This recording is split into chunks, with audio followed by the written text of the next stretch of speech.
This audio story was created by WebNovel Chapter 1800, Return to the Black Mountain.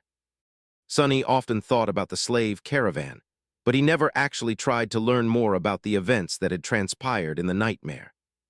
He knew that they had happened at the dusk of the Golden Age, not long before the start of the Doom War. Back then, the gods had grown indifferent and distant, and the soldiers of an expansionist empire that worshipped war wiped out the shadow cult, burning down all its temples. However, he did not know much about that empire and the lands it had conquered. The history of the Dream Realm was overshadowed by the calamitous destruction of the Doom War, and while it was possible to learn a thing or two about the previous eras, the devastation had erased most traces of the last human civilizations. So Sonny had never actually expected to behold the Black Mountain again. He stared at its distant peak in bewilderment. Then, a sense of subtle curiosity bloomed in his heart. It might as well take a look. Sonny actually felt a hint of sentimentality. Back then, it took the caravan days to scale the mountain pass. Sonny remembered the agony of walking up the mountain road vividly. The cold, the pain, the biting touch of the iron shackles that shredded his wrists. He had felt so tired and weak, not knowing if he would survive the cruel march. Many of the slaves had not, and ended up being tossed off the cliff after falling into the snow. It was a hard thing, to climb a mountain while hungry and on the verge of freezing. Today, Sonny simply stepped into the shadows and appeared halfway up the slope. Step, step, and another step. Just like that, he was standing below the towering edifice of the Black Mountain. Thousands of years had passed since the day the slave caravan was destroyed. The mountain road had already been old and crumbling back then. Now, no trace of it remained. For a few moments, Sonny contemplated staying here for a while to find the old bones. He was curious to know what had actually happened to the nameless slave and Oro of the Nine. Had they escaped the Mountain King, or had they perished? He was quite certain that Oro had survived, but what about the young temple slave? However, Sonny quickly dismissed that idea. It would take him months, or maybe even years, to dig through the snow and find the traces of the caravan if any traces remained. Even then, there was no guarantee that he would be able to tell anything about the past from them. So with a sigh, Sonny looked up at the peak of the Black Mountain. The only place he could visit was the mysterious temple that had stood there, surrounded by bones. But before that, he could feel enemies rushing at him from all sides. A moment later, the snow exploded, and hideous figures lunged at him with frenzy burning in their milky white eyes. The slaughter was swift and ruthless. Sonny did not even summon a weapon, using the spiked gauntlets of the onyx mantle to crush the abominations. He danced between them like an omen of death, coldly and methodically destroying one after another. Until none remained. The snow was painted red by blood, and a fine crimson haze hung in the air. Sonny studied the broken corpses, which littered the ground like a carpet. The creatures were hideous and appalling, resembling something that a mad artist would paint after waking up from a feverish nightmare. Most of them were fallen beasts and monsters. And although he was sure that he had never fought such creatures before, they reminded him of something. Mostly because he had subjugated a legion of Mountain King's larvae in Antarctica not too long ago. Although these abominations were different and much more powerful, they resembled the larvae a lot. Sonny smiled faintly. Will I be reunited with the Mountain King? If that thing wasn't dead, it would have grown much more powerful by now. But no, the chances were slim. The forces of valor had eradicated the most dangerous nightmare creatures in this area of the Dream Realm during their march north, and they would not have tolerated a powerful tyrant remaining in their rear. Even if the Mountain King had survived the thousands of years without leaving the Black Mountain, he would have been dealt with by someone like Whispering Blade, or maybe even Anvil himself. With a sigh, Sonny took another step through the shadows and appeared directly on the peak of the Black Mountain.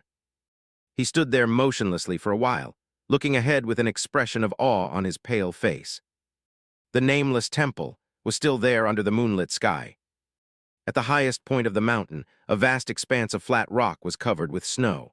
In the center of it, illuminated by moonlight, stood a magnificent temple. Its colossal columns and walls were cut from black marble, with exquisite reliefs decorating the Stygian pediment and broad frieze. L Cyrillic letter 456 GHTN backslash OVIA LS backslash AVIA tilde CO backslash M. Beautiful and awesome, it looked like a palace of a dark god. At least it did once. Now the temple was in ruins, fractures and cracks marred the black stones, parts of the roof had collapsed, letting in ice and snow. Its tall gates were broken, as if smashed into pieces by the hand of a giant. The Black Temple did not change at all. It was as if thousands of years had no effect on it whatsoever. The only thing that changed was that now there were even more bones surrounding it. There were thousands of bones scattered around, carpeting the ground. Some belonged to nightmare creatures, while some seemed to be quite human. Come to think of it, why are there so many bones here? Was this where the Mountain King had devoured its victims? Somehow, Sonny doubted it. The tyrant had consumed the slaves right where he had killed them, after all. No, before that. What was this temple exactly? Back then, Sonny remembered Scholar mentioning that pilgrims used to climb the mountain in the ancient times. Who were these pilgrims, and what had they worshipped? He had assumed that this was one of the shadow gods' temples that the Empire had destroyed, but the timing did not make sense. The destruction of the shadow cult was a recent event during his first nightmare. However, the temple looked as if it had been ruined thousands of years ago even then. And when Sonny spilled his blood on the altar, the spell described it as an offering to all the gods. It was just that Shadow had been the only one to answer. Stranger still, the gods had still been alive at the time of the nightmare, and yet the spell spoke of them as dead. Sonny shivered. Had his offering reached the actual gods and not a substitute of them put in place by the spell? Was the spell even capable of creating illusory copies of the gods? Probably not. If so, what did it mean? And how had Shadow God granted him a blessing from beyond the grave? Well, that last part wasn't that surprising. The gods were the ones who had created things like time and death, after all. So it wasn't strange to imagine that they had a special relationship with these laws. A god could very well respond to a question before it was asked, and bless a slave who had offered himself as a sacrifice despite being dead. Especially if that altar stood in a very special place. The Black Temple. Sonny hesitated, unsure of what to think. Now that he had found the ruined temple again, he realized that he didn't actually know anything about it. He was certain of one thing, though, this place. It felt sacred. A sense of solemn, silent sanctity was emanating from the obsidian walls of the ancient temple. It looked majestic and beautiful in the moonlight, and although the ground around the ruin was littered with bones, it did not feel vile or ominous at all. With a sigh, Sonny headed toward the broken gates of the temple. And as he was approaching, he felt it. He did not see it, and he did not hear it. He did not even perceive it with his shadow sense. But somehow he knew. There was something in front of him, a vast, invisible, intangible being. One that was reaching out to him, emanating a subtle sense of purity, loneliness, and power. Suddenly, Sonny realized why there were bones scattered everywhere at the peak of the Black Mountain. However, the guardian of the temple did not seem to hold any malice toward him. Instead, there was a sense of joy and recognition. The invisible being was reaching out to something in Sonny's soul.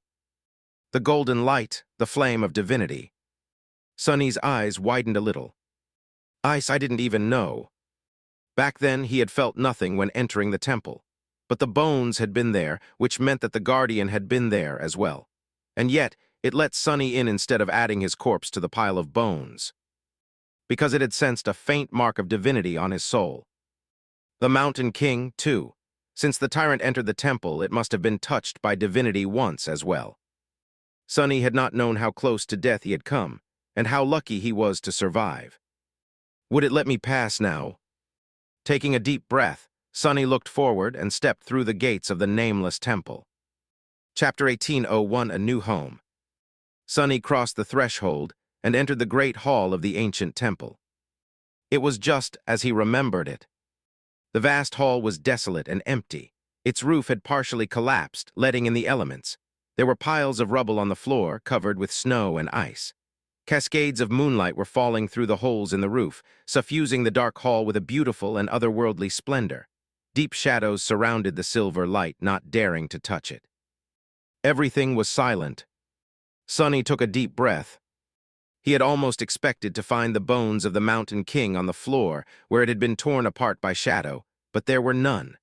The desolate hall was empty.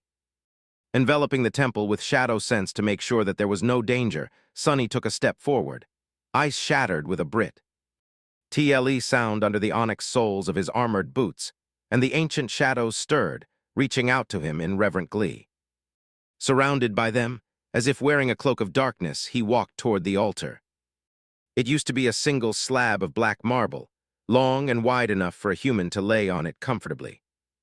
Or maybe not so comfortably if it had been a sacrificial altar. Was it? It didn't matter now anyway, because the altar was broken. The great slab of black stone had shattered and was laying on the floor in several pieces. That was the only thing in the temple that had changed. Sonny studied the broken altar for a while, his face slowly growing paler. There were too many mysteries surrounding this place. He concentrated, trying to remember everything he knew about the first nightmare, the dead gods, and the secrets of the fallen pantheon. And then his eyes widened. Of all the knowledge Sonny had learned in his life, of all the pieces of information gathered in his memory, one suddenly stood out. A memory that Sonny had never considered very significant, and had no reason to. It was the evaluation the spell had given him after the first nightmare. Not the important part that had to do with the appraisal, but rather the slightly poetic summary that had been there seemingly on a whim to add some flavor. Standing above the broken altar, Sonny whispered. A nameless slave ascended the Black Mountain. Both heroes and monsters fell by his hand. Unbroken, he entered the ruined temple of a long-forgotten god and spilled his blood on the sacred altar. The gods were dead, and yet they listened. The temple of a long-forgotten god. He inhaled deeply. Back then, Sonny had been an ignorant kid from the outskirts. He knew very little about the world, let alone about its greatest secrets.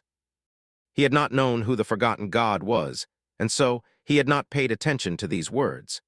The spell had never uttered them after that, and neither used nor translated the runes describing the lost deity. Of course, Sonny looked around the ruined temple. Why had his sacrifice been made to all the gods? Perhaps because this temple had been built in the time before the memories of the seventh god were struck from the world. It was consecrated to worship Dream God as well. And therefore, when Dream God became forgotten, the temple was forgotten as well. Because worshipping the forgotten god was forbidden, just like worshipping the demons, his children, was. Still, Sonny was sure that there were some who had disregarded the will of the gods and put their faith in forgotten God despite it. Otherwise, Scholar would not have heard stories of pilgrims climbing the Black Mountain in ancient times. The Temple of the Forgotten God. Sonny looked around the great hall with a complicated expression. He was himself forgotten by the world, so it wasn't hard to feel a sense of kinship for this forlorn ruin. He sighed and looked one last glance at the altar. There were deep shadows nestling deep below him, so Sonny knew that the temple extended underground. He had never got the chance to explore it during the first nightmare, so it was nice to have an opportunity now. L Cyrillic letter 456 GHT / and AVEL / world C or /M. He was curious to see what he would find out. Still, he would leave this place and continue toward Godgrave soon. There was no time to waste. Before that, however, Sonny froze. It was because he had something familiar when looking at the broken altar. Wait, no way can it be. The shattered slab of black marble gave off a subtle, but very familiar feeling. Sonny stared silently. It was a gateway. He had missed that fact at first, but now that he studied the broke altar closer, there was no doubt. It felt exactly like the one in the sanctuary of Noctis, the chain circle in the ivory tower, and the runic one in the crimson spire. And if the altar had been made into a gateway, Sonny looked around once more. Then the nameless temple was now a citadel. Suddenly, he wanted to laugh. How fitting. He was a transcendent, and a homeless one at that. Most saints, however, were usually in control of a citadel, ruling it at the behest of their sovereign. There were exceptions, of course, like Saint Tyrus, who had lost the sanctuary of Noctis and had been exiled to Antarctica with her entire clan. Fortunately, White Feather was doing much better now. Sonny himself served no sovereign, and he wasn't even sure if he could take possession of a citadel. Citadels were created by the spell, after all. So, he didn't know if controlling one was something that only a carrier of the spell could do. It was worth trying, though. He hesitated for a while. Then he hesitated some more. Right, but how do I actually claim a citadel? If there was an instruction manual for being a saint, Sonny had never received one. After thinking for a while, he retracted the onyx mantle, bared his forearm, and commanded the onyx shell to reduce the resilience of his skin. Ere then he cut his forearm with his fingernail. Nothing happened. Letting out a frustrated sigh, Sonny also commanded blood weave to release a few drops of blood. Why was it so difficult to bleed a little? Several crimson drops fell on the broken altar and rolled down the surface of one of the black shards. There was no reaction. Once again, nothing happened. Sonny scratched the back of his head. The small cut on his forearm was already healing, and before too long it was entirely gone. At that time, he also came up with another idea. It can't be that simple, can it? Feeling uncertain, Sonny took a deep breath and silently released the tether connecting him to the ivory tower. Then he concentrated on his soul and started the process of placing a new one. He had a suspicion that it was very simple to claim a citadel. All that a carrier of the nightmare spell had to do was become a transcendent and use the gateway to return to the waking world. Then, they would become anchored to that gateway, and therefore take possession of the citadel. Unless it was already claimed, of course, in which case a more powerful saint would take control. However, Sonny was not a carrier of the nightmare spell, so he had to go through the process manually. Instead of allowing the spell to bind him to the gateway, he had to create that bond himself. And so, he was placing down a tether.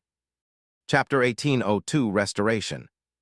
The concept called tether by masters and saints was a mysterious, but simple thing. It was a sort of imprint one could leave on the world by using their essence. The spot marked by the imprint was where one's soul was anchored to the world. Masters could only imprint themselves on the waking world, but saints could imprint themselves on the dream realm as well. In addition to that, the tethers placed by saints were much more expansive and deeply rooted in the fabric of the realm than those placed by masters.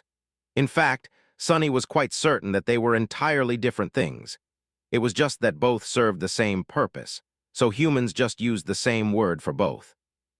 The reason why transcendent tethers were so much more robust than the ascended ones was because of the nature of saints. The soul of a saint was connected to the world, and so it interacted with the world much closer. For example, saints could absorb spirit essence from their surroundings. In rare cases, they could also pour their soul essence out into the world. There was no need to mention how vital the former was, but the latter was more or less useless. The soul essence would swiftly dissipate if it wasn't poured into a special vessel like a memory, for example. However, one time when pushing one's own essence onto the world was necessary was the process of creating a tether. If manipulated in a special way, the essence would leave an imprint on the area where it had been unleashed before dissipating. That imprint was the tether, and since it maintained a faint connection with the saint's soul, it was possible to pull on the connection to step between realms and return to the place where one's soul was imprinted. Only two tethers could exist at a time, one in each world. It was necessary to break the connection with the old one before creating a new one. Well, in Sonny's case, each of his incarnations could place two of their own. Regardless, that was what Sonny was doing now. He was pushing his essence into the world and controlling its flow to create an imprint. The process took some time and was quite arduous. However, he was not doing it blindly. Instead of allowing his essence to cover the area freely, he tried to concentrate all of it in an isolated spot, namely, the gateway of the ancient temple. Soon, his tether started to take form. And then something unexpected happened. There seemed to be a strange reaction between the gateway and the forming tether. It was as if the two had been created to exist together all along. Not only the strain on Sonny lessened significantly, as if the process had taken on a life of its own, but he also felt as if the imprint was becoming deeper and also different in some way. At the same time, Sonny felt something changing within his soul. It was as if a mystical bond was being established, connecting him to the ancient temple. He felt very strange. Diving into the Soul Sea, Sunny saw that the vast expanse of still water was still no more. Instead, it was surging, boiling almost, with great waves rolling on the dark surface. As if someone had thrown a huge boulder into the black water, sending ripples spreading across the silent expanse of his soul. What? As Sunny watched, astounded, the water at the very heart of the Soul Sea suddenly foamed. And then, a familiar black edifice rose from beneath the waves. A perfect replica of the nameless temple, how it had been before its roof collapsed, and its gates were broken slowly rose from the lightless depths of his soul, bathing in the dark radiance of his 6 soul cores.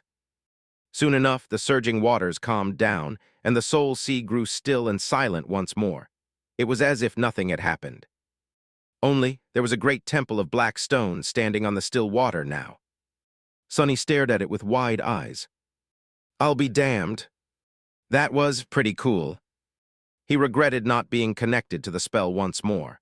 Sunny could feel a deep connection to his newly claimed citadel, but did not know what he could do with that connection and what it was meant for. If he was still a carrier of the spell, there would be hopeful runes to guide him to the necessary understanding, without a doubt. But then again, the spell did not even explain the enchantments of the memories it created to most awakened. Who knew how helpful it would have been in case of a citadel? Sunny knew that he would have to explore and investigate this matter personally. Until then, however, what do I even do now? He had not been planning to come in possession of an unknown citadel. Ruling one was not in his plans right now. He was in the middle of traveling to Godgrave. After hesitating for a while, Sunny sighed. Well, whatever. I can spend a few days here. Having a secret lair to return to wouldn't hurt anyway.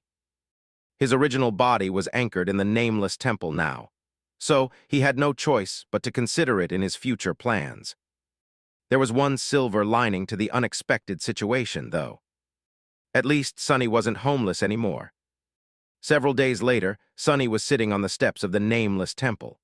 The sun was traveling across the clear blue sky, and the snow covering the mountain peak was shining with its light. There was a stunned expression on his face. The other 5 incarnations were resting on the lower steps, panting heavily. One was tiredly rubbing his shoulders. Another was leaning on a broom made by manifesting shadows. A third one was sprawled on the black stone, lazily staring at the sky. L Cyrillic letter 456 GHT \NOVEL \world C /M. There was one who was pouring dirty water out of a bucket, and another one who was looking at them with disdain. They had been busy cleaning up the temple for the last few days. The cleanup was mostly finished, but the reconstruction had not even begun. Sunny knew that he would need special stone to rebuild the broken roof. He could scavenge some from the ruined cathedral of the Dark City, durable wood for the beams.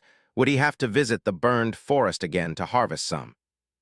Luckily, he was good at all things having to do with craftsmanship, not only because of experience and practice, but also because of bone weave. His fingers were dexterous and responsive, like those of a master artisan. Any tool he needed, meanwhile, could be manifested from the shadows. However, the scope of the work that had to be done to restore the nameless temple to a decent state was not the reason why Sunny was spacing out right now. Instead, the reason was the discovery made by his original body. While the avatars had been busy with cleaning, he had explored his new citadel. Of course, he had discovered the mystical circle in the Undertemple almost immediately. However, it took him a while to figure out what that component did. The instinctual understanding of its purpose was hidden in the connection Sunny shared with the citadel. So it can move. He raised his gaze and studied the desolate mountain peak.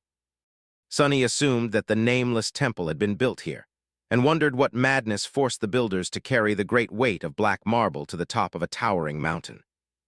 But now he knew that the ancient temple had been built elsewhere, and had stood elsewhere, before appearing on this mountain peak one day. He also knew that it could move again, now that it had an owner once more. Slowly, a bold idea formed in his mind.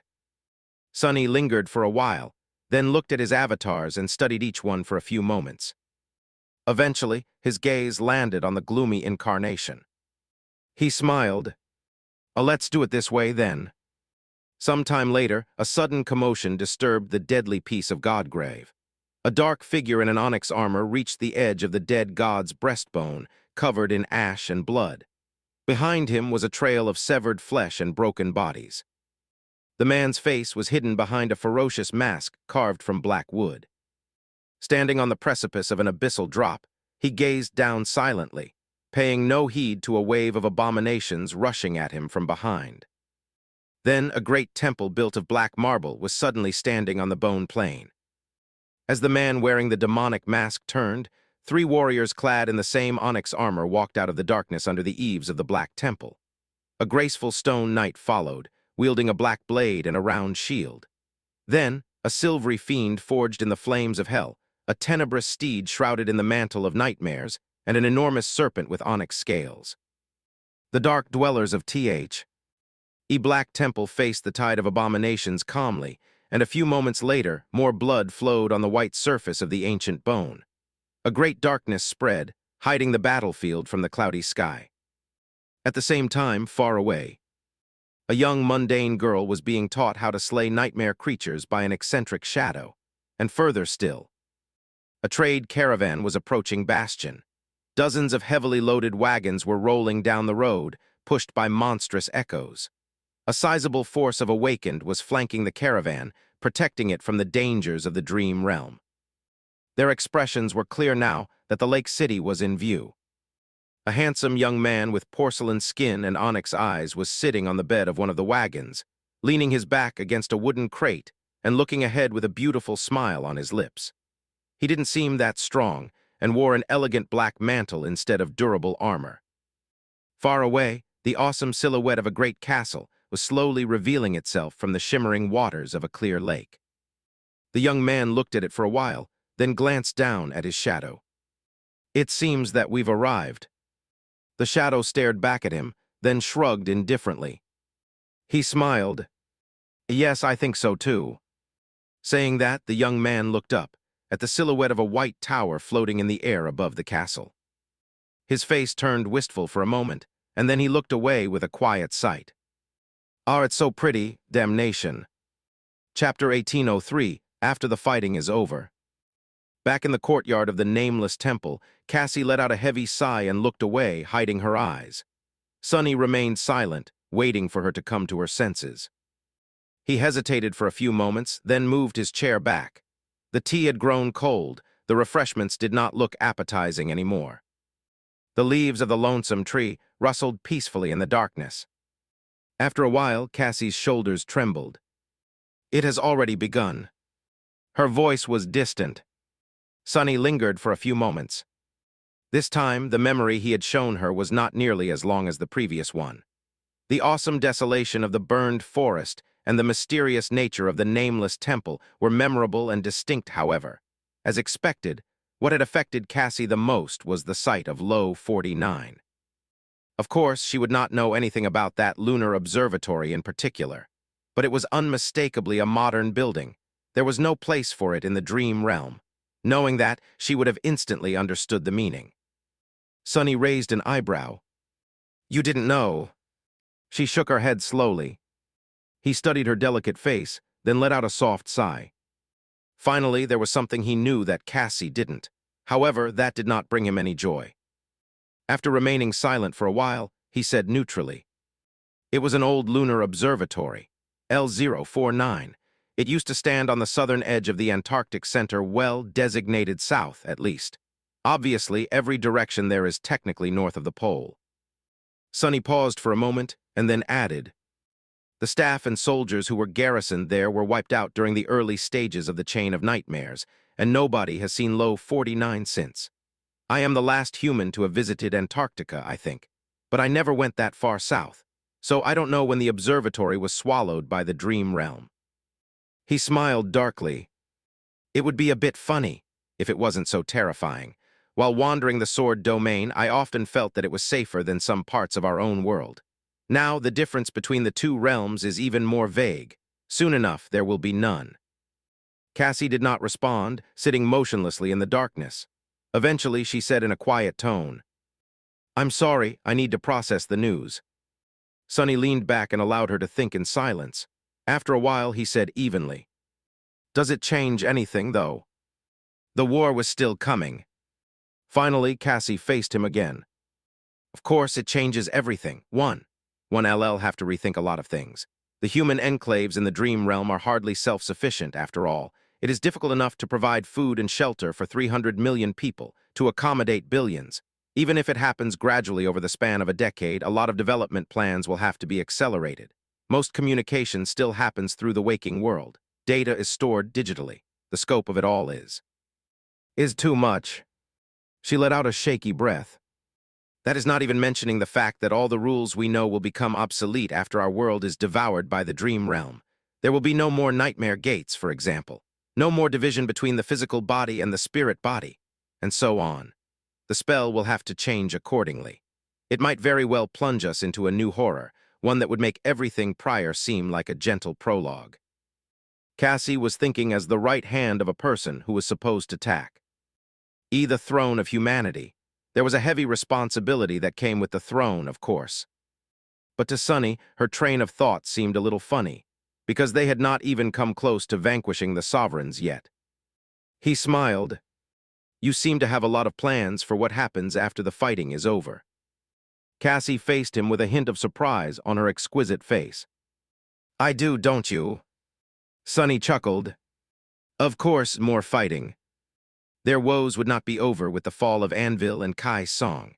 If anything, the true battle would only start after the war was over. She remained silent for a while, then nodded somberly. You are right. A few moments later, the young woman added quietly. But regardless of it all, I am glad that you found a reason to come back.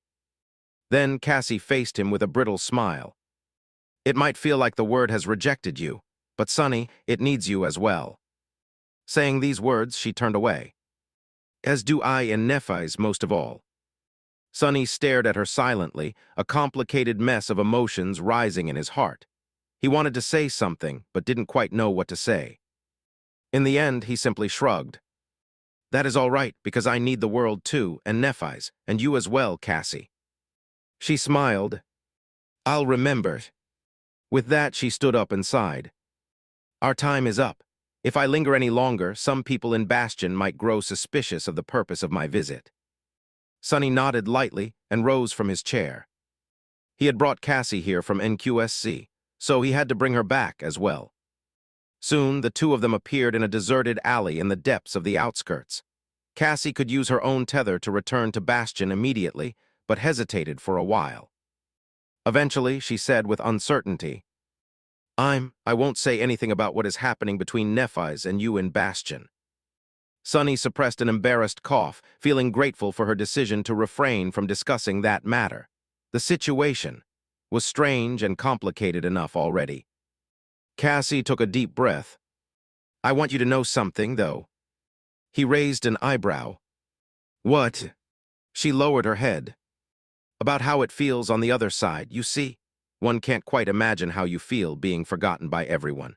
But I do know how it feels to have forgotten. It is a strange thing. When we first met, I didn't know who you were by all accounts. You were a stranger.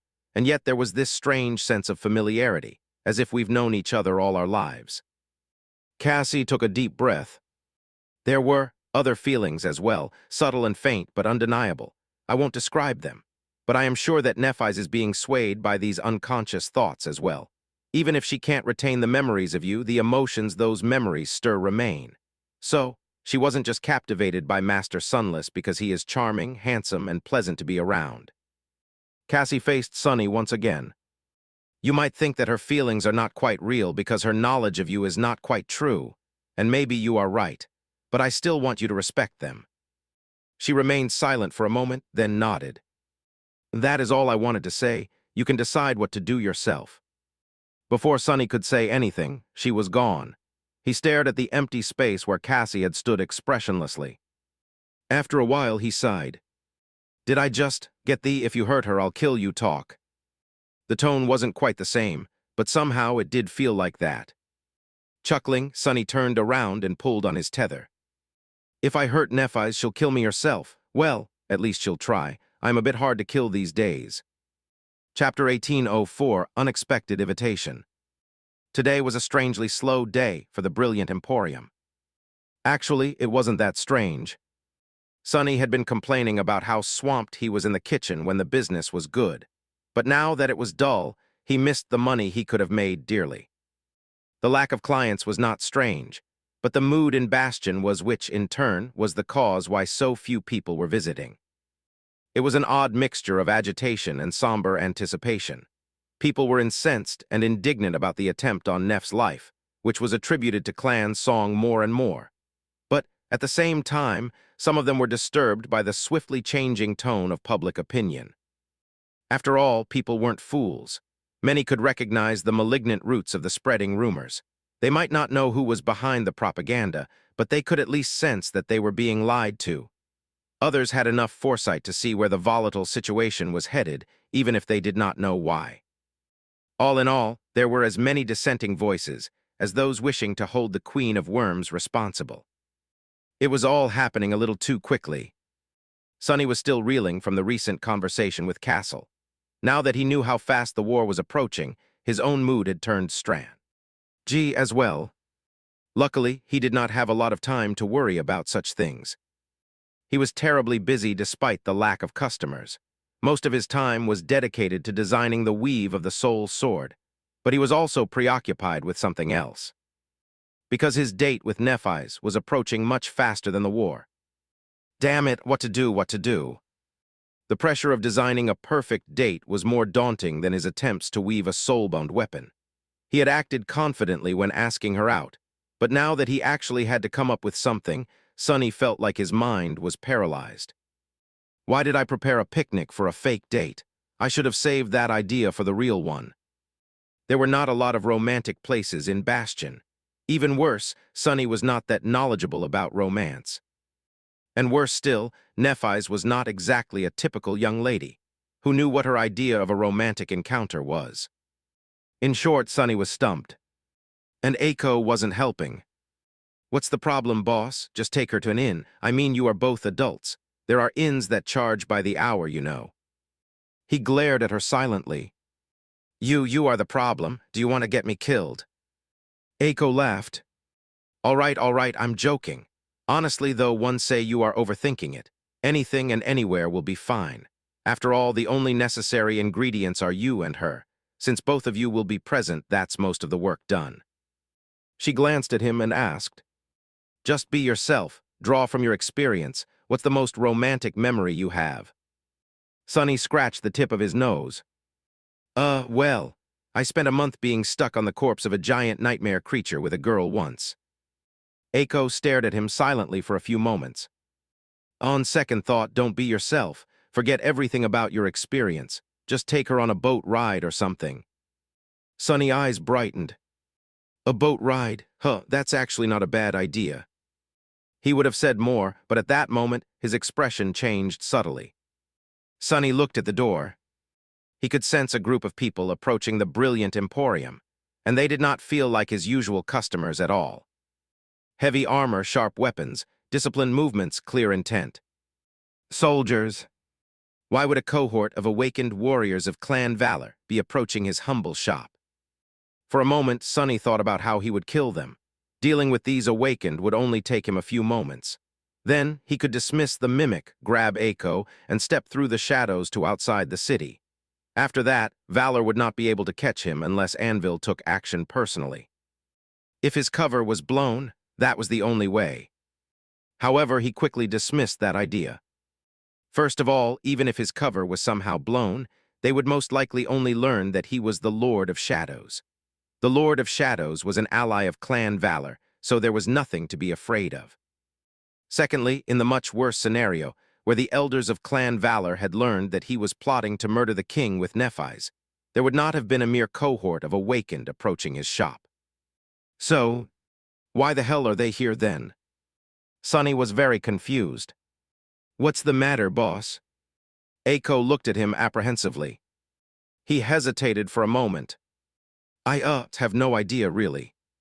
At that moment, the soldiers reached the brilliant emporium. Then there was a loud knock on the door. Don't eat them. Giving Mimic a mental warning, Sonny sighed, put on a pleasant smile, and went to open the door.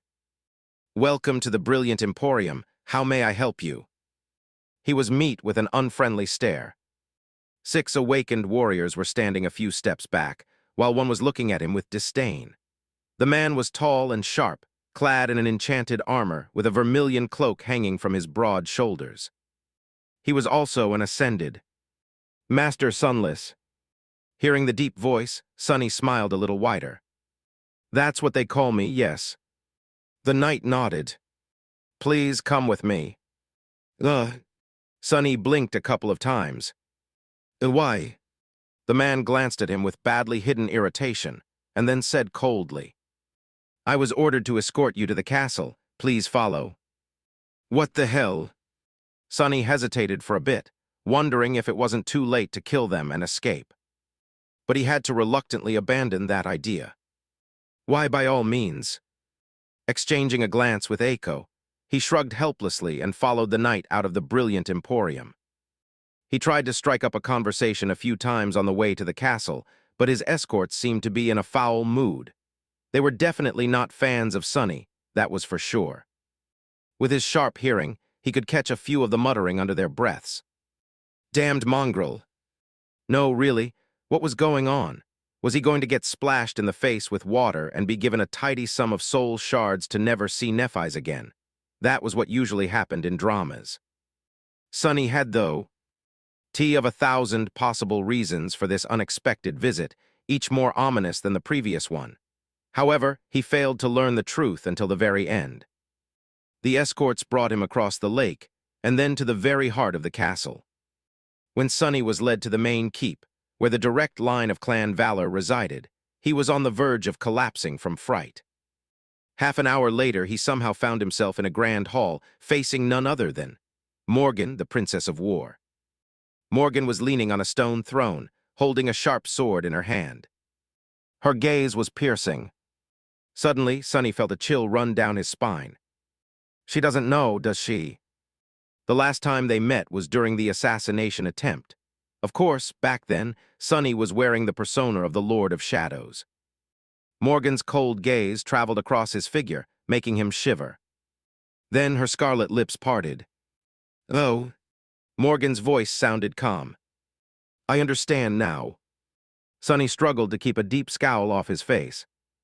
What does she understand? Smiling faintly, Morgan descended from the dais and approached him. The sharp blade of her sword glistened in the rays of sunlight. Master Sunless, I presume. Sunny nodded and forced himself to speak. Princess Morgan, it's an honor. She stared at him with a strange expression, then cleared her throat. Indeed, please kneel. Sunny raised an eyebrow. Pardon. Her gaze turned a little dark. I told you to kneel. He hesitated for a few moments, glanced at his escorts, and then elegantly lowered himself to one knee. Morgan has grown immensely strong after transcending. Still, if she attacks, I should be able to dodge. She raised her sword slowly, and at the same time he prepared to call upon the shadows. However, to his shock, the sword did not fall down to cut his neck. Instead, Morgan touched the blade to his left shoulder lightly, then repeated the same process with his right shoulder, and the crown of his head Sunny was dumbstruck. What is going on? Having finished the strange action, Morgan dismissed her sword and smiled in satisfaction. Master Sunless, I hereby proclaim you a knight of valor. Rise, Sir Sunless, may your edge never dull. Sunny's eyes widened. Pardon. Chapter 1805, Sir Mongrel. Sunny was so stunned that he did not know what to say. All he could think was, what the hell? No, really. Him, a knight of valor. His mind short-circuited for a moment. Of all the things Sunny had expected when a cohort of unfriendly soldiers invited him to the castle, that one never crossed his mind. Still standing on one knee, he raised his head and looked at Morgan with a dumbfounded expression. She studied his face for a few moments, then clicked her tongue and turned away. That will be all, you can go now. Remembering that he had been allowed to rise, Sunny slowly stood up. Princess Morgan, please excuse my impudence, but if I may ask. Before he could ask anything, though, the guards unceremoniously grabbed him and escorted him out of the hall. A moment later, the door was slammed shut, hiding her bewitching figure from sight. Just like that, His very short and very baffling audience with Morgan of Valor ended. Sonny was left standing in the corridor, not sure what to do. He blinked a couple of times. Are they forcefully conscripting independent masters? That was the only thing he could think of. But then, it didn't make any sense. If Clan Valor really wanted to conscript him into the army on the eve of war, they would have gone about it in a different manner. Forcing a master with no loyalty to fight for them could do more harm than good. Slowly, Sonny realized that a person who he had assumed was just passing by was actually standing still and staring at him. Composing himself a little, he looked up. There was a dignified, middle-aged man in a well-tailored livery standing in front of him. His gray hair was neatly combed, and his expression was perfectly stoic. Noticing that Sonny was paying attention, the man nodded. "Sir Sunless, I am Sebastian, the steward of the great Clan Valor. Allow me to congratulate you on your knighthood." Sonny took a deep breath. "I'm not dreaming, am I?" He exhaled slowly. There was actually a steward named Sebastian in Bastion. That was just a little bit too much, wasn't it? Worst of all, Sonny couldn't even sense the man's rank. He could have been a mundane person or a saint. Sonny forced out a polite smile and said, "Nice to meet you. Please forgive my lack of manners. I have to admit I am extremely vexed right now. Can you explain what is going on?" The middle-aged steward nodded. "Certainly, sir. You've just been granted the title of a Knight of Valor. Oh, additionally, you have also been appointed as the Knight Commander of the Ardent Wardens. What an honor." Sonny closed his eyes for a moment. "Ardent Wardens? Who are these Ardent Wardens?" The steward gave him a dignified smile. "Ardent Wardens are a grassroots volunteer organization that holds various activities to enrich the daily lives of the elderly citizens of Bastion. Food drives, cultural events, interest clubs, and the like, self-governed." Sonny stared at him silently, struggling to maintain a calm expression. "So if these Ardent Wardens are self-governed, then why do they need a knight commander? No, wait. Why does a volunteer organization dealing with bored elderly people need one?" The middle-aged man nodded seriously. "Exactly." There was not a hint of sarcasm in his esteemed voice, but somehow, Sonny got the impression that he was being mocked. He was very confused. "So what are my responsibilities as a knight commander, exactly?" The steward lingered for a moment, then said in a solemn tone, "There are none, Sir Sunless. Well, I should rather say that there is only one. It is to uphold the dignity of the great Clan Valor. Don't do anything that would besmirch the prestige of the royal family, and you should be good." He paused and then added neutrally, "Of course, you will receive a monthly stipend, as well as other benefits befitting a man of your station." Sonny stared at him some more. "Crazy, I'm going crazy. So, let me get this straight. I was made a knight, but I don't have to perform the duties of a knight. There is nothing I am responsible for, but I am going to be paid for doing nothing." Sebastian smiled. "Your wisdom is unmatched, Sir Sunless. You put it all so eloquently." With that, he walked away at a brisk pace and beckoned for Sonny to follow. "Now please come with me." Sonny suppressed a frustrated groan and hurried after the steward. Coming, but where are we going?" The middle-aged man answered in a refined manner. "As a knight commander, you are to receive a list of items. 2 sets of full dress attire, 2 finely dyed tabards, a parade cloak with an embroidered crest, an unadorned winter cloak, an embroidered battle banner, a painted household banner, a leather waist belt with an engraved silver buckle." Sonny silently covered his face with a palm. Some time later, he was standing alone in one of the courtyards of the castle, holding a sizable pack. His expression was absent.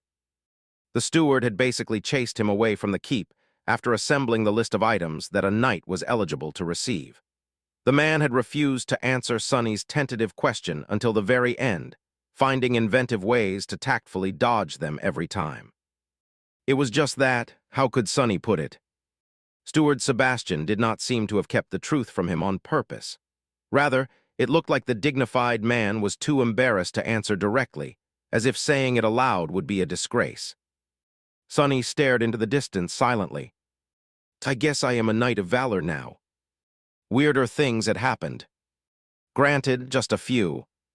In any case, at least the whole thing was such a formality that he had not even been forced to give an oath of allegiance. Neither had he been issued any memories with the war approaching. Clan Valor did not seem keen to waste resources on a fake knight. L Cyrillic letter 456 GHT backslash NOVEL backslash world tilde.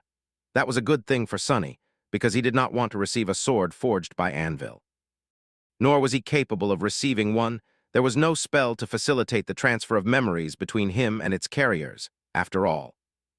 He would also be receiving a monthly stipend of soul shards. Sonny sighed. Wow, nepotism is truly the best. By now, he had figured out that his sudden knighthood had something to do with his connection to Nephis. It was just that the initiative must have come from some other entity in the great clan, which was why the signals had crossed. So there was nothing left to do except return home. Sonny was ready to take a step forward, but then froze for a moment. He was currently in a courtyard, a different one from where he had dueled young Master Tristan, but the mood was quite similar. There were more than a few unfriendly gazes aimed his way. Looking around, he saw various knights and squires, all staring at him with cold expressions. Sonny gulped. They had already hated him before for having the audacity to accompany their princess. Now that Morgan had knighted him for no good reason. It did not look good. Even Sonny was starting to hate himself a little. Who wouldn't hate a handsome freeloader? Gods, I won't have to fight another duel, will I? As a matter of fact, he had the feeling that, this time, there would be no duel. Instead, there would be a thorough beating. Or an attempt of one, at least. Sonny looked around once more, noticing that several knights were already approaching him slowly with dark faces. Right, I just need to defuse the situation. Be polite and keep calm, be polite. One of the knights snarled through gritted teeth. I didn't believe it. Hey, you mongrel, have you know? Sonny's eye twitched, and he opened his mouth to retort. Before he could. However, there was a rustle of wings, and suddenly, a breathtaking figure was standing between him and the incensed knights. Shielding him with her radiant wings, Nephis frowned and looked at them scornfully. What is going on here? Chapter 1806, Shadow and Distress. Seeing that a literal saint had fallen from the sky, the approaching knights froze and looked away in embarrassment, or rather, they tried. However, they were too mesmerized by Neph's appearance. With her beautiful white wings, tousled silver hair, and flawless figure, she looked nothing short of stunning. It was as if a celestial deity had suddenly descended into the mortal world, illuminating it with her pure light. Additionally, she wasn't wearing her usual elegant attire or polished armor. Instead, she was dressed in simple clothes made out of soft white fabric, which seemed almost like loungewear and contoured the graceful lines of her body well. Too well, maybe. Suddenly, Sonny felt an overwhelming impulse to walk in front of Nephis and shield her from their gazes instead. What are you staring at, bastards? To be fair, there was nothing lascivious in their gazes. Instead, the knights were strangely stuck between embarrassment, admiration, and a bit of remnant contempt directed at Sonny. It was a funny sight. What is going on here? Neph's voice was cold and her expression was stern. White sparks danced in her piercing gray eyes. The knights shivered, instantly losing their rancor. And nothing, Lady Nephis. We apologize for our rudeness. Please don't mind us. She scowled. If there is nothing going on, then I suggest you be on your way. Her voice was even, but the seasoned knights suddenly turned pale. A moment later, they were gone. It was quite amazing, actually. The skills of these warriors were truly formidable. If Sonny did not know any better, he would have thought that they were blown away by the wind. What a splendid movement technique. Knights of Valor were known for their indomitability in battle, but it seemed that they knew a thing or two about how to retreat as well.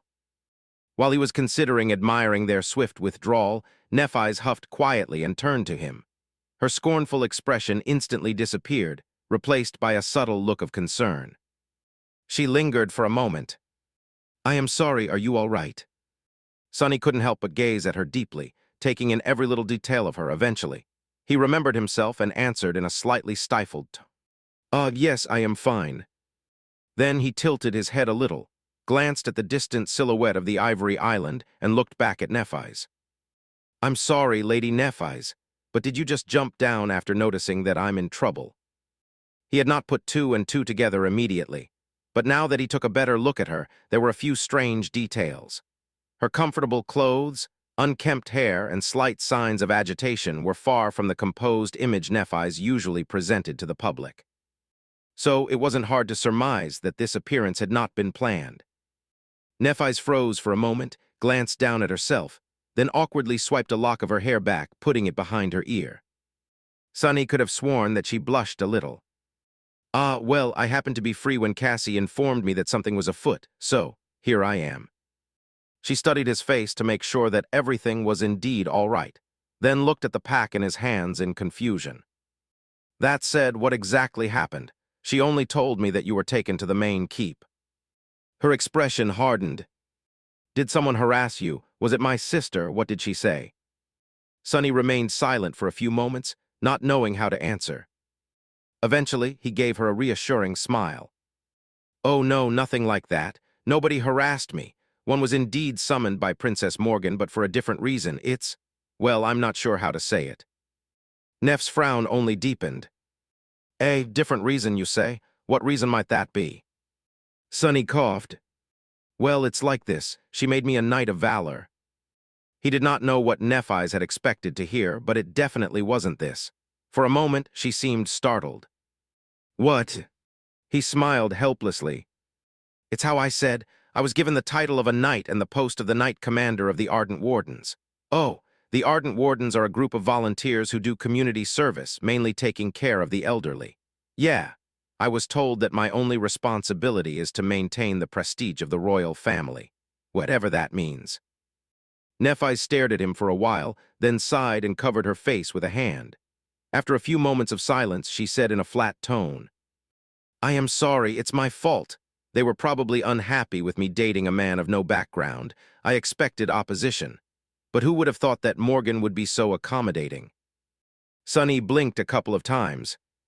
"Oh, so it's because of my lowly background, I see." She lowered her hand and looked at him with a startled expression. "No, I didn't mean it like that." Sunny smiled. "I know you're not a conceited person. If anything, to be honest, between the two of us, I am probably more of a bigot. I actually have quite a prejudice against the legacy clans. Although, it might be a bit bold of me to admit something like that while attempting to court a princess of a great clan. Oh well, what can I do? That just goes to show how the lack of pedigree results in a lack of common sense and decorum." Hearing his light-hearted tone, Nephis relaxed a little. She lingered a little, then met his smile with a tentative one of her own. Check out latest novels on NOV letter 1D486L/bin. See letter 1D490M. Then, I am grateful that you are willing to put your prejudice aside and give this princess a chance. You are an admirably broad-minded person, Master Sunless. He laughed. "No one has ever accused me of being broad-minded before. It's just that I would have to be mad to let my pettiness stand in the way of seeing you, Lady Nephis." Then he suddenly froze. "Right. Weren't they supposed to go on a date in a few days?" Meeting her today, therefore, was a bit awkward. What was he supposed to do?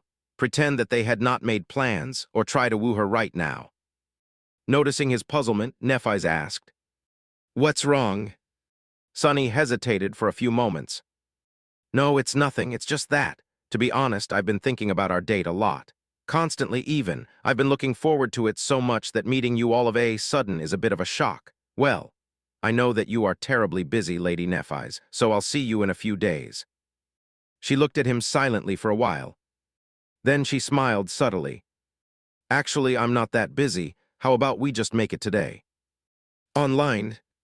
Ropra Apero today, 1704 plus 18:0. Chapter 1807, Dream Come True. They parted soon after. For a little bit. Sunny might not have known a lot about women, but he knew enough not to try taking Nephis on a date immediately. Women had their mysterious rites and rituals, after all. If he invited her anywhere without giving her a chance to clean up and change out of her loungewear into something more flattering, he would have earned the scorn of the entire womankind. Granted, those light clothes of hers were flattering enough already. Although not exactly sparse, they did a splendid job of accentuating every pure thoughts. In any case, the brief parting worked in his favor as well. While Nephis returned to the Ivory Island to get ready, Sunny scrambled to arrange a few things. About an hour later, he was waiting by the riverside dock, holding the familiar picnic basket in one hand. It was a blessing that there were two bodies at his disposal here in Bastion. Otherwise, he would have never managed to prepare in time. Not only did he have to make arrangements, but he also had to quickly assemble a delightful meal for a romantic getaway. One body had been running around and outside the city, while the other had been busy in the kitchen. Luckily, he managed to finish everything in the nick of time. Suppressing a hint of nervousness, Sunny couldn't help but look up at the graceful silhouette of the ivory tower hovering among the clouds. He almost expected to see a beautiful figure descending from the sky in a mantle of sunlight. But due to the location of where they had arranged to meet, Nephis decided to be less conspicuous. If Changing Star had indeed landed on a lively street in all her radiant glory, the commotion caused by her arrival would not have been small. Therefore, she simply walked up to him like a normal person, appearing from an alley. Of course, there was still a big reaction. A saint was not someone who could be ignored, and Nephis was not just any saint. Wearing a simple white summer dress and no jewelry, she was still stunning. The passerby couldn't help but react to her beauty, and a lot of heads had been involuntarily turned. Sunny felt his heart skip, knowing that today, that beauty was just for him. As she approached with a light smile, he heard a quiet and melodious ringing. He had not told her a lot about the destination of their date, but he did tell her that it would have something to do with water, so Nephis summoned the familiar pair of silver anklets, which were a memory she had used on the great river to help her move in the water. Sunny couldn't help but smile when looking at her. Nephis walked over, stopped near him, and asked in a light tone, "So, Master Sunless, where are you taking me?" He hesitated for a moment. Out there in the waking world it was winter, and bitter cold haunted the snowy streets. But here in Bastion it was still summer. The entire city was bathed in smoldering heat. People were seeking shelter from the incandescent sun in the shade and longing for cool drinks. Of course, as saints, both Sunny and Nephis could ignore the sultry weather, but that did not mean that they would not enjoy the refreshing feeling of cooling down their bodies. He smiled. "To a beach." Nephis tilted her head a little. "A beach." Sunny nodded. "It might sound a little silly, but actually I've always dreamed of going to the beach. It's just that there were none where I grew up. Actually, I'm not entirely sure if there are any left in the waking world." He paused for a moment and then added with a smile, "But I've learned that there is actually one not far from Bastion. So, would you mind making a dream of mine come true, Lady Nephis?" She looked at him with a hint of mirth. "How would I dare refuse? I remember you telling me that you'd given up on having dreams. Fortunately, you seem to have found one, so I'd be delighted to help you fulfill it." The corner of Neff's mouth twisted upward, and she added with a hint of teasing in her tone, "However, are you sure that you don't just want to see me in a bathing suit, Master Sunless?"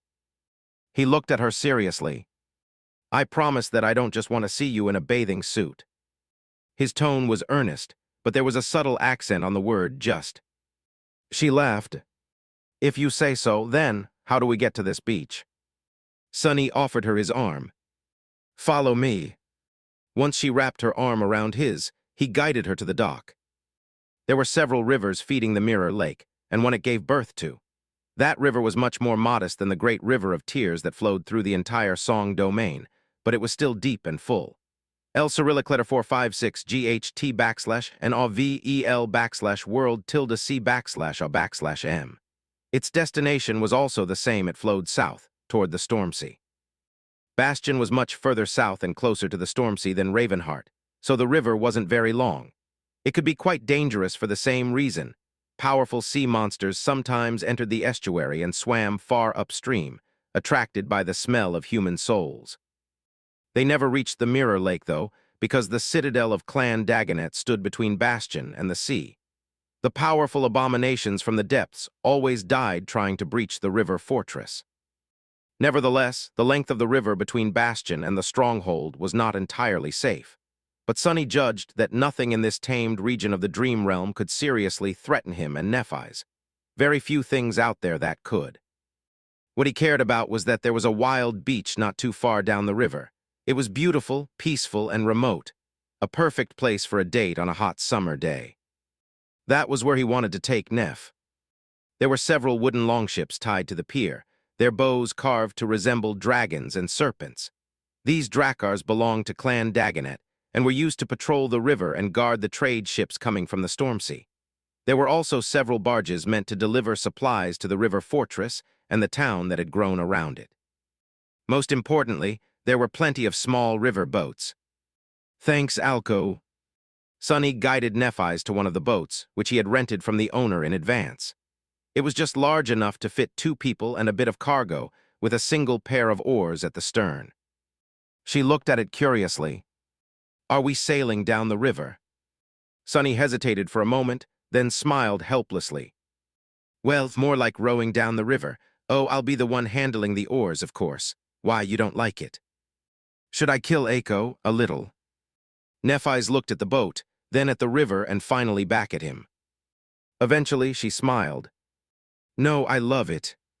Sonny let out a relieved sigh. Aiko can live. Should I give her a raise? Chapter 1808 Down the River. Sonny held Neff's hand to help her step into the boat, then untied it, pushed it away from the berth, and jumped inside nimbly. His movements were so light that the boat did not rock at all. Nephis sat down on the bench at the front, while he took his place on the bench at the stern. They were facing each other, with only the picnic basket between them. He took the oars and moved them gently, guiding the boat to the middle of the river. It floated smoothly, cutting the water with a pleasant sound. The lively streets of Bastion crawled past them, with plenty of interesting scenes to be seen. The further from the shore they moved, the quieter it became, until the bustle of the city had turned into a quiet hum. Sonny was not looking around, though. He was looking at Nephis, and in turn she was looking at him. Both were smiling. Nephis leaned to the side and lowered a hand into the water. Watching her fingers cut its surface, she sighed deeply and then closed her eyes for a moment. Her features relaxed. How peaceful. Hearing her say that made him happy. Sonny extended his shadow sense in all directions, so he knew that there were no nightmare creatures hiding under the water. He did not spoil the mood by telling her to be careful. Instead, he used the few moments she had her eyes closed to stare at her with an unabashed craving. Then he averted his eyes and concentrated on rowing. After a while, Nephis looked at him with a subtle smile. The city was behind them by then. There were no other boats on the river and no ships in sight. The only sounds breaking the silence were the rustle of water and the soft splashes produced by the oars. She leaned back a little and asked in a leisurely tone, "Won't you grow tired from rowing?" Sonny chuckled. It was obviously a question asked for the sake of being polite. He was supposed to be a master. After all, guiding a small boat downriver would not tire him. L Cyrillic letter 456 GHT /NOVEL/world tilde C /A/M. He could have used a measure of strength suitable for an ascended and sent the boat flying at great speed to strain himself, but then the oars would probably explode into splinters. That wouldn't be nice at all. Oh, I might not look it, but actually I'm quite strong. He let go of one of the oars for a moment and showed her his hand. These hands of mine can crush mountains. Nephis laughed. I'm sure, still, I feel guilty watching you do all the work. Sonny remained silent for a moment. Then his smile turned a little daring. Why don't you come here and help me, then? She looked at him, then rose with a smile and moved to the rear bench. Sonny shifted to the side to give her some room. A few moments later, they were sitting side by side, each holding one oar. The bench wasn't quite wide enough to fit 2 people, so their bodies were pressed tightly against each other. The cool breeze was caressing them gently, and the sun reflected beautifully from the surface of the water. The river was peaceful and quiet. Sonny could feel the heat of her body through his clothes, and she could undoubtedly feel his. He inhaled deeply. Rowing a boat in this manner was a little tricky. The oars had to move both simultaneously and with equal amounts of force. Otherwise, the small vessel would either turn to the shore or start spinning in place. But Sonny and Nephis easily fell into a comfortable rhythm. They were perfectly in sign. The oars rose and fell in tandem with each other, and the boat remained perfectly straight. It was rocking a little, though. and due to the fact that they were so close, each holding an oar with one hand, maintaining balance was a little tedious. Sonny moved his free arm and wrapped it around Neff's waist, firmly holding her in place. She glanced at him with a smile, then did the same. Just like that, they remained silent for a while, rowing in harmony while enjoying the breeze, the peaceful quiet of the river, and each other's warmth. The silence between them wasn't awkward or tense. Instead, it was comfortable and soothing, easing their tired minds. After a while, Nephis looked at him and asked, "What are you thinking about?" Sonny lingered for a moment, then shrugged slightly. "Just life, I guess, how it is sometimes full of sorrow and sometimes full of joy." She studied his face carefully, then turned to enjoy the view of the river. "Interesting, my life is quite different, I think. I am content at times, and at other times I am resentful. But I don't really feel joy or sorrow that much. Mostly I am just focused. Actually, I feel a little guilty if I am too happy or too sad. It makes me feel that I have allowed myself to become distracted." He looked at her curiously. That was how Nephis was. She lived in service of her goal, which didn't mean that she was miserable. It just meant that her mind was preoccupied with practical matters, and she mostly drew both satisfaction and discontent from the actions undertaken to realize her aspiration. That was a valid way to live a life. Still, Sonny felt that she was being too harsh on herself. He hesitated for a moment. "Really, then, when was the last time you felt joy? And when was the last time you felt sorrow?" Nephis looked at the river with a faint smile. She remained silent for a bit, then answered in an easy tone. "I don't quite remember." Sonny kept looking at her, not saying anything. Was it because it was not important to her, so she had forgotten? Or was it because her joys and sorrows had all been connected to him? He hugged her tighter. Sensing it, she turned to face him and smiled. "What about you?" Sonny blinked a couple of times and answered honestly. "Why, I am full of joy right now." Hearing Neff laugh, he smiled brightly. "As for sorrow, I had to throw out a batch of strawberries because there were too few customers in the cafe as of late. That was really sad." Her laugh grew a little louder. That made him happy as well. After a while, Nephis looked at him, lingered for a few moments, and then said neutrally, "This was a really great idea. I have a bit of history with boats, you know." Sonny knew, of course. From the boat she had built from the bones of a demon to cross the dark sea to Anank's Ketch, the two of them had shared many poignant moments while rocking on the water. Nephis sighed. "I once sailed down a great river with a dear person. That person is gone, but the fondness remains." He couldn't do anything but hold her close. Sonny knew that she was talking about Anank, but even though she could not remember him, these words described the two of them too. Looking ahead, he smiled and said, "Then it's good to forge new memories, to remember them fondly as well, one day in the future." Eventually, the beach he had wanted to take her to appeared in sight. By then, basked in her warmth, Sonny felt a bit regretful that it did. Chapter 1809 Beach Date. Bastion used to be surrounded by a vast, lush forest. Sadly, the entire forest had been one giant, dreadful abomination, a fallen titan that possessed immense power and almost inexhaustible vitality.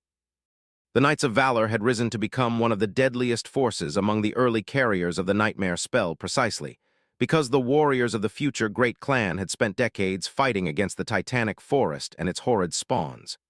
There were no masters and no saints back then, and yet they managed to push it back from the shores of the Mirror Lake.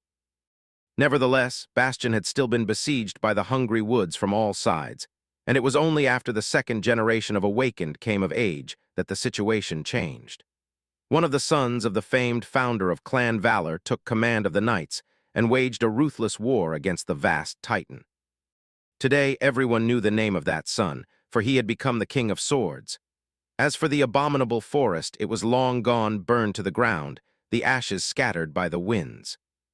A bustling city and fertile fields now stretched where impenetrable woods once stood, blocking the light of the sun and drowning the land in darkness.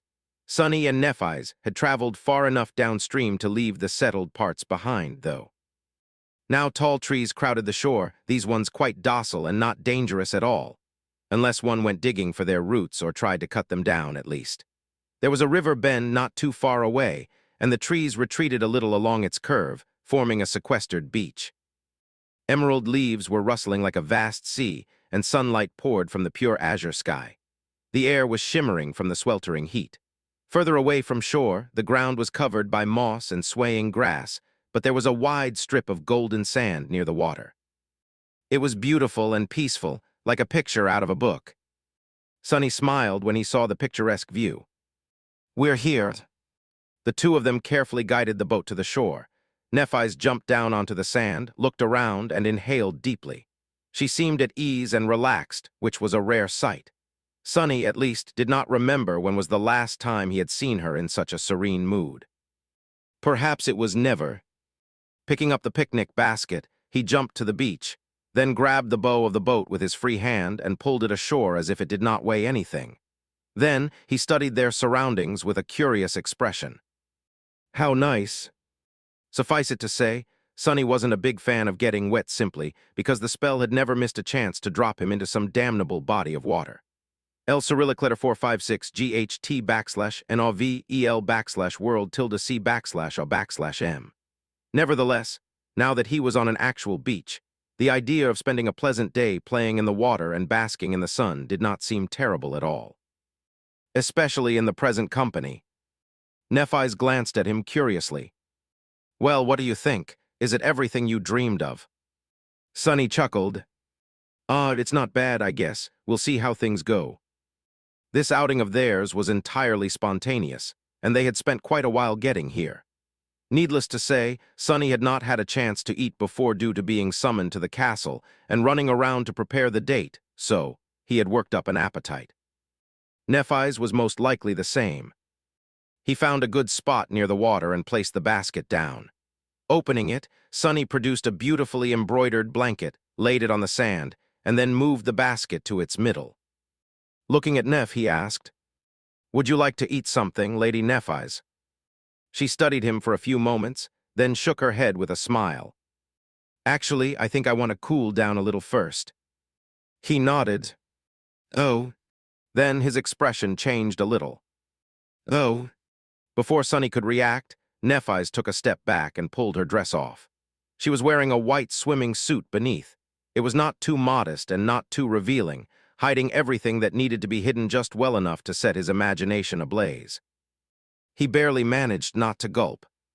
Her alabaster skin, her glistening silver hair, her striking eyes, the smooth lines of her supple body. It was a lot to take in. Her figure was slender and athletic, with a flat stomach and perfectly defined muscles, as expected from a person who spent most of her time either in battle or practicing the sword. However, it wasn't harsh and cumbersome. Instead, it was audiful and soft in all the right. I should probably look away. Sunny struggled to maintain his mental composure, knowing that she could sense the intensity of his longing. His struggles had limited success. Nephis chuckled, then turned around and stepped into the water. Then she looked at him over the shoulder. "Are you coming?"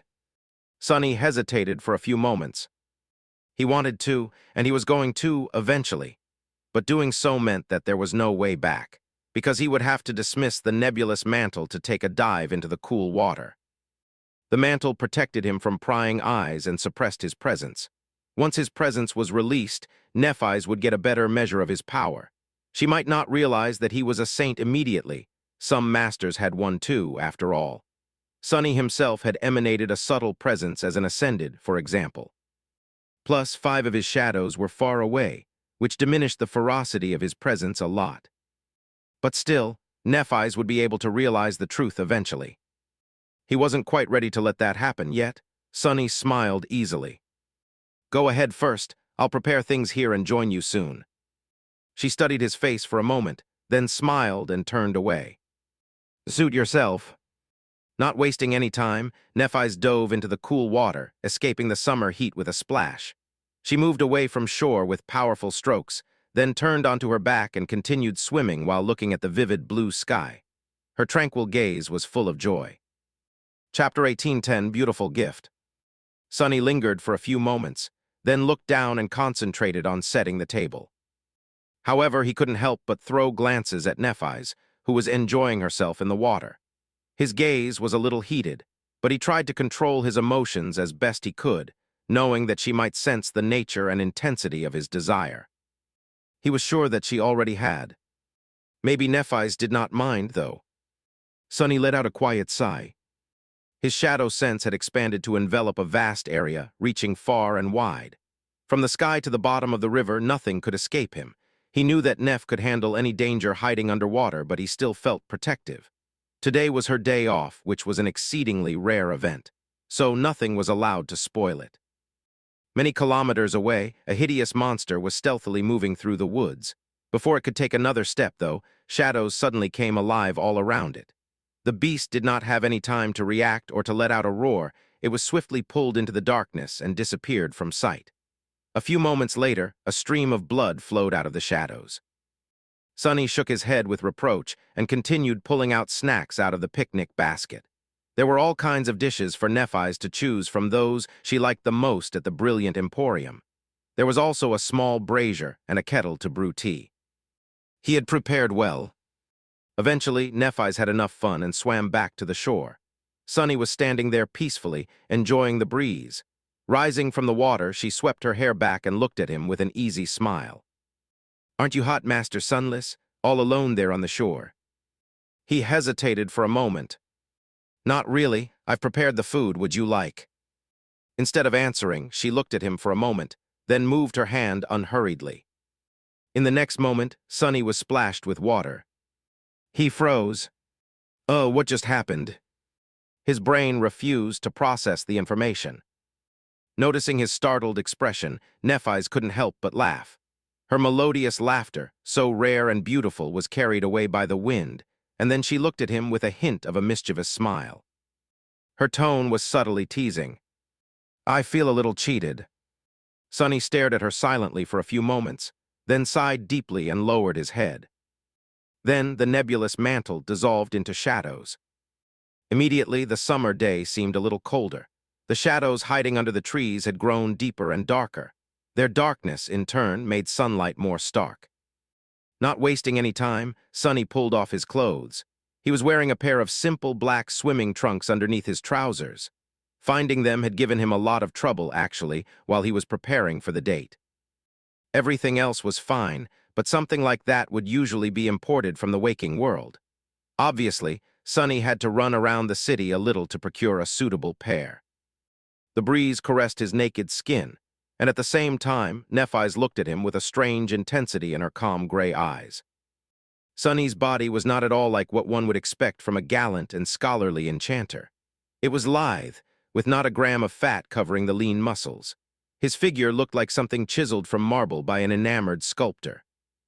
His flawless porcelain skin made his raven-black hair and dark eyes seem even darker. Most striking of all, though, was an intricate tattoo of a great serpent that crawled around his arms and torso. Contrasted against the fair skin, the black ink was like pure darkness. Every onyx scale of the calling serpent was so vividly tattooed that it almost seemed alive. Sonny had summoned the serpent from Godgrave for a special purpose. He had not planned on revealing it in such a manner, though. Well, all his plans had gone astray ever since this morning. Nephis seemed a little startled by the sigh. You have a tattoo." Sonny looked at his arms, then smiled pleasantly. "That I do." While she was gazing at him deeply, he sent a little essence into his muscles and jumped high into the air, then plummeted into the water like a cannonball, making sure that Nephis was in the splash zone. "You." In the next moment, she was doused with water from head to toe. Neph's eyes widened a little. Laughing, Sonny surfaced and then swam away from the shore. "You get back here." The water was cool and clear, washing away the summer heat from his body. Coming to a beach was indeed a really great idea. The two of them played in the water for a while. With her silver anklets, Nephis was like a mermaid. Sonny spent most of the time enjoying the sight of her moving gracefully underwater, so much so that he was starting to worry that he would be too distracted and accidentally drown. The water was pleasantly cool and incredibly clear. The sun, which had been high above them on the way to the beach, was slowly rolling down the horizon. At some point, Sonny left Nephis alone and swam far away from the shore. then held his breath and dove down. Reaching the depths of the river, he noticed what he was looking for, a stealthy nightmare creature that looked like a massive boulder. Once he swam close to it, though, the boulder split apart, revealing a jagged line. ~C·M. The abomination was like a monstrous abalone, and what had seemed like stone was its shell. Before the creature could swallow him, Sonny crushed the impregnable shell with his fist, and then spent some time thoroughly tearing the river beast apart. Eventually, he fished the soul shard out of its remains and pushed himself toward the surface. Soon thoroughly hungry, Sonny and Nephis returned to shore. Pleasantly tired, they walked over to the picnic blanket and sat down. She looked at the food with glistening eyes. Before Nephis could eat anything, however, Sonny reached outward and opened his palm. The soul shard was laying on it. It was a bit different from how the usual rough crystals. This one was perfectly round and polished, glimmering with a beautiful nacre color. Nephis looked at it with curiosity. "What is this?" Sonny smiled. "Just something beautiful for you." She hesitated for a moment, then took it and studied the glimmering pearl for a few moments. Then her face bloomed with a bright smile. Bringing the pearl closer to her face, Nephis looked at Sonny with appreciation. Then she sighed. "I don't have a gift for you, though." Pushing a plate of sandwiches closer to her, Sonny laughed. "You are here, that's the best gift." Chapter 18, 11 Perfect Day. "You are here, that's the best gift." Neff's smile grew a little wider. "It's such a smooth talker." Still, coming from Master Sunless, even the most trite compliment was too pleasant to hear. She looked down at the luminous pearl he had given her. It was merely an awakened soul shard, but the lustrous pearl was so pretty, glowing softly with an opalescent shine in her hand. Its beauty and uniqueness made it seem quite valuable. However, it was the intent behind the gift and the words that accompanied it that made Nephis like it a lot. She looked at him with a light smile. "I'll cherish it." Master Sunless usually wore his hair tied back neatly, but now it was loose and wet, falling to his shoulders like a waterfall of black silk. His skin was like white porcelain, with the onyx scales of the coiling serpent contrasted starkly against its smooth surface. His dark eyes were glistening in the sunlight. He looked lovely. Nephis stole a furtive glance at his chiseled body, then hid her agitation by biting into a flavorful sandwich. Her eyes closed slightly. Ugh. The sandwich was absolutely delicious. It was simply unfair. Her sight was already being assaulted by his figure, and now her taste was besieged by his incredible cooking. Which of her 5 senses would Master Sunless tackle next? Thinking that, Nephis tried not to blush. She had been a little flustered when he took off his clothes to jump into the water. He was much sharper than she had imagined. Nephis was used to being in the company of warriors, so she had seen her fair share of athletic bodies, but the contrast between his gentle demeanor and his lean, sculpted physique was too striking. Not to mention the detailed tattoo of the coiling serpent. It was so out of place on the body of the refined enchanter that Nephis had been given. A pause, that tantalizing tattoo, seemed like it had a history. Had Master Sunless been a delinquent once? For some reason, the thought was strangely exciting. Of course, she had a different suspicion about the origin of the serpent tattoo. Then there was the unexpected potency of his presence. She had known for a while that Master Sunless was in a habit of wearing a memory that dampened the impression people had of him. But she had not expected that he would be that impressive.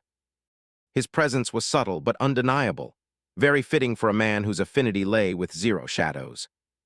However, although she had paid attention to his appealing body and the unanticipated power of his dark presence, Nephis had been distracted by something else.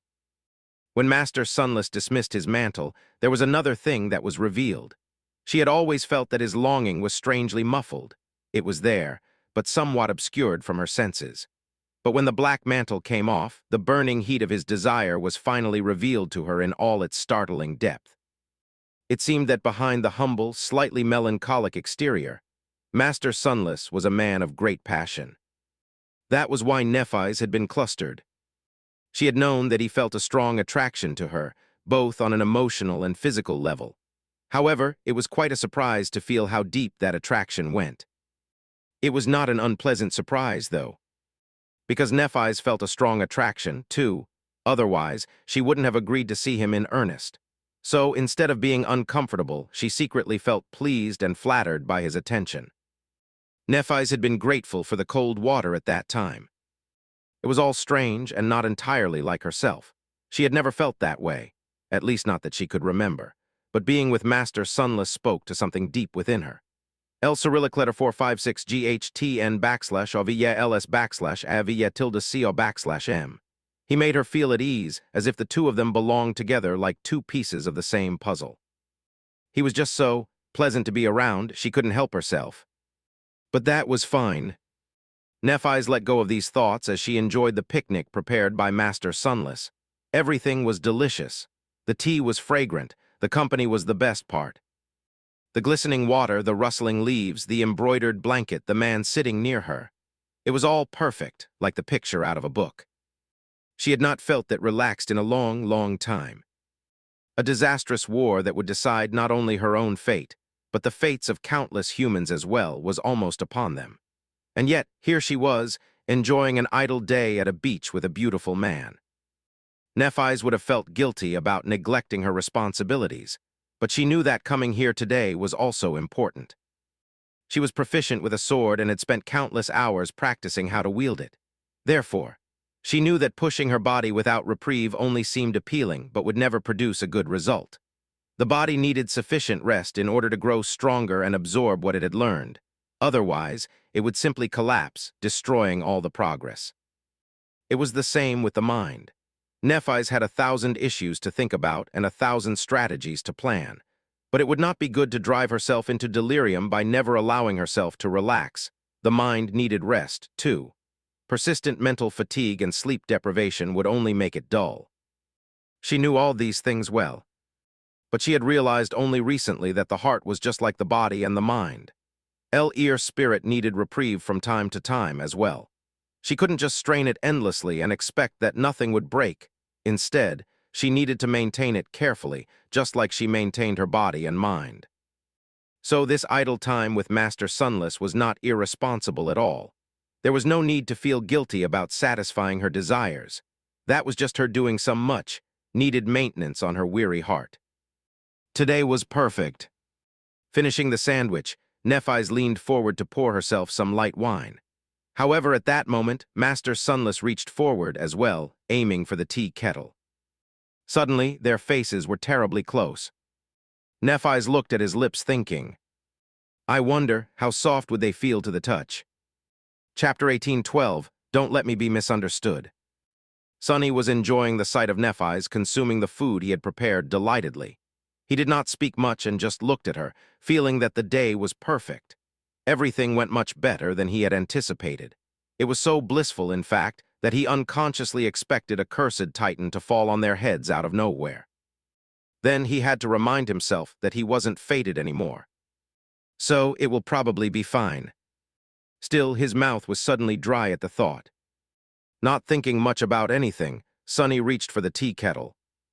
But at the same time, Nephis reached for the bottle of wine. Suddenly, their faces were terribly close. It was to the point that he could feel her breath on his cheek.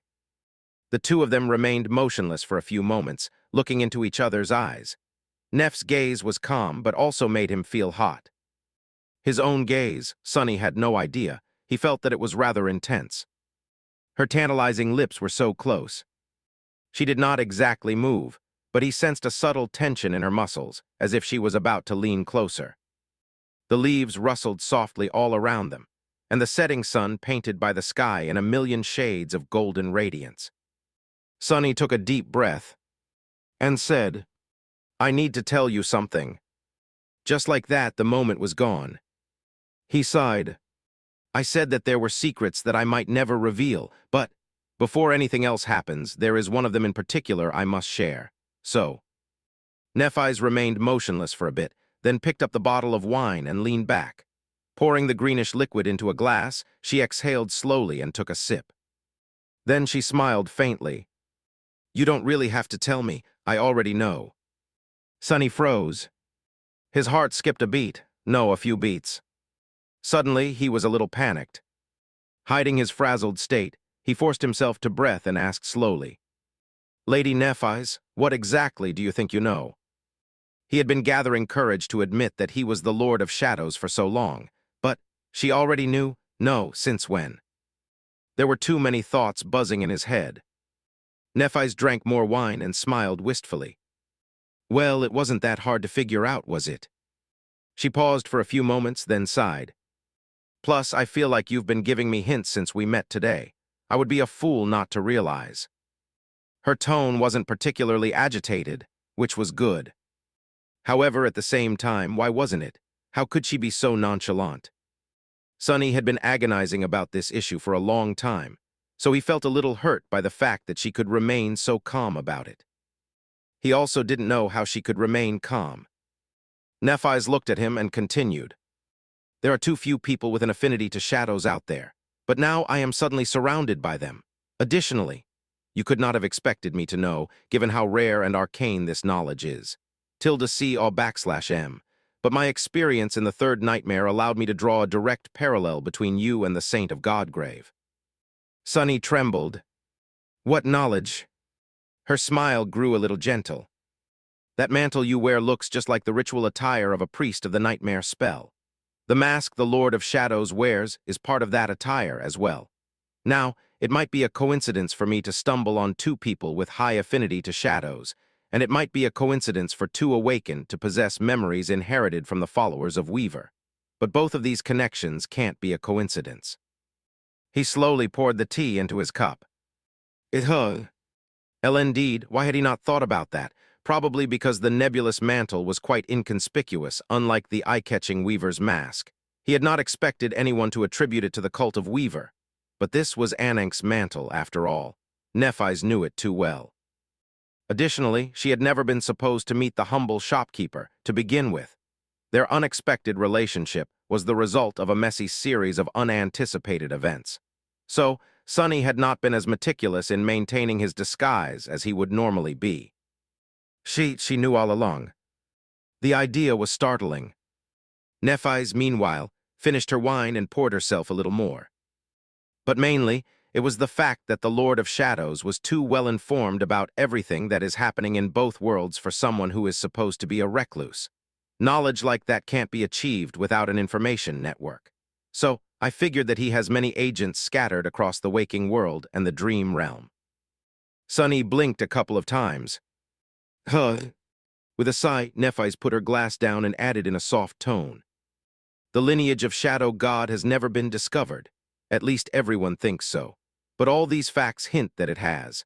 I don't know how the Shadow Clan managed to remain hidden for so long and why you are starting to move now, but it doesn't matter. What matters? He tilted his head a little. Wait a moment. She looked him in the eyes and smiled. Is that I know that you are an agent of the Lord of Shadows, Master Sunless, but that doesn't really change the way I think of you, so you don't have to worry. Sonny stared at her silently. No, but why does she sound a little smug? And also, she did not care if he was a spy working for the Lord of Shadows. That made him feel warm inside. It was so adorable. He inhaled, then said in a cautious tone, No, that's not it. A hint of surprise appeared on Neff's face. She lingered for a moment, then asked, It's not. Sonny scratched the back of his head awkwardly. What I mean, say is that I am not an agent of the Lord of Shadows. His voice was a bit smooth. I am the Lord of Shadows. Nephis looked at him incredulously. Her expression was deadpan. What? He nodded. Yes, the Lord of Shadows. That's me. We met in Godgrave before we met in Bastion. Her face froze. Nephis remained silent for a while, then asked in a flat tone. How would that even work? Godgrave is so far from Bastion and your tether. Sonny sighed, then manifested the gloomy shadow into an avatar. A moment later, two of him were sitting on the blanket, one wearing nothing but the swimming trunks, the other wearing clothes made from manifested shadows. It's an ability of mine. I have 7 bodies. 2 are here in Bastion, 4 are in Godgrave, and 1 is in the Song Domain. Neff's eyes slowly widened. She stared at the two of him without saying anything, her expression perfectly emotionless. After a while, Sonny asked, Lady Nephis, are you fine? She nodded slowly. Yes, of course. He hesitated. Are you sure? Nephis raised an eyebrow elegantly. Yes, why are you asking? Sonny coughed. Because the river is on fire. Chapter 1813, Behind the Mask. The river was indeed on fire. It was quite a strange sight. A vast expanse of clear water was boiling, and more than that, a sea of white flames was spreading across its surface like burning all. A wave of heat assaulted Sonny like a tide, bathing him in warmth. Neph slowly turned her head and looked at the river, a calm and composed expression on her face. The flames fell and were extinguished under her impassive gaze. Then she cleared her throat. Ah, yes, there was a nightmare creature preparing to surface. I burned it. Her tone was poised and confident. Sonny kept the smile off his face. Oh, I see, of course. Thank you for reacting promptly. His shadow sense was still enveloping the entire area, so he knew perfectly well that there had been no abomination. However, he wasn't going to mention it. Instead, he raised the steaming cup of tea with a trembling hand, gulped it down, and sighed. His avatar silently turned back into a shadow. Well, yes, as I was saying, there is no shadow clan and no information network. Instead, there is just me.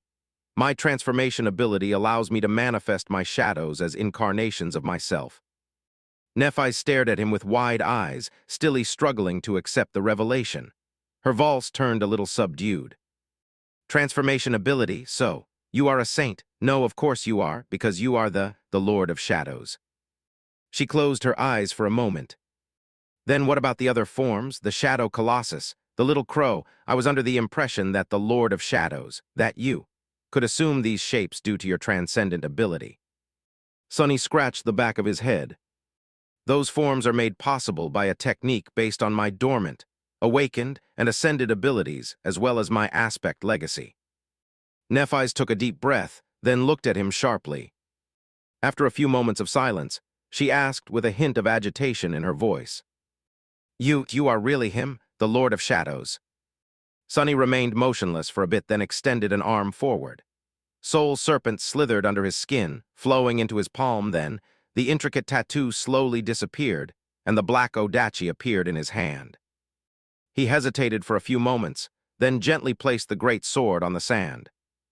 Yes, although it would be more appropriate to say that the Lord of Shadows is me. Sonny looked at Nephis with a pale smile. I attained transcendence 4 years ago near the end of the Southern Campaign. After that, well, one was a little done with the world. So I spent a few years wandering the dream realm aimlessly, having no desire to return. But eventually I did. I sent most of my incarnations to Godgrave, where they battled the nightmare creatures and established a foothold in that damned place. ~C/M, and at the same time I came to Bastion and opened my shop. That is pretty much it. She looked at him for a while without saying anything. What was she thinking about? Sonny was afraid to imagine. Was she blaming him for fooling her, feeling betrayed? Was she too stunned to understand the meaning of his words? Or was she perhaps all right with it? He did not know.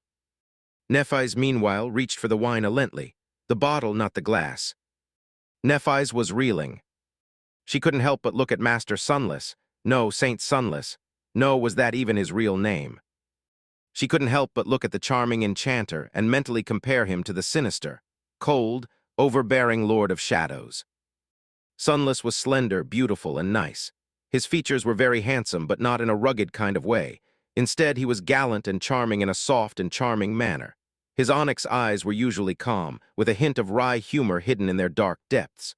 Sometimes they were clouded by a veil of strange melancholy, and sometimes they were glistening with sincere mirth. He made Nephis feel at ease. The Lord of Shadows, meanwhile, was fearsome and imposing. His face was always hidden behind a mask. Sometimes it was a featureless mask that made him look eerily unfathomable, and sometimes it was the ferocious mask of a dark demon. His movements were sharp and powerful, full of ruthless intent. His sinister voice was cold and emotionless. He made Nephis feel on edge. If there was something in common between the two of them, it was that both of them seemed to be able to stir her emotions. But still, how could the two of them be the same person? How could the gentle Master Sunless have cut down great nightmare creatures without batting an eye?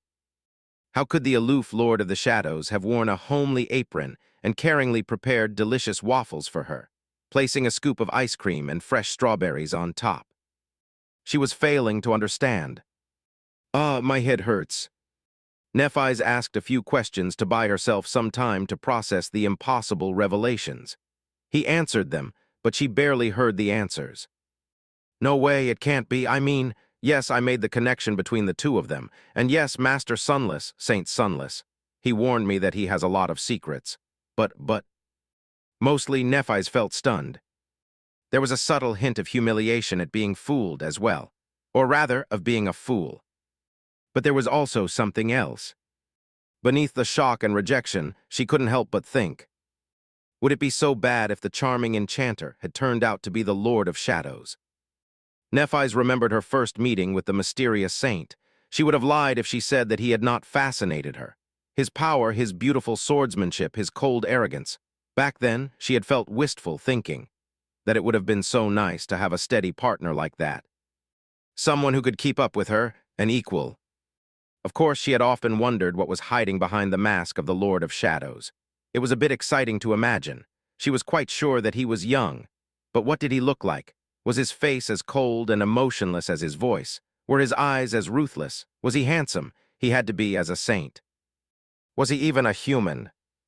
Nephis had only been distracted from that fascination after stumbling into an unexpected relationship with Master Sunless, the charming and gentle enchanter. First a fake one, then less and less so. She mentally replaced the ferocious mask with the beautiful face of Master Sunless, Saint Sunless, or whatever his name truly was. He would look so out of place in the heavy onyx armor, wielding the great blade of the dark Odachi. But also, it fit so well. His raven-black hair, his porcelain skin, his dark eyes. She could imagine it easily, a beautiful man like him sitting on an obsidian throne in the nameless temple, clad in intricate onyx armor and surrounded by eternal darkness. How did I not realize it before? Nephis wanted to fall through the ground. She feverishly went over every encounter with the Lord of Shadows, and then put them side by side with the time she had spent with Master Sunless. The way he watched her practice swordsmanship. The way he watched the lonesome tree in the courtyard of the dark temple. The way he seemed to enjoy seeing people eat his food. The way he seemed to prefer the solitude of the nameless temple despite surrounding himself with human-like shadows. She swallowed some wine, not feeling its taste. Wait, Sunless, is that even your real name? Chapter 18:14 Confession. Sunless, is that even your real name? Sunny blinked a couple of times. Why does she? But then it made sense. He knew that his feelings for Nephis were real, and him being the Lord of Shadows did not change them. But for her, she must have been questioning everything she knew about him. Every word he had uttered was under suspicion of being a lie, and every action he had taken was under suspicion of being premeditated and purposeful. That was because, while Master Sunless was merely a person, the Lord of Shadows was something else. He was one of the players in the grand game between the powers of this world. Sunny lingered for a moment, then offered her a fragile smile. Sure, that is my real name. Well, actually, although it is my real name, most people call me Sunny, so I was going to suggest that you call me that too soon. Today. He faltered, then sighed. Listen, First, I want to explain something. My intention was never to deceive you. I did not approach you with an ulterior motive, insinuating myself into your good graces for a nefarious purpose. In fact, I never expected to meet you at all. I mean, meet you here in Bastion. He wasn't being very eloquent, but there was no helping it. Sunny's mind was in turmoil, and therefore so were his words. He sought a momentary refuge in the act of gulping down tea. It was sort of like this. The Lord of Shadows was supposed to be a part of me that deals with the big picture, while Master Sunless, he wasn't supposed to have any purpose at all. He was just meant to live the life that I have always wanted to live but was never able to. A quiet and peaceful life away from bloodshed and strife, one that had nothing to do with the sovereigns, the war, the nightmare spell, the gods and the demons, the future. Sunny sighed. I just wanted to manage a small shop and live quietly, or rather, I wanted to let a part of me experience that bliss at least. So that was what I did, and I never expected that a few days after the Lord of Shadows met you, you would walk into my shop. Actually, I was so startled that I fell, like a fool. Neff blinked. That was why you were on the floor.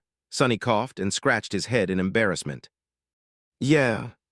She stared at him intently. Walt, what about the duel with Tristan of Aegis Rose? He looked down. Oh, that. I tried really hard not to hurt him, too much.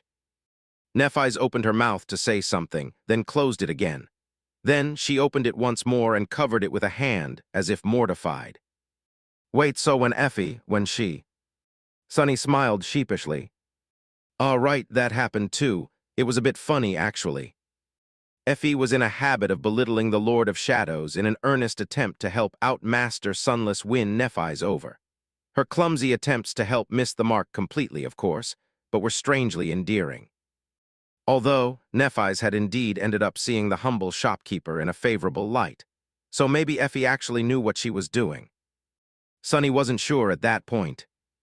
Noticing that Nephis seemed to have lost the ability to speak, he hesitated for a moment, and then said softly, When you walked into my shop, it was like two worlds colliding. Well, and after that, one thing led to the other. And before I knew it, we were in a contractual relationship. I was being knighted, and you were spending more time with me than with the Lord of Shadows.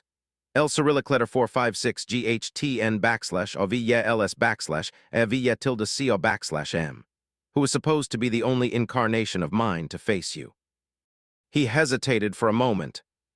I knew that the best course of action would be to sever that connection and make sure that Master Sunless, the humble shopkeeper, never comes in contact with changing star of the immortal flame again. But I was selfish, and I was greedy, and I went along with the flow, allowing it to pull me closer to you. Nephis looked at him strangely, something flashing in her eyes. Then a slight frown creased her elegant brow. She mumbled, Wait, but initially I only trusted you.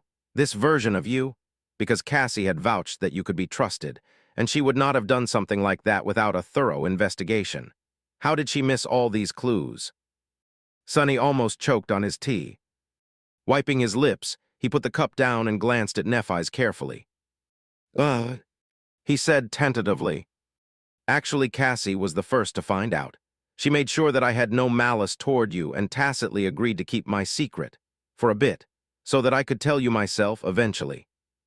The wine bottle was slowly melting in Neff's hand. Her voice trembled a little. Castle knew. Sonny smiled awkwardly. Sorry, Cassie. Ah, yes, we sort of struck a deal for reasons. But you should know that she only has your best interests in mind, so if you want to blame someone, blame me. She has really done the best she could. It is me who's at fault. Nephis stared at him silently for a while.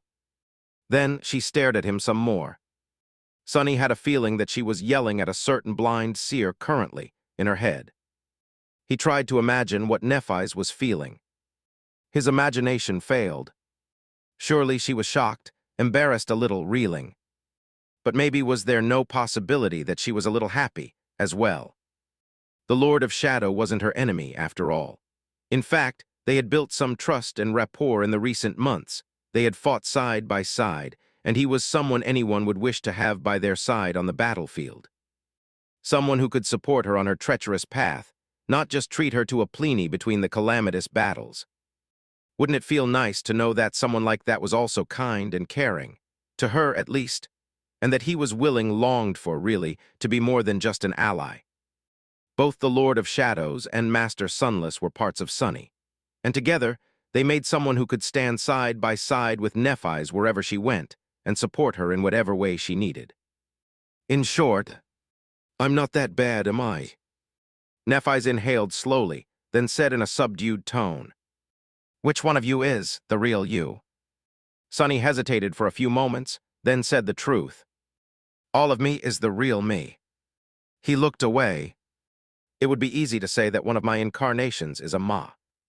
SK and the other one is the true me, but that would be a lie. They are all me, and the only difference between them is the role they have to play. The Lord of Shadows is meant for war, and so he is aloof and unyielding. Master Sunless is meant for peace, and so he is soft and accommodating. Sonny lingered for a moment, and then added quietly, I guess you can say that one of them is what one want to be, while the other is what I have to be. But that is not really important. What's important is that. He looked at her with a pale smile.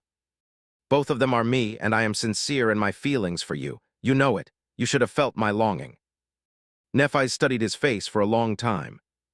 Then she nodded slowly. And blushed. I see I need to digest it, sorry. What? Before Sunny could react, beautiful white wings appeared behind Nephis, and she soared into the air, sending sand flying in all directions. Wait, he called after her, but she swiftly rose into the sky, and then disappeared in the direction of Bastion. Sunny was left alone on the beach, frozen. Use you. He looked down, remained silent for a while, and grimaced. You forgot to take your dress. Indeed.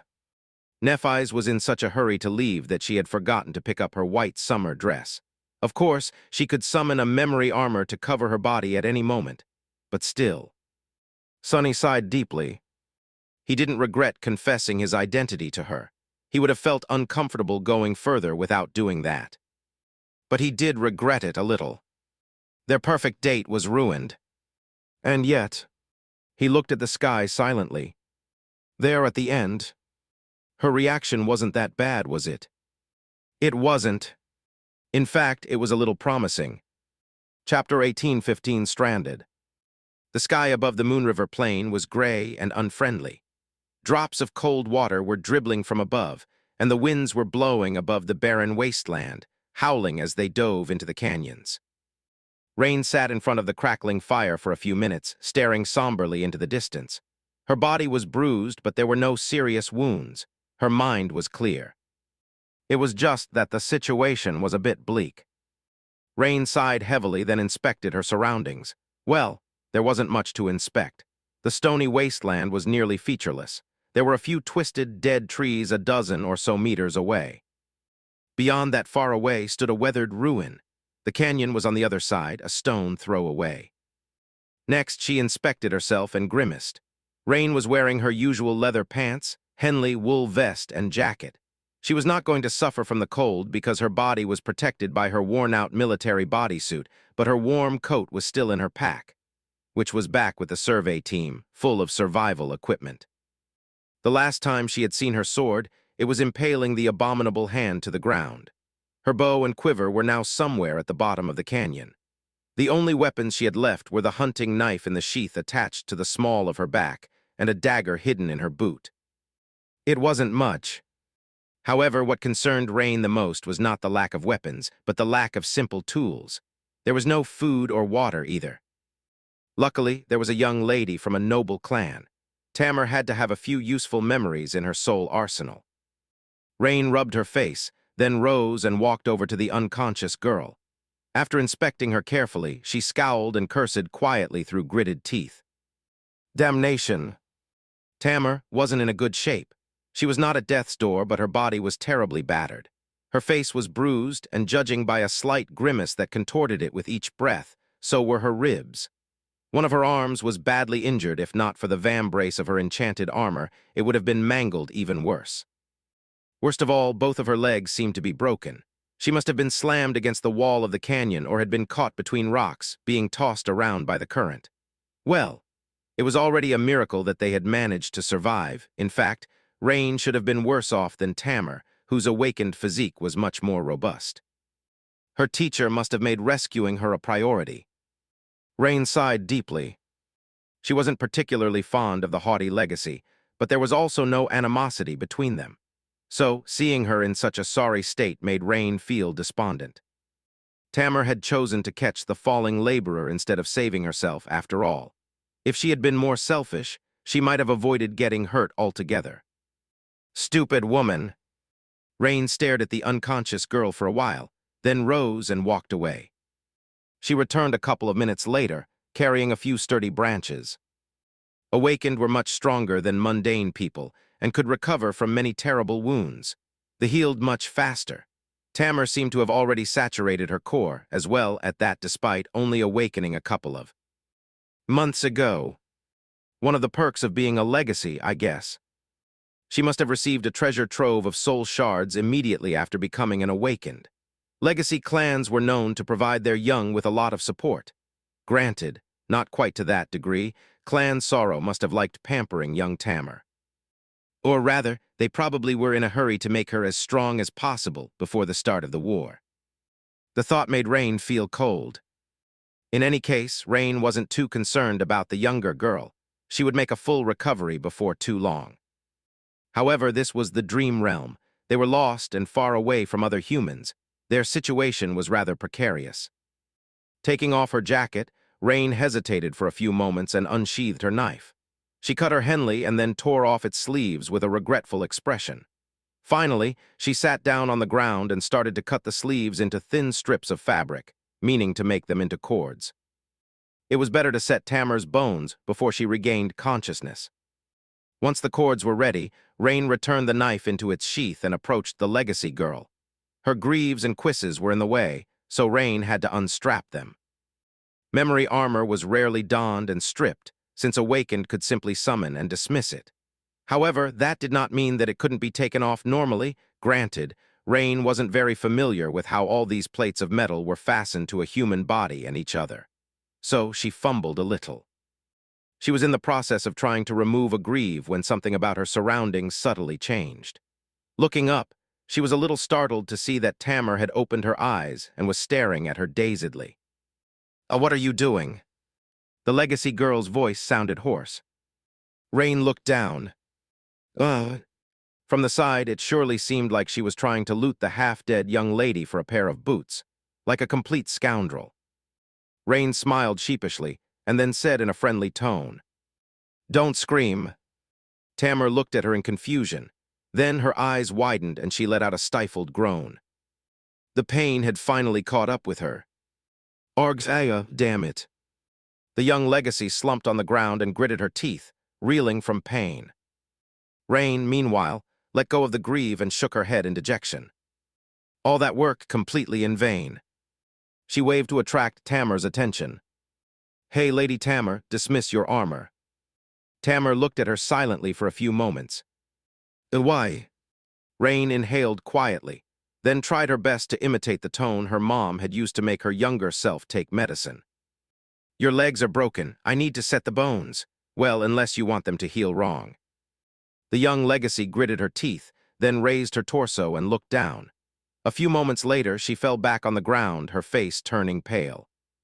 There was a long stretch of silence, and then her plate armor collapsed into a whirlwind of sparks, leaving only the cloth underlayer behind. Tamar was left wearing only a simple white shirt and breeches, shivering slightly in the cold. Rain hesitated a little before picking up her jacket and covering the younger girl with it. Then, she looked at her pale face from above. "It's going to hurt a lot. Do you want to bite down on something?" Tamar slowly shook her head.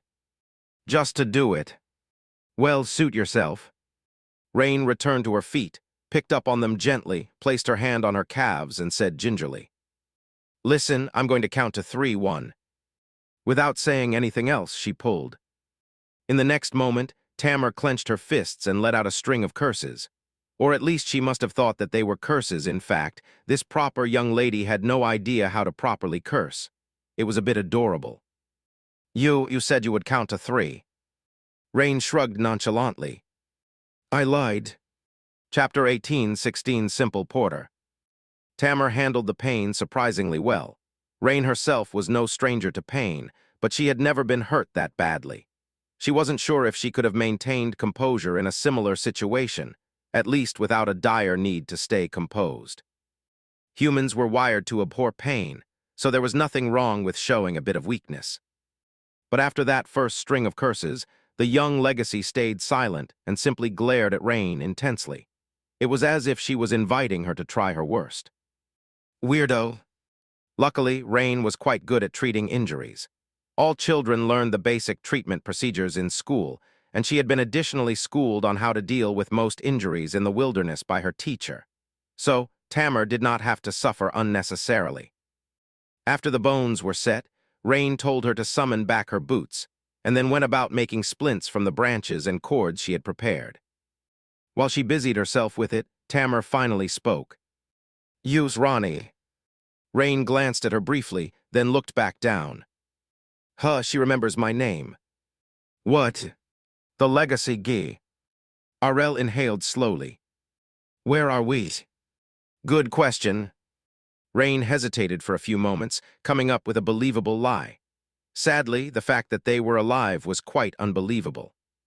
But then again, the existence of her teacher was even harder to believe. So any explanation she could come up with would sound more plausible than the truth. Eventually, she said, I'm not sure either. Somewhere downstream from where we fought the tyrant. It looks like the river carried us pretty far. When I came about, I was laying on the edge of the canyon with no trace of the others in sight. You were about 100 meters downriver. That's all I know. Tamar remained silent for a while. How did we survive? A petty shadow rescued us from the current, then left us to fend for ourselves in the wilderness, because I hurt his feelings. She smiled faintly. No idea. I assumed it was because of some powerful life-saving memory you have. The young legacy roused an eyebrow. There's no such thing. Rain sighed. That's too bad. Finally finished, she looked at Tamar and shrugged. Well, we're both alive. Now we just need to make our way back to the main camp, and then we will even be able to keep staying alive. Isn't that wonderful? The young legacy looked at her somberly, not saying anything. Rain smiled faintly. What? Why are you looking at me like that? Tamar glanced at splints on her legs, then faced her with a grim expression. We don't even know where we are. The wilderness is teeming with nightmare creatures, and I can't fight. How are we going to get to camp with me like that? Rain wasn't very concerned. What's the problem? Summon that echo of yours and let's ride it all the way back. The young lady did not answer. Her silence was a little unnerving. Rain frowned. Is there a problem? Tamar simply stared at her grimly for a bit, then said evenly, I can't summon my echo. Her words sent a chill running down Rain's spine. The giant wolf had been perfectly fine when they fell into the canyon. Had it not, the two of them could easily survive the perilous journey with its help. However, without the echo, the situation would indeed be chillingly grim. Being lost in the wilderness of the dream realm with no tools and no weapons, with the soul-awakened warrior among the two of them suffering from heavy injuries. Making it to the main camp in one piece seemed like a very distant possibility, to say the least. Rain looked at Tamar, her frown deepening. Why was it destroyed? The young legacy slowly shook her head. No, it's not destroyed. Rain lingered for a moment, then rubbed her face tiredly. Then what's the problem? Tamar remained silent for a few seconds. The survey team is lacking a melee fighter now. Ray can do a lot of damage from stealth, but he is not well suited for direct combat. Without that echo, the team will suffer heavy casualties, if they can even make it back to the main camp. They won't have a way to cross the canyons either. The mission will fail. Rain stared at her incredulously. After a while, she said, So, it's not that you can't summon the echo. You won't summon the echo, because you would rather die than put the team and your mission at risk. Tamar nodded. That's right. A strange smile appeared on Rain's lips. That is very noble of you, Lady Tamar. It's commendable that you have decided to die for your duty. But what about me? Isn't it a bit strange that you have also decided that I will die to uphold your duty? Doesn't seem very fair. The young legacy frowned. Have you no loyalty? Those people are your comrades, and our mission is important for the future of the Song domain. We must be ready to sacrifice for the greater good. Rain laughed. Loyalty? I am sorry, Lady Tamar. I am a hired laborer. I get paid a pitiful amount of coins to carry rocks and do tedious chores. Am I supposed to die for the right to carry rocks or for the privilege to do chores? I've been only doing that to put food on my plate. The only thing I'm loyal to is my stomach. Tamar glared at her with indignation, then took a deep breath and grew quiet. Sprawling on the ground in exhaustion and clearly suffering from pain, she remained silent for a few moments, then sighed. You're right, you are not a legacy or even a soldier, so I can't expect you to understand. Still, I won't compromise the entire survey team for the sake of one member. I won't leave them without the protection of the echo. Rain sighed inwardly. Stubborn fool. Tamar, meanwhile, looked at her with a grave expression.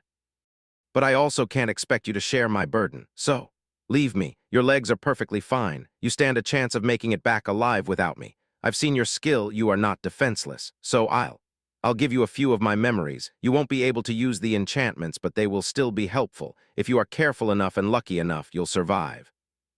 Rain studied our pale, determined face silently. After a while, she asked in a neutral tone, "So that's your plan, to send me off and stay here immobilized to die on your own?"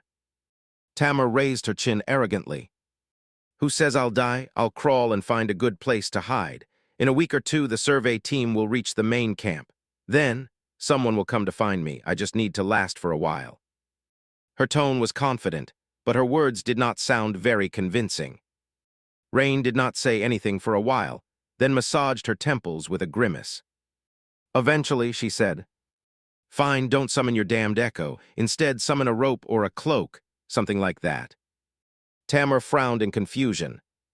"A rope, what for?" Rain stood up and raised her hands above her head, stretching her body. She could feel strength returning to her limbs. "Because I am going to drag you to the main camp instead of that echo, if I have to. You did save my life back in the canyon, after all. I might be a simple porter, but I'm not an ingrate. My mom taught me better." She had decided to stay with Tamar. After all, there should not be a lot of difference between carrying rocks and carrying a slim legacy girl. They were going to make it back together, or not at all.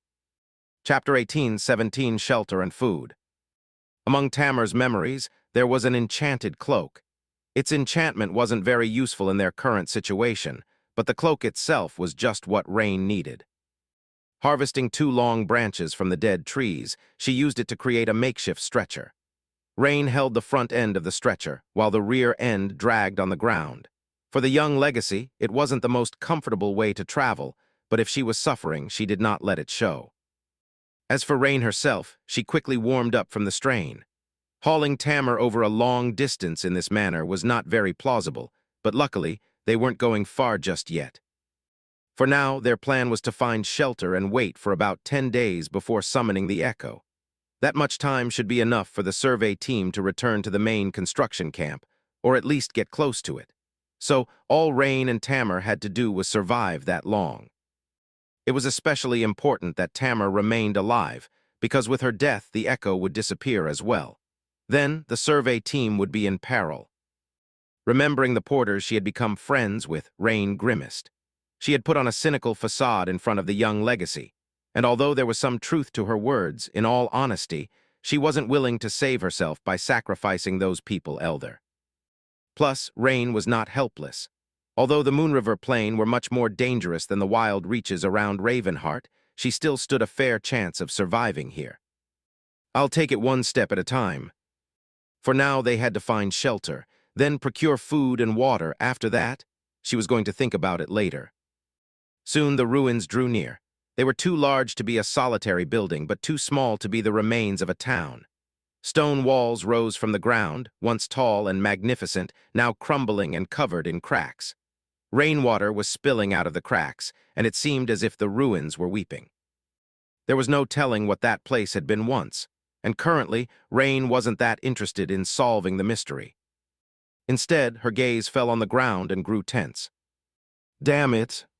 She stopped without approaching the ruins and gently placed the stretcher on the ground. Tamar's face paled from the jolt, but she stubbornly refused to let her pain show. "What is it?" Rain studied the ground with a somber expression. A few moments later, she sighed. "There are prints on the ground." Tamar turned her head to look. There were indeed traces of something having stalked this area in the mud. The prints weren't too large and were clearly animalistic in nature. Judging by their size and depths, the creature or creatures weren't too large. Still, it was a cause for concern.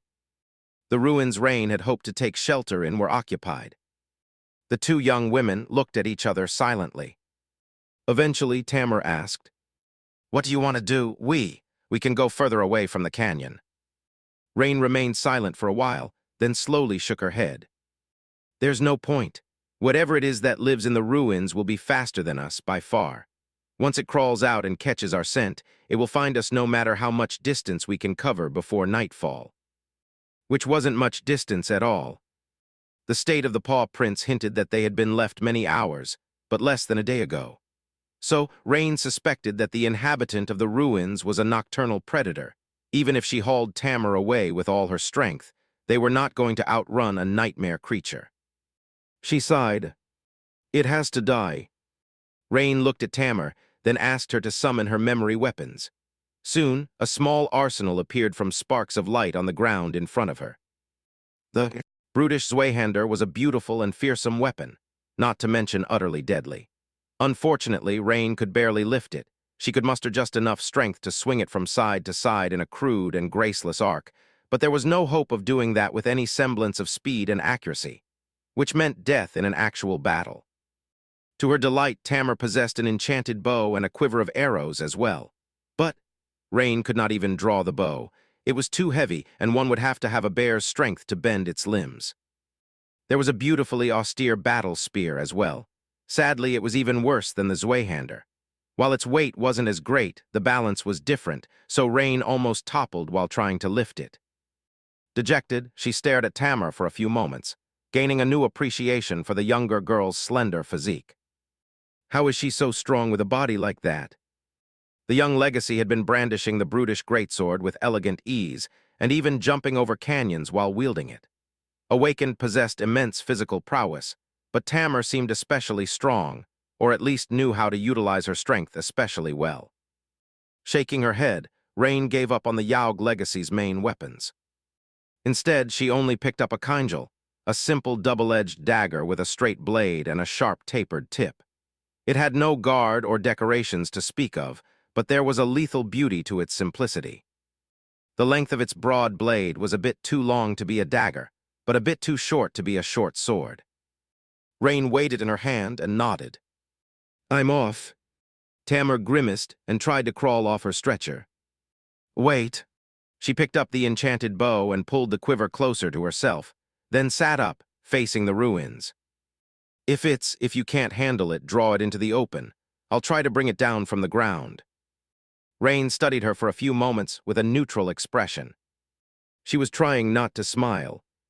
Tamar's intent was gravely serious, but with her legs outstretched and fixed straight by splints, she looked a bit comical, sitting there on the ground like a doll. Eventually, Rain gave her a nod, gripped the enchanted dagger, and headed for the ruins. The shape of the weapon was only marginally more advantageous than her hunting knife. However, it was a genuine memory, and of the ascended rank, no less. Even if Rain could not use any of the dagger's enchantments, its sharpness alone would be of great help. Feeling tense and uneasy, she silently entered the ruins. A few moments later, her figure was swallowed by darkness. Tamar was left sitting in the mud, gripping her bow tightly. The jacket Ronnie had lent her fell to the ground, but she could not even feel the cold.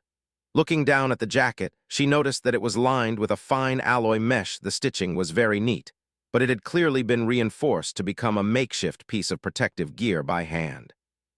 She stared at the jacket for a few moments, surprised. Tamar was no stranger to all kinds of armor, however. As a legacy, she had always been meant to become an awakened. So the armor she was knowledgeable about was in the form of powerful memories and defensive aspect abilities. Such a minuscule, mundane method of protection as lining one's jacket with reinforced alloy would have never crossed her mind. It was so strange. Ronnie herself was strange. She seemed too calm and too capable. Most of all, her mental fortitude was entirely out of place. By all accounts, she should have been terrified and on the verge of panicking. It was Tamar who was supposed to be the one to maintain her composure in any situation, as an awakened warrior should. And yet, why did it seem as if Ronnie was more prepared to face the horrors of the dream realm than she was? As if, for her, all of it was just a normal Tuesday. Can she be a Valor spy? That would be reasonable. However, somehow Tamar did not believe it. She gritted her teeth and faced the ruins. For a few minutes, there was only silence. And then the silence was torn apart by a chilling roar. Deep within the ruins, a heavy object collided against the stones. She heard a faint sound of something sharp grinding against the ancient walls. One of them seemed to crumble with a loud crack. Tamar raised her bow and prepared to draw the string. A while later, a slender figure walked out of the darkness. Ronnie's clothes were soaked with blood, but the blood was too dark to have come from a human. Her expression was nonchalant. She was wiping the blade of the enchanted dagger on the sleeve of a black military bodysuit as she walked. Approaching Tamar, the strange porter flashed her a smile. "An awakened beast, we were lucky." Tamar looked up, staring at the mundane girl silently. "Is that what she calls lucky?" An awakened beast was supposed to be a herald of death for a mundane human. Even the government soldiers used heavy suits of mechanized armor and powerful rifles to face one. Soon, Ronnie dragged her into the ruins. Finally sheltered from rain, Tamar felt a little better. They entered a spacious hall in the central structure of the ruin. It was dark inside, but that did not prevent her from seeing the body of a large beast laying on the stone floor. The lower part of its body was buried under rubble, and its throat was savagely slit, seeping with blood. Sitting down on the floor, Rant leaned back tiredly. After a few moments of silence, she suddenly smiled. "Here's shelter, and look." She pointed at the dead abomination. "There's food." Her smile dimmed a little. "Now I just need to find water." Chapter 18 Moment of Respite. Even though did not show it, she was still reeling from the short but lethal battle with the awakened beast. A creature like that was not something she had not faced before, but those encounters had always been preceded by careful planning and preparation. Challenging an abomination as powerful as that blind was a chilling experience. Luckily, the beast had been slumbering deeply when Rain entered the ruins. She stalked them silently, found the enemy, and managed to devise a feasible plan without alerting the abomination. Then she cut her arm and stirred the nightmare creature awake with the scent of blood. Luring it out of its lair, Rain toppled a badly damaged stone wall on the beast, burying it under rubble. The enemy was immobilized even if only for a few moments. So she rushed in, dodged its deadly claws deftly, and sliced its throat open with the sharp blade of the ascended dagger. It all ended in a heartbeat. Rain wasn't even injured. Of course, she could have very well lost her life. One mistake was all it took to die. If she had hesitated even a little or had been a split second too late to dodge the monstrous claws, the beast would have been gnawing on her bones by now. But it was dead instead. So it all worked out in the end. "I don't like it." Rain had grown accustomed to hunting nightmare creatures, but the lack of control in this improvised battle made her feel uneasy. She didn't like gambling with her life. Letting out a sigh, she glanced at Tamar and then went about making a fire. The young legacy had a tinderbox memory, so Rain did not have to go through the tedious motions of forcing the damp wood to catch flame by hand. Soon, the ruin was illuminated by warm orange light, and the two of them were warming themselves in front of the fire. The rain had turned into a dribble by then, so she couldn't collect rainwater anymore, at least not conveniently. It would be easier to wait for the canyon to fill with water once again. She would walk there later. Rain had to scout their surroundings anyway. For now, though, she weighed the enchanted in her hand once again, then sighed and rose to her feet. "Wait here." Dragging the carcass of the dead beast outside with some effort, Rain dressed it down and salvaged a fair deal of meat.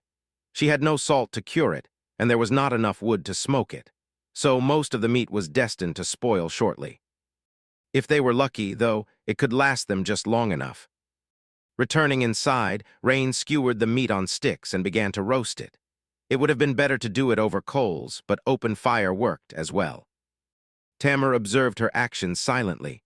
All in all, she was holding up well despite the terrible injuries. After a while, the young legacy asked, "Ronnie, who are you?" Rain raised an eyebrow. "What do you mean? I'm a porter. Before that, I was a laborer in the main construction camp.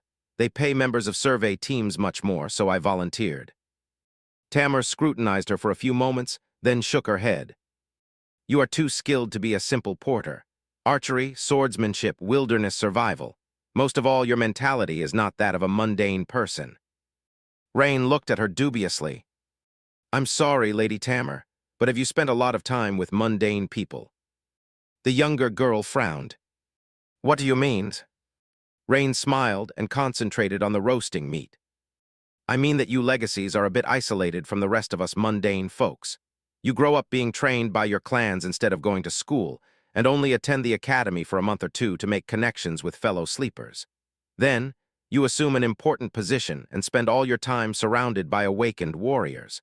So, how would you even know what a mundane person should be like? She glanced at Tamar and shrugged.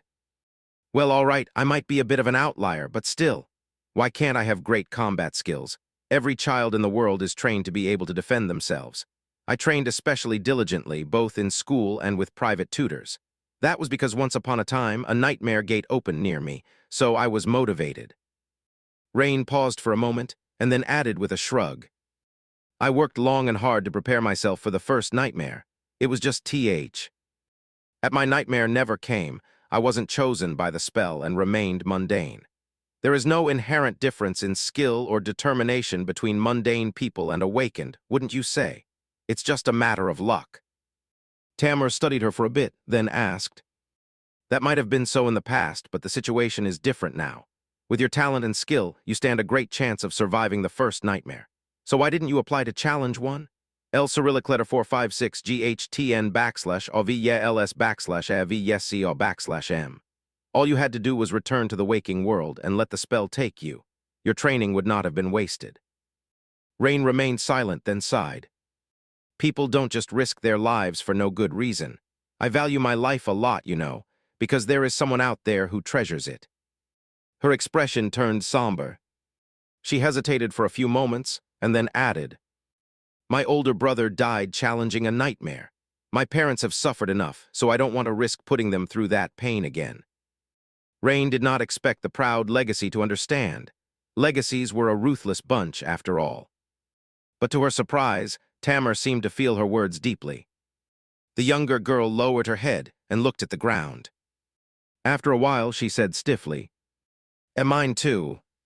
Rain looked at her in confusion. What? Tamar sighed. My older brother died challenging a nightmare, too. He was much older than me and very talented, the pride of our clan. He became a master at an early age and challenged the third nightmare after a while, and died there. Her expression was stoic, but her voice was tinged with heavy emotions. Eventually, the young legacy shrugged. Well, the age gap between us was too big, so I did not know him well. I just thought I'd share, since you did first. Rain looked at her quietly for a while, then turned away. Thank you for sharing.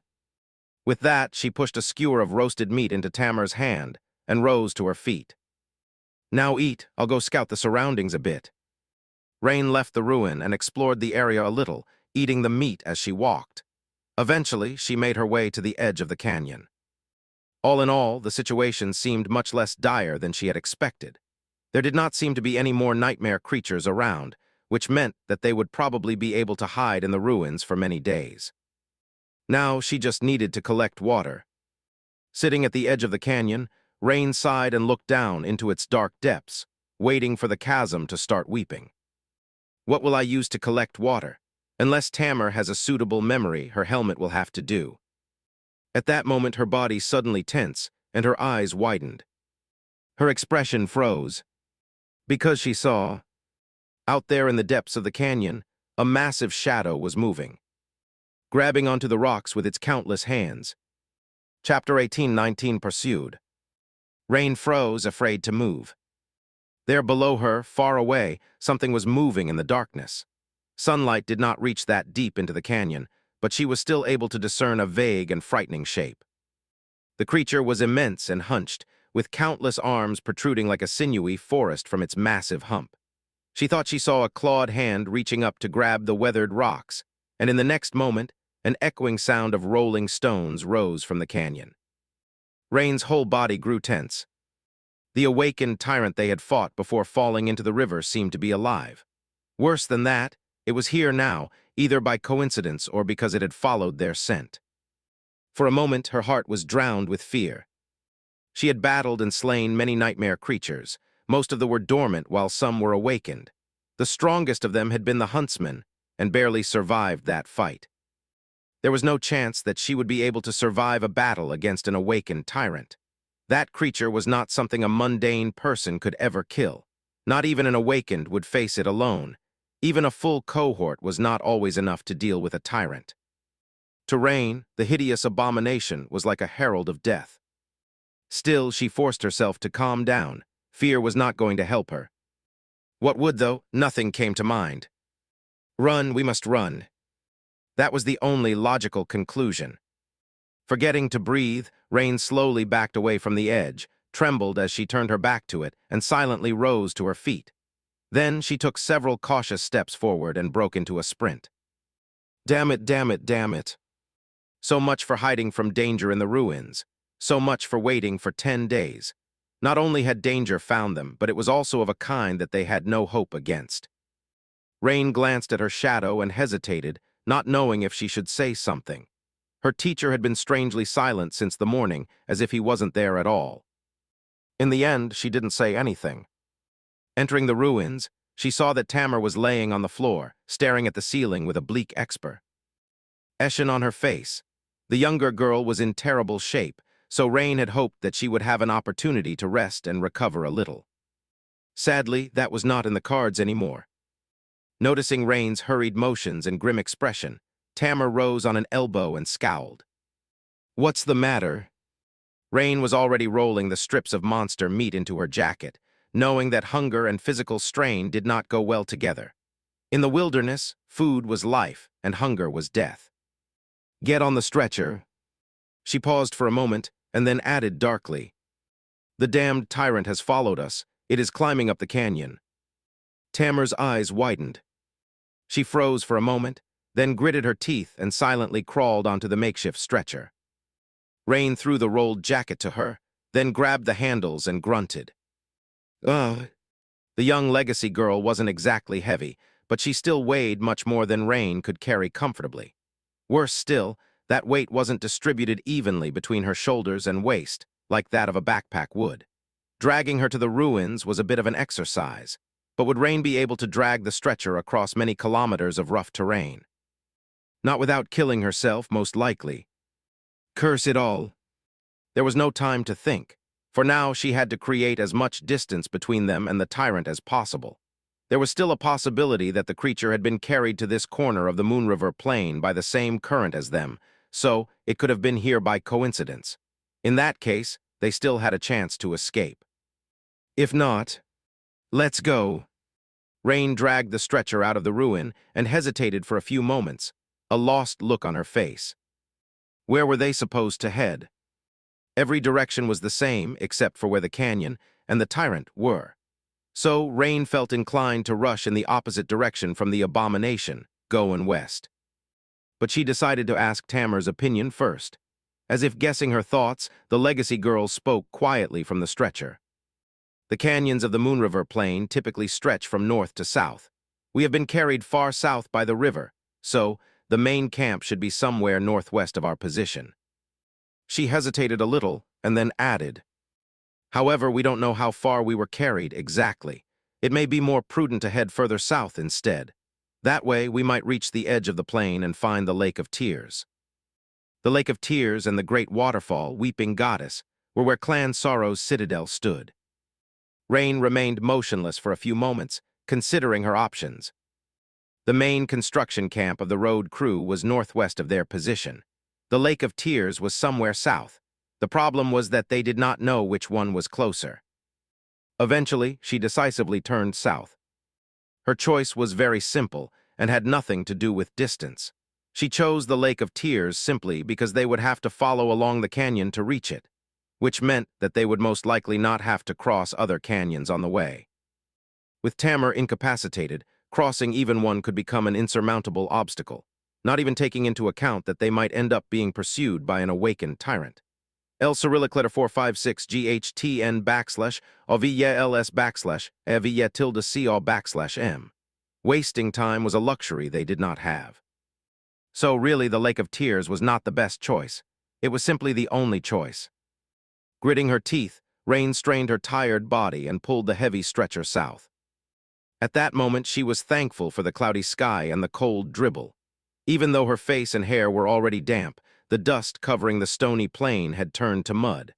Because of that, it was easier to drag the stretcher across it. She was still struggling, though. I'll need to come up with a better way. Somewhere behind them, there were more sounds of rocks falling deep in the canyon. The tyrant was already close to crawling out of the darkness. Rain hurried her steps. Chapter 1820, Waiting for Rain. In the end, her worst expectations had not come true. But it was very close. The tyrant had not happened to be there by coincidence. It was, in fact, following their scent. Rain saw from afar as its ugly shape rose from the canyon, pulling itself onto the stone with a dozen monstrous hands.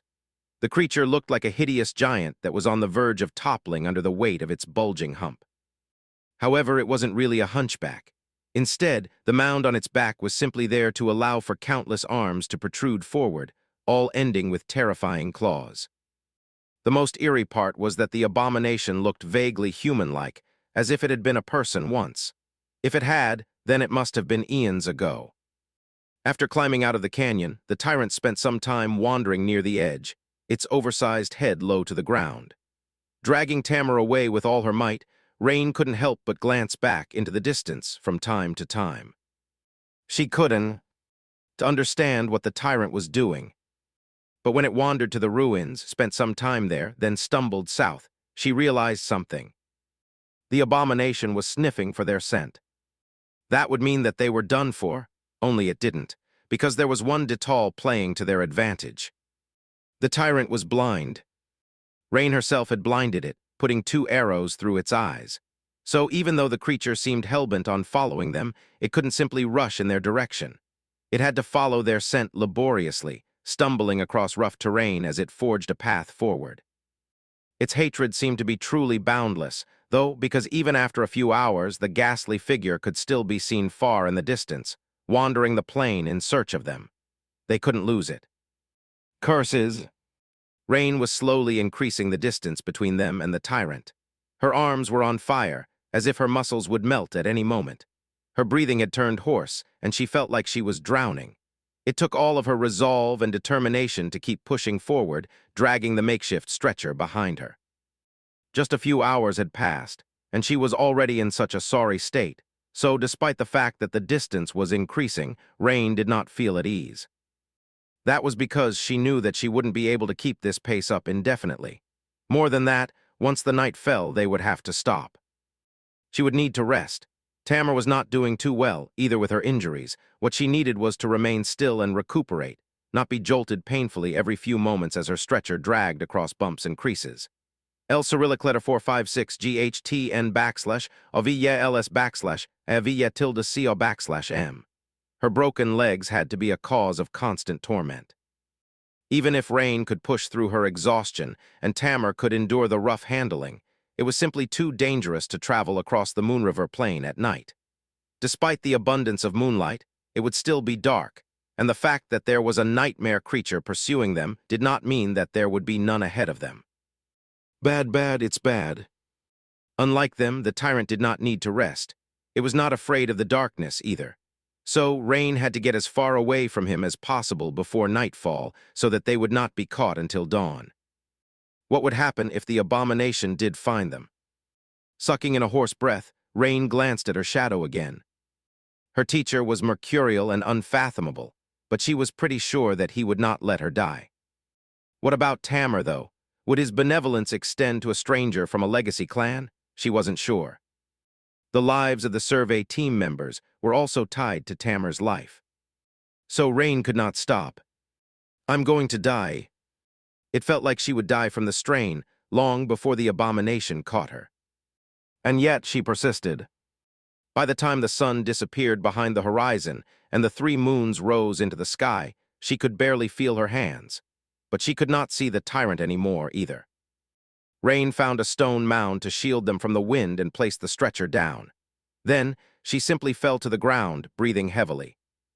She was so tired that she couldn't move. Tamar wasn't much better, laying motionlessly on the stretcher. Her face was even paler than before. The barren land was bathed in moonlight. In the darkness, its harsh desolation looked beautiful and shrouded in mystery. A myriad of bright stars shimmered in the sky, veiled here and there by heavy clouds. Ronnie, are you alive? Tamar's voice sounded weak. Despite everything, Rain couldn't help but chuckle. It seems so. After a while, she asked in a subdued tone, "Do you think that the Queen's authority extends this far? If we die, will we turn into pilgrims?" Tamar remained silent for a while, then soughed evenly. "Of course, otherwise you would have already fallen into the first nightmare." Rain sighed. She couldn't argue with the truth. Some time later, she finally mustered enough strength to sit up. Leaning on the cold surface of the stone mound, Rain stared at the sky dejectedly. She was suffering from thirst even more than she did from physical exhaustion, so she hoped that rain would come. With a name like mine, can't the heavens be a little merciful? A strong enough downpour could wash away their scent as well. Deciding to be optimistic, Rain asked Tamar to summon her helmet. They consumed some of the remaining meat in silence. Afterwards, the young legacy looked at her somberly and said in a subdued tone, "You can just leave me behind and save yourself, you know." If Rain wasn't slowed down by the need to drag her wounded companion along, she would have had a much higher chance of escaping from the tyrant. That much was obvious. She scratched the back of her head and answered half-heartedly, "Aren't we heading for the Lake of Tears? That is where your clan's citadel is located. What am I supposed to say if I show up there alone? Sorry, Wunla. FT your daughter to die because she was too heavy. I doubt they'll welcome me warmly after that." Tamar looked at her silently for a few moments. Unexpectedly, a faint smile eventually appeared on her face. "So I'm not that heavy." Rain sighed. "And I'm not that strong. Now, go to sleep. You need rest. We'll move on at dawn so there's no time to waste. I'll take the first watch and wake you up at midnight." Tamar wanted to say something, but just nodded silently in the end. It had been a terribly long day, and she must have been mentally exhausted from dealing with the pain and mental burden. Soon, her eyes closed, and she swiftly fell asleep. Rain studied the sleeping girl's face for a few minutes, then took a deep breath and stared into the darkness. Despite the terrible fatigue, despite being tormented by thirst, she still knew what she had to do. If you want to get out of here alive, all you need to do is awaken. That was what her teacher had said. So Rain sat motionlessly, felt the flow of soul essence within her, and concentrated deeply, making it revolve faster and faster. After a while, she felt cold drops falling on her face. A minute later, the rain had turned heavy, shrouded the world with a rustling veil. Never losing control of her essence, Rain smiled, picked up Tamar's helmet, and crawled out from beneath the overhanging stone ridge. Placing the helmet on the ground, she allowed the downpour to pelt her freely and continued to force her essence into a raging whirlpool. Deep within her soul, another grain of sand was being formed. Teacher is always right. Chapter 1821, 1,000 Steps. Despite how tired Rain was, how badly she needed reprieve, she still sat on the ground and circulated her essence. Her body was absolutely motionless, but her soul was like a raging whirlpool. At the heart of the whirlpool, soul essence was being refined into solid form by the crushing pressure. There were plenty of radiant grains there already, sparkling like gemstones as they spun and collided. Rain could almost hear the melodious ringing and feel her soul tremble slightly with each clash. However, the brilliant gemstones were unable to fuse yet. There weren't enough of them for that to happen. She had to create more. But it was such a slow and arduous process. Rain was already doing much better than anyone was supposed to. After years of slaying nightmare creatures, her essence was especially potent. Her control of it was both forceful and intricate, remarkably precise, at least for someone below the ascended rank. All she needed was time. Sadly, Rain wasn't sure that she had any time left. "I'm not fast enough." Deeply concerned, she gritted her teeth and concentrated wholly on controlling her essence.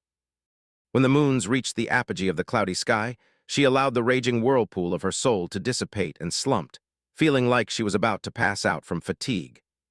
Dragging Tamar's conical helmet over with a weak hand, she drank half of the water that had accumulated inside and finally felt alive again.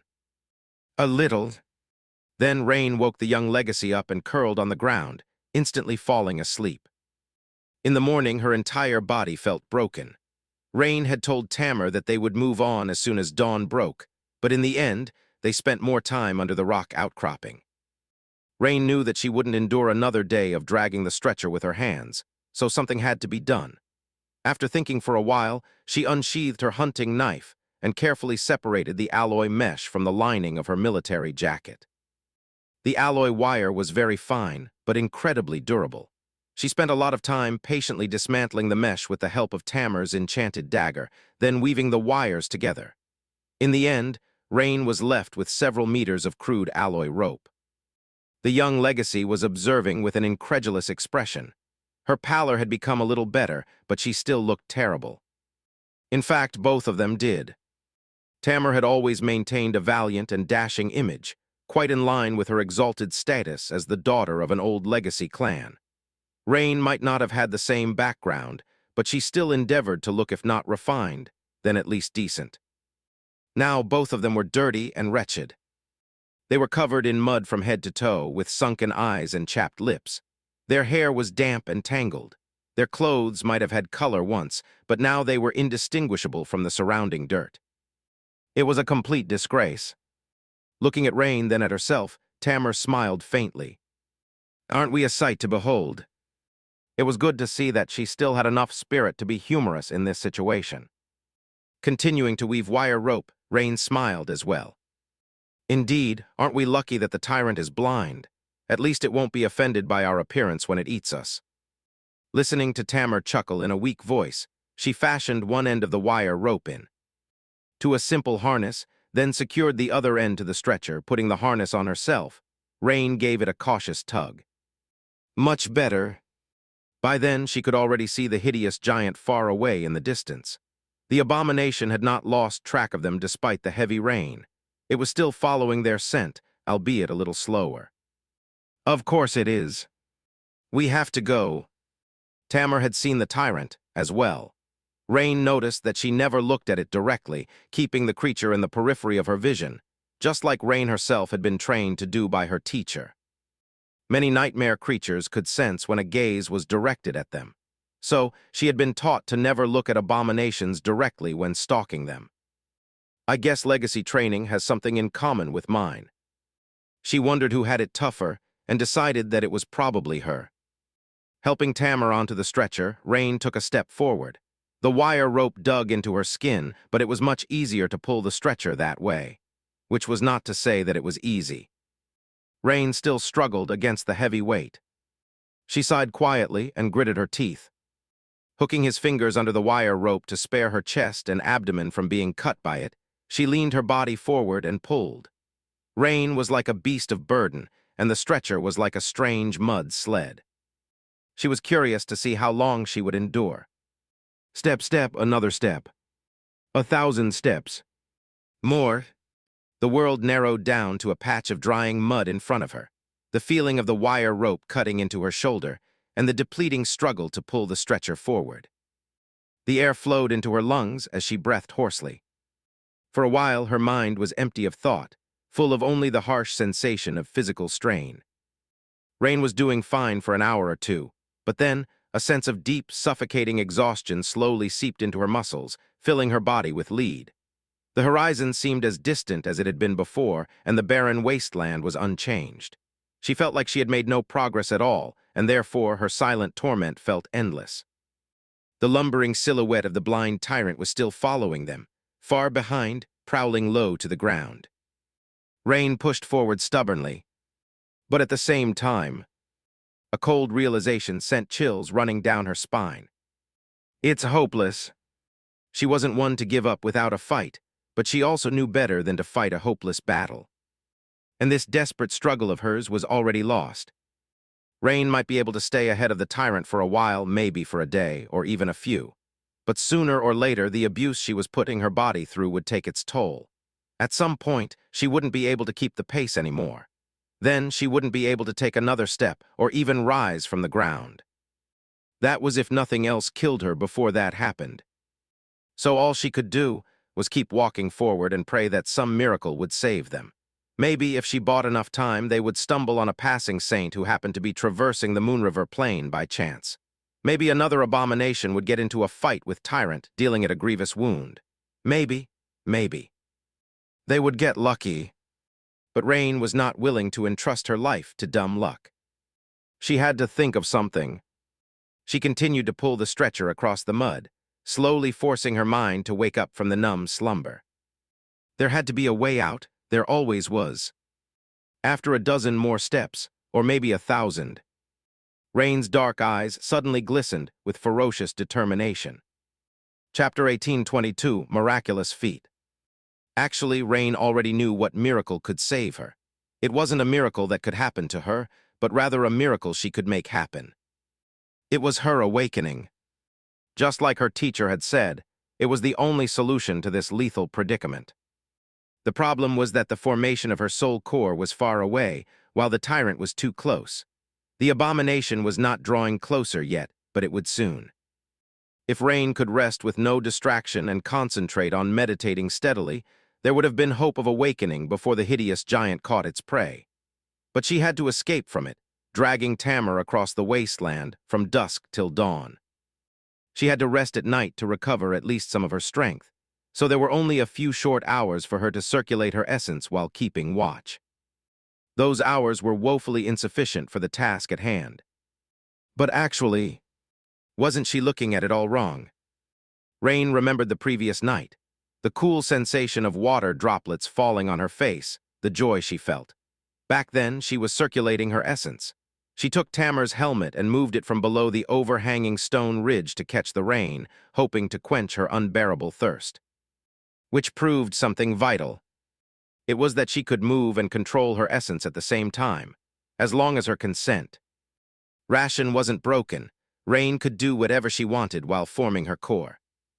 Of course, it wasn't easy to keep her essence under control when doing something else. It was already hard enough to maintain the raging whirlpool while in a state of perfect peace, not to mention extremely tiring. And yet, if she could circulate her essence while traversing the wasteland, then she wouldn't just have a few pitiful hours at night to form her core. Instead, she could keep forming it constantly, for as long as her mental fortitude allowed it.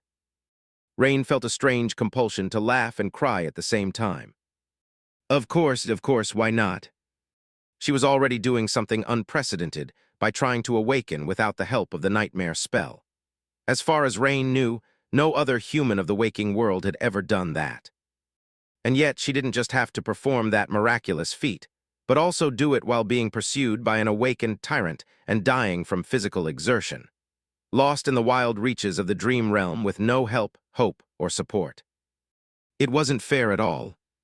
But it also made sense, in a strange kind of way. After all, making history was not supposed to be easy. I can do it, I must do it, I have no choice but to do it. Rain gritted her teeth. And then, ignoring her terrible fatigue and suffocating strain, she reached into her soul and tried to move her essence. The heavy mental and spiritual burden was instantly added to the crushing hardship of pushing her tired body forward. As soon as she took the next step and felt the wire rope cut into her skin painfully, her concentration was destroyed, and she lost control of her essence. Rain took a laborious breath, gripped the rope tighter, and tried again. This time she managed to keep hold of her essence, but lost control of her abdominal muscles, allowing them to relax. She instantly lost balance, stumbled, and sprawled in the mud. Ugh! Tamar's subdued voice resounded from behind, tinged with concern. Ronnie, are you all right? Rain exhaled slowly, then pushed herself off the ground and wiped the mud off her face. Well, with how dirty her gloves were, she might have just added more mud to it. I'm fine. Pulling up the alloy harness, she gripped it again and pulled the stretcher forward. She did not make the same mistake the second time. It was terribly difficult and ruthlessly hard, but after a while she managed to take several steps without losing control of her essence. Then a dozen steps. Then 100. And finally, Rain forced herself to keep walking and circulating her essence at the same time. Her vision had turned blurry, and her mind felt as if it would collapse from strain. But it did not. Her body did not crumble either. So she kept walking. After a while, her hearing seemed to have turned incredibly sharp. She heard the makeshift stretcher scraping against rocks. She also heard the melodious ringing of crystals of essence colliding with each other. She could almost hear the roar of the radiant whirlpool as it revolved within her soul.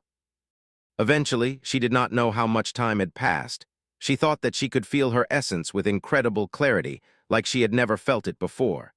The sensation of it flowing through her, within her, was almost physical.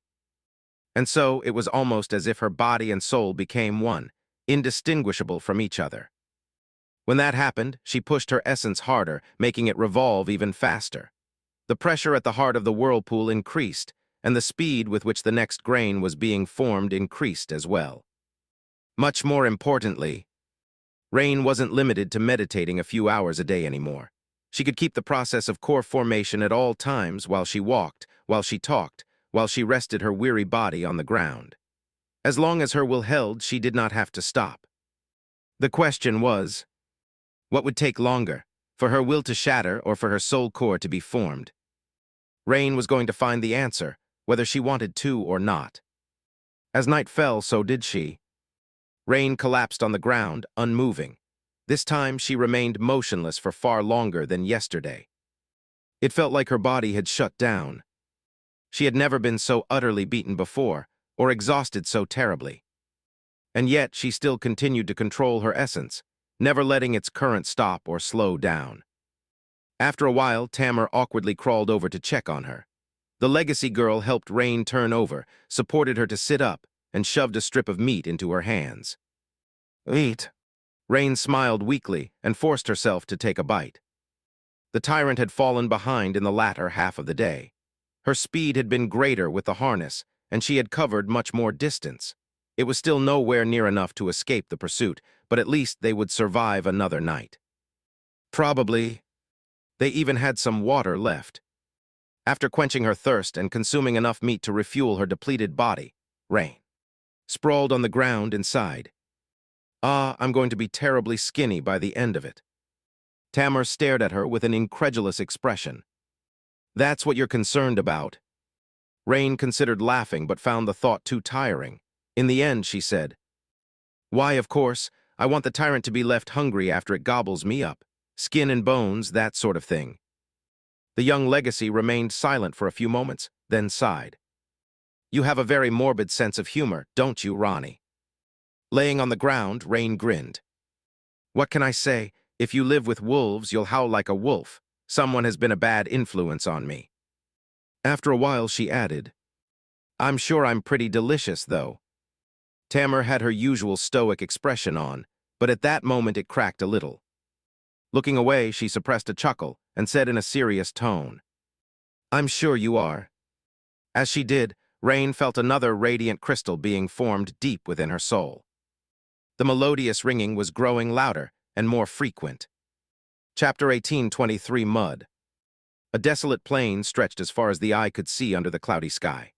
The horizon was shrouded by a rustling veil of cold rain, and the ground had turned into an endless expanse of mud. A canyon cut the plain like a deep scar, resounding with eerie weeping sounds. It would turn into a raging river soon, but for now the vertical slopes were drowning in nothing but darkness. A young woman was moving across the plain, pulling a makeshift sled behind her. Although, it would have been hard to recognize her as a human from first sight. Covered in mud from head to toe, she looked like a gaunt golem made from clay. The mud stuck to her skin and clothes, making the woman look like a part of the barren wasteland that had somehow come alive. Her face and hair were covered in layers of dirt, as well. Only her dark, sunken eyes could be seen, burning with fierce determination. In the end, Rain had lasted more than a day. In fact, she had lasted for 6, enduring the inhuman strain and crushing exertion of their desperate flight against all odds. She had reached her breaking point a long time ago, but somehow she managed to keep going even after becoming broken. Later, she faced some other, much deeper limit.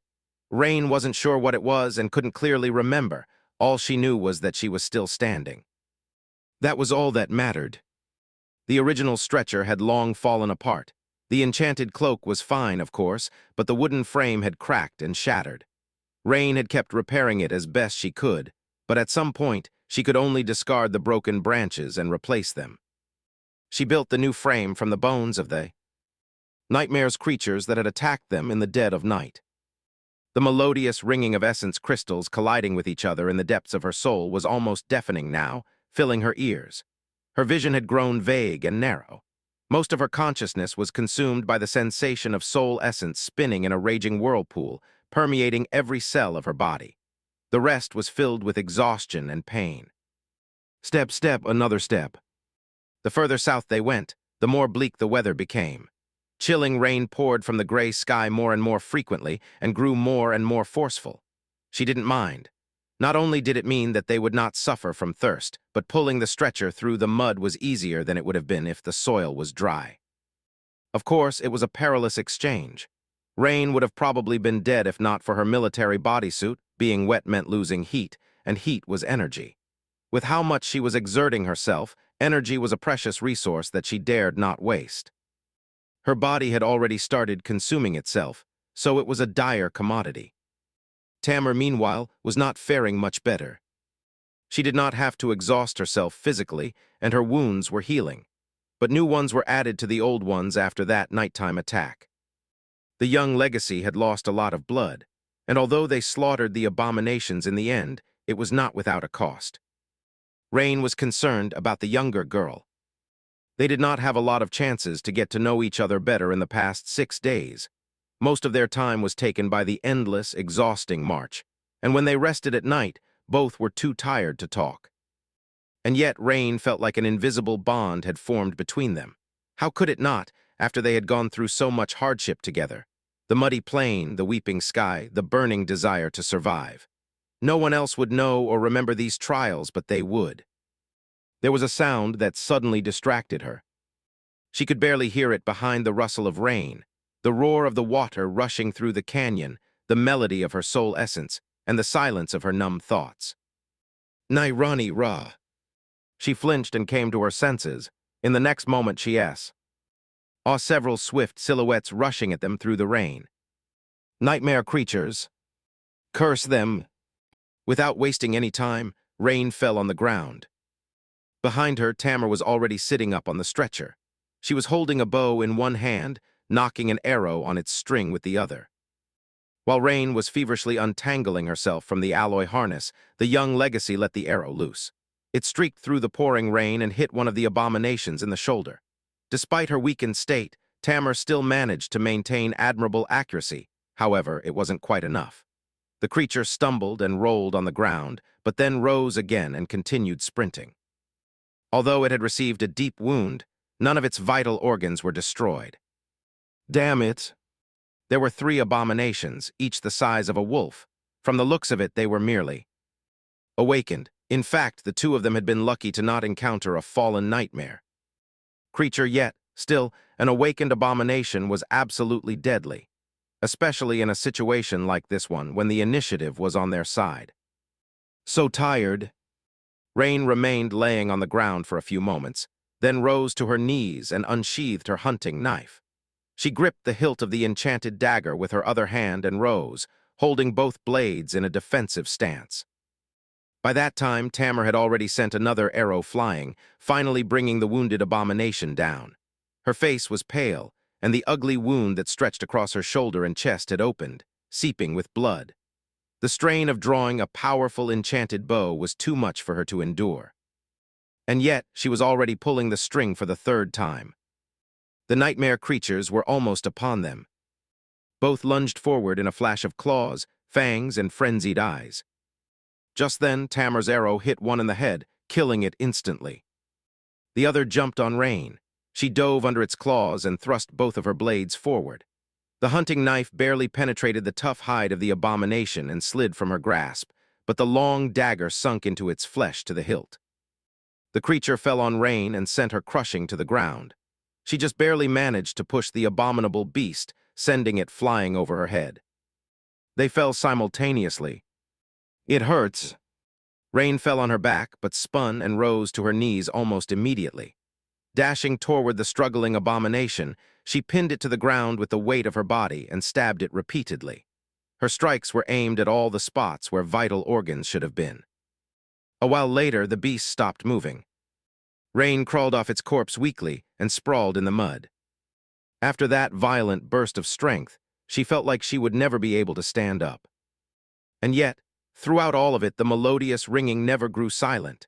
Even while being lunged at by a snarling abomination, wrestling it to the ground and sinking her blade into its flesh, Rain had never stopped circulating her essence. Somewhere deep within her, another radiant grain of sand was formed. She smiled tiredly. Soon, drops of rain were falling heavily on her burning face. Chapter 1824, After Me Comes the Flood. The tyrant was still behind them, its towering figure moving slowly in the distance.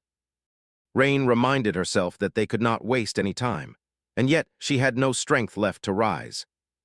However, that was all right. She had felt the same way the previous time she fell, and the time before that, and the time before that. Letting out a quiet groan, Rain sat up, then slowly staggered to her feet. Walking over to where she had dropped the hunting knife, she picked it up and sheathed her blades. The crude sheath she had made for the enchanted dagger was coming undone, sliced by its sharp blade. But it would hold for a day or two, which was more than she could ask for. Finally, she looked at Tamar.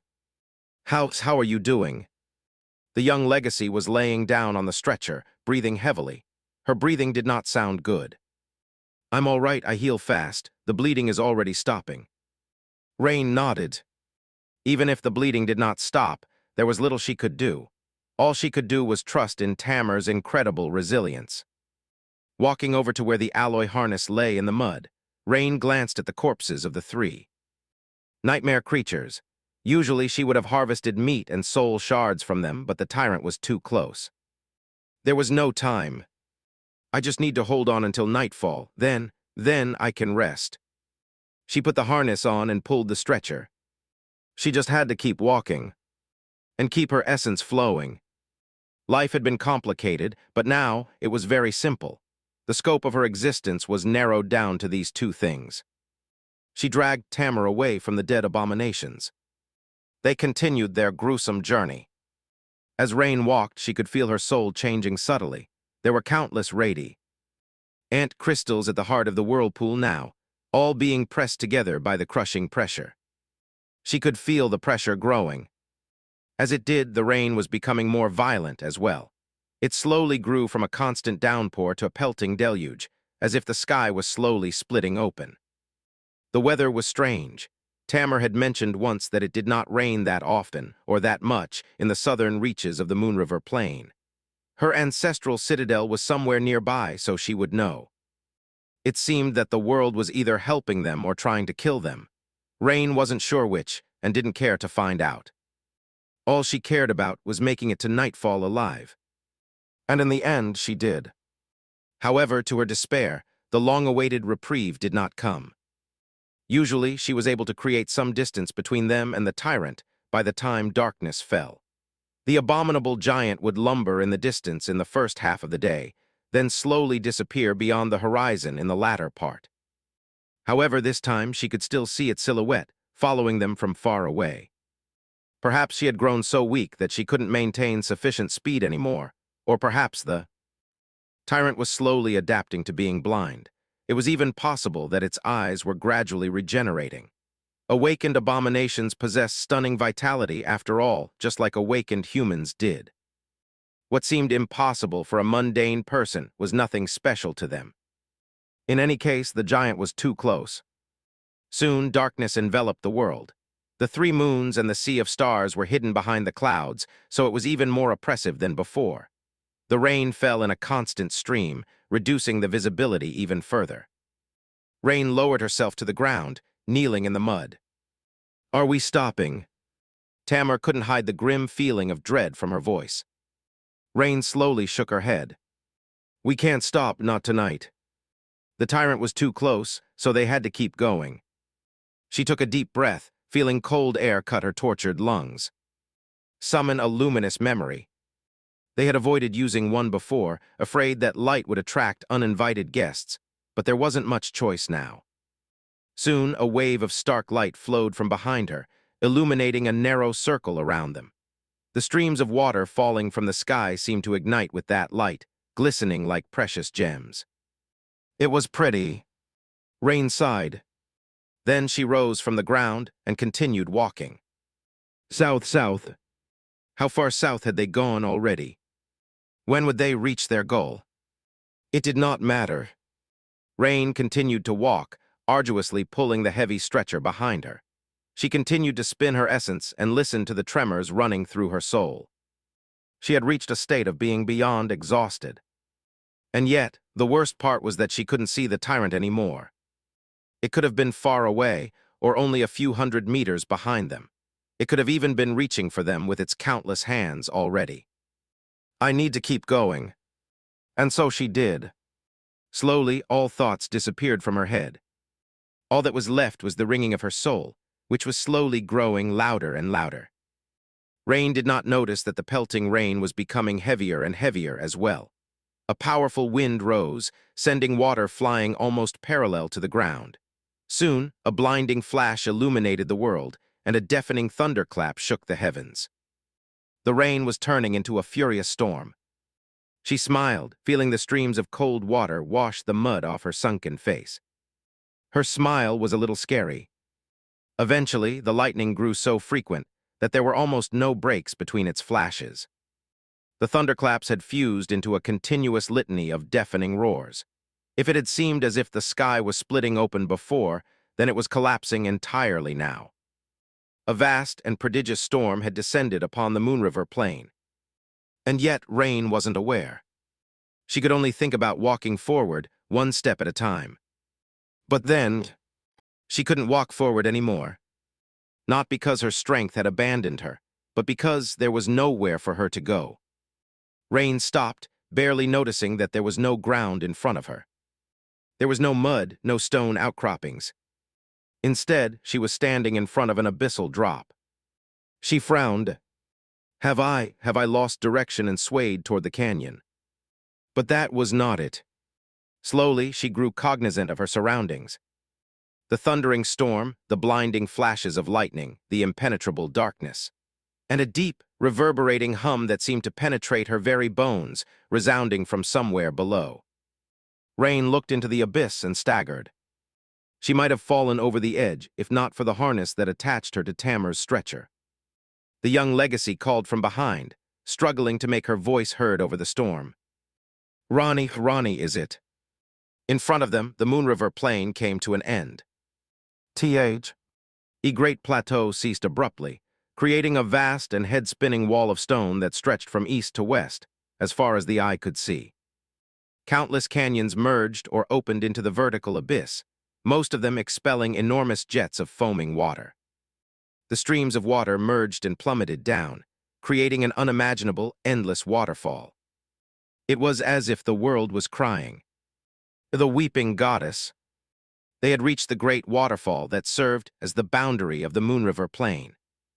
The Lake of Tears was somewhere far below. The city governed by Clan Sorrow was situated on its shore, and their citadel was somewhere close, cut into the cliffs. Rain's eyes widened. Not from joy, but from horror. We're dead. Turning around, she waited for lightning to illuminate the world and saw the dreadful shape of the tyrant. The abomination was not too far away. There was no time to come up with a way to descend to the bottom of the towering cliffs. There was no time to explore the edge of the plateau, searching for the citadel of Clan Sorrow.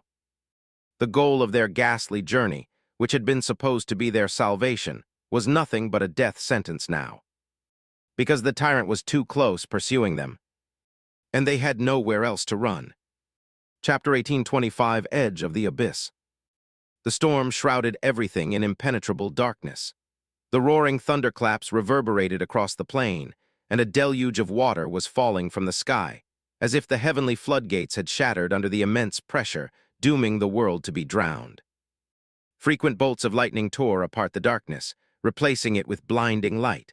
And somewhere below, the tidal hum of the colossal waterfall was fusing with the raging song of the furious storm. Rain stood at the edge of the abyss, looking at the black sky with a resentful expression. Behind her, Tamer was looking back at the hideous shape of the pursuing tyrant. There was nowhere for them to run. Ronnie the tyrant. Rain looked at the sky and then took a deep breath.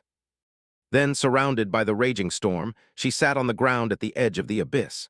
Crossing her legs, she placed her hands on her knees and closed her eyes.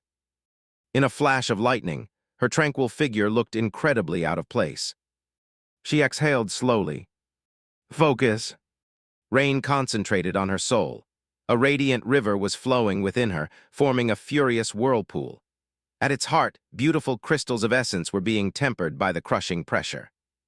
The melodious song of her soul was louder than the storm, and much more compelling. She couldn't hear Tamar anymore. Form clash awaken. Nothing else mattered. Behind her, Tamar looked at her mundane companion in despair. Noticing that Ronnie was sitting on the edge of the abyss, unmoving, she was stunned for a moment. Then, a look of guilt and shame twisted her beautiful face. She assumed that the older girl had completely exhausted her strength, both physical and mental. It was already an incredibly valiant feat to have persisted for so long without collapsing. Ronnie possessed enough willpower and conviction, or maybe stubbornness, to put most awakened to shame. But everyone had a limit. Ronnie. Tamar gritted her teeth. Despite the terrible flood pouring from the shattered sky, the tyrant never seemed to lose their scent. It moved slowly, keeping its head low to the ground. Countless hands were supporting its weight, sinking deep into the mud. Rain was fully focused on her soul. Now that she did not have to walk or pull the heavy stretcher, the measure of control she could exert over her essence had increased. The radiant whirlpool spun even faster, and the pressure at the heart of it had increased even further. There were countless crystals of solid essence there, by now each no larger than a grain of sand.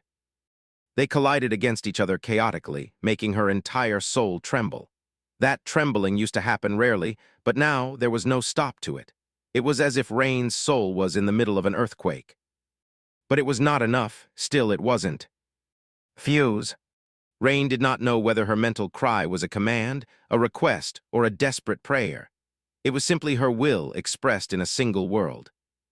And just at that moment, either by coincidence or responding to her cry, two of the radiant gemstones collided. However, this time they were not repelled by each other.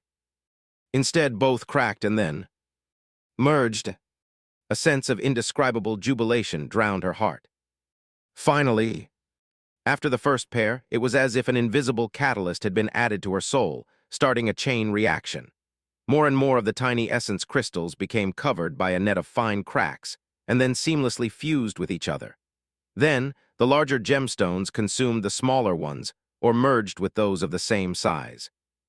The process was incredibly violent, resembling the catastrophic ignition of a thermonuclear bomb.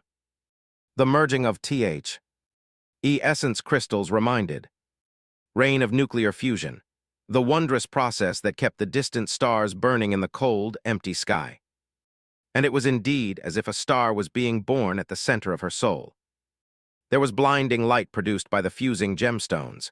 There was heat as well. The very heart of her soul had turned into an incandescent, luminous sea, and she couldn't sense individual crystals anymore. The whirlpool of essence was being slowly absorbed into that radiant sea. And the soul core is forming. Indeed, hidden in the sea of light, a soul core was being built within her soul, and that nascent core was like a bridge between her soul and her flesh. Rain felt as though a miniature star was burning in the center of her chest. Waves of heat were radiating from it, slowly reaching her empty stomach and lacerated shoulders, then her tortured arms and legs, then her aching hands and feet. Under that heat, her bones, muscles, organs, and blood vessels were being rebuilt and revitalized. She was being reborn. She was becoming stronger, faster, healthier. It was euphoric. With each second, his transformation was becoming more profound. After some time had passed, the star burning in his chest finally cooled down. The luminous sea dimmed, and from it, a radiant sphere was revealed, shining beautifully upon Rain's soul. The heat was replaced with a soothing coldness. That coldness washed over her body, taking away all the aches and discomforts that had been accumulated there over the past 6 days. Then it moved up, reaching her mind and soothing it. She slowly opened her eyes. Is this what it means to be awakened? Rain felt powerful. Her body was suffused with ferocious strength, startling endurance, and boundless vitality. Her senses were sharper. Even her mind seemed to have become more profound somehow. Soul essence flowed freely through her body, seeping into her bones and muscles. It felt richer and more responsive, almost palpable. The soul core was at the heart of it all, serving as the bridge between tangible and intangible. A tired smile appeared on Rain's face. I did it. Lost in the depths of a furious storm, sitting on the edge of a bottomless abyss, surrounded by darkness and pursued by a harrowing abomination. The first human of the waking world had just awakened without taking upon the curse of the nightmare spell. Chapter 1826, Coming Storm. While Rain was in the middle of her awakening, Tamar was struggling not to drown. Streams of water were pouring from the sky, mixing with mud. Laying powerlessly on the stretcher, she felt weak and spent. The situation seemed to be hopeless. Not only would he die, but Ronnie, who had refused to abandon her and strived so stubbornly to save them, would be killed too. Looking at the furious black sky, Tamar wanted to give up. But she couldn't. A long sigh escaped from her lips. Then a whirlwind of sparks surrounded her, forming into a beautiful spear. Tamar gritted her teeth, then rose to her feet using the spear as a crutch. Immediately, severe pain pierced her fragile legs. It had been 6 or 7 days since they were broken. The bones had healed somewhat, but even for an awakening, that was not nearly enough time to recover. She was probably undoing all that healing, but still. Tamar refused to die lying down. Better yet, she didn't want to die at all. She was also indignant at the thought of Ronnie dying because of her. So she had a hard decision to make. I have to summon the echo. The monstrous wolf was protecting the survey team, and she was unwilling to compromise their safety. However, at this point, there was no sense in keeping the echo with them. That was because it would disappear if Tamar died, leaving the survey team similarly defenseless. The problem was that there was no way to guarantee that summoning the echo would save them. It was an ascended monster, a protector gifted to her by her clan. An ascended monster was a powerful creature, but it was not a given that it would be able to defeat an awakened tyrant. Especially this tyrant in particular, who seemed both ancient and exceedingly powerful. The wolf wouldn't be able to carry them away, either, because the tyrant was too close, and the echo would instantly attract its attention. So, in order to increase their chances, Tamar would have to assist the echo in fighting the tyrant herself. She could still draw her bow, even if doing so would make her wounds open. I'll summon it then. And yet she hesitated. Watching the tyrant slowly draw closer, Tamar waited for something. Maybe something would happen. Some miracle that would lead the hideous giant away. Maybe a bolt of lightning would descend from the sky and burn it. Maybe she wouldn't need to fail her friends and mission, after all. But nothing happened. The tyrant was already too close. It was still following their scent. A miracle did not descend, and Our fates were still sealed. Tamar took a deep breath and prepared to dismiss the echo. But just before she did, a hand suddenly landed on her shoulder. Tamar flinched and looked back. Ronnie was standing there, looking at her calmly. Constant flashes of lightning were reflecting in her striking black eyes, making it seem as though they were illuminated by inner light. The mundane girl looked different somehow. Tamar couldn't tell what about her had changed, exactly, in the lightning-infused darkness. Ronnie smiled. It's all right, I'll take care of it now. She paused for a moment, and then added calmly, Summon that sword of yours. Tamar looked at her in confusion, failing to understand what was happening. Her reason told her that Ronnie must have lost her mind, and that there was no point in listening to her ramblings. But somehow, Tamar did not believe it. She felt a strange compulsion to be unreasonable and believe in her companion. And after a long pause, she did. Instead of dismissing the echo and summoning it here, she summoned her brutish Zweihander and offered it to Ronnie. Ronnie took it with a thankful nod. She could barely lift it before, but now she was holding it easily, as if her strength was suddenly in no way inferior to Tamar's own. Patting Tamar on the shoulder reassuringly, Ronnie turned and walked away from the edge. She was heading toward the approaching tyrant. Rain walked through the storm, carrying the heavy greatsword easily. Sadly, she had not had a lot of time to bask in the ecstasy of having awakened. They were still in mortal danger. The tyrant was still drawing closer. And she had to kill it, which was a tall task. Even now that Rain was an awakened, the tyrant posed a lethal threat to her. After all, most awakened did not fight such powerful creatures alone. Her case was especially precarious because she was a singular existence. Not only had she awakened mere minutes ago, but she also did not possess an aspect yet. Unlike the carriers of the nightmare spell, those who awakened naturally, like her, had to spend time slowly discovering their aspect and flaw. Before that happened, she would not have powerful aspect abilities to assist her in battle. All she had was her enhanced physical prowess, cunning, and Tamer's sword. Now she would see if that was enough. Reaching a certain point, directly in the path of the approaching tyrant, Rain lowered the Zweihander to the ground, assumed a stance, and froze. She had thought a lot about how to kill that damned tyrant. Actually, it wasn't that hard to achieve. The creature did not possess an impenetrable carapace or thick fur to stop her blade. Its defense was mostly in the form of overwhelming offense. The forest of arms were its minions, so damaging or destroying them would not harm the abomination. One had to reach its body to deliver a fatal wound, but to do that, they had to fight their way through the avalanche of monstrous hands, which was close to impossible for someone like her. However, the tyrant was blind now, so that was what Rain decided to gamble her life on. Standing motionlessly in the path of the abomination, she did not make a single sound. In fact, she even held her breath and forced her heartbeat to slow down. In the middle of the roaring storm, the creature would not hear it. At least that was Rain's hope. As she watched the hideous nightmare creature approach, all her instincts were screaming for her to turn away and run. However, she did not move at all. Soon, the tyrant drew so close that she could discern every ghastly detail of its gaunt body, flooded by the light of the flashing bolts of lightning. The creature was coming right at her, but it was not aware that its prey was so close yet. Soon, a monstrous hand landed in the mud directly to Rain's right. Then another landed in the mud to her left. The abomination dragged itself closer. Its appalling, oversized head was now almost above her, the enormous maw close enough to swallow her whole in an instant. Rain smiled darkly. "Got you." Instead of fighting her way through the forest of hands, she had allowed the blind tyrant to bring itself to her. She finally moved. As soon as she did, the tyrant's head jerked, turning toward her. But it was already too late. The Zweihander exploded forward, slicing through the mud and rising in an upward arc. Rain pulled with one hand and pushed with the other, using its long handle as a lever. Her awakened strength was great enough to make the blade of the greatsword turn into a blur.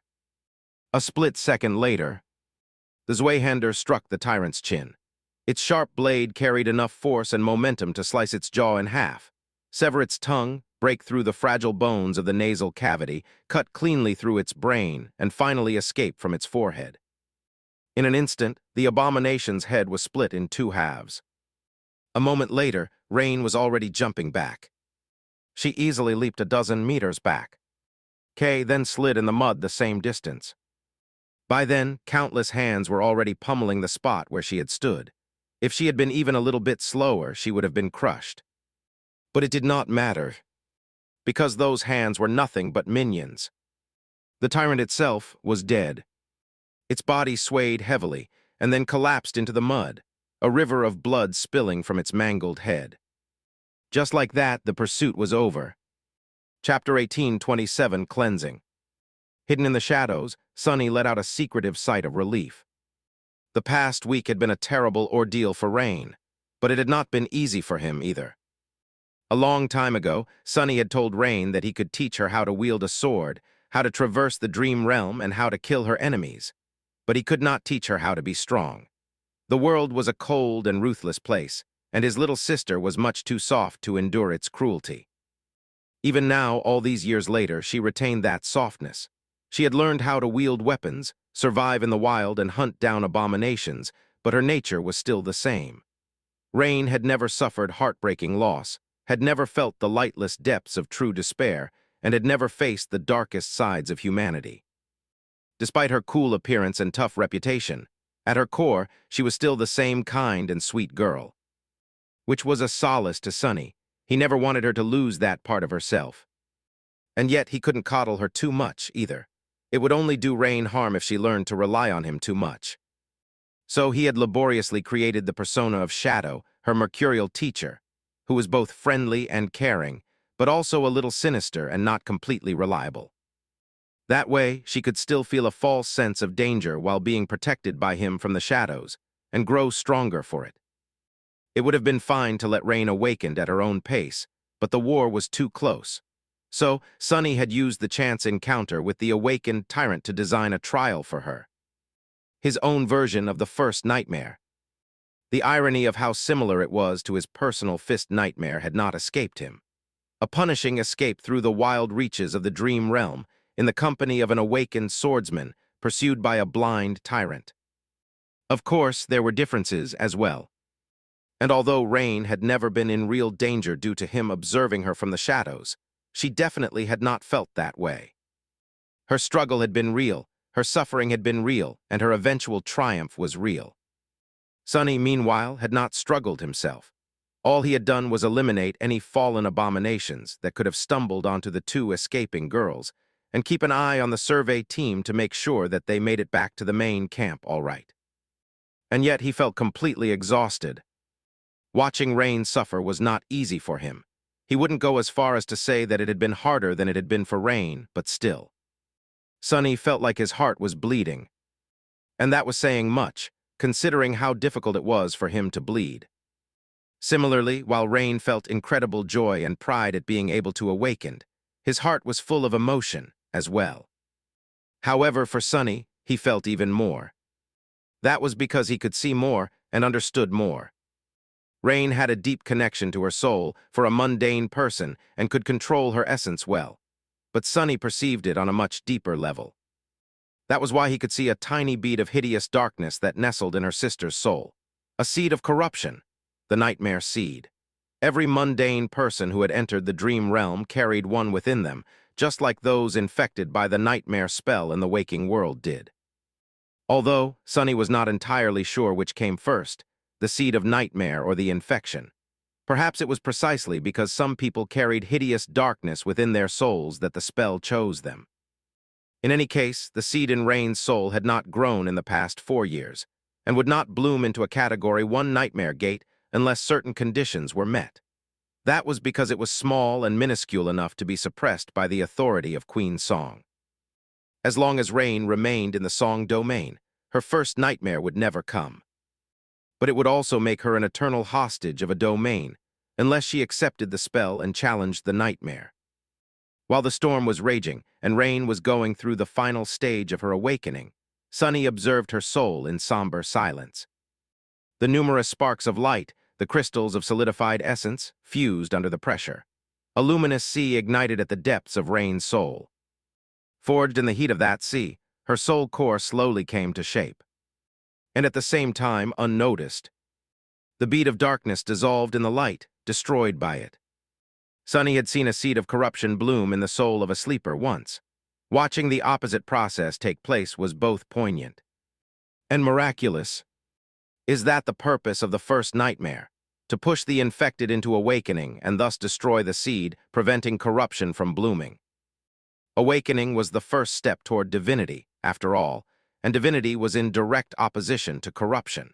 So, it only made sense that coming closer to divinity would render one immune to the weaker manifestation of its enemy.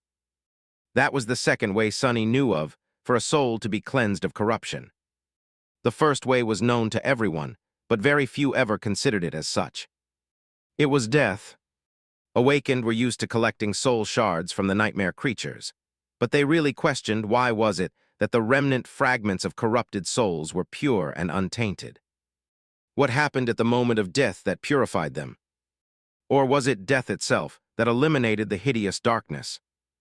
Now that Sunny knew more about the world, the void, and the origin of death, he understood that death was a weapon to destroy corruption. And that was what it did. He observed the tyrant's tainted soul collapse and be cleansed as well. The moment the abomination lost its life, the vile darkness shrouding its soul withered and died. In the end, only 5 radiant shards were left. So Sunny let out a relieved sigh. Finally, the ordeal was over. Rain's grisly trial was finished, and the broader threat to her life was not as pressing anymore either. Now that her soul had been cleansed, Sunny would be able to take her out of the Song domain. He had many more options now. Of course, it wasn't certain that she would want to leave. Remaining in the shadows, Sunny glanced at her. At the moment, Rain was stumbling back to where Tamar was leaning on her spear with a pained expression on her face. He followed stealthily. This next part is going to be tricky. Chapter 1828, Lost and Found. Rain made her way back to where Tamar was leaning on the spear, put the sword down, and sprawled tiredly in the mud. Now that the tyrant was dead, the rush of power she had felt because of the awakening receded. Her body might have been tempered and reforged, but it was still depleted and weary. Her mind, too, she was dead tired. Some distance away, the abomination's corpse was laying on the ground like a small hill of flesh. The creature was dead, but its minions weren't. The monstrous hands were still moving, searching for the killer in blind fury. Luckily, they remained attached to the tyrant's corpse, so their reach was limited. Until the corpse decomposed and fell apart, nothing would reach Rain and Tamar. The movements of the terrible hands were a little panicked. Looking at the sky, Rain let out a long sigh. The storm was slowly dissipating. The wind had already grown weaker, and the rain was not as heavy anymore. The lightning did not strike as often. The roaring thunderclaps were not as loud, as if growing distant. She could even see gaps in the veil of dark storm clouds. Unexpectedly, rays of pale sunlight were pouring from through the gaps, which meant that it was the 7th day of their journey. Rain stared at the rays of sunshine with displeasure. How annoying! She had hoped that it was still the 6th night, just to avoid the nightmare spell's favorite number. Rain had a mild aversion to the number 7, purely out of obstinance. Tamar finally let go of her spear and fell back on her stretcher. The younger girl looked at her for a long time, her eyes full of questions. But in the end, her exhaustion won, and she simply closed them. Not long after, both Rain and Tamar were asleep, laying next to each other in the mud. This was the first time in a long while they slept peacefully. By the time Rain woke up, the sky had cleared. Strangely enough, she didn't feel groggy or exhausted. Her body did not ache all over either. Instead, it was brimming with energy and vitality. The low hum of the weeping goddess enveloped the world like a lullaby. She stared at the clear sky for a few moments in confusion. Oh right, I'm awakened now. Sitting up, Rain glanced in the direction of the dead tyrant. The forest of arms was still moving, but none of them had escaped the corpse yet. That was a relief. Looking away, she raised her own hands and studied them. Her skin had become smooth like silk. Her nails were like jade. Turning her hands, she stared at her palms intently. Her calluses were gone. Rain blinked a couple of times. Her hands looked soft and delicate, as if she had never done any hard labor at all. It was a bit stupid, but she couldn't help letting a small smile creep up on her face. Wait a minute. Rain pulled off her dirty, tattered shirt and unclasped the military bodysuit. Peeling it off to reveal her fair torso, she opened her eyes wide. The mark left by the blow that the huntsman had dealt her was gone. A few other scars she had collected in the last few years were nowhere to be seen, either. Her skin was supple and unblemished, nearly flawless. While Rain was delighting in the sight of her ladylike body, a hoarse voice resounded from behind her. What are you doing?" She flinched and hurriedly pulled the bodysuit close, embarrassed at being caught doing something so unserious. Turning around, she saw Tamar looking at her with a complicated expression. "Right." Rain smiled sheepishly. "And nothing, I was just, good morning, Tamar." The young legacy remained silent for a while, maintaining her usual stern frown. She glanced at the sky, which was already being painted golden and scarlet by the setting sun, but did not comment on how wrong Rain's greeting was. Eventually, she opened her mouth and asked hesitantly, "Have you been and awakened all along, Ronnie?"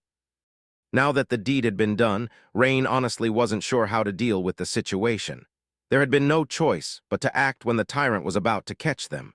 But how was she supposed to explain its death to the young legacy? She wasn't even done processing what had happened herself. Rain met Tamar's gaze and shook her head slowly. "I think you know that I wasn't.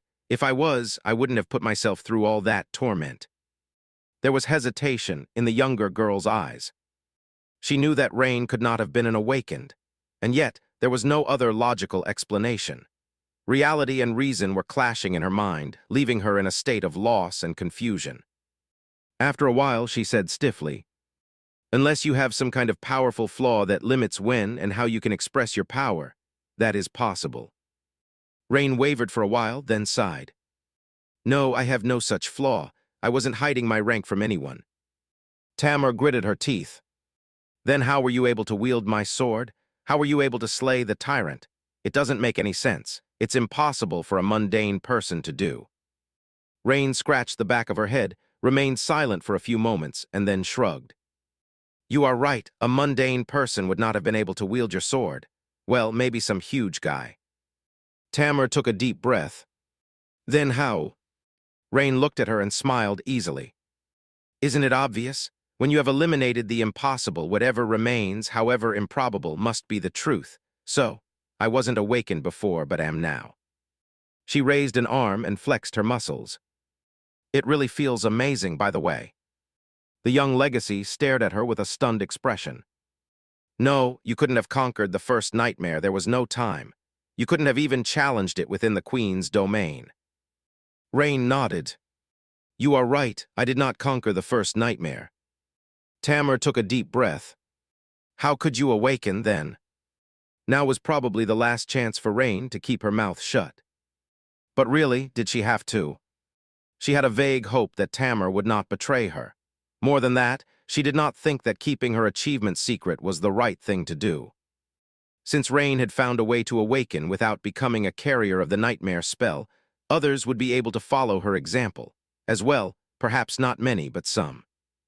Which meant that fewer children would have to die while challenging the nightmare, like her older brother had. Many would still choose to accept the spell without a doubt, due to all the boons it offered. But at least they would have a choice. Conversely, if she kept her accomplishment hidden, then in the future, the deaths of every unwilling sleeper would indirectly be her fault. Rain wasn't sure how or when she wanted to share her knowledge, but she knew that it had to be shared.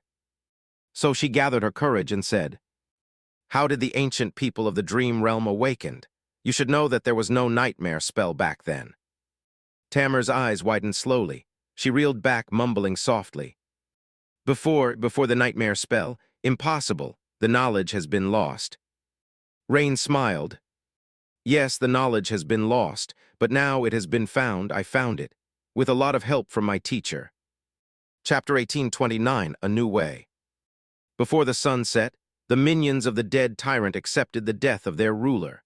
Rain watched with a dark expression as the countless hands stopped moving for a while, and then started to claw at the flesh of the dead abomination. The corpse was going to come undone much sooner than she had expected, allowing the monstrous hands to prowl freely. She wanted to be as far away from the swarm of them as possible when that happened. Soon, she was pulling Tamar's stretcher through the mud once again. It had been torturously hard and exhausting before, but now Rain did not feel any strain at all. It was so easy that the bitterness of her past efforts seemed like a joke. She was slowly coming to terms with the fact that she had become an awakened, smiling brightly from time to time. Tamar was slowly coming to terms with it, too. The young legacy spoke from the stretcher. "But how exact? Lie, did you do it?" Rain considered if she should break into a sprint, but then decided against it. "Well, it is hard to explain with words. The first thing you should know is that natural awakening works in reversed order from the one induced by the spell. You must learn how to sense and control your essence first and form the soul core later." She remembered her early days in Ravenheart. Back then, she had barely known her teacher. "Your essence has to awaken first. There are a few ways to make that happen, but the only one I know of is to absorb the essence of awakened creatures." Tamar shifted quickly on the stretcher. Soul shards used to be extremely precious in the waking world, so very few mundanes ever had a chance to acquire many of them before. The situation is even more dire now. With how many new awakened and masters are out there, everyone is striving to saturate their cores. She paused for a moment and then added scornfully, "You must be very rich, Ronnie, to have acquired so many, for a simple porter." Rain grinned. "Who, me? No, I'm a bit poor. Actually, I never once managed to buy a soul shard. I just went out there and hunted down nightmare creatures one at a time, mostly dormant and a few awakened. The young legacy let out a long, exasperated sigh. You crazy, mundane girl. Rain chuckled. Well, anyway, then you have to learn how to sense and control your essence. That part is the hardest. I don't really know how to describe it since there are no words in human language to do something like that. Plus, it's a bit of an impossible task to begin with. How do you describe the sense of balance? How do you describe colors to a blind person? It's like that. Well, you should know I am sure you, awakened, struggle all the time to explain various things to mundane people. I mean. We awakened. She paused for a few moments, then continued calmly. The last part is to form the soul core. That is what I have been doing ever since we've met. The process is rather simple if a bit tedious. You just need to control your essence and make it flow in a circle like a whirlpool. If you do it long enough and well enough, your essence will start to solidify. And then, at some point, a chain reaction will start, birthing the core. That is how you become awakened, and what happened to me yesterday. Tamar remained silent for a while. Eventually, she asked, That doesn't really make sense. You couldn't have learned all of this on your own. Someone extraordinary must have guided you. But that is not even the issue. All right, I'll accept that you are a mundane girl who habitually hunts down nightmare creatures. That much is theoretically possible, at least. But it would also mean that you should have stayed comfortably in a well-defended city during the last and most sensitive part of your awakening.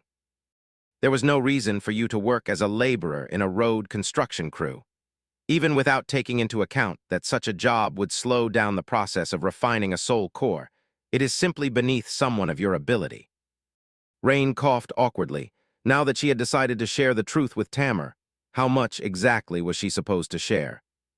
She couldn't reveal the identity of her teacher because that was not her secret to share. As for the rest, she hesitated for a moment. To tell you the truth, I got myself into some trouble in Ravenheart, so I was advised to disappear from the city for a while. Tamar scoffed, I'm not surprised. She remained silent for a while, then asked in a serious tone, One thing that I can't understand, Ronnie, is why you have decided to share your secret with me. Rain stopped and turned around, looking at the young legacy with a hint of dark amusement in her eyes. Well, the cat was out of the bag after I killed that tyrant, so I had two choices, either tell you the truth or toss you over the edge of the waterfall, although I might still choose the latter. She stared at Tamar for a moment, then turned around and exploded with laughter. God's the expression on your face. Relax, it was a joke. Plus, why would I keep it a secret? I want as many people as possible to know. That way, fewer kids will be dying in the first nightmare. Fewer of them will be sent into a literal death zone on the winter solstice like you were too. Rain couldn't help but be giddy. The intoxicating feeling of strength and potency permeating her body, the pride and relief of having finally accomplished the goal she had been pursuing for so many years, the promise of a gentler future that she could potentially help usher in. It was enough to make her head spin. While she was basking in joy, Tamar's cold voice resounded from behind. Ronnie, you are a bit naive, aren't you? Rain glanced at her in confusion. What's that about? Laying on the stretcher, the young legacy looked at the sky tiredly and let out a long sigh.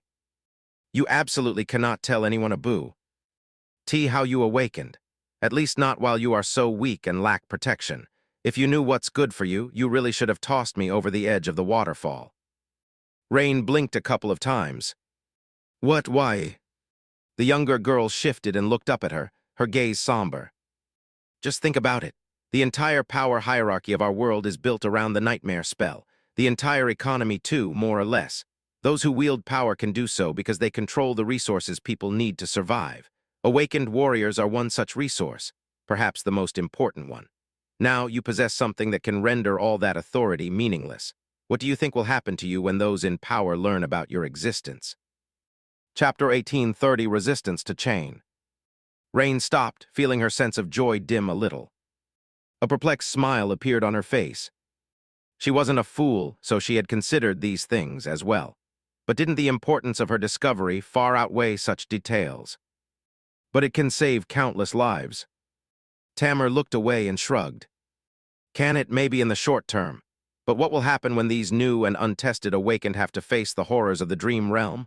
What can cowards who refuse to face even the first nightmare do? Surely they will buckle and break, leaving humanity defenseless. In that sense, what you offer is poison, not salvation. She sighed. That is not my opinion, by the way. That is just one example of what others will say, to justify harming you and suppressing your discovery. They might not even do it out of malice, but out of sincere belief. Because what you offer does not just attack their authority, but also their identity. That, as well, is built around the nightmare spell for many. Rain dropped the harness into the mud. You can't be serious. Her voice was calm, but her eyes weren't. Because she could easily imagine a world where Tamar was right. Take the two domains, for example. On the surface, the royal clans were benefactors to those hundreds of millions of mundane people who now lived in the dream realm. But if one looked at it differently, the citizens of the domains were hostage to the royal clans. They could only be safe if their sovereign protected them, and could only really attempt the first nightmare, and thus step on the path to greater power, if the sovereign or one of the sovereign's vassals allowed them to. In the future, when more and more people of the waking world settled in the dream realm, that would become the cornerstone of the authority of the royal clans. Would they be willing to share that authority? And then there were the legacy clans below the two royal houses, whose culture and identity were irrevocably connected to the dreadful challenges of the nightmare spell. They were already prohibiting their scions from saving themselves from the trial of the winter solstice by entering the dream realm in advance, purely out of belief that warriors had to be forged in fire. Would they accept Awakened who had not faced the first nightmare, or would they find the very concept offensive? The consequences of Rain's achievement went far deeper than she had considered. Tamar sighed. I am deadly serious, Ronnie. You should speak to the extraordinary person who guided you to awakening, at least, before making any decisions. They had to have been more aware of the repercussions than you are. Be mindful, though. Make sure that they have your best interest in heart before listening to what they have to say. She paused for a moment, and then added in a subdued tone. Until you do, no one must know that you are not a carrier of the nightmare spell. We will tell them that we had no choice but to cross the realm boundary and leave the Song domain while escaping from the tyrant, and that you had your first nightmare as a result. That will work as a temporary measure at least. Rain looked at her soberly. Tamar was young, but she was a member of a legacy clan as well. She served the queen as a vassal. So she was the exact type of person she had warned Rain against. Can I trust her? After what they had experienced together, Rain wanted to believe that she could. But in a sense, covering the truth would mean betraying the trust of Tamar's clan and Queen Song. Would she really do that? Rain sighed. One thing I don't understand, Lady Tamar, is why are willing to hide this secret from me. The young legacy looked at her from the muddy stretcher. Her face was pale and stern, which was a bit of a comical look for such a young woman. After a while, she looked away, remained silent for a moment, and said stiffly, Well, aren't you a member of my survey team? I am responsible for your well-being as a superior, so if something happens to you, a stain would be left on my reputation, and I value my reputation very much. Rain stared at her silently, keeping a straight face. Adorable. By that time, the night had already fallen, and the 3 moons were high in the sky, so she couldn't see Tamar's expression very well. She did see something else, however. With a sigh, Rain unsheathed her hunting knife. Moonlight glistened on the sharp blade as she bent down. Tamar seemed to flinch when she saw the knife. What are you doing? Rain cut the harness, separating it from the stretcher, and looked at the young legacy with a neutral expression. I'm sorry, Lady Tamar. I'm afraid you'll have to go over the edge after all. Tamar's eyes widened. What? Rain stared at her for a few moments, then laughed and pointed in the direction of the edge. You might not see it from the ground, but actually, out there in the darkness, far below, a scattering of lights was shining faintly through the water vapor. It was the city built by Tamar's clan on the shores of the Lake of Tears. Rain stood up and started dismantling the harness. The plan was to reach your clan's citadel, but I don't really know how to cross all the canyons that stand in our way. It would be much easier to climb down from the plateau and reach the city. So, summon the brightest luminous memory you have. We're going down. Tamar was looking up at her with a frozen expression. After a while, she scowled in outrage. "Ronnie, why you? Was that supposed to be funny?" Rain shrugged. "I don't know, I thought it was pretty funny." Soon, they left the stretcher behind. Tamar was strapped to Rain's back with the rearranged harness, holding onto her shoulders with trembling hands. Before, Rain would have never dared to climb a slick, sheer slope while carrying such a heavy burden. But now that she was an awakened, nothing seemed impossible for her anymore. With the bright light of the luminous memory illuminating the vertical surface of the weathered stone, she carefully started the descent.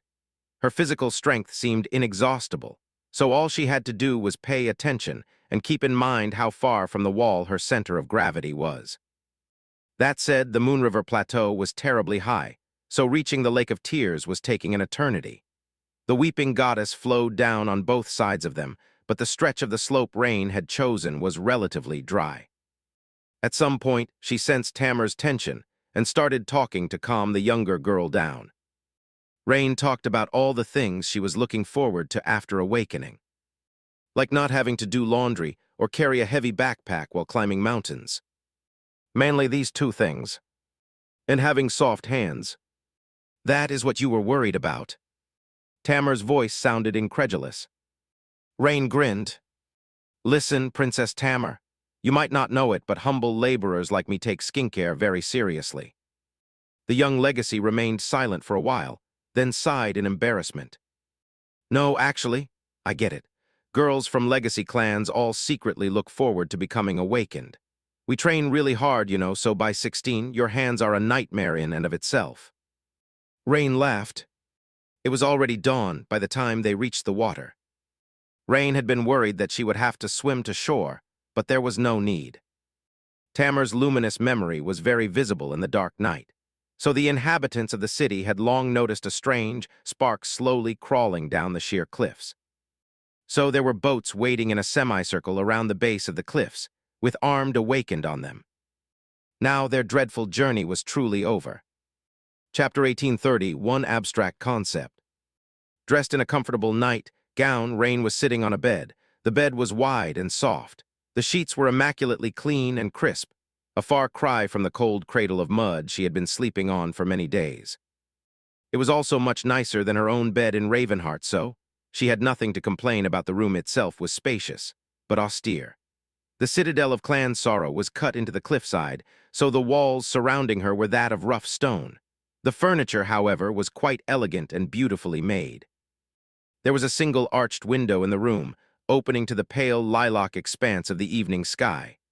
The roaring of the weeping goddess seemed quiet here somehow, but also constant, like a persistent hum. The air was fresh and smelled of water. The peaceful but uniquely austere mood of the somber citadel helped Rain imagine easily where Tamar's overly serious demeanor had come from. She sighed. Things had happened fast after the two of them reached the Lake of Tears. First, Rain and Tamar were brought to the city built on its shore. It was much smaller than Ravenheart, but still lively. The architecture style was distinctly different as well, favoring flat roofs that served as gardens, as opposed to the capital, where most roofs were slanted and covered by tiles to avoid snow and ash accumulating on them. They did not spend much time in the city, though. The Saint of Sorrow was currently away, but Tamar's mother was there. After receiving news of her daughter showing up severely wounded, she immediately sent retainers to retrieve her. Rain and Tamar were taken to the citadel, which was cut directly into the vertical side of the great waterfall and oversaw the city from high above. Tamar was treated by an ascended healer. Rain, meanwhile, was welcomed as a guest of Clan Sorrow. She met the matriarch of the clan, as well as a few elders. Everyone had treated her graciously, from the awakened retainers and mundane citizens to the members of the direct family. Tamar had briefly shared the story of how the two of them had ended up in such a sorry state, including the fake version of Rain's awakening. Everything seemed fine, and yet Rain was in a heavy mood. That was because she had heard a lot and inferred even more from the conversations with the locals. The war seemed imminent. Some of the people she had talked to were aware of it, while some were not. Nevertheless, everyone was alarmed and uneasy, as if there was invisible tension permeating the air. Many things had happened after the survey team left the construction camp and lost contact with the rest of humanity. The conflict between the two great clans had grown much more dire. Valor continued to demand that Silent Stalker and Master Dar of Maharana clan were handed over, and Song continued to refuse. There were all kinds of unrest on the streets of Bastion and Ravenheart, NQSC even. There had been protests and violent clashes between the followers of the opposing domains. A large crowd was chanting threateningly in front of Clan Song's compound in the waking world. Someone had tossed makeshift incendiaries at the fortress walls surrounding the location of the king's dream gate in the northern quadrant. A few young legacies had already fought openly, devastating a public venue. They were arrested by the agents of the government, but the government itself was behaving strangely, as if frozen by fear, indecision, and internal conflict. And those were only the outward signs. The more dire omen was how deserted the citadel of Clan Sorrow seemed. There were awakened warriors, but too few of them. There were members of the direct family, but only the less powerful ones. Which told Rain one thing. The Queen was secretly mobilizing her forces. The road Rain had helped build was almost complete, and soon legions of the Song domain would march on it, heading to Godgrave. The war, which was an abstract concept before, was almost palpable now. It was much sooner than she had expected. And so Rain was sitting quietly on the bed, watching as the sky turned dark beyond the window. Finally, when all sunlight was gone and deep shadows devoured the room, a familiar presence emerged from them. Her teacher leaned on a wall and applauded quietly. His smile was as carefree as it had always been. "Congratulations, you are an Awakened now." Rain looked at his dark silhouette sternly. "Where the hell have you been?" He gave her a vague shrug. "Oh, you know, here and there. Hiding in the shadows, taking a beach vacation, sitting idly on my dark throne. Why, didn't you do well without me?" Rain lingered for a few moments, then let out a heavy sigh. "I wouldn't call it well exactly, but sure. Actually, I did fine." He grinned. "Fine, you are the first human of your world to have awakened without that pesky thing. What do you call it? Oh, the nightmare spell. Great job, Rain, you really made me proud." She silently extended her hand and opened her palm. "Give it, then." He raised an eyebrow, or at least she thought he did, since she couldn't see his face clearly. "What?" Rain frowned. "My memory. You promised me a memory after I killed the huntsman." Her teacher laughed quietly. "Right, don't worry, I will. I'll even throw in one more for that awakened tyrant, and a third one as a free bonus for a return customer." He hesitated for a moment, and then added more sincerely. "But really good job, awakening, killing the tyrant, and not leaving that girl to die too. I'm not sure that I would have done the same as a sleeper." Rain looked away, feeling a little embarrassed. "Thank you. Anyway, I was never really a sleeper. That would have been embarrassing. I'm way too old to be one." After that, neither of them spoke for a while. Eventually, Rain asked, "So what now?" Chapter 1832, The Other Side. Her teacher sighed. "That is up to you. Now that you have awakened, we have more options. You are not a prisoner of the Song domain anymore. So, if you want, I can take you to safety to wait out this entire mess." She faced him, not saying anything. He chuckled. "What? I have nice places to take my student to as well, you know." Rain smiled faintly. "Says the man who has lived in my shadow for 4 years. The joke was just like countless others she had told in the past, but today it did not land. She didn't feel it. Rain shook her head. "You know, I wanted to awaken because I wanted to be strong. Have I become strong to do nothing then? Running away and hiding in a safe place sure sounds nice on the surface, but do you really think that I would want to?" Her teacher sighed. "No, not really." He hesitated. "So what do you want to do?" Rain remained silent for a long while. "Tamer told me to consult the person who had guided me to awakening before trying to do anything. So what? Was she right? Will I be silenced if I try to share my knowledge with the world?" He walked over to the window and looked outside, his silhouette almost indistinguishable from the shadows. "Well, that kid has some sense. What she tried to tell you was a bit too dramatic and extreme, but fundamentally she is right. Of course, there are ways to go about it. You won't be able to offer this knowledge to the world freely, but the sovereigns will not discard it either. After all, it is another tool they can use. So, as long as you are willing to let them use it as they see fit and are ready to accept that it will only ever be used sparingly, I can arrange that. He turned around and smiled. Alternatively, you can entrust it to me. Your friend said that this knowledge should not be shared while you are weak and lack backing. However, she is wrong about one thing. You do not lack backing, Rain, since you have me. I might not be capable enough to stand against the sovereigns, just yet. But I'm more than capable enough to disseminate information without being caught by them. Rain frowned. What would be the point, though? You might be able to avoid them, but people who receive the knowledge from you won't be. So the royal clans will just suppress them instead of me. Even if they fail to uproot the knowledge entirely, there will be countless victims. That is not what I want. Her teacher grinned. Smart girl, well, actually that is all beside the point. In truth, you don't really need to hide that knowledge for long. She raised an eyebrow, confused. I don't. He nodded. I'd say, by the end of this war, all your concerns will become moot.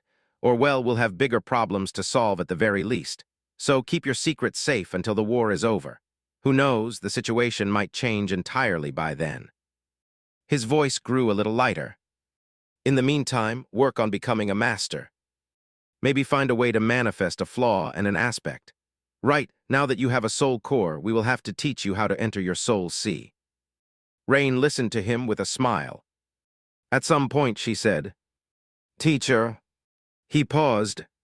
What? Rain remained silent for a moment, then said quietly, I am going to participate in the war. For the first time in a long while, he seemed a little rattled. What kind of, have you lost your mind? She shook her head slowly. No, actually, I've been thinking about it for a long time. Rain sighed. Tamar said that I am naive, and I know you think that way too, but I am not. Yes, I tend to assume the best of people, even if some of them don't deserve it, but I am not a fool. He blinked a couple of times. Assuming the best of people who don't deserve it is pretty much the definition of being naive. She looked at her soft hands, illuminated gently by the moonlight. In any case, the sword domain is going to declare war on the song domain. If the King of Swords wins, then an occupation will follow. I can't just sit on the sidelines and watch without doing anything. He pursed his lips. What, do you think that the Queen is any better? Valor might end up being the ones who initiate the war, but make no mistake. Clan Song wants it just as badly. More than that, what will change if one sovereign replaces the other? Isn't it all the same for the simple people who live in the Song domain? Not to mention that you don't belong to that domain to begin with. You are from a government family. Rain looked at him somberly. A government family? Sure, I am, but teacher, for how much longer will the government exist? Once there is only one royal clan instead of two, do you really think that they will allow an independent power to remain without submitting to their rule? Neutrality will become a myth by then, and anyone who did not join the right side in the war will be branded as a sinner. That includes government families like mine. He lingered for a moment. I'm not sure about how much longevity the government has left, but you are right. The winner will certainly consolidate their power. She shook her head. And yes, it matters which sovereign rules the Song domain. The royal clans might seem the same to you, but do you really think that the King of Swords, who is synonymous with Bastion, will treat Ravenheart the same as his ancestral home? That he won't siphon resources from the conquered lands to feed the central regions? More than that. By the end of the war, many people would have died. Citizens of the losing domain will be occupied by the people who have killed their brothers, sisters, parents, and children on the battlefield. It won't be a peaceful process. Her teacher sighed. Well, you are right. The King of Swords might certainly do something like that, and there will be some tension and therefore some measures of suppression. Rain smiled bitterly. And lastly, I do believe that both sides want the war, but teacher, the people I know are in the Song domain. Tamar and her clan, the porters from the survey team. The road managed who went out of his way to help me make more money while staying safe. The merchants who used to buy the materials I harvested. Our neighbors in Ravenheart who brought us food when we arrived from NQSC. Young awakened guards who welcomed me back from the hunts. And so many more. They are all good people. These are the people I know, and they are the ones who will suffer if the Song domain falls to the army of Clan Valor. So, She looked away. I can't claim any sort of moral superiority by choosing to fight for the queen, but I can't step back and do nothing either. Rain took a deep breath and looked at her teacher resolutely. So I'll do what I can, little as it may be. He stared at her for a long time, not saying anything. Before, she could see a hint of his expression, but now, his face was entirely shrouded in darkness. Rain suddenly felt nervous. She had never seriously angered her teacher before. Did she do it now? Eventually, though, he let out a long sigh and said in a grumpy voice, "You're not making my job easier, you know that. Bah, what a troublesome student." Her teacher shook his head in dejection. "But I sort of expected that to happen." He cursed. "What can I say? I guess we are joining the army of Clan Song. Why the hell not? One side, two sides, three sides. At this point, what's the difference?" Chapter 1833, Honesty is the Best Policy. Days before, Sonny had been left alone on a peaceful beach. He just stood there motionlessly for a while, holding Neph's dress awkwardly and not knowing what to do with it. Was he supposed to just leave it here, or return it? What would that scene even look like? Simply imagining it was a little terrifying. "Here, your dress. You left it behind the last time." His face slowly turned a beautiful shade of pink. Eventually, Sonny sighed, folded the dress gently, and put it down. He put his own clothes back on, summoned the nebulous mantle, then briefly rinsed the dirty plates in the river and placed it all back into the picnic basket. He placed the blanket there as well, and finally put the folded dress on top of it. By then, the velvet sky was illuminated by a scattering of bright stars, and the world was bathed in moonlight. He pushed the boat into the water and jumped inside. Rowing it upstream was not as effortless as it had been to drift downstream, not to mention that he was all alone now. His side felt chilly. Moving the oars and looking at the moon, Sonny let out another sigh. Well, it had to be done. He considered just using Shadow Step to return to Bastion, but then abandoned that idea. After all, that aspect ability belonged to the Lord of Shadows, not to Master Sunless. And although he had told Nephis the truth, these two were entirely different people as far as the rest of the world was concerned. Sonny wasn't quite sure how much longer Master Sunless would be able to exist and what role the humble shopkeeper would play, but he still wanted to remain cautious. It was not time to abandon that persona yet. Hopefully, such a time would never come. Listening to the soothing sounds of the river, he slowly savored the memories of today. Seeing Nephis descend from the sky like a celestial fairy, witnessing her easy smile at the docks. Rowing the boat side by side with her, pressed tightly against each other, listening to her laugh as she dove into the water. Sunlight reflecting from the surface of the river as she splashed him, standing near the shore in her tantalizing bathing suit. And the rest, maybe I could have handled it better. He probably could have, but she had caught him by surprise with her somewhat believable, but entirely mistaken theory of who Master Sunless really was. Remembering Neph's subtly smug expression, Sonny couldn't help but laugh quietly. "Saw what will I do with her?" In any case, he had got his point across. He confessed his secret identity, made sure to explain that deceiving her had not been his intention, and expressed the sincerity of his feelings. The rest was up to Nephis. And speaking of Nephis, Sonny hesitated for a few moments and then asked silently, "Cassie, are you listening?" There was a stretch of silence, and then her calm voice resounded in his mind. "I am." Sonny froze, then cleared his throat in embarrassment. "Come to think of it, I sort of threw Cassie under the bus, didn't?" "Well, better not mention it, ever." Sonny pretended not to remember doing anything of the sort and asked, "I assume you witnessed everything." She didn't deny it. "I did for what it's worth. I think you did a good job. It was the right decision." Sonny exhaled slowly.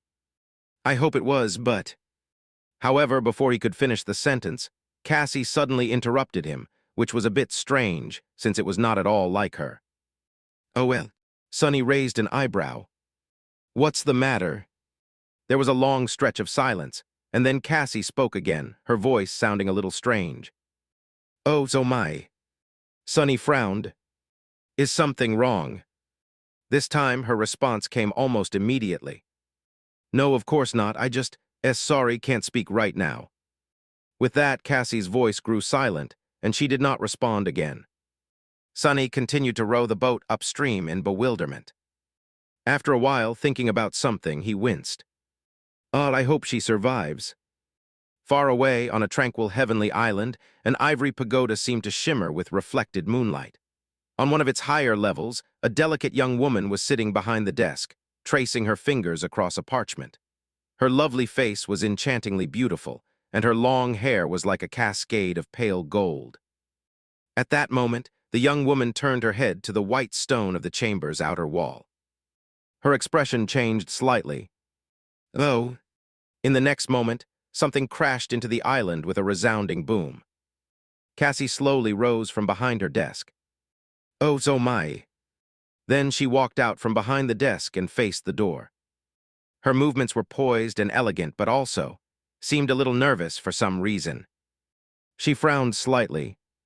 I'm sure it'll be fine. Sonny's voice resounded in her mind. Is something wrong? Cassie hesitated for a moment. No, of course not. But then, the door flew open with a bang, and a tall figure appeared on the threshold, clad in an intricate suit of enchanted armor. Cassie gulped. Neph, when did you get ba? Nephis was already inside, the door slamming shut behind her. Why didn't you tell me? Her face was flushed, and her usually calm eyes were full of scathing intensity. Cassie lingered for a moment. Tell you what? Neph was approaching her with wide strides. Her office, sadly, wasn't that large. Don't give me that. I know that you saw everything, everything. Cassie made her best effort to flutter her eyelashes innocently. Unfortunately, her eyes were hidden behind a blindfold, so it had no effect. She tilted her head in a flawless imitation of a confused lack of understanding, and said, How could I have seen anything? I'm blind. Her tone was soft and elegant. To illustrate her argument, she pointed at the blindfold. Instead of answering, Neph lunged at her. Cassie made her best effort to hold in a frightened squeal and evaded the grab with a graceful step. It wasn't that hard to do, since her awakened ability warned her of danger in advance. Luckily, Nephis was not using her full Titanic speed. Otherwise, Cassie might not have been able to escape even with the forewinging. And now wait a minute, Neph, I can explain. Sure you can. Stop dodging and come here then. I'll let you explain. I'd rather not. Too late. Something crashed loudly inside the office. No, but when did you get so slippery? I'm not slippery, I'm adroit and graceful. Oh yes you are, for now. No, wait. There was another loud crash. Stop breaking my furniture. I'll buy you a new desk. That's not the point. Come here or I'll buy you a new shelf too. The firekeepers, who had gathered on the lower level of the ivory tower in frightful silence, looked at each other. Eventually, one of them said, We didn't hear anything, right? Another nodded. Of course. In fact, I am currently asleep in my cabin on the chain breaker. I was never even here. I am actually in the waking world right now. I think my flaw made me deaf. There were a few moments of silence. Let's just go, before she decides to buy a new door too. With that, they quietly dispersed. Chapter 1834, as simple as that. Sometime later, Cassie's office was a mess. The actual damage wasn't that severe, but there were parchments and sheets of paper scattered everywhere. The two young women were sitting on the floor, breathing heavily. Cassie's blindfold was a little crooked. Nephis glared at her for a while, then groaned and hid her face between her knees. Eventually, her muffled voice resounded in the stone chamber. I forgot to retrieve my damned dress. Hearing that, Cassie livened up a little, as if feeling a chance to redeem herself. Oh, don't worry, he picked it up. Instead of answering, Nephis slowly raised her hands and silently grabbed her head. After a few moments of silence, she said, When is the war starting? Let's go to war, Gas. The blind seer smiled. Of course, I'll go with you. She paused for a moment, then added softly, But honestly, I don't know why you are reacting so strongly. Nephis raised her head and looked at the other one. Our woman in astonishment. Why, I'm embarrassed, embarrassed. I'm so embarrassed that I want to fall through the earth. Cassie smiled slightly. Really, well, embarrassed is better than angry, I think. She paused for a moment, then asked cautiously, Are you disappointed? Nephis remained silent for a while, then sighed and leaned tiredly on the wall. No, yes, maybe. She gritted her teeth. I am disappointed, but I am also excited. I don't know. She hesitated for a while. I liked many things about Master Sunless, and some of those things were how soft and safe he was, unlike me and everything around me. I'm sad that these qualities of him were a deception. Nephis frowned. But then they weren't really. The man I've come to know, and like, is not an illusion. It's just that I've only been exposed to a part of him. That part is still real, though. It's so confusing. Her voice grew a little heated. And then there is his other part, the Lord of Shadows. He is someone I appreciate. Someone whom I might have wondered about what would it be like if he stood by my side. That was a nice thought. She leaned her head on the wall. So do I think that I lost something? Did I unexpectedly gain the best of the both worlds? Or is it both? I'm confused. Then Nephis hid her face in her knees again and let out another groan. But that is not even what matters. Cassie, who had been listening to her tirade silently, raised an eyebrow. There were very few people in the world that Nephis felt comfortable with enough to let herself be so open and frank.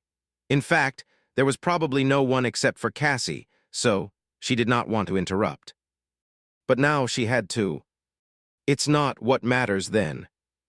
Nephis raised her head and glared at her silently. After a while, she opened her mouth and said, it's just, is not how it was supposed to be. Cassie touched her hair awkwardly. How was it supposed to be? Nephis let out a heavy sigh. I just thought that I will spend some time with Master Sunless and try to enjoy myself.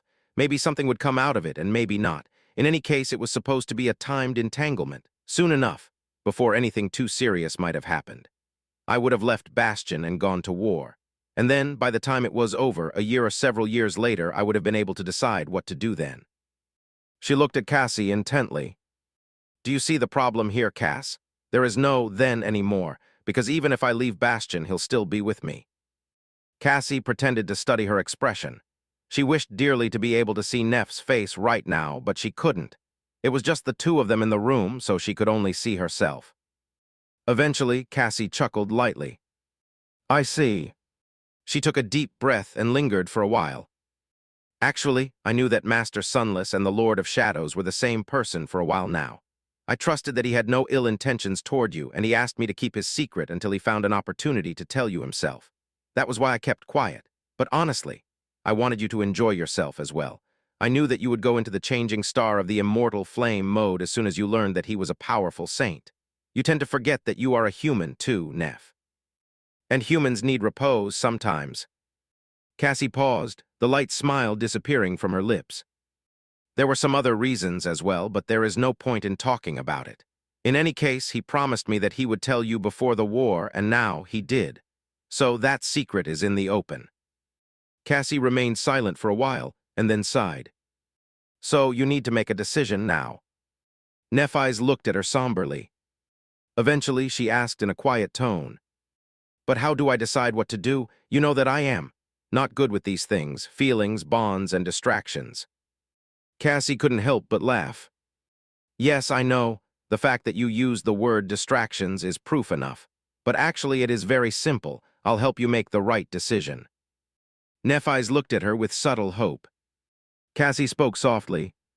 Follow my lead. Close your eyes. Now imagine meeting Master Sunless tomorrow and telling him that whatever there is between you two cannot continue and you are ending it immediately. That you will be nothing but colleagues in the future, fighting side by side as allies, and nothing more. Nephis followed her advice. Cassie could not see, but she felt her friend's shoulders slump a little. She smiled. How does it feel? Nephis remained silent for a while. Eventually, she said with a hint of reluctance in her voice. Terrible. Cassie sighed in satisfaction. Then don't do that. Instead, do the opposite. There, it's as simple as that. Nephis opened her eyes, and looked at the blind seer silently. Her expression must have been a little startled. Cassie shrugged with a smile. Feelings, bonds, and distractions are not that complicated. Haven't you been studying passions recently? Just follow your passion and things will work out. Even if they don't, you won't regret making the effort. The only thing you'll regret is never giving it your best. Nephis blinked a couple of times, staring at her strangely. Cassie frowned. What? Her friend shook her head. No, nothing, it's just that. How are you so good at this? You've never had a boyfriend, either. Cassie faced her with an expression of horror. What do you mean, never had a boyfriend? I was very popular in school, you know. Nephis raised an eyebrow. Sure, but did you have a boyfriend? Cassie opened her mouth. That's beside the point, and by the way, when are you going to buy me a new desk? Nephis rose to her feet, patted down her armor, and headed for the door. No, really, I need a desk. Neph paused at the threshold, looked back for a moment, and said before disappearing in a subtly rushed manner. I mean, you are in charge of finances. Put a request for a new desk, on my behalf. Anyway, see you later. I think I know what to do now. A moment later, her receding voice resounded from the corridor. Good night. Chapter 1835 next morning. Sonny reached Bastion in the dead of night. He tied the boat to the pier, climbed ashore, and walked slowly in the direction of the brilliant emporium. There was a lot on his mind, so he was not in a hurry to get home. Eventually, though, he did. The marvelous mimic opened its door unprompted to welcome him back. It even retracted the terrifying fangs, which were usually out at night, back inside the door frame. Sonny patted the lintel, walked into the dining hall absent-mindedly, placed the picnic basket on a table, and sighed. He was a bit tired, but doubted that he would be able to sleep tonight. And indeed, Sonny wasn't able to douse the flames blazing in his mind for a long time. He tossed and turned in the bed, only falling asleep shortly before dawn. As a result, he overslept, only waking up from the sounds of Echo entering the shop. Since his petite assistant had showed up for work, the morning crowd wasn't far behind either. Sonny sat up and rubbed his face, then went about washing up for the long day ahead. Will she come?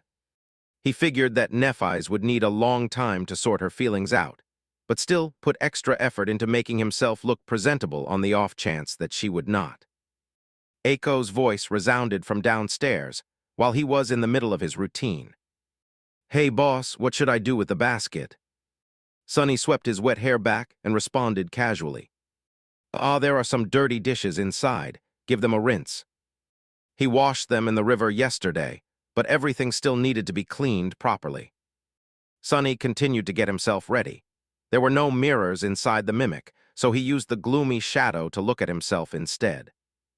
Needless to say, the shadow was not amused by having to stare at his mug first thing in the morning. Or ever, really. That guy never changes. It was then that Sonny froze, opened his eyes wide, then dashed down while summoning the nebulous mantle. And Zero Echo, wait. But it was too late. The petite girl was standing in the kitchen, the picnic basket floating in the air by her side. It was open, and Echo was holding a beautiful white dress in her hands. Sonny grew still. That? She looked at him with wide eyes and asked in a small voice. Boss, why did you bring a girl's dress back from your picnic? Sonny stammered. It's not what you think. I didn't do anything. She just ran off, without her dress. It happened that way. Echo stared at the dress silently. Then a small frown appeared on her face. Wait a minute, these measurements. In the next moment, she was standing next to Sonny, poking him in the chest with a finger. That is changing Star's dress. You debaucherous scoundrel, what did you do to Nephis? Sonny softened the onyx shell, afraid that Echo would bruise her finger, and pretended to reel back from her jabs. I didn't do anything. We were just escaping the heat in the river. And what do you mean, scoundrel? Weren't you the one who encouraged me to strike while the iron was hot? When did I ever? Ouch, I don't remember, but you definitely did. It was then that the silver bell hanging above the door rang, and they both froze. Someone was standing at the entrance, looking at them calmly. Tasteful white clothes, beautiful figure, lustrous silver hair. Sunny's heart skipped a beat. It was Nephis. She lowered her gaze and looked at the dress, which Aiko was still holding in her hand. Nephis smiled politely. "Oh, I've been looking for that." Walking into the kitchen, she took it from the petite girl's hand and looked at Sunny with sparkling eyes. "Thank you for picking it up, Master Sunless." He inhaled slowly. Why, yes, sure." Why was she acting so nonchalant? What was SH? E thinking? Did she come here to condemn me or to embrace me? He gulped and asked cautiously, I hope everything is fine, after what happened yesterday." Nephis nodded curtly. "It's fine." Then she frowned a bit and mumbled quietly, "No, actually, now that I think about it, after what happened last night, I'll need to replace some furniture." Sunny flinched. What?" At the same time, Aiko's eyes widened even more. "What?" Nephis looked at them in confusion. "Oh, sorry, I was just talking to myself." She paused for a moment, noticing their expressions, and then added hesitantly, Did I say something wrong again?" Eventually, Sunny managed to leave stunned Aiko behind and lead Nephis to somewhere more private. And now that they were there, he was silently cursing himself. "No, but, am I an idiot? Why didn't I go downstairs to the memory shop? Why did I bring her upstairs instead?" Currently there were, in his bedroom. While Sunny was berating himself, Nephis looked around with curiosity. "Is that where you sleep? This version of you, I mean." Sunny forced out a smile. Yes. At least one incarnation of me has to from time to time. The others don't sleep, but since I am supposed to be the most human one, I do." He silently evaluated his bedroom and thanked the dead gods for the habit of always making his bed first thing in the morning. The room was clean and cozy, with a beautiful view of the mirror lake beyond the window. The castle was bathed in the golden light of dawn, and there, above it, the ivory island was shrouded by clouds. Nephis stared at his bed for a few moments, as if trying to remember something, then turned away and looked out of the window. A hint of a smile appeared on her lips. "I think I can see my window from here." Sunny would lie if he said that he had not spent plenty of time staring at the distant silhouette of the ivory tower, so he kept silent. Instead, he gestured to a few items decorating his room. "These are some curios that I collected in the dream realm over the years. They are nothing much, but exploring the past is one of my hobbies." Nephis studied them for a while, then turned to face him and said simply, "I know." Sunny raised an eyebrow. "Yous know."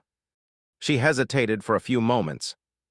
"The exploration report on the tomb of Ariel, written by nobody. You are nobody, aren't you?" Chapter 1836, Resolution. He was startled by that question. It had come out of nowhere, completely crushing his expectations of what she wanted to talk about, both the best and the worst of them. Sunny remained silent until the pain of the flaw made it difficult, and then nodded slowly, choosing not to say anything else. The more he said, the higher were the chances of her asking him something that he was unable to answer. Nephis sighed, then explained calmly, "I started to suspect it after meeting the Lord of Shadows for the first time. You, were too strong to have come out of nowhere. A saint as powerful as that simply had to have left a mark on the world. And when I asked who had taught you my family's swordsmanship, you answered that nobody had. I did not note it initially, but later something seemed to click in my mind." She paused for a few moments, took a deep breath, and then spoke. "The memories of everyone who had entered the third nightmare with me are affected. We don't really know every detail of what happened here, but there in Godgrave I guess something." Nephis paused before adding, "The tomb of Ariel you were." However, before she could form the question, Sunny interrupted her by raising his hand. There was a complicated expression on his face. Inside, he was full of intense happiness at the thought of Nephis knowing that they had challenged the third nightmare together. It was not exactly the same as remembering him, but it was something, at least. Something infinitely more meaningful than the nothingness of his current situation. But he also knew that she would not be able to remember his answer. And unlike Cassie, who was able to retain the memory of having forgotten something due to her aspect, Nephis would not be able to do even that. So instead of confessing the truth, Sunny said quietly, Before you say anything else, I must confess something. There are certain things that my flaw prevents me from sharing, so please, some words are better left unsaid. Nephis studied him intently for a while, then let out a heavy sigh. I see, I think I understand. She turned away and smiled faintly. That explains it, why Cassie put so much trust in you, and why her condition has improved so suddenly. Sonny turned away quietly. Had misled her with his warning, but it seemed that his deception had led her to the right conclusions, at least. Nephis looked at the distant ivory island again. I won't say that I am not disappointed, but if this is how it is, I won't ask then. Her back was very straight. For a while, Sonny heard her even voice again. I will ask you something else, though, Sunless. He took a deep breath, suddenly feeling nervous. This was the moment of truth. How ironic. What? Nephis turned around and smiled. Her voice was calm and even. I'm leaving Bastion in 7 days, so will you take me on another date in Godgrave? Sonny looked at her breathlessly. Suddenly bashful, Nephis glanced down. I know that it is not the most romantic location. But he interrupted her again. Breaking into a smile, Sonny nodded. Yes, yes, I will. I'll be delighted to. He paused for a moment, and the added. In fact, I have no choice but to follow you to Godgrave, Nephis. She hesitantly raised her eyebrow. You don't? Chuckling, Sonny nodded. Of course. He took a step forward and offered her his hand. After all, I am still contractually obligated to forge that sword for you. How can I leave your side before it's finished? She smiled and took it. And that was it.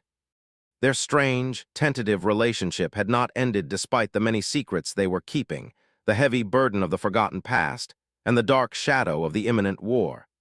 It was going to continue tenaciously despite the uncertain future. Which made both of them happy. Sonny at least felt incredible joy. It was both strange and wonderful. The circumstances couldn't be any worse. The timing was absolutely atrocious as well. But when had it not been? In hindsight, there had always been something standing between them. Neither Sonny nor Nephis had any time to think about their feelings on the forgotten shore. Then, they were separated for 2 long years. After Nephis returned, they only spent a month together before he left for Antarctica. And after Antarctica, he was forgotten by everyone, including her. They had only had a few fleeting moments to be together in peace, in the depths of the third nightmare. So, strangely enough, despite having known her for almost 10 years, this was the first time Sonny had enough maturity to not only know what he wanted, but also be able to express his feelings. So what if the timing was terrible and there was a war approaching? If he decided to wait for a good moment to act on his desires, he would have had to wait forever. After talking some more, he showed Nephis out and returned to the brilliant emporium while whistling an upbeat melody. However, once he was inside, he was met by Aiko's chilly gaze. What are you so happy about? Sonny grinned and suppressed the desire to pinch her cheeks. Instead, he said happily, I just agreed to follow Lady Nephis to war. The petite girl glared at him silently. There's going to be a war. Sonny nodded. Oh, right, you didn't know. Yeah, there is. Aiko kept silent for a while, then let out a long sigh and sat down. And you're going with Nephis to that war? He gave her a carefree shrug. It seems so. Aiko sighed again, then covered her face with both hands and groaned. Gods, not again, why? Why does this keep happening to me? No, really, why? Sonny looked at her guiltily, then walked over and patted the petite girl on the head. His voice sounded bright. Aiko, don't worry too much. It's going to be fine. Let me ask you something. When she looked up at him with teary eyes, he grinned and asked cheerfully, Have you heard about the wonderful world of war profiteering? Chapter 1830, 7 Part of Life.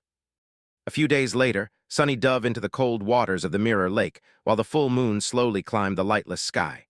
It was the last full moon before the Great War between the 2 domains set both worlds aflame, and therefore, the last chance he had to meet Cassie in the ruined stronghold of a dead demon. Infiltrating the true bastion unnoticed was still somewhat difficult. However, Sonny was tense for an entirely different reason. Rain, ah, that girl is really committed to making my life overly exciting, isn't she? It was shortly before his sister expressed her determination to participate in the domain war on the side of Queen Song, which wasn't really a big surprise to Sunny, who knew Rain well enough to guess that she would not stay idle. She was too compassionate and not nearly jaded enough to let her neighbors be bullied without trying to do something about it, no matter how small her contribution would be in the grand scheme of things. So, he wasn't that angry. In fact, he was happy to see that she still retained this kind of innocence. He was also a little proud to know that she had this kind of integrity, something that he had always lacked, and only barely found in Antarctica before losing it all over again. But still, what brother wanted to see his little sister put herself in danger? Honestly, Sonny wanted nothing more than to whisk her to the Nameless Temple and keep her under lock until everything was over.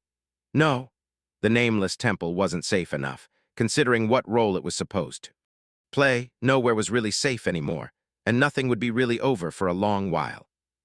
However, the main reason Sunny had not tried to dissuade Rain from joining the war was that she had to make her own choices, earn her own triumphs, and suffer from her own mistakes in order to learn and grow. No matter how much he worried about her safety, he would never want to become someone who stifled her growth with overbearing care instead of aiding it. That would only be a disservice, especially for someone as bright and dauntless as Rain was. Plus, so what if she was going to war? It would be a little tricky without a doubt, but Sunny was quite confident in his ability to keep her alive even in the middle of a battlefield. Who was there among the champions of song and valor whom he couldn't handle? Well, all right, there were the sovereigns, but he could at least run away from them safely. So this war could very well become a harsh, but indispensable opportunity for her to mature and grow stronger, both in terms of ability and mentality. It was the latter part that Sunny was worried about, not because he thought that Rain couldn't handle it, but because he knew that she would be left with invisible scars even if she did. Scars were a part of life as well, though. They were a part of growth. I don't know. In any case, there was nothing he could do about it now. So, Sunny tried to forget his worries and concentrate on the task at hand. Cassie was waiting for him near the collapsed tower, her beautiful hair glistening in moonlight like pale gold. She was in one piece and seemingly alive. There were no visible bruises anywhere either, so Sunny felt a little less guilty about exposing her to Neph's wrath. I'll make it up to her later, somehow. Rising from the water, he climbed onto the remains of the fallen tower. Hey, Cassie. Cassie smiled faintly. Hey, Sunny. It was still strange and heartwarming to hear someone call him by his name. Sunny enjoyed the feeling and looked at the crumbling walls of the ruined fortress. They seemed even more deserted than before. He raised an eyebrow. I don't see any knights on the walls. She nodded. There was no call for the vassals to assemble their armies yet, but the royal clan has already started to move its forces. Most of the knights and paladins are heading north. Awakened soldiers, too. It is hard to notice on the streets of the false bastion, but here their absence can be felt. Cassie hesitated for a few moments. The king is still here, though, so we need to be careful. He offered her his hand without wasting any time, then pulled them both into the mirror maze. Once they were in the familiar stone chamber, Sunny let go of Cassie's hand, summoned the shadow lantern, and said, I am glad that you are okay, and I'm sorry for putting you in a difficult situation. Well, I am sure that Nephis was her usual composed and restrained self, but still, the two of you must have had a heated conversation. Cassie faced him, and for a moment there was a strange expression on her face. Oh, yes, indeed, she was her usual composed self. With that, she turned to the door and smiled. It's all right. I was actually glad to see her a little flustered. You did a fine job, by the way, telling her. Now that this obstacle is behind the two of you, the future seems a little brighter. Sunny sighed quietly. I hope so too, but, to tell you the truth, I am as worried and apprehensive about it as I am relieved and elated. There are things I simply can't tell her after all. Can we really be together when we can't even be honest with each other? I am worried. Cassie smiled. Of course you can. Honesty is important, but it is also overrated. If people were entirely honest with each other, there would have been no romance in the world. What do you think a relationship is? At the start, everyone hides their true selves and only shows the other person their best side. And by the time two people come together, even if some details remain hidden, the important truths shine through. I think you showed her the important truth splendidly. Sonny stared at her silently for a while. It was strange, but after hearing her words, he suddenly felt a lot better. Sensing his reaction, Cassie raised an eyebrow. What? He shook his head. Nothing really, it's just that. How are you so good at giving advice? You've never been in a relationship before yourself. It's weird. Cassie seemed mortified. Who said that? I've never. Sonny gave her a dubious look. Please. The young woman remained motionless for a few moments, then slowly turned her back to him. Her voice sounded a little irked. Unbelievable, that's 2 times in a week now. Chapter 1838, Palace of Imagination. Soon, a tide of shadows swallowed the mirror maze, and they continued their meticulous exploration. Sonny did not really hope to reveal the secret of the maze tonight. In fact, by now, he was starting to suspect that he would never be able to reach its heart that way, simply because what he was doing was inherently wrong. It was impossible to reach the tomb of Ariel no matter how long one marched across the nightmare desert, at least during the day. He believed that the only way to approach the Great Pyramid was to brave the Sea of Dunes at night, when it was the most dangerous. Similarly, there must have been some trick to traversing the labyrinth of mirrors. Perhaps by drowning the maze in shadows and neutering its mirror walls, Sonny was preventing himself from making any progress. He sighed. Behind him, Cassie hesitated for a few moments, and then said quietly, "That girl in the Song Domain." Sonny glanced back with a neutral expression, knowing what she wanted but couldn't ask. "She is someone precious." The blind seer remained silent for a while. Eventually, she smiled and said with a hint of wonder in her voice, "It is funny, isn't it? The entire world is frozen in fear and anticipation of a great war that will shape history. And yet no one is aware that something no less important has happened in the desolate wilderness of the dream realm, witnessed by nobody except for a young legacy girl, you and me. A human of the waking world awakening without being cursed by the nightmare spell. Your achievement is remarkable." A pale smile appeared on Sonny's lips as well. "Funny, it is a bit funny, I guess." Her remained silent for a few moments, and then added, "However, this achievement can only become important in the future. She can only make a difference in the future, right now. It is up to people like us, you, me, and Nephis, to make sure that there is a future for people like her to make history." His smile turned a little bittersweet. "In fact, if there is a future, I hope that what we did becomes all but forgotten, and only what they did is remembered. Such a wish is quite ironic coming from someone like me, isn't it?" Cassie chuckled. "It is, especially when expressed to someone like me, although I must say I doubt that there is someone like you or me out there, or will ever be again." Sonny couldn't help but laugh quietly. "Gods, I hope not. It would be quite sad if someone in the future had to suffer like him, and was forced to do the same terrible things that he had done or was yet to do. Still, just then, they made another turn, and froze. His eyes widened. I'll be damned. Sonny had not expected to discover anything in the mirror maze tonight, but unexpectedly, he did.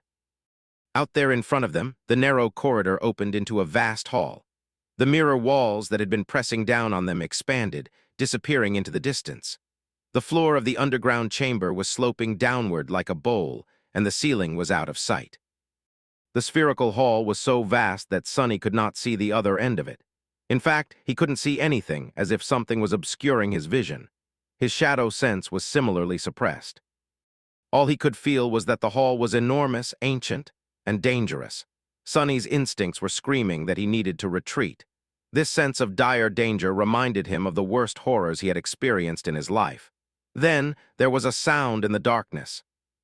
Chilled to the bone, Sonny looked down and felt something that did not make any sense, and yet filled him with a sense of terror. A wave of cold water rolled over the floor and licked his boots, pieces of ice drifting in the foam, then receded, as if he was standing on the shore of a freezing ocean. Then there was another sound, the rustle of countless leaves and the creaking of enormous branches. Wisps of mist drifted in the darkness, brushing against his skin like cold tendrils. The ghastly smell of the outskirts assaulted his nose.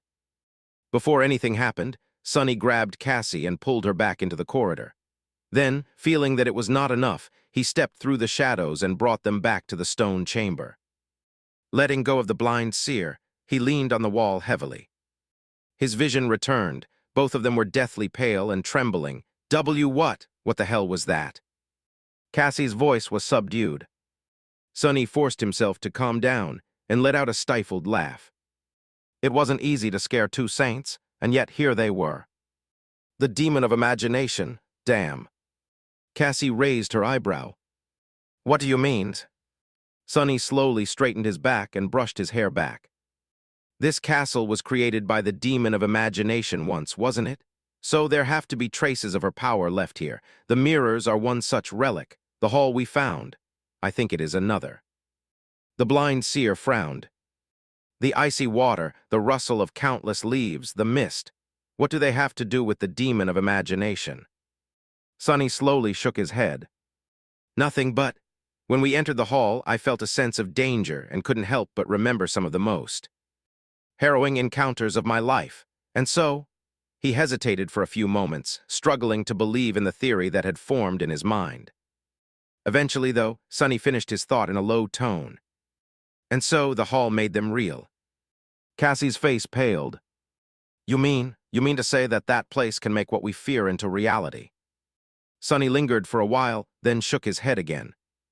No, if I am right, then it is not what we fear. He shivered, and he added in a somber tone. It's what we imagine. Come to think of it, he must have gone blind there because of Cassie. Damned demons. What did every one of them have to be scarier than the next? Cassie seemed a little shocked by his suggestion, too. She hesitated for a while, then asked in a small voice. Then do you want to go try again? There is still time before dawn. Sonny laughed. Are you crazy? Just think about what is hidden there in our heads. Let's not even mention that one of us might accidentally think about having their limbs severed or skin peeled off. Can you control your thoughts completely? What if you imagine that cursed tyrant, condemnation? What if you think about the forgotten God? He took a deep breath. I knew that there would be some kind of challenge at the heart of the mirror maze, but this is beyond what I have imagined, pun intended.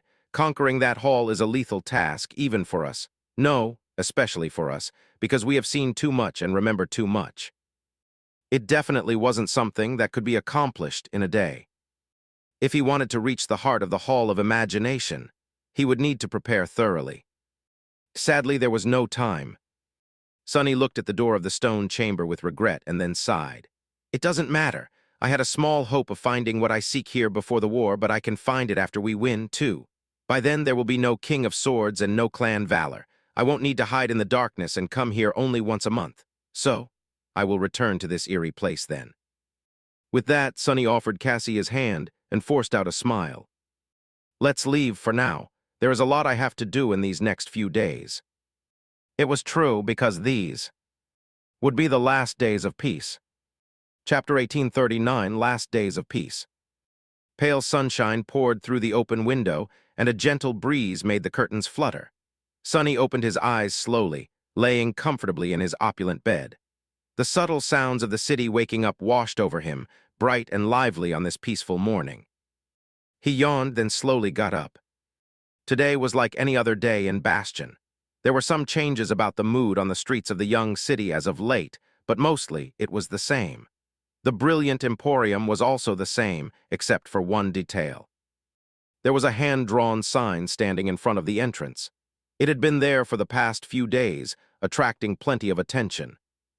The sign said, "Closing soon. Temporarily. Farewell discounts for everyone. Best waffles in 2 worlds." As a result, Sonny had earned quite a lot of coins in the last day or two. The brilliant emporium seemed to have gathered a loyal audience, and the regulars were both sad to see it temporarily close doors and in a hurry to visit it one last time. But today was the last day. Sonny wanted to make it perfect. Reaching the kitchen, he was surprised to see that Ajko was already there. The petite girl usually liked to sleep a lot. If it wasn't for the job, she would have lazed around in bed until noon. But today, she was there before Sonny. He looked at her in surprise. I'm not seeing things, am I? She grinned. Of course not, boss. What are you talking about? I have always been dependable, punctual, and diligent. Sonny looked at her with doubt. Dependable, punctual, and diligent. Do you even know what these words mean? Aiko nodded energetically. Of course, boss. He stared at her some more, then sighed. Well, whatever, start preparing the ingredients. The petite girl made a fist and floated up a little. Yes, boss, I love you, boss. He shuddered. Aiko had been like that after realizing how profitable a war could be to an establishment dealing with memories. Her eyes had not stopped sparkling since. Sonny could practically see all kinds of nefarious schemes forming in her twisted little head. At least someone is happy. He manifested an avatar and went about welcoming the first customers. A few familiar faces visited the brilliant emporium that day. Early in the morning, he guided Bate to her usual table and brewed her some coffee. The dark circles under the young woman's eyes were even more pronounced than usual, and she seemed to be partially asleep. Sonny was a little touched that she made time to visit the brilliant emporium on its closing day despite that. Here's your coffee, Miss Bate. Thank you for coming to say goodbye. She stared at him tiredly, then blinked a couple of times. Goodbye. Sonny hesitated for a moment. Yes, we are closing today, temporarily. Bate frowned. Oh, really? I didn't know. I haven't left the lab in a week. No, wait, what day is it today? In 10 days. Sonny looked at her silently, not knowing what to say. His pleasant smile froze a little. She sighed. Well, it's a shame. I really grew to like this place. Good luck to you, Master Sunless, in whatever it is that you are going to do next. His smile widened a little. Good luck to you as well, Miss Bate. I really hope that you succeed, but please, take care of yourself. Your life is precious, too. She sipped her coffee and smiled with a hint of bittersweet sadness in her eyes. I know. After all, there was someone who paid a great price to save it, so I have to live well. Shortly after, Sonny served Teacher Julius breakfast and tea. The old man seemed strangely down, looking in the window with a distracted look. Sonny hesitated for a few moments, then asked politely, Is something bothering you? Awakened Julius. The old man perked up a little. Ah, Master Sunless, it's nothing much. I'm just feeling old these days. I was born before there was even such a thing as the nightmare spell, you know, a youngster like you might not understand. He looked in the window and sighed. The world keeps changing, and old fossils like me can't keep up. Maybe it's time for me to retire. Sonny sat down across from him and chuckled. What are you talking about? Awakened Julius. You, of all people, must not retire. Teacher Julius raised an eyebrow. Oh, why, right. You probably don't know, but my course has never been very popular. I am usually lucky to get 1 or 2 students to attend. They are always the best students at the academy, of course, but still, it's a bit. Sonny shook his head. It is because the world is changing that you must never retire. Think about it. Wilderness survival might not have been very in demand before, but it was only useful to a handful of awakened before as well. He gestured to the quiet street outside. Now there are many more awakened out there. There are mundane people living in the dream realm, too. There are roads being built between new cities and trade routes being established. We are not just surviving in the wilderness anymore, we are trying to conquer it. So, experts like you will become more precious than gold very soon. Teacher Julius stared at him with a strange expression for a while. Then his eyes glistened. You think so? Sonny nodded. Of course. The old man was suddenly full of energy and smiled. No, but you are right. The development of civilization is like a conquest of the wilds. Now that civilization is developing in the dream realm, youngsters like you will need someone with a bit of sense to guide them. I might not have a lot of sense, but I do know a thing or two about the dream realm. Let's see. I just need to change my approach a little. It was the same infectious enthusiasm Sonny was familiar with. Smiling, he quietly left Teacher Julius to contemplate and left to serve other customers. At some point, Kim and Luster entered the dining hall. They seemed a little disheartened to see the brilliant emporium closing its doors. Luster shook Sonny's hand and gripped his shoulder with a strangely emotional look on his face. I think I know why you have no choice but to do it, Master Sunless. Those damned rumors. The young man's eyes were almost glistening with tears. But for whatever it is worth, I want you to know that, for me, and many others like me. You are a hero, a true hero, Princess Nephis, damn. I admire you so much, Master Sunless. Please teach me your ways. Kim silently grabbed him by the collar, pulled him back, and gave Sunny an apologetic look. Please ignore my idiot husband, Master Sunless. Lustern looked at her, hid a smile, and grumbled. No, I'm just saying, can't I admire a virtuoso? It's purely academic interest. Sunny coughed, then guided them to a table. As they were sitting down, Luster looked around and asked in confusion. By the way, Kimmy, where's Quentin? She shrugged. He was walking Bait home, so it will probably be just us two today. Feeling something stir a little in his heart, Sunny smiled with genuine mirth and walked away to help prepare their food. He put extra effort to make sure that these two enjoyed an unforgettable meal. Later, Sunny heard soft whimpers coming from outside. Opening the door, he saw a peculiar scene. Aiko, who had left some time ago to run an errand, was floating in the air with a panicked expression. Little Ling was hugging her leg tightly, hanging on it like a monkey. Huge tears were falling from the little boy's eyes. No, Auntie Aiko can't leave. Ling Ling won't let her go. Giving up in despair, Aiko stopped trying to float away and awkwardly patted him on the head. It's all right, puppy, I'm not leaving yet, but if you don't let go, I won't be able to walk, ouch, my leg. Ling's dad finally managed to pull his son off her, hugged him tightly, and gave Sunny a helpless smile. Sorry about that. Nevertheless, little Ling's tears were dried up soon.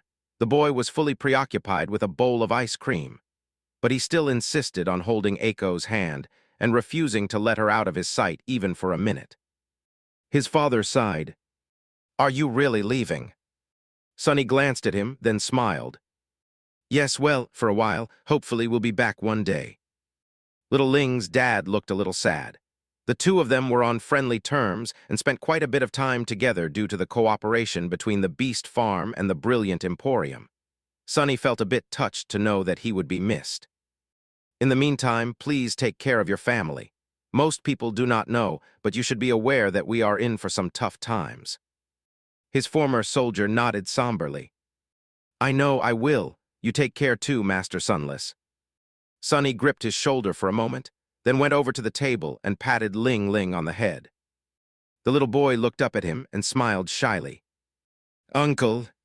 Sunny smiled as well. I'm sorry, Ling Ling. This is the last bowl of ice cream I'll be able to treat you with for a while.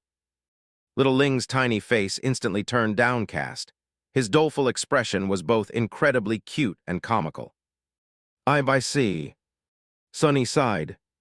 But when I return, I'll give you 2. No, 3 entire bowls of ice cream, and a huge mug of hot chocolate, and even a cake. The little boy's eyes widened. Really? Sunny nodded. Of course, in the meantime, take care of your mom. She looks tough, but she is actually a huge softie. You need to treat her well. Little Ling grinned. Ling Ling treats Mommy the best. Then he giggled and added with excitement. Mommy is huge, Uncle said so. Sunny's expression faltered. No, wait a second, don't say that. Most importantly, don't say that I said that, not huge. A huge softie. Repeat after me, Ling Ling, softie. Softie. But the little boy was already distracted by something else and refused to listen. Looking at him, Sunny paled a little and then sighed. Maybe it's a good thing that I am leaving Bastion. I need to get the hell out of here before Effie hears that. There were more customers after that as well. A lot of female customers, in particular, were sighing as they threw secretive glances at Sunny. He was even worried that there was something wrong with his cooking today, but Aiko simply rolled her eyes and assured him that everything was fine. Sunny could only carry on in bewilderment. I guess people get really attached to their favorite cafes. But then, eventually, it was time to close the doors. It was already dark by then, and the young moon was slowly rising in the sky. Sunny remained on the porch for a while, looking at the city and breathing deeply.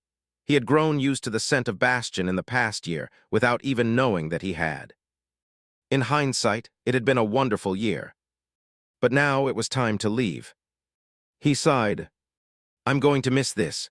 With that, Sonny turned around, walked inside, and closed the door behind him. Chapter 1840 bathed in starlight. High in the sky above Bastion, a beautiful island was hovering, shrouded in the veil of clouds.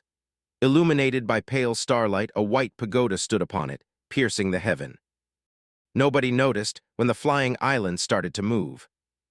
Not only because it was dark, and most of the citizens were already asleep, but also because a perfect illusory copy of the island remained in its place when it did. Due to the attempted assassination of Changing Star, Clan Valor gained leverage over the government. They used some of that leverage to summon Saint Thane, a government transcendent who held power over dreams and illusions, to Bastion. His task was to hide the fact that the Ivory Island had left the sky above Mirror Lake. In truth, it was heading for Godgrave. Before that, however, the flying island made a stop. Descending from the great heights, it reached the shore of the lake and landed on the water. A tall wave rose, flooding a few streets that were closest to the shore for a few moments. Among them was a quiet street where a cozy brick cottage stood. At that moment, something bizarre happened. The cottage stirred and then rose, revealing countless metal legs that were attached to its bottom. Turning around, it trotted to the shore and then nonchalantly dove into the water. The cottage swam surprisingly well for a brick building. Covering the distance to the island swiftly, then it climbed ashore, shook energetically, and then looked around in confusion. It was as if it was unsure where to plop down. Eventually, the bizarre creature simply lowered itself to the ground where it stood. As soon as it did, the island slowly rose from the water and moved north. Soaring into the sky to hide behind the clouds, it flew the sleeping city, and left it behind.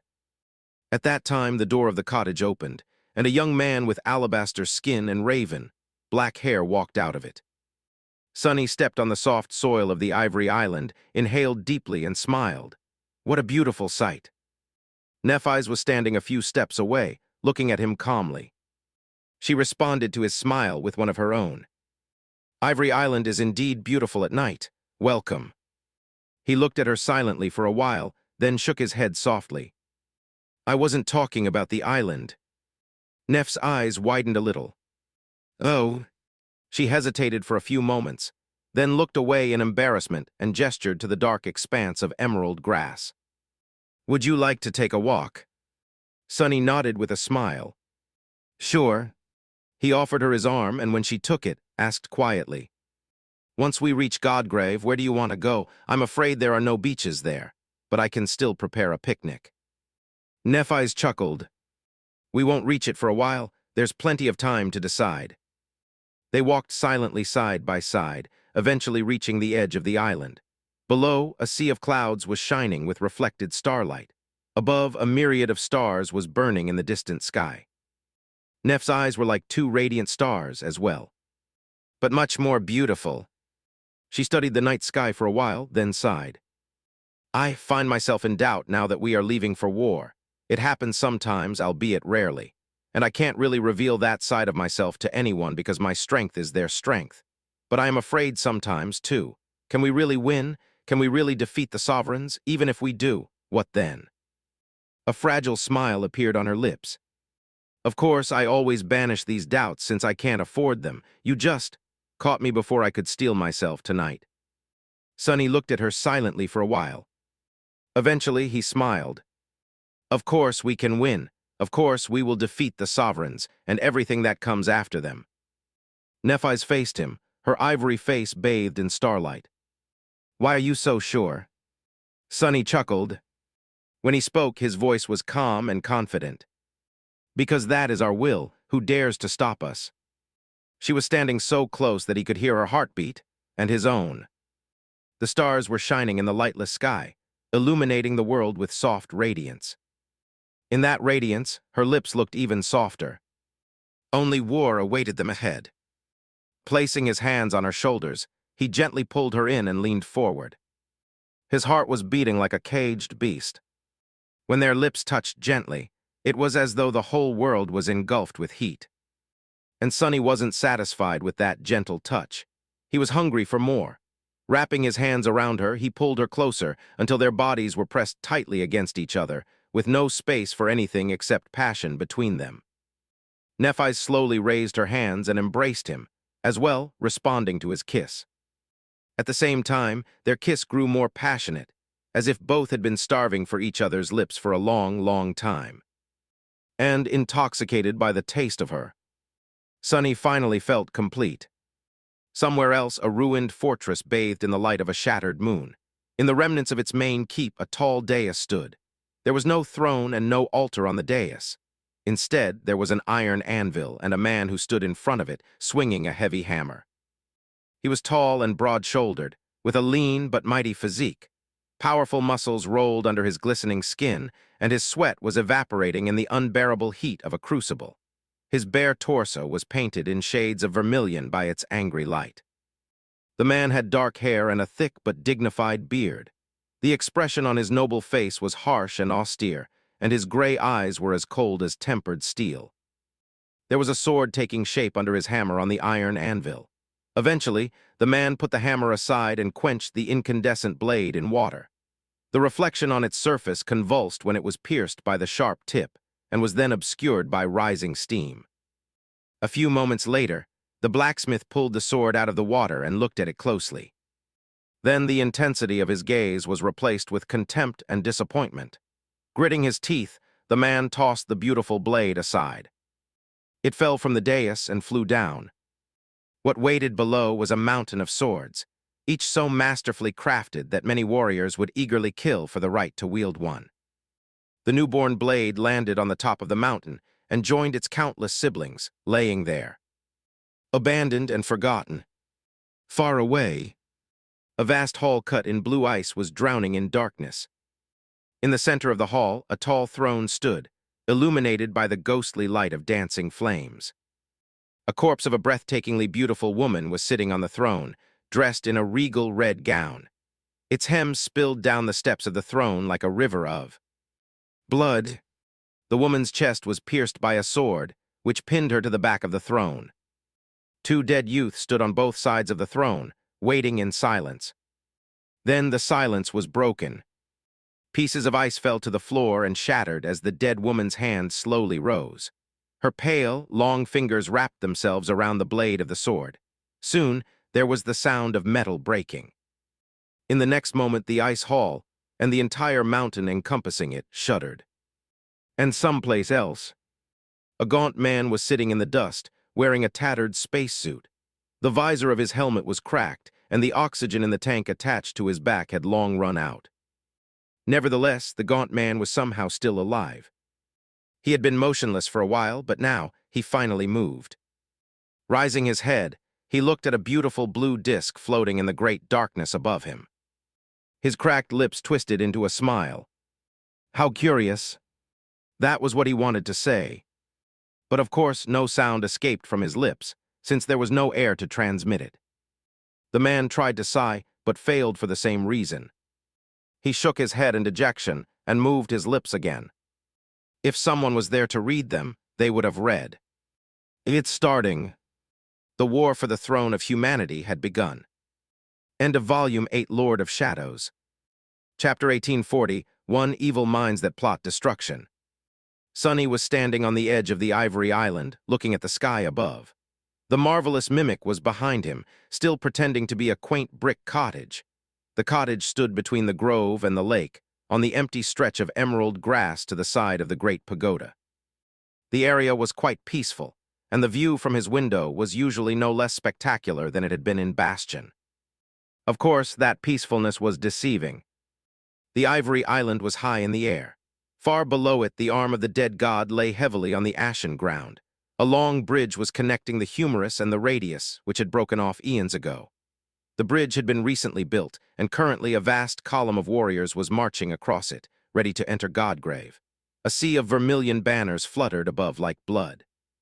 The sight of the great army of the Sword Domain was quite daunting. There were hundreds of thousands of awakened, numerous masters, and dozens of exalted saints. Such a force had never been gathered in the history of humankind, or of the waking world, at least.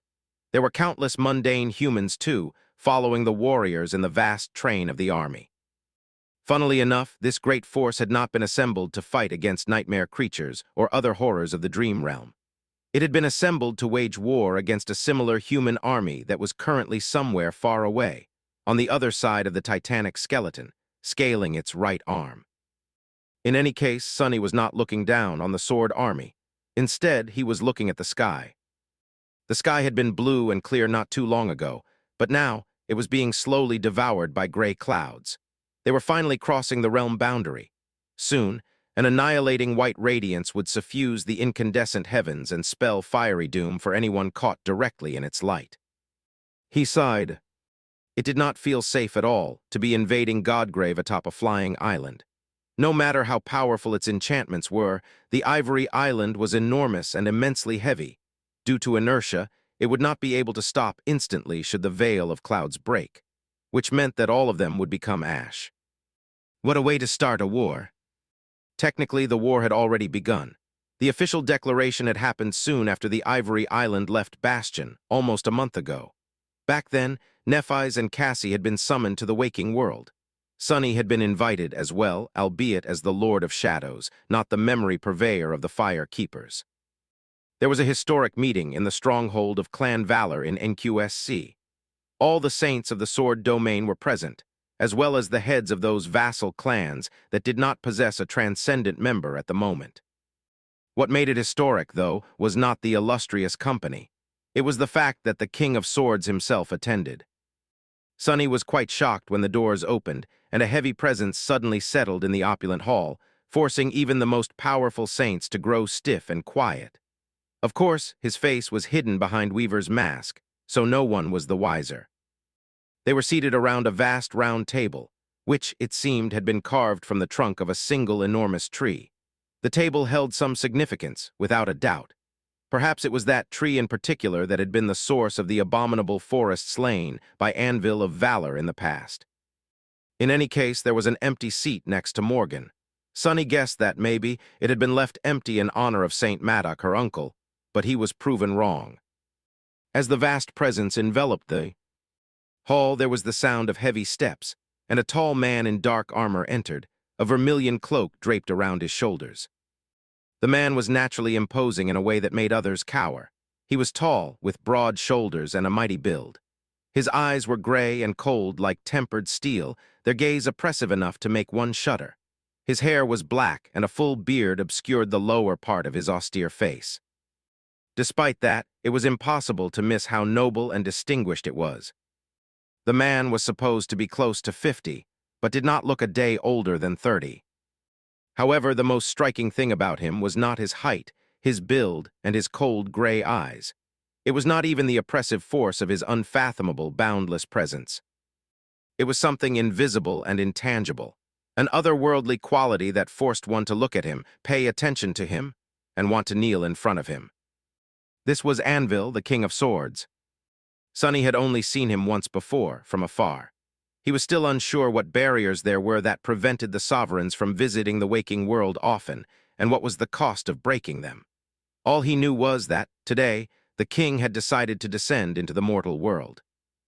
The rest of the meeting was like a blur. Anvil did not waste a lot of time, speaking in a calm and concise manner, as if the very concept of wasting words was offensive to him. It did not seem like he was trying to explain something to the gathered powerhouses or wished to persuade them. Instead, he was simply stating his will. His message was clear. The rulers of the Song Domain had conspired to kill his daughter, and therefore to harm the Sword Domain. Therefore, he would assemble an army to march on Ravenheart and tear down Kai Song's throne. And those present, as his vassals, would become that army. Sonny was so caught up in the solemn atmosphere, and the irresistible authority hiding in Anvil's deep voice, that he almost missed how ironic the whole thing was. After all, the representative of the Han Li clan was also at the table. That was the clan from which Castor, who had been sent to the Forgotten Shore to kill Nephis, hailed from. The orders to eliminate her in the Dream Realm had most likely come from the King of Swords. But now, the very same king was proclaiming war on the pretense of punishing someone else for trying to assassinate her. Sonny glanced at Nephis, wondering if she would show any reaction. And indeed she did. While everyone remained silent, Either in agreement with the king or too wary of his power to raise a futile objection, she was the only one who spoke. Nephis advocated against the war. Her voice was even, and her expression was poised. She calmly listed all the reasons why a war would be disastrous for both domains and asked her adopted father to reconsider. Morgan seemed amused by the whole sequence of events, while the rest of those gathered in the hall kept their faces neutral. In the end, Neff's words were meaningless. Anvil dismissed her objection with one glance and a few cold sentences. Everyone here knew that there was no point in trying to defy the sovereign's will. Nephis, of course, knew it best of all. The reason she had spoken out was not a sincere hope that the war could be avoided. Instead, it was important to do so for an entirely different reason. There had to be a record of her objecting to Anvil's decision. There had to be rumors that changing star of the immortal Flame clan had been against the bloodshed, the waste of human life, and the ghastly ugliness of the civil war between humans from the very start, even if it was all to avenge her against those who had conspired to kill her. Those rumors were needed to pave a way for her to slay both her adopted father and Kai Song, and then usurp their thrones without being branded as a tyrant. When the time came, she had to be welcomed as a savior instead. Sunny smiled behind his mask. What a treacherous world we live in. Not long after that, the Sword Domain declared war on the Song Domain. The news were broadcasted in the waking world, as well as announced by heralds in the cities of the Dream Realm. Both worlds seemed to explode. Sunny was far away from civilization and too busy to observe the immediate reaction of the people, but it must have been intense. In an instant, the very foundation of the world was shaken. The government tried to handle the situation somehow, but it was powerless against the influence of the great clans. People in the waking world were terrified and paralyzed by shock. So were many in the dream realm. There were plenty of those who welcomed the news, though, having been prepared by meticulous propaganda to feel exactly that way. On both sides, many were burning with militant zeal and thirsting to punish the enemy. And so, two great armies were gathered and marched to war. It did not happen in a day, but it also did not take a lot of time. The preparations of He2 sovereigns had been extensive. Today, finally, the Sword Army was ready to enter Godgrave. Chapter 1842, First Blood. As Sunny watched the sky, there was the sound of light steps behind him. Then Nephis approached and stopped by his side, clad in a suit of lustrous steel armor.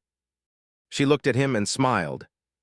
Despite the sinister clouds above and the vast army marching to a calamitous war below, he couldn't help but feel his heart race at the sight of that smile. Sunny had read somewhere that people often described this feeling as having butterflies in their stomach. The image of a swarm of dark butterflies tearing at the walls of his stomach seemed more dreadful than romantic, so he really doubted the literary sense of those people. But still, even though a month had passed since their first kiss, he still felt excitement every time he saw her. It was odd and improper to feel so blessed on the eve of a disastrous war, but he did. Life was strange that way. A smile appeared on his face as well. "Do you have enough spare time to visit a humble enchanter today, Lady Nephis?" She lingered for a moment, then shrugged. "I might have a little time."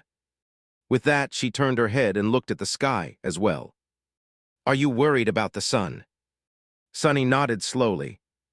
"I am indeed a little nervous. Do you think that the clouds will hold until we land?" Nephis inhaled deeply. "Someone will make sure that they do. In fact, she should be arriving any moment now, actually." Sunny raised an eyebrow. Then a subtle spark ignited in his eyes. There was the sound of fluttering wings, and a vast shadow fell on the emerald grass. A moment later, a woman was standing in front of them. She was tall and slender, with long hair that fell down like a cascade of pale gold. Her posture was perfectly straight, and her cold face was dazzlingly beautiful. The woman was wearing a suit of light steel armor, with pauldrons and greaves decorated with stylized feathers. The gaze of her stern amber eyes was piercing and heavy, and a white cloak hung on her back, embroidered with silver thread. St. Tyrus had not changed at all. Sunny was glad to see her. Of course, he hid his happiness behind a mask of respectful unfamiliarity. Skytide bowed slightly. Lady Changing Star. Nephis nodded. Saint Tyrus. The two weren't very close to each other, but they had a good relationship due to what had happened during the Battle of the Black Skull. In fact, there was probably no saint among the vassals of Clan Valor with a deeper bond to Nephis than Sky Tide.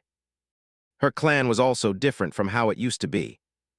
Its status was still far from being favored by the king, but now that Roan had transcendent, there were two saints among the members of the clan. There were few legacy families who could boast the same, so that alone made it impossible to ignore or oppress White Feather.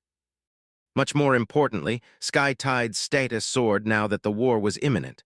Her power over winds and clouds made her one of the most valuable people in Godgrave, which was a sword that cut both ways. She was indispensable for the rulers of the sword domain, and therefore they were forced to treat her nicely now. On the other hand, she was one of the primary targets for the forces of the Song domain. So, Sunny was more than a little bit worried about her. Nephis, meanwhile, nodded curtly in his direction. This is Master Sunless, an enchanter employed by the Fire Keepers. St. Tyrus looked at him expressionlessly, then frowned a little. Master Sunless, your name sounds familiar. Have my daughter commissioned a memory from you? He bowed politely. Indeed, I had the privilege of fulfilling a request made by Awakentel once. Sky Tide's expression did not change, but he could swear that her eyes turned a little warmer. I see, that memory is serving my husband well. Your competence is worthy of praise, Master Sunless. With that, she seemed to forget about his existence and looked at Nephis. The realm boundary is close. How long will it take the Ivory Island to reach the target area? Nephis answered neutrally. Around an hour at top speed. Will you be able to hold out for that long if need be? Sky Tide glanced at the gray sky, lingered for a moment, then nodded. I will. I won't be able to assist with anything else, though. The immolating sky was not the only threat that waited for them in Godgrave. It was the most dire one, though, so everything else was beside the point. Nephis gestured for St. Tyrus to follow her and headed for the ivory tower. We will handle the rest. Allow me to guide you. As they were walking away, she threw a poignant look at Sunny. He smiled and nodded subtly, telling her not to worry about him. As Master Sunless, he was not supposed to participate in any battles, so he could only observe today. It was a strange situation to be in, but he could not complain. There would be plenty of battles for him to fight. Before too long, anyway, perhaps more than he could handle, even with his 7 bodies. Letting out a heavy sigh, Sunny turned to the edge of the island and looked down. At some point, the door of the marvelous mimic opened, and Echo walked out, yawning as she looked around with sleepy eyes.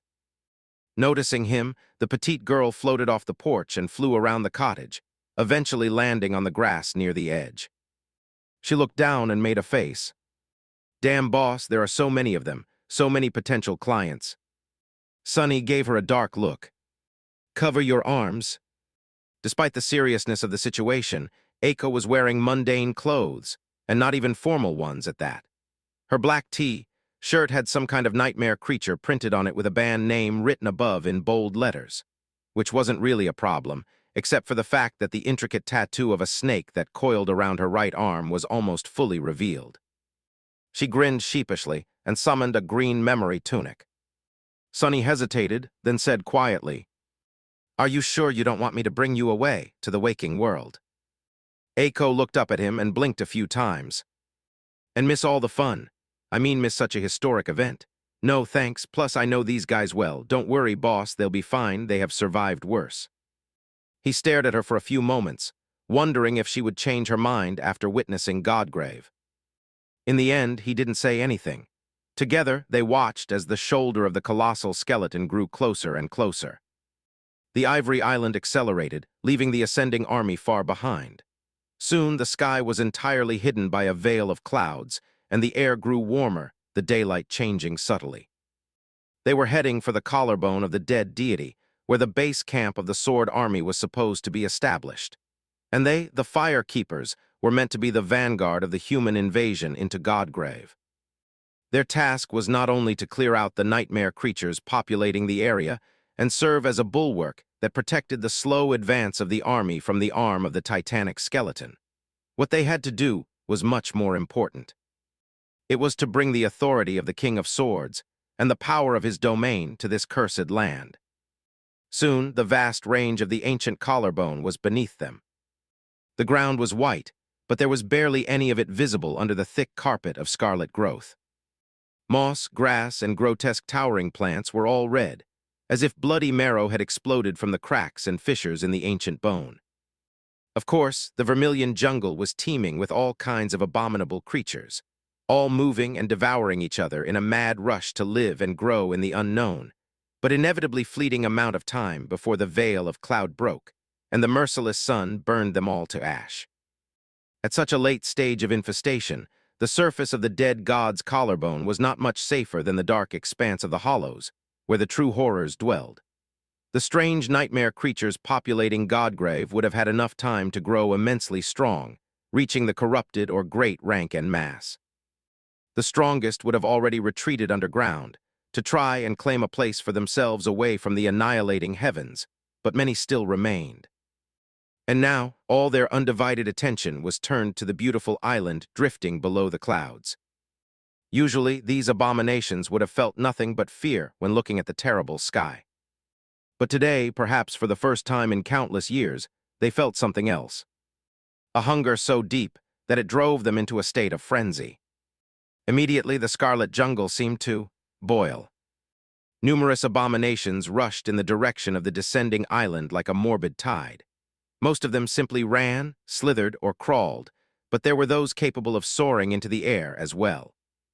A vast swarm of nightmare creatures rose from the ground to meet the ivory island. It seemed inevitable that the flying citadel would be swallowed by the cloud of them. But then an imperceptible change spread through the world. Sonny's eyes narrowed when he recognized the familiar feeling. Another component of the ivory tower was unleashed, and suddenly it was as if a wave of invisible force crashed into the rising abominations, throwing them down or outright obliterating their hideous bodies. Blood spilled from the sky like crimson rain. The tyrannical crushing had come Godgrave, reaping countless lives in the first culling of the Great Domain War.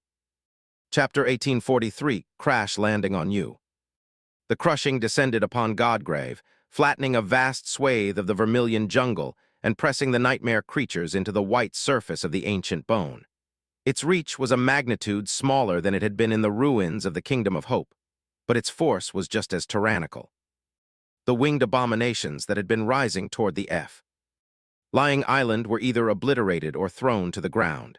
A deluge of blood rained down, and only the strongest and most resilient of the flying horrors managed to stay in the air. They persisted stubbornly, their eyes full of demented frenzy. There were terrifying aerial behemoths among them, and nimble creatures that zipped around on swift, translucent wings. A moment later, the first arrow streaked down, hitting one of the larger abominations in the eye and obliterating half of its hideous head. Sonny looked at the macabre spectacle, feeling his blood boil with a familiar thrill. He had never thought that he would grow accustomed to the ghastly crucible of battle one day, but here he was, acting as if he was addicted to it. He longed to join the bloodshed, but could not allow himself to. It was the strangest thing. He could see the fire keepers, who were spread out along the edge of the island, drawing their bows. Some of them were better archers than others, but each and every one was proficient enough with bow and arrow to be a lethal presence on the battlefield. Their memories were all top-notch, as well not only because they had gathered a vast arsenal of them during the long years of defending humanity from the horrors of the nightmare spell, but also because Sonny had personally tinkered with their equipment in the last month. On top of that, all these memories were being enhanced by the crown of dawn that Nephis wore. A barrage of enchanted arrows unleashed by 7 ascended cohorts was a dire sight to behold. The winged nightmare creatures that had endured the crushing were simply erased from existence, chunks of flesh raining on the scarlet jungle below. Only one remained, an enormous beast with wings wide enough to drown the world in their shade. Its frenzied eyes were burning with chilling malice, and its pale brown hide was dotted with dozens of arrows, none of it which managed to pierce it deep enough to deal substantial damage. The winds groaned as they were torn apart by its mighty wings. Before the monstrous creature could rise any higher, though, a single fiery arrow streaked down from the top of the ivory tower, piercing its head clean through. Wisps of white flame escaped from inside its cracked skull. The massive abomination lost momentum, rolled in the air, and started to fall down. The ivory island was plummeting from the overcast sky, descending lower and lower. The closer to the ground it got, the more the jungle was affected by the crushing. Many of the nightmare creatures that had been pressed down into the red moss were now flattened into piles of bloody flesh, sharp shards of bone protruding through the broken skin. Most were powerful enough to survive, though. Finally, the speed of the flying island's descent started to reduce. It was still great, nevertheless almost uncontrollable, as if the people on the island were in a rush to reach the ground. And they were, because the sky above them was suffused with blinding glow, and only a thin veil of clouds stood between them and inescapable annihilation. Brace! When the shout spread among the fire keepers, Sonny gracefully lowered himself to one knee and put one hand on the grass. Echo simply floated into the air, hovering above the ground. In the next moment, the ivory island crashed heavily into the white surface of the ancient bone. The dead god's collarbone quaked, and a violent shockwave obliterated a vast stretch of the vermilion jungle in the vicinity of the impact zone. The 7 chains hanging from the ivory island rattled as they struck the ground. The lake resting on its surface rippled, spilling over its shores, and the chain breaker swayed on the tall waves. The ivory island came to rest, laying tilted on the white expanse of ancient bone. The crushing dissipated. Down below, countless nightmare creatures moved, rising from the ground. Their bloodshot eyes focused on the figures of the fire keepers looking at them from above. The cloud of debris raised into the air by the impact had not settled yet when they started to move, flowing toward the invading island from all sides. However, the fire keepers were moving too. The closest to Sonny was Sid, who had been Neph's driver on the day of the assassination attempt. Clad in a light armor and armed with a sword and shield, she stepped up to the edge and looked at the tide of abominations with a grin. Then, before the sparks of light swirling around her head manifested into a helmet, she raised her sword and kissed the flat of its blade. "Here we go." Letting out a battle cry, she jumped down, the plume of her helmet fluttering in the wind. All along the edge, those fire keepers who were proficient in melee were doing the same.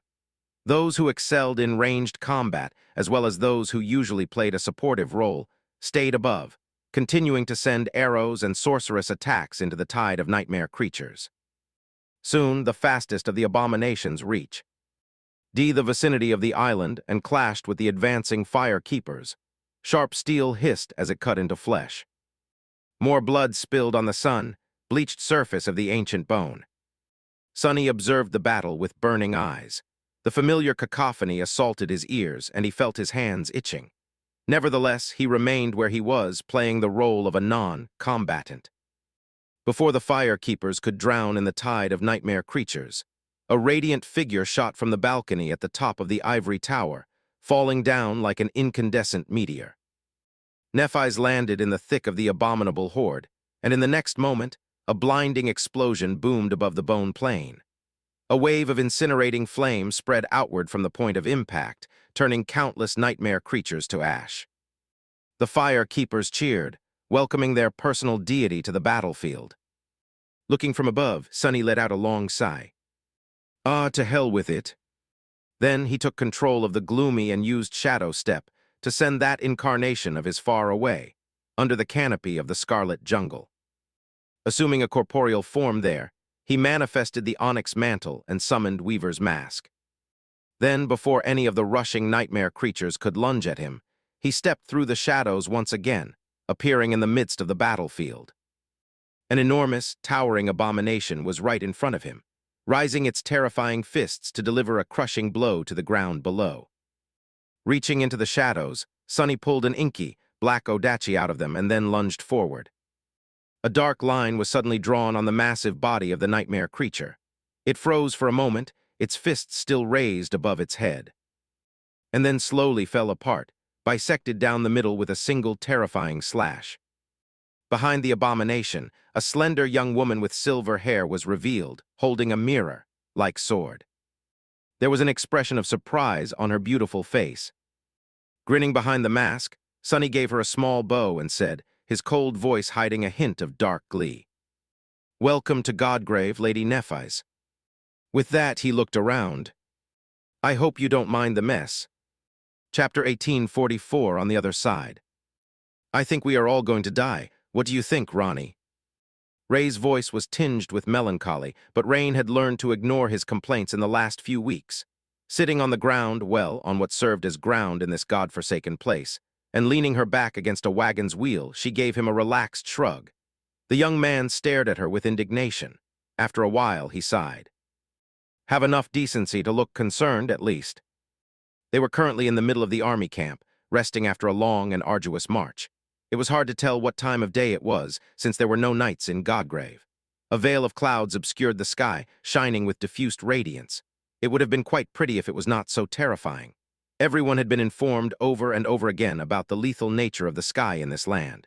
They knew that the only way to survive in case the clouds parted was to remain absolutely still.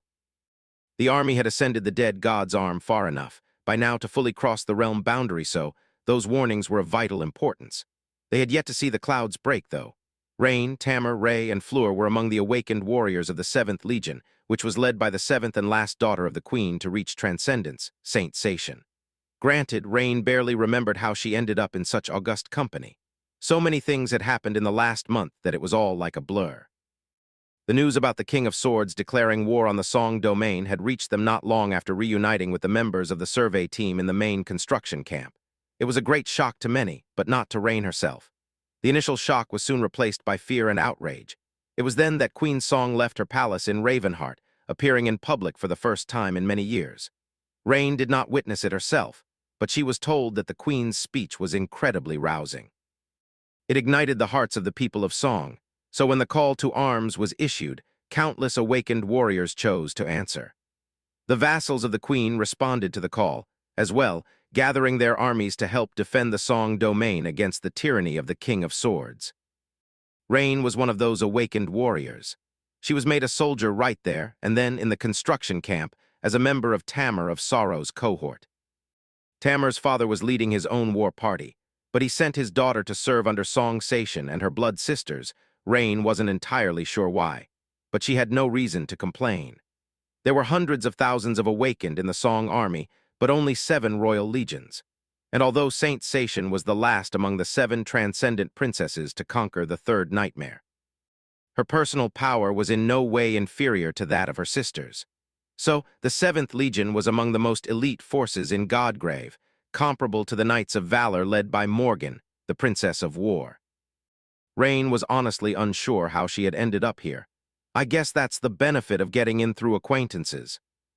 The weeks between the declaration of war and today were incredibly hectic. So many things had happened, and yet one of them stood out as more bizarre than any other. It happened immediately after Rain joined the Song army. She was woken up in the middle of the night by her teacher, who gestured for her to follow him quietly. Together, they left the busy camp and walked far into the wilderness, eventually reaching a secluded gorge. There, Rain had to stop and rub her eyes, bewildered by what she saw. Out there, in the middle of the dream realm, a quaint brick cottage stood, illuminated by the pale light of the 3 moons. The sight was so strange that Rain assumed that she was seeing things. However, she was not. There was really a neat cottage standing in the desolate wasteland of the Moon River Plain, a walking distance from the main camp of the road construction crew. It was not a mirage, and neither was it an ancient ruin. In fact, the brick building was neat and tidy, as if someone frequently swept its porch and washed its windows. Rain looked at her teacher with wide eyes. "What is that?" He answered matter-of-factly, "That is an ascended devil pretending to be a cottage. Come inside." She did not know what else to do but to follow him into the cottage. The door opened by itself and then closed behind him. The interior looked like a dining hall of a small cafe. There was no one inside and no source of light except for the moonlight pouring through the windows. It was more than a little bit creepy.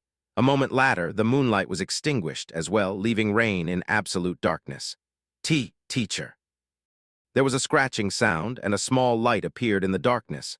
Her teacher was standing near a shelf, holding a burning candle in his hand. "Come." With that, he turned around and went back to the door. Rain had no idea why they had come inside only to leave with a candle, but she obediently followed. To her shock, however, The Moon River Plain was gone. When they came out, there were no moons, no stars, and no wind. The floor was perfectly flat, as if cut from black marble. She couldn't quite see where they were, but it felt as if they were underground. And there was someone else there as well. "Goddammit, it's so creepy, boss. Boss, you're back. Where the hell did you who's that?" Rain had the same question. Out there in front of her, sitting on the black marble floor, was a little girl who had a very dirty mouth and addressed her teacher as boss for some reason. Rain raised a hand and pointed to the strange child. "Who's the brat?" The little girl floated up, lowered her feet to the floor, and stared at her with wide eyes. "Brat? What do you mean, brat? I'm 28 years old." Rain blinked a couple of times. She had assumed that the petite girl was a child, but now that she looked closer, how embarrassing. Rain looked down. "Oh, sorry, auntie." The petite girl opened her mouth in shock. Auntie? No, wait, what do you mean by auntie?"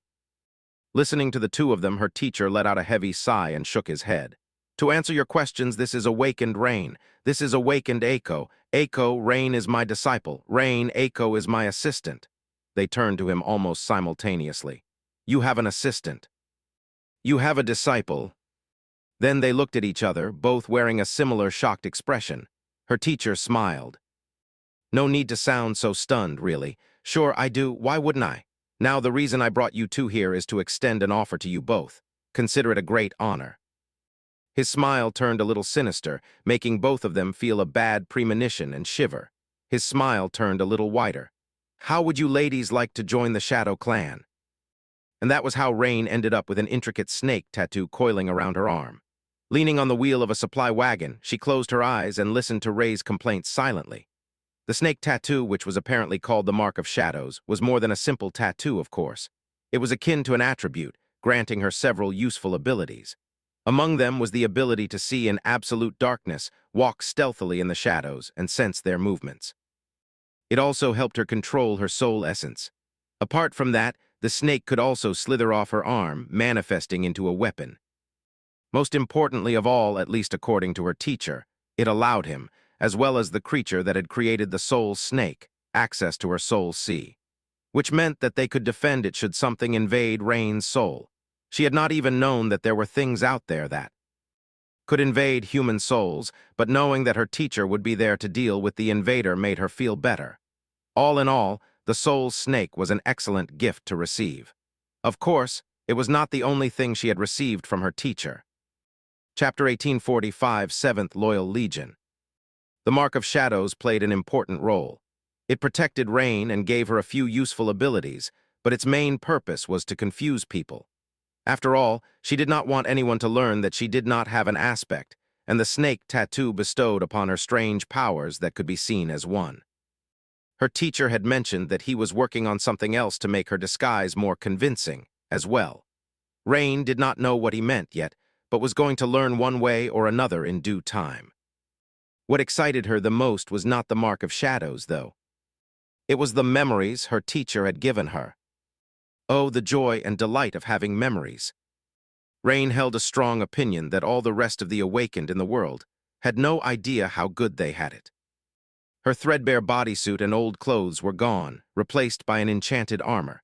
It was so soft and light that she did not feel any burden at all, but more resilient than her mundane equipment had ever been. The armor was made of dark gray fabric and lusterless black leather, fitting her perfectly. It was an awakened memory of the 5th tier. That was what she had been told, at least called the puppeteer's shroud. Its enchantments increased her mental endurance and resistance against mind attack, as well as allowed her to recover from mental fatigue faster. The armor looked suspiciously similar to what her teacher used to wear, so she suspected that it had not been, in fact, crafted specifically for her. But even if the puppeteer's shroud was a hand-me-down, Rain did not mind.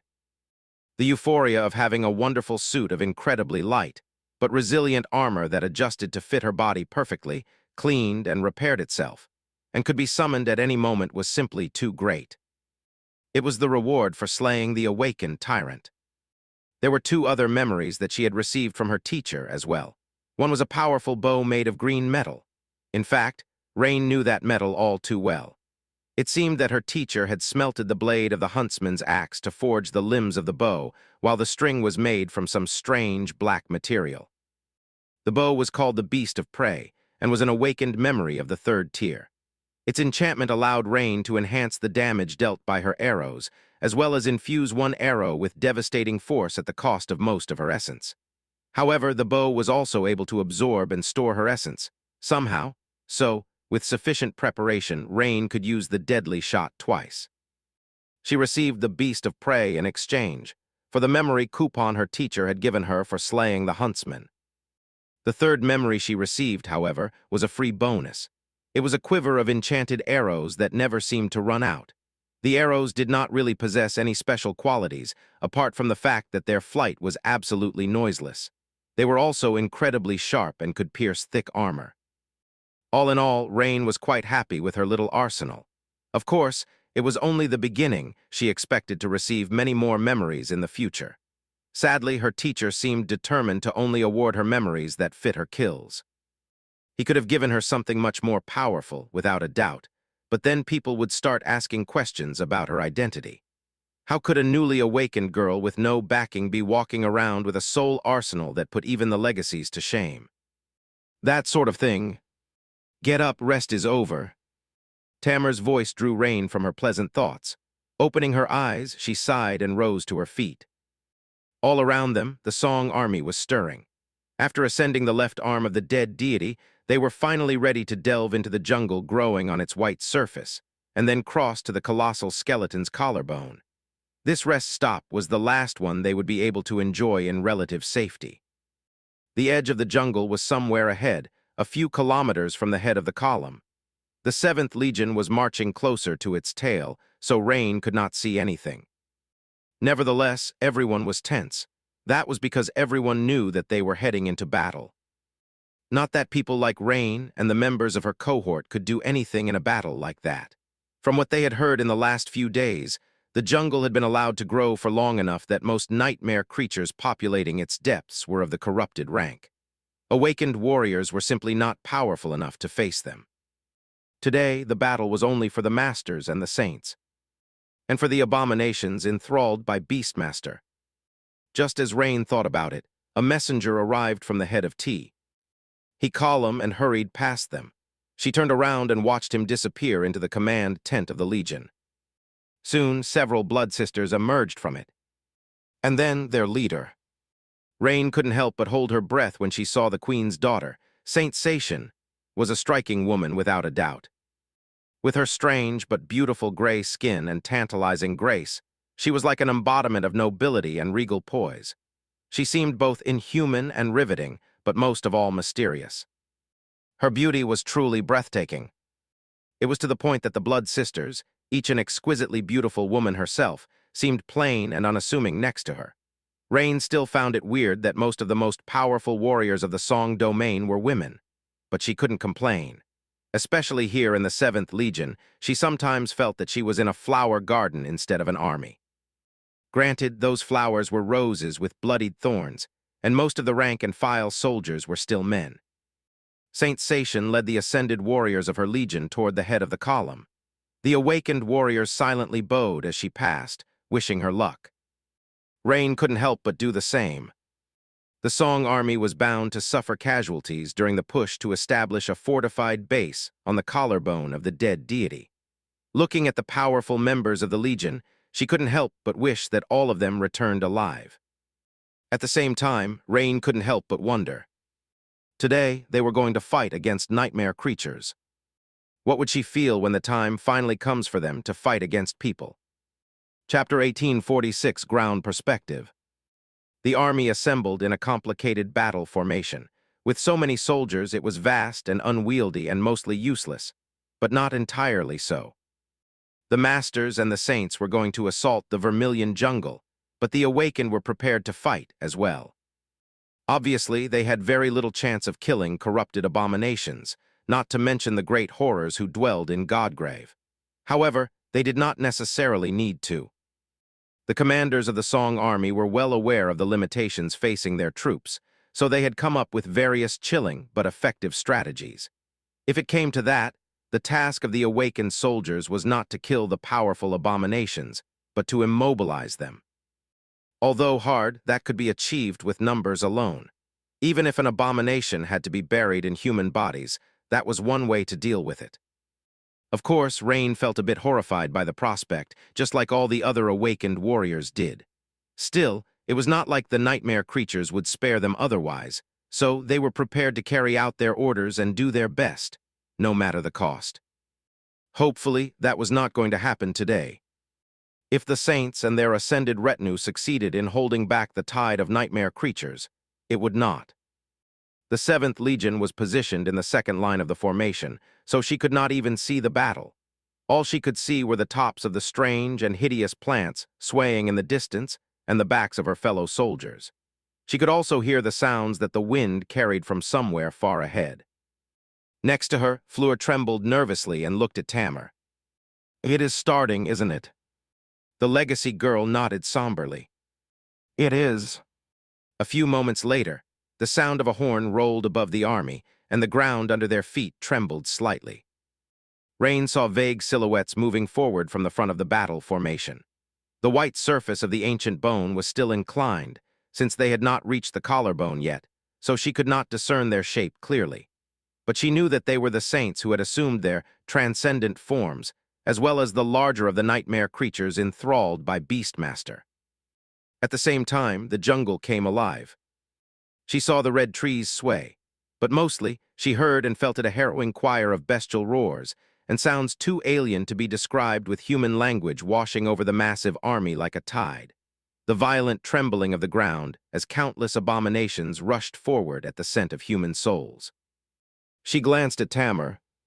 For the rest of them, the fate of the saints fighting on the front line was an abstract concept. The saints were people whom they admired, looked up to, and maybe even knew as well as the wall separating them from having to face the dreadful horde of nightmare creatures themselves. But it was different from Tamar, whose father was somewhere out there as well.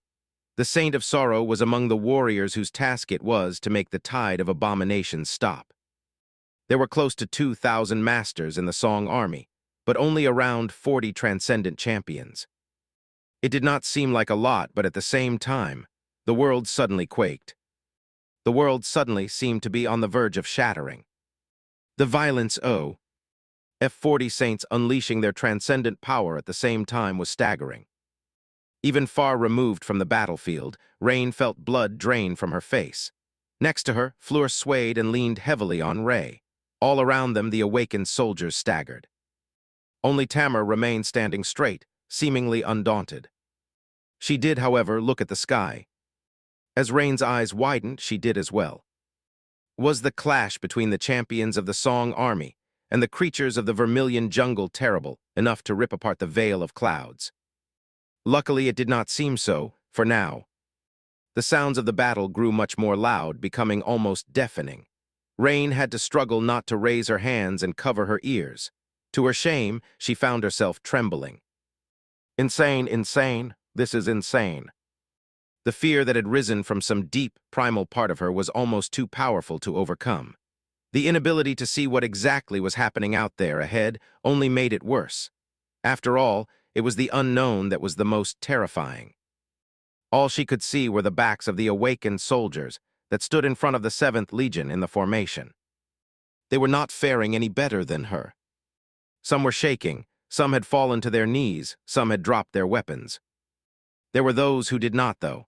There were those who helped their comrades to stand up and supported them, gripping the hilts of their swords tightly. Rain wanted to be one of those brave souls as well. Assaulted by the terrible cacophony of battle, she looked down at her shadow. The sight of it instilled her with strength. Gritting her teeth, she raised a hand and patted Fleur on the shoulder. The delicate girl looked at her with frightened eyes. Ronnies. Rain smiled. Relax, what's the worst thing that can happen? Fleur's beautiful blue eyes widened. What? Why did you say it out loud? Tamar and Ray glared at her with resentment, too. Rain grinned. She was still a bit of a stranger in this small cohort, so apart from Tamar, the other 2 members acted a little awkward around her. It was rare to see all 3 united in such a sincere display of emotion. And that emotion was pure outrage, not fear or anxiety, so her job here was done. Rain looked ahead and sighed. Although she might have overdone it. From what she could hear, the vanguard of the army had managed to stem the tide of the nightmare creatures. A furious battle was happening somewhere ahead. However, the saints had not managed to stop all abominations. Just then, she heard a litany of human cries and saw bodies flying into the air. It was as if something massive slammed into the front row of the awakened soldiers at the head of the battle formation. Human blood spilled on the white bone. The war horn blared one more time, and the soldiers ahead of her moved forward. Rain shivered and gripped her bow tighter. Far ahead, a strange haze rose above the crimson jungle. It seemed like a haze at first, but soon she saw that it was a vast swarm of flying abominations rushing from the depths of Godgrave like a cloud. "Gee gods!" One of the awakened soldiers near them pointed at the swarm in horror. Rain sighed and looked at the members of her cohort apologetically. Her grin grew a little forced. "Well, I guess that's the worst thing that could have happened." Chapter 1847, Deadly Equilibrium. On the other side of the titanic skeleton, the ivory island was surrounded by a sea of nightmare creatures. The horde of them flowed forward, tearing the scarlet jungle apart. The jungle itself was moving too. Vermilion vines were crawling, and rust-red flowers were blooming, releasing clouds of flesh-eating pollen. It was as if the whole world had come alive to devour the invading humans. The humans, meanwhile, met the tide of abominations with sharp steel and the destructive power of their aspects. The firekeepers were skilled and formidable. Their discipline and morale were beyond reproach. Their cohesion and experience were unequaled. Countless nightmare creatures fell to their blades, torrents of blood being absorbed by the ancient bone. And yet they were being pushed back. A force of 50 battle-hardened masters was truly fearsome, but most of the abominations they faced were of a higher rank than them. These creatures were also the cursed spawn of Godgrave, where nightmares had to fight and devour each other without reprieve for the infinitely small chance to survive. The surface dwellers were not the true horrors who hunted in the dim twilight of the Great Hollows, but they were also exorbitantly fierce and ferocious, even when compared to the usual demented frenzy plaguing all nightmare creatures. The horde was vast as well. Granted, the firekeepers had been forged and shaped by the Forgotten Shore, and so, facing abominations that were more powerful than them was more or less their speciality. But still, there was one reason why they were able to hold out. Two reasons act. Yuli. One was Changing Star of the Immortal Flame Clan. The other was the Lord of Shadows. It had been a long time since Sunny was truly able to unleash himself. Right now, he was like a dark hurricane that moved across the battlefield, surrounded by a vast mantle of flowing shadows. He neglected to manifest any of his shells, using only his two hands and the black odachi to cut the abominations down. Everywhere he went, severed bodies fell to the ground.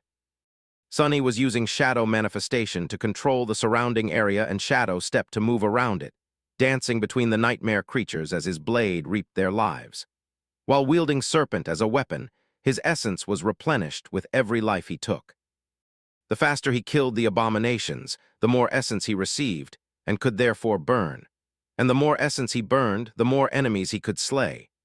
Reaching a dangerous equilibrium in that manner, Sunny rampaged on the battlefield like the epicenter of a vast whirlpool of blood, darkness, and death. Of course, it was not easy. The corrupted nightmare creatures were falling easily to his blade, but he could be just as easily overwhelmed by them. All it took was a single mistake. But Sunny did not make any mistakes. Despite the startling speed at which he moved around the battlefield, despite the daunting complexity of navigating it with no regard to the familiar constraints of linear space, despite the burdensome task of maintaining both the lethal dance of slaying steel and the flowing storm of manifested shadows, Sunny's mind remained cold and clear, aware of every little detail of his surroundings and full of merciless killing intent. He did not allow the dire mayhem of the battle and the intoxicating stench of death to pull him into a state of battle frenzy. No matter how brutal and unbridled his slaughter seemed, it was instead a result of precise and callous calculation. There were no emotions in his heart, no distraction in his mind. There was only clarity and will. The will to see his enemies dead. Nephis was fighting on the other side of the Ivory Island. Sunny could not see her, but he could sense her presence through the movement of shadows. In the world of shadows, her presence was as vast as that of the sun. She had unleashed a sea of incandescent flames, turning a swathe of the battlefield into a searing inferno. The flames moved as if possessing a mind and hunger of their own, spreading through the horde of nightmare creatures like a plague. Where the power of the scorching flames was not enough, her sword fell like a herald of inescapable finality. At the same time, she was supporting the fire keepers. When one of them received a wound, it was healed by the soft radiance of her soul flame. When one of them was on the verge of being swallowed by the tide of abominations, she was there to lend them the power of her incandescent blade. Cassie was participating in the battle as well. Her unseen presence was subtle, but played a pivotal role. She was not present on the battlefield, and no nightmare creature fell to her sword. However, she served as the connection between Sunny, Nephis, and the fire keepers. She was aware of all and guided them all, helping them fight as a single being. She could also share the traits of the abominations with them, making the task of surviving the dreadful onslaught much easier. It was because of her that Nephis knew when one of her people needed support. The fire keepers knew when to press forward and when to retreat. Sunny knew where the most dangerous enemies were and in which direction he had to move. Nephis was in command, but Cassie was the person who made sure that the commander had all the necessary information to make good decisions.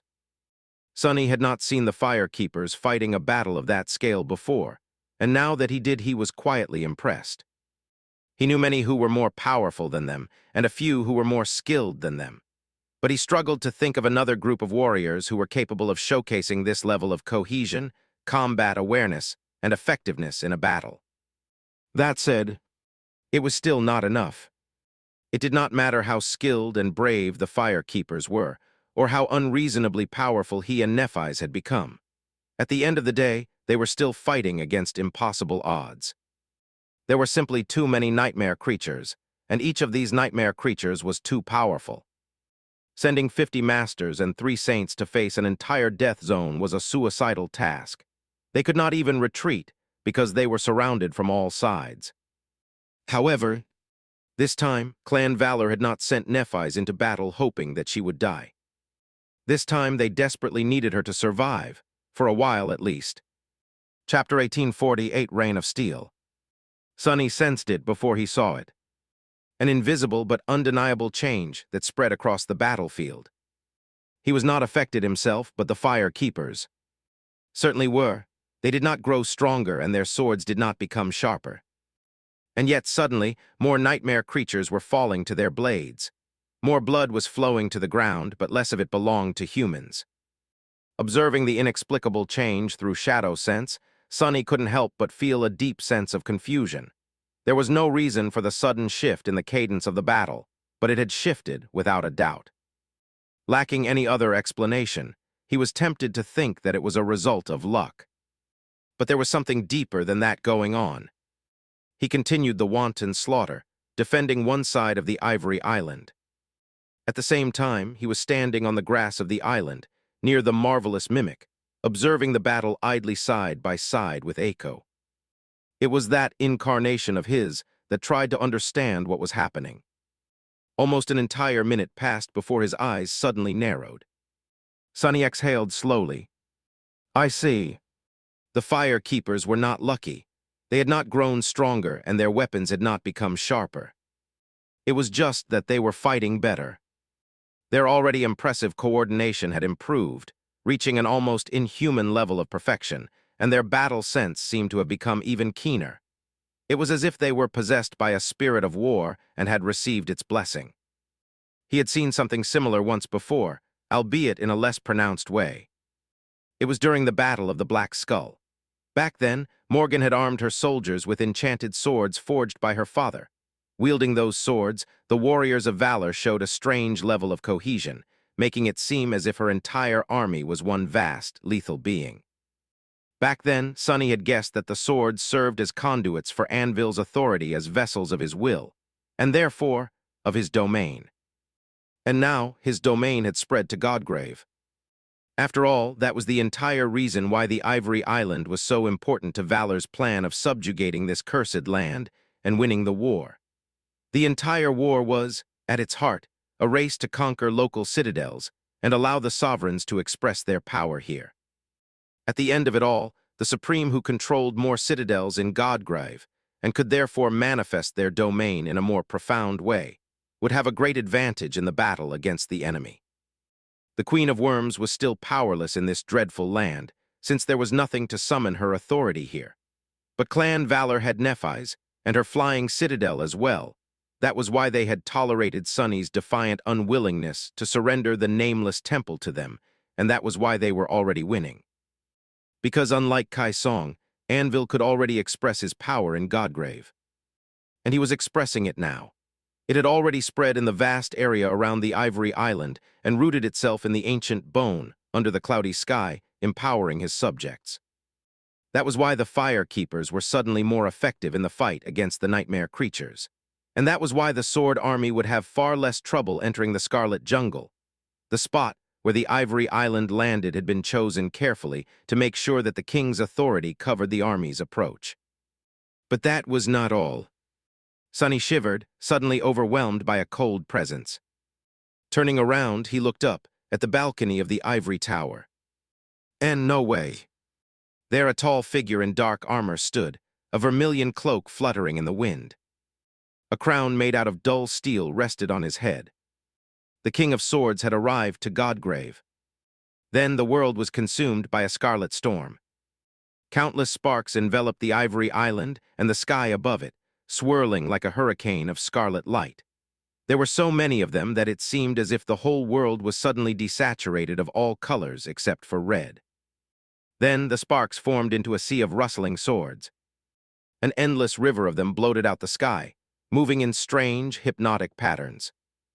Mesmerized by the sight and drowning in their shadow, Sunny almost forgot about the figure of a man standing on the balcony of the ivory tower. The man did not move, but his cold gaze fell on the horde of nightmare creatures below. In the next moment, the storm cloud of swords exploded with a lethal hail.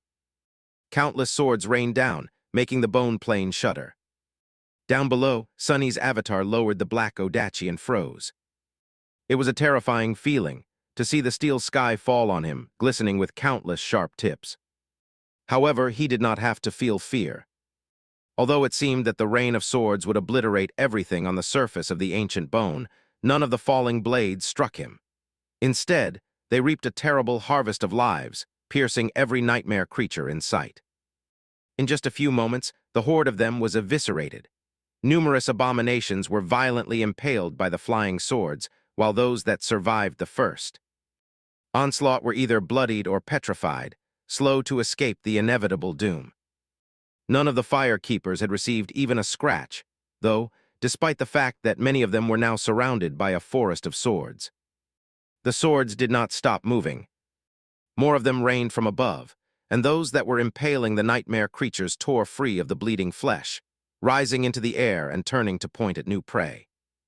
Standing in the sea of blood, Sunny turned and looked at the distant balcony. He should have felt elated because the battle was ostensibly over. But instead, all he felt was a cold feeling of unease. Sunny knew that one day soon, he would be the target of these flying swords. "What's the matter? It's just a sovereign." For once, the words did not bring with them any levity. Lowering his gaze, he peered at the horizon. There, far away, the first of the vermilion banners appeared in the distance. The Sword Army had crossed over to the collarbone of the dead deity. Chapter 1849, Taste of Ash. The Sword Army entered Guiltythree with relative ease. Of course, it was a tense and solemn day. The awakened warriors were pale with dread as they ventured into the Scarlet Jungle and crossed over from the humorous bone of the dead deity to the vast collarbone. They were in a death zone after all. However, the army barely suffered any casualties. Changing Star and her Fire Keepers had pulled the attention of the local nightmare creatures away and established a beachhead on the collarbone plain. Most importantly, they brought the authority of the king to this dire purgatory. Emboldened and empowered by his presence, the army marched on. The veil of clouds did not break, held together by the power of Sky Tide of the White Feather clan. The transcendent and ascended warriors repelled the sporadic attacks of remnant abominations without too much strain. And later, the King of Swords himself descended upon the battlefield, using the ivory island as an anchor. Once the storm of swords manifested above the jungle, the battle was ostensibly over. The army cut a path through the predatory jungle, using the beautiful silhouette of the ivory tower to navigate it. By the time they reached the scene of slaughter, there were no abominations left for them to fight against. There were only numerous corpses and the rustle of countless swords swirling in the sky above. Instead, the task they faced was of a more mundane nature. They had to establish a camp and start fortifying it, building an impregnable fortress on the surface of the ancient bone. That fortress would serve as the staging ground for the rest of the military campaign in Godgrave. The Song army, however, fared much worse than that. Rain was staring at the ground with a tired expression. On the ground in front of her, the wind was playing with flakes of ash. She was staying completely motionless, and those flakes of ash had been a person not too long ago. Above her, an incandescent white void shone blindingly through the broken clouds. Her first day in Godgrave had been a long, bitter nightmare. The first battle the Song army had fought was a sobering experience. Led by the 7 princesses, the saints and the ascended warriors of the Song domain clashed with the horde of nightmare creatures and repelled it. The unimaginable violence unleashed by that clash made the world quake. But, worst of all, some of it reached the battle formation of the awakened warriors. The casualties were not immeasurable, but they weren't negligible either. Perhaps because it was the first time the soldiers fought against the abominations of Godgrave, the strategies developed by the royal clan to breach the difference in ranks between them could not be deployed promptly, or at all. That could improve as the army gained experience, but today, too many people died. Rain herself did not participate in the slaughter, because the 7th Legion was positioned in the second line of the formation, where the battle had not reached. However, she could hear and feel the terrible mayhem of the desperate struggle happening ahead. Nevertheless, eventually, the battle ended.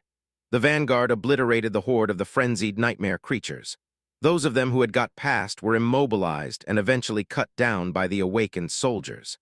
After the soul shards were harvested, the corpses of the abominations were pushed aside, and the bloodied army continued to ascend the arm of the dead god. Soon enough, they entered the jungle. The jungle itself was as much of a shock to the invading humans as the horde of nightmare creatures had been. Everything here was not what it seemed, but all of it was insidious, hungry, and chillingly deadly. The grass, the flowers, the vines, the trees, every single thing here wanted them dead. Those of the soldiers who had more experience exploring the dream realm did not seem too fazed, taking the dread of the scarlet jungle in stride.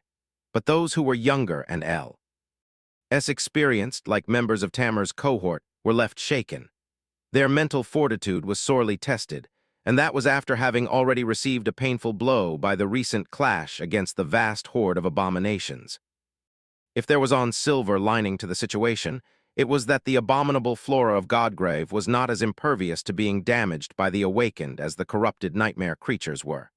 It was still incredibly tough and tenacious, but they could at least try to contend against the myriad of deadly dangers hiding in the jungle. So they did not feel as helpless, at least. There were still many that died. Some died screaming after inhaling a bit of drifting pollen, falling to the ground, then wailed and convulsed as their bodies gruesomely became fertile soil for sprouting blossoms. Some died after being stung by tiny insect-like vermin that crawled into their armor. The effect of the paralytic poison was instantaneous, making the victims fall down without making a sound, however. It was unclear if they remained conscious and felt excruciating pain when the eggs deposited by the vermin into the wounds started to hatch a dozen seconds later. Some were strangled and drained of blood by thorned vines that hid beneath the vermilion moss. Some were pulled below it by what had looked like harmless patches of scarlet grass. It was all like a ghastly nightmare. Rain would have thought that they were invading the very depths of hell, if not for the fact that the dream realm was much more harrowing than any hell imagined by a human could ever be. Luckily, she had no time to drown in terror. The army marched forward in a vast battle formation. The train was absorbed into the formation and protected in its center, while the various legions and divisions took turns defending the outer perimeter. The entire arrangement was spearheaded by the thralls of Beastmaster, who faced the most dire peril and suffered the heaviest casualties. On the flanks, the warriors of higher ranks dealt with the brunt of the danger once again. But awakened soldiers like Rain also had a lot to do, both when marching on the outer rim of the formation and when resting closer to its center. She had killed plenty of scurrying pests with her arrows, saving not only her life but also that of others. Her arrows seemed to not know how to miss, striking down even the smallest pests with daunting precision long before they could sink their stingers, mandibles, and beaks into human flesh. In truth, she was a bit safer in this hellish place than most awakened were. It was because she could sense the movement of shadows, and therefore detect dangerous movement even if her sight betrayed her. And yet Rain was swiftly growing tired, exhausted, even. It was not because of marching or having to draw her bow over and over again. It was not even because of having to climb the steep slope of the dead god's humorous bone without rest. It was due to the mental strain of enduring the horror of Godgrave without allowing herself to break down. Rain had thought that she was accustomed to the dread of the dream realm after hunting in the wilderness around Ravenheart for 4 years. But now, she realized just how tame those settled regions of this terrible world were after being conquered and cleansed by the previous generations of awakened. Compared to Godgrave, Ravenheart was a paradise. She was barely holding on to her composure, if not to her sanity. But even then, after a while, the march became easier. Humans were supremely adaptable, after all. The jungle did not change, but the soldiers of the Song army had adapted to its gruesome reality, at least a little bit. Eventually, they reached the mountainous shoulder joint that connected the titanic humerus to the collarbone. The engineering corps swiftly established a robust bridge under the protection of the 1st Legion, and then the Song army slowly started to cross over to the overside of the bottomless chasm. The crossing was perhaps the most perilous step of the invasion of Godgrave. Rain felt incredibly tense while the 7th Legion waited for its turn to enter the bridge. However, in the end, they reached the collarbone plain without any trouble. The jungle on the overside was much the same, but somehow everyone felt safer. That feeling was a lie. No sooner than the last division had crossed over, a strong wind rose, and a loud wailing of a war horn washed over the entire army. That horn was different from the ones that had called them to battle, and much more anxious. "Don't move!" Tamar's shout was quite timely. The members of her cohort remembered the meaning of the wailing horn despite their fatigue and mental exhaustion, but many of the surrounding soldiers were slow to react. Hearing her voice, they recalled their training. The entire army suddenly grew still. A few moments later, the world was suddenly much brighter, the light reflecting from the white surface of the ancient. T-Bone was almost painful to look at. A wave of unbearable heat crashed into the human invaders, and the smell of ash filled the air. The jungle burned. Many humans burned, too. Well, perhaps burning was not the right word. They just turned to ash, scattering into a cloud of gray flakes in the scorching wind, and disappeared without a trace.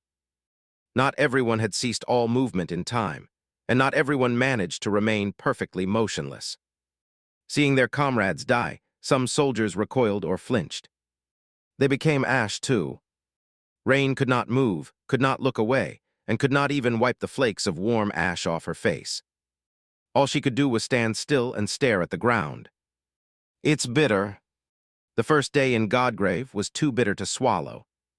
They had not even clashed with the army of the Sword Domain, and so many people were already dead. Yes, their number was inconsequential in the grand scheme of things, but their deaths were not. Rain couldn't help but feel as if they had been beaten, without even entering a battle. She was tired. After a few hours and more deaths, the veil of clouds finally repaired itself. The Song army took a short rest, most soldiers sitting on the ground quietly, despondent and unable to say anything. Then they continued the march. By evening, or whatever constituted evening in this eternally sunlit hell, they finally reached the area where the army base camp was supposed to be established. Not everyone had made it that far. But for those who had, the war was only starting. Chapter 1850 War Council. The camp of the Sword Army resembled a fortified city that was like a dark stain on the sun-bleached surface of white bone, adorned by a sea of scarlet banners. The vicious jungle had been pushed back and incinerated some days ago. and was only now spreading tentatively from the fissures of the titanic collarbone. Tendrils of red moss could be seen here and there, looking like patches of rust on the vast expanse of the bone plain. The sky above was gray and cloudy, yet suffused with blinding light.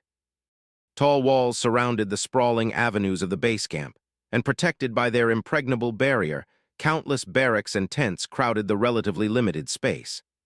The camp was a cauldron of activity, with thousands of soldiers going about their business in a tense atmosphere. When one looked at the fortress of the Sword Army, they could hardly imagine that it had not existed just a week ago.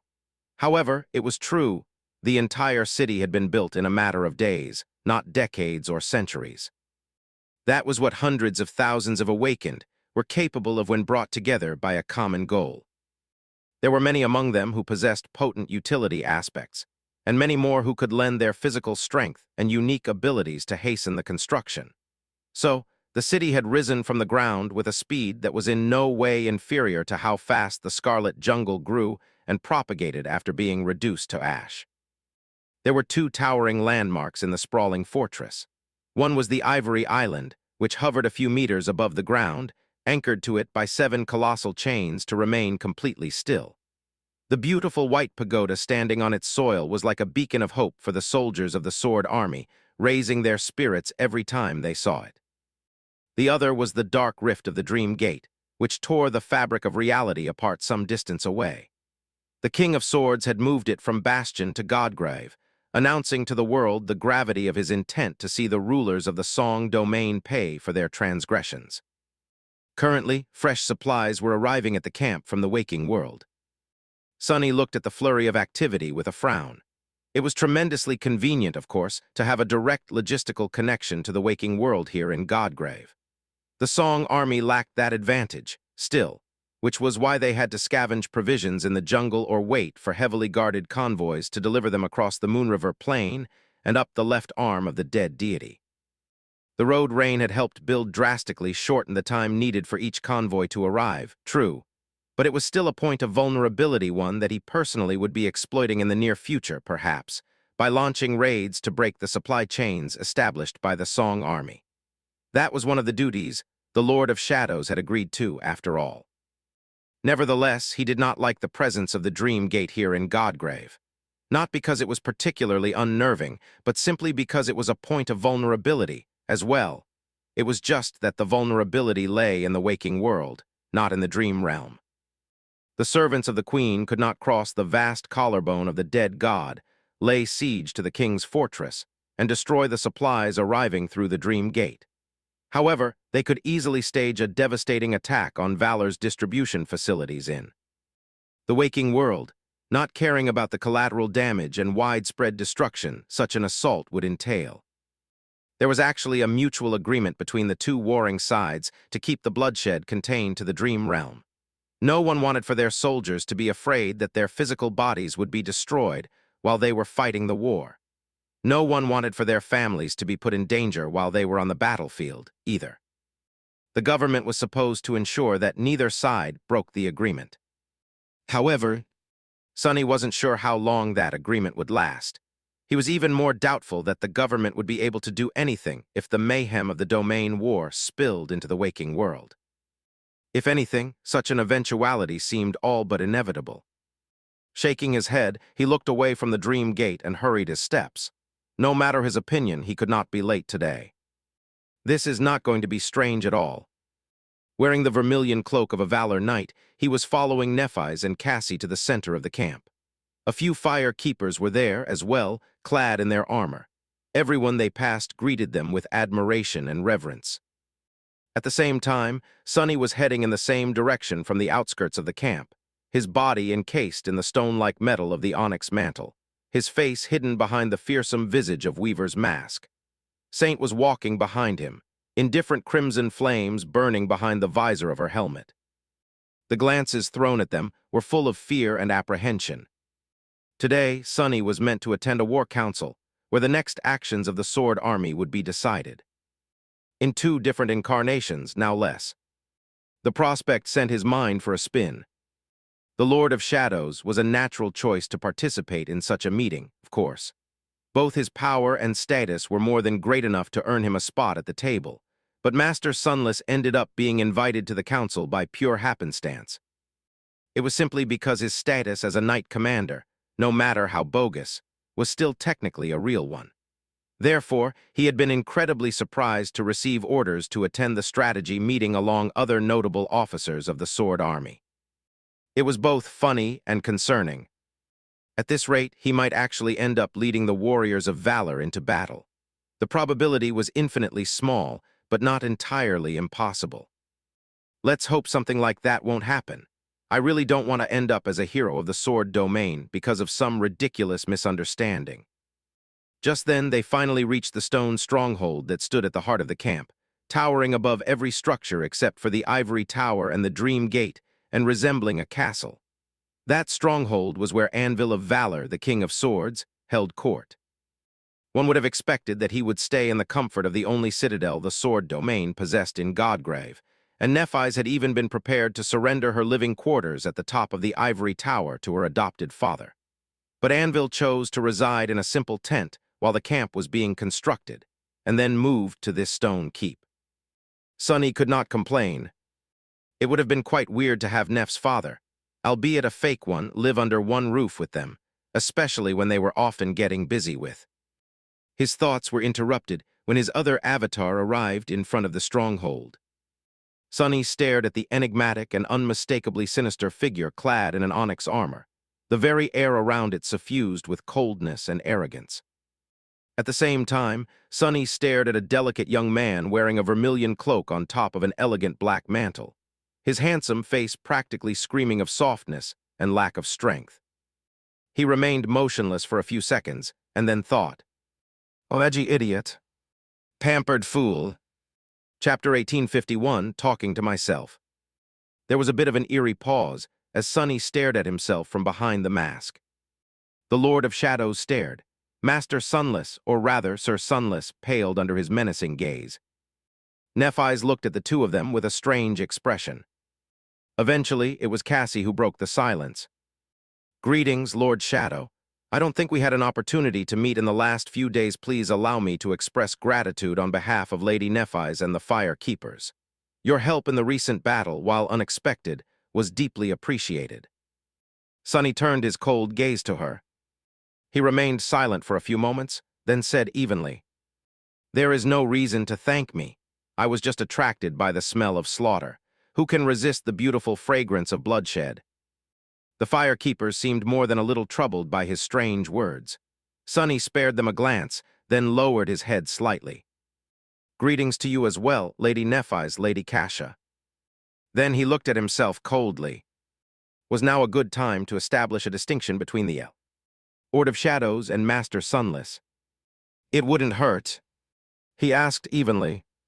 "And who might this be?" Nephis blinked a couple of times. She seemed a little puzzled by the situation. Not only did her suitor possess several incarnations, but two of them were even having a conversation right in front of her. More than that, the conversation did not seem especially friendly. Sunny himself was a bit confused about the nature of his peculiar existence, so Nephis must have been positively perplexed.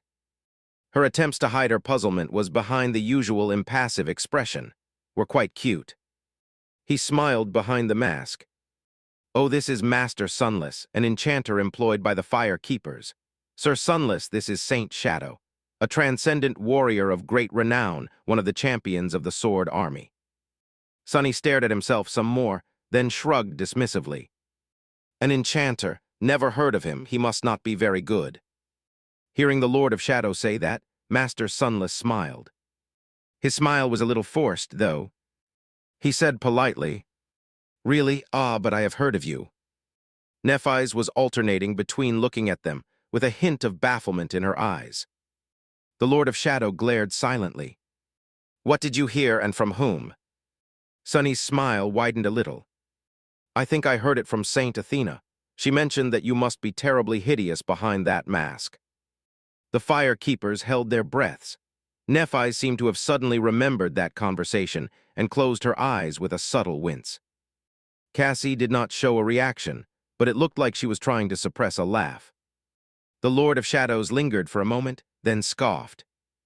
That woman certainly does not sound like a handful. She has never seen my face, and yet she sings me praises. With that, he turned away and walked into the gates of the stronghold without looking back. Sonny, Nephis, Cassie, and the fire keepers were left behind in tense silence. The coldness left behind by the Lord of Shadows was slow to dissipate. After a few moments, one of the fire keepers patted Sonny on the shoulder and gave him a thumbs up. "I admire you, Sir Sunless. You truly are a brave man. I would have never dared to talk back to that devil." Another nodded. "True, that guy is beyond creepy, and he stared at Our Lady like a wolf every time they meet. Good job, Sin Sunless." A third one sighed. "Still, try not to antagonize him. He is immensely powerful, even among saints. It's better not to make an enemy out of someone like him." Sonny coughed. "How come I am both pleased with and offended by their nonsense?" Yes, I'll try not to next time." Nephis, meanwhile, was looking at them in confusion. What do you mean, stares like a wolf?" The fire keepers glanced at each other.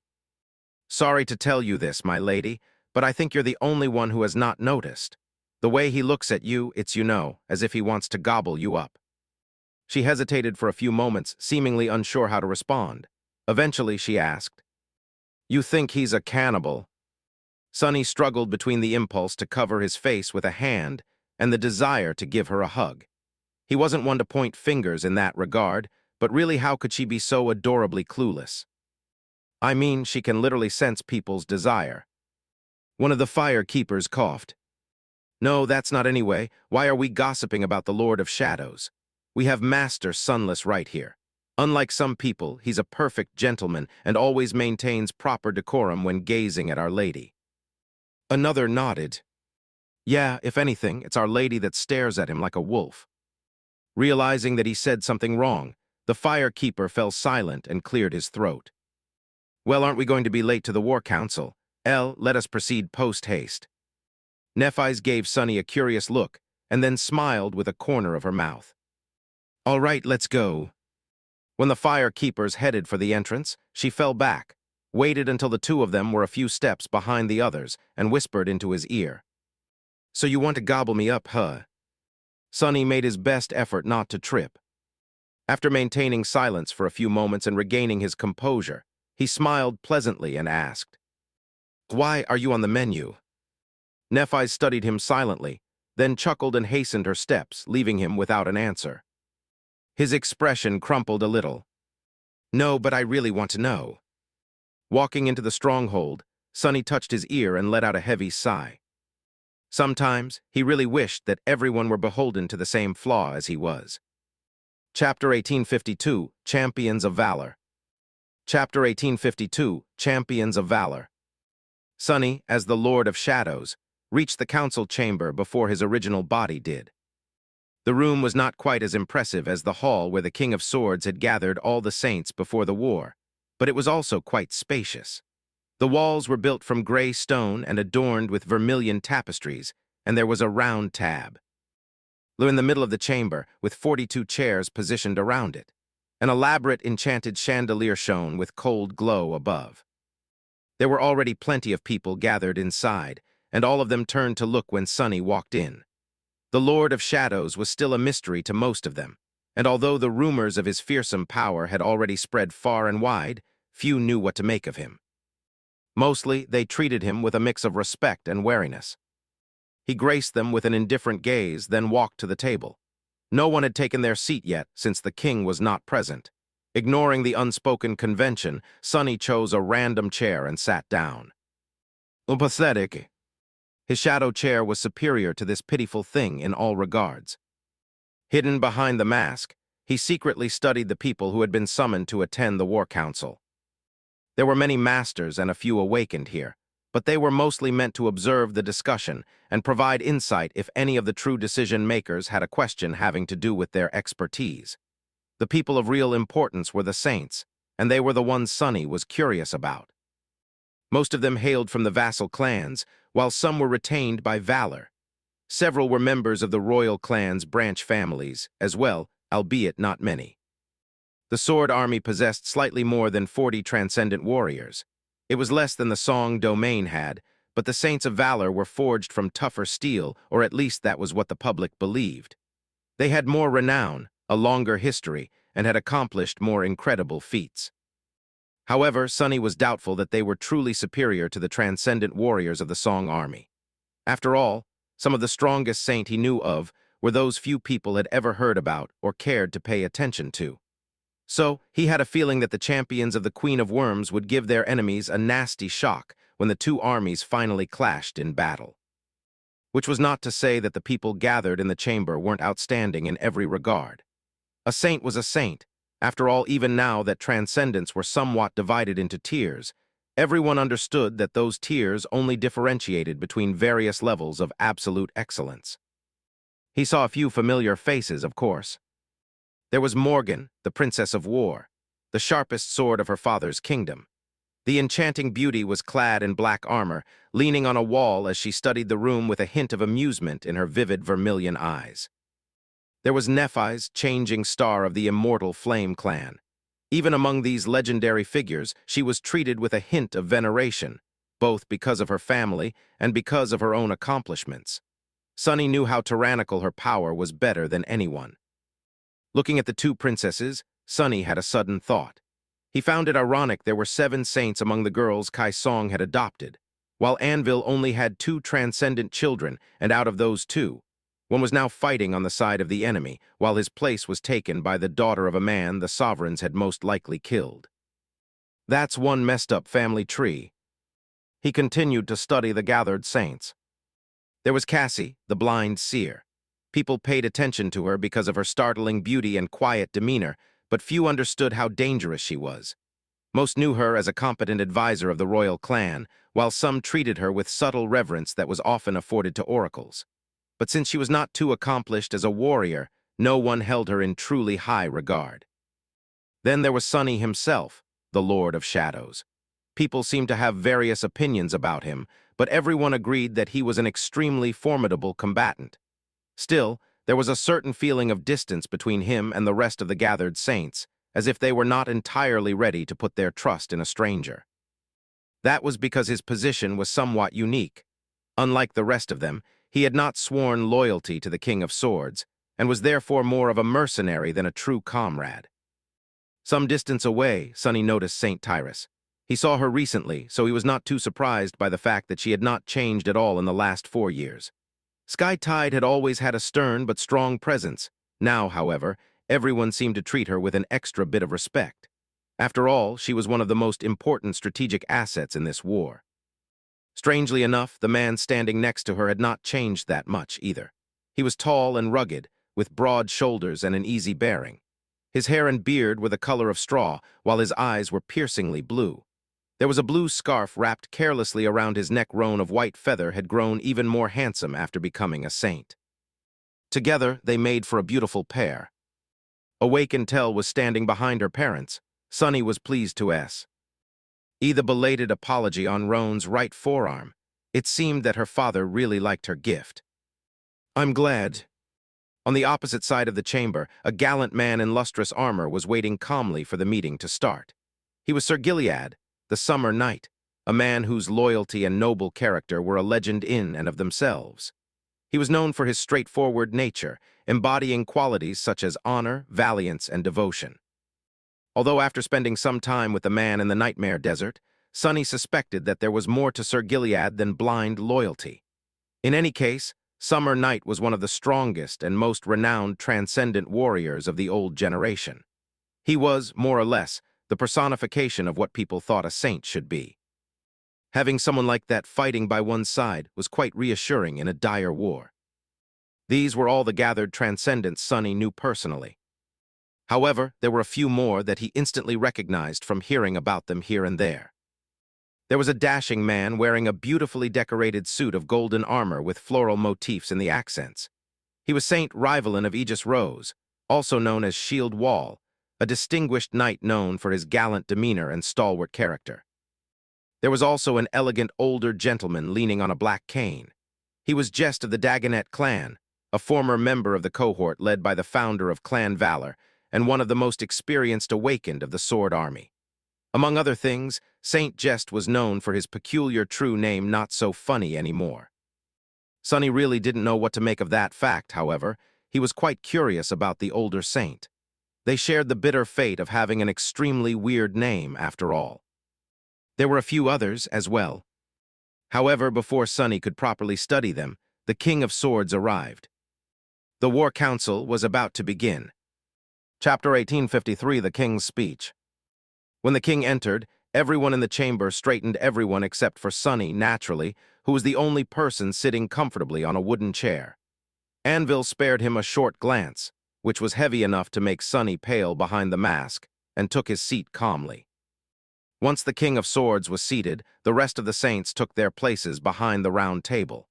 Because of its peculiar shape, everyone here seemed to be an equal. However, that equality was merely an illusion. Anvil did not do anything, and yet his suffocating superiority was painfully apparent. Consequently, those who sat closest to him were above the rest. Morgan sat to his right, while Nephis sat to his left. As for Sonny himself, he was almost on the other side of the table. At the same time, he was standing near the wall with the rest of the fire keepers. The masters and a few awakened who had been invited to participate in the War Council did not get a spot behind the table. There were a few moments of silence before Anvil's deep, strangely enthralling voice resonated in the stone chamber. He spoke evenly and plainly, in a strangely calm tone, as if what he was talking about was a mundane matter, not a war that would shape the future of humanity or maybe even destroy it. Welcome, warriors of the sword domain. We have carved out a piece of this cursed land and established a fortress atop the ancient bones of a dead deity. Our blades are sharp, and our will is triumphant for now. The forces of song have had a hard time achieving what we had achieved with relative ease, but there is no wisdom in belittling their valor. Those who underestimate the enemy are destined to fall. The cost of arrogance is death. He gazed at them coldly and continued in an indifferent tone. There is no one in the world who knows Kai Song, the Queen of Worms, better than I do. So I tell you this, there is no end to the insidious schemes woven by that woman. You should prepare yourself to taste bitterness as her machinations unfold. However, I also promise you this, at the end of it all, we will taste the sweetness of victory. Hearing those words, Sonny couldn't help but sigh. At that moment, he suddenly realized how tragic this war must have seemed to the rest of humanity, for reasons entirely different from the ones he himself had considered before. Anvil said that there was no one in the world who knew Kai Song better than him, and it was most likely true. Sonny was used to thinking about these two as nebulous and sinister figures, as tyrants of immense power who secretly controlled the fate of humanity, the sovereigns. But they had been mere mortals before attaining supremacy, awakened warriors no different from him. More than that, they had been members of the same cohort. So this was a bitter war between two people who had once braved the horrors of the nightmare spell together and fought side by side in the depths of hell. It was no different from Sonny raising an army against Cassie to kill her and take her kingdom. For himself, it's actually quite sad. These people had been the hope of humanity once. Now the smile of heaven was gone. Broken Sword was dead as well. Asterion was who knew where, and the last two were determined to destroy each other. It made Sonny wonder what would happen to his own cohort in the future. He could not know the future, of course, but he did know that, at the very least, they would never end up as the sovereigns. Not the least of all because the sovereigns were there, in front of them, as a cautionary tale. Without their appalling example, Sonny and his companions might very well have unknowingly ended up becoming them. He inhaled deeply and briefly glanced at Nephis. The King of Swords, meanwhile, continued. Now that we have established a foothold in Godgrave, we must persist into its depths. The next stage of our campaign will be both perilous and vital. Fortunately, I am here. I am with you, so who can be against you?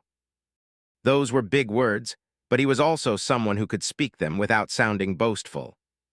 After that, Anvil succinctly explained the goals looming over the sword army. Sonny ignored the flowery words and listened only to the underlying message that the Sovereign of Valor wanted to relay. Fundamentally, the domain war was a clash between the King of Swords and the Queen of Worms. It would reach its culmination when the two of them faced each other in battle, and end when one of them killed the other. The key to gaining a decisive advantage in that final confrontation were the citadels scattered across Godgrave. Possessing more of them would allow one of the sovereigns to manifest their domain more thoroughly and make that domain stronger. Therefore, the two great armies were merely tools for taking control of the citadels. Valor was already ahead of song in that regard, and there seemed to be nothing that could prevent them from widening the gap. With their sovereign present in Godgrave, the task of subjugating lost citadels would become much easier. Which was not to say that it would be easy. Although the King of Swords could already manifest his domain here, his power was still contained in the immediate area around the Ivory Island. That allowed the camp of his army an incredible degree of protection against external threats, and made the task of venturing into the subterranean jungle less daunting. But the warriors of valor still had to brave their incinerating expanse of the surface and the dark depths of the hollows to uncover and conquer the overgrown citadels. As for where those citadels were located, at some point, Anvil paused for a few moments and shifted his gaze to the masked figure sitting on the other side of the round table. His voice was calm when he said, "Regarding this matter, I will ask the person who knows most about Godgrave to give us an explanation. Saint Shadow, if you will." Sonny lingered for a bit, then sighed and leaned forward a little. "Sure, let's see. For a godforsaken hell unfit to be inhabited by humans, Godgrave has a surprising number of citadels." Chapter 1854, The Shadow's Response. The King of Swords certainly had a commanding presence, but when the Lord of Shadows spoke, it was hard not to pay attention to him as well. Both possessed a cold indifference to them, but while Anvil's voice was calm and regal, Sonny's was sinister and dark. The impenetrable darkness nestling in the eyes of his ferocious mask only made him seem more eerie and captivating. Leaning forward a little, he spoke in an even tone. Or rather, he pretended to. In truth, he simply activated the enchantment of the extraordinary rock and allowed it to repeat what he had spoken aloud earlier before summoning Weaver's mask. There are no more citadels to be conquered on the surface, and I can't say anything about the Sea of Ash below. Even for me, that place is too dire. However, there are several strongholds hidden in the hollows, which I have scouted out extensively in the last few years. Sonny pretended to pause for a moment, then moved his hand subtly. Following his command, shadows crawled from the floor and flowed onto the round table like a stream of darkness. There, they solidified and manifested into a flawless model of the dead deity, a trick he had used once before in front of the fire keepers. Soon, it was as if a large black skeleton was laying on the wooden surface of the council table. There was a wave of whispers in the stone chamber. Sonny allowed it to pass, and then continued coldly with the help of the extraordinary rock. "I know the approximate location of 4 citadels.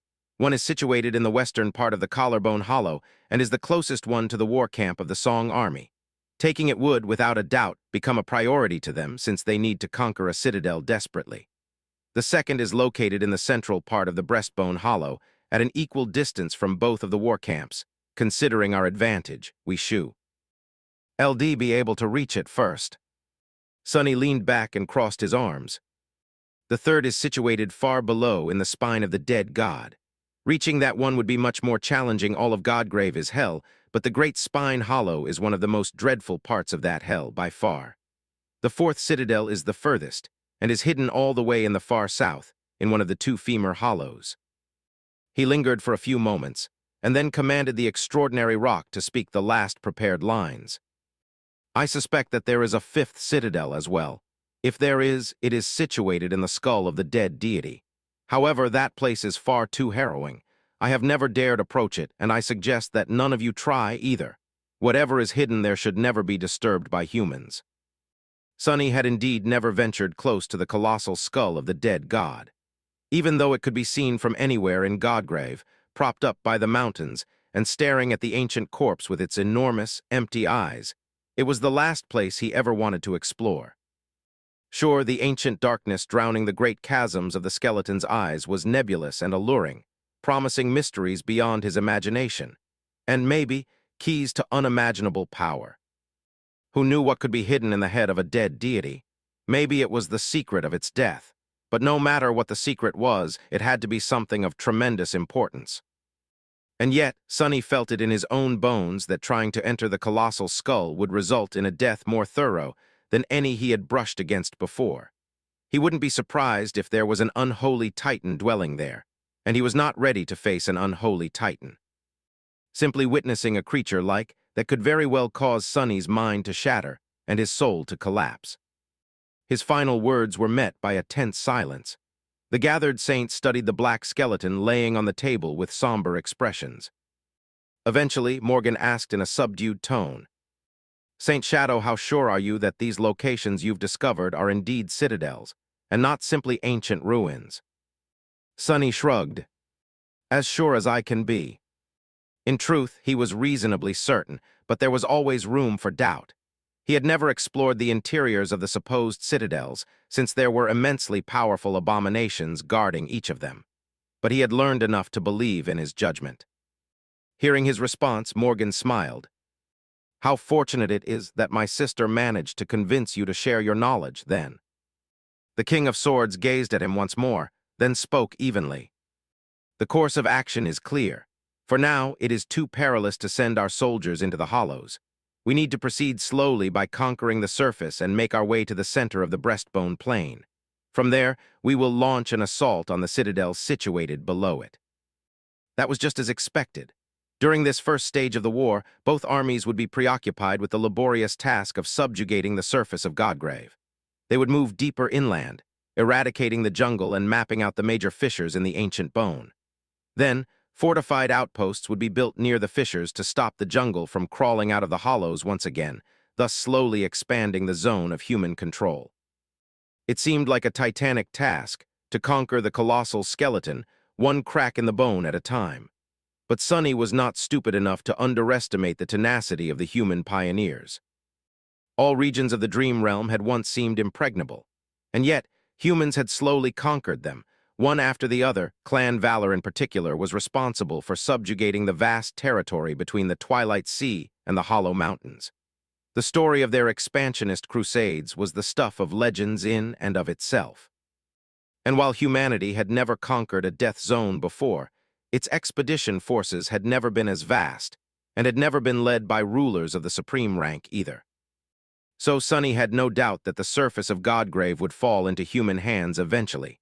Perhaps it would take many months and cost countless lives.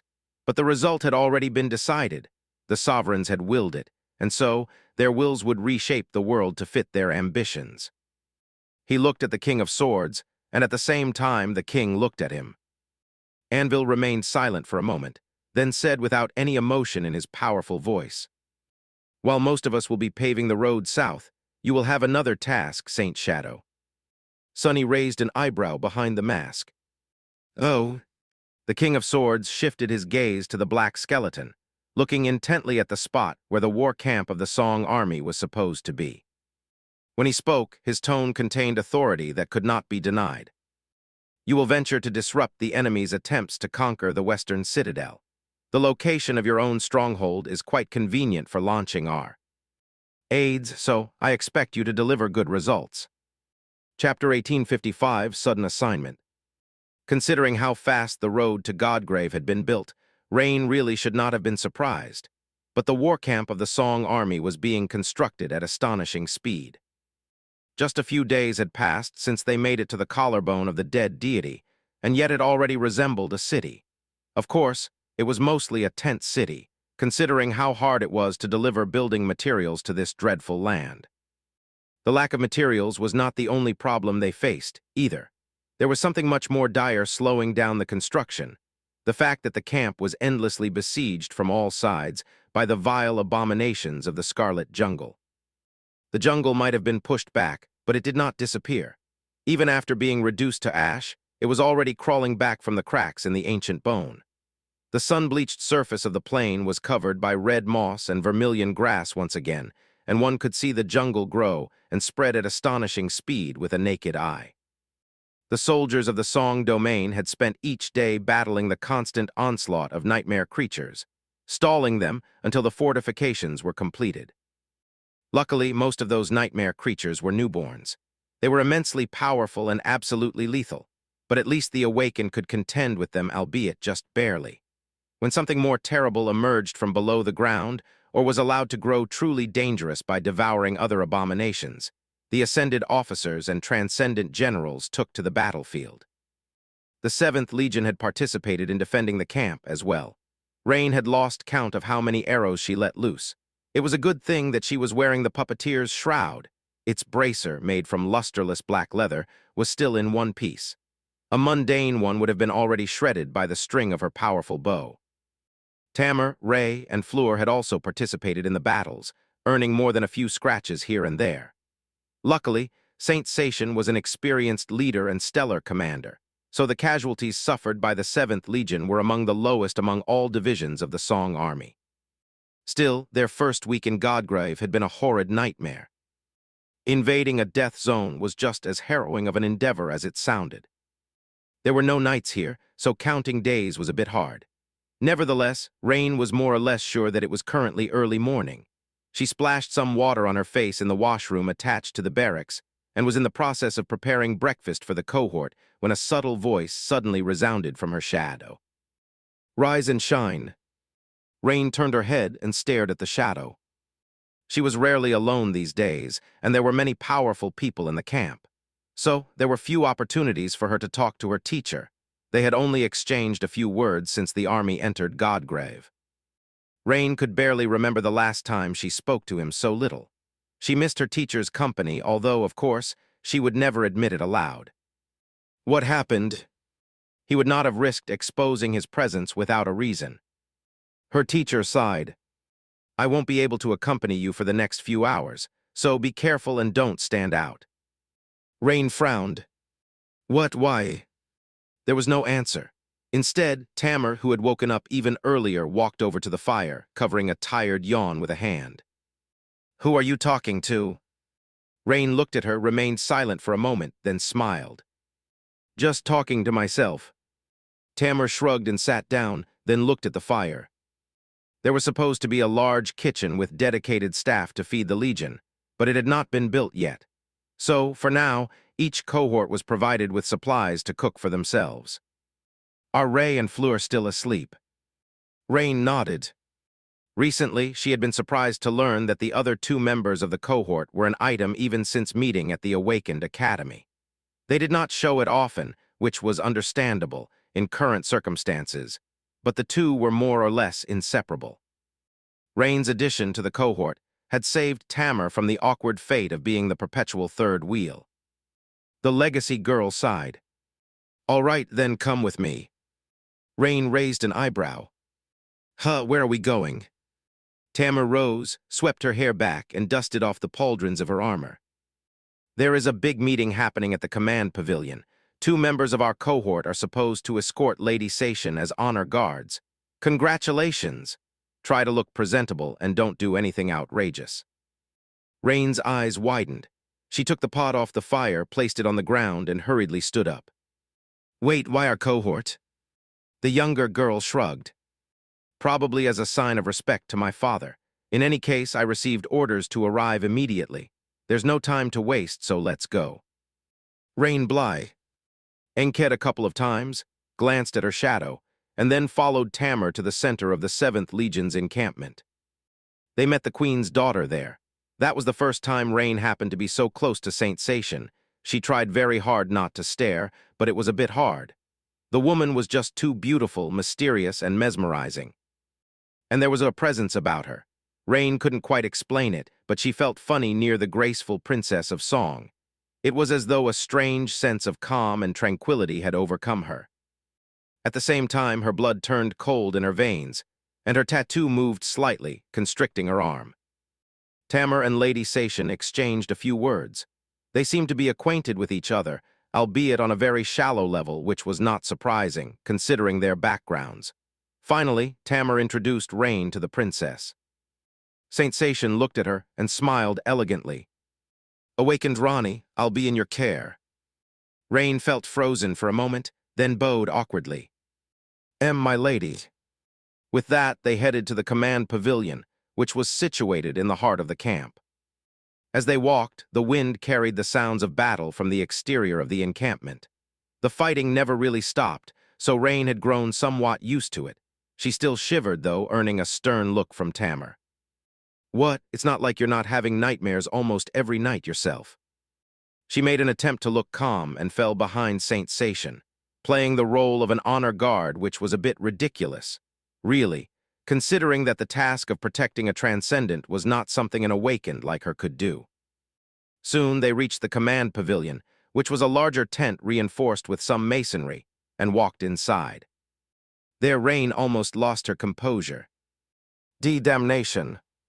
The big meeting. Tamar had mentioned the legacy girl seemed to be the queen of understatement. The diffuse sunshine was pouring through the blue fabric of the tent, flooding its interior with cold light. Bathed in it was everyone, every saint of the Song army, and most of the prominent masters serving the queen. There were a few awakened, as well, most of them escorting their officers like Tamar and Rain were. Rain had already been overwhelmed from being in proximity to one saint.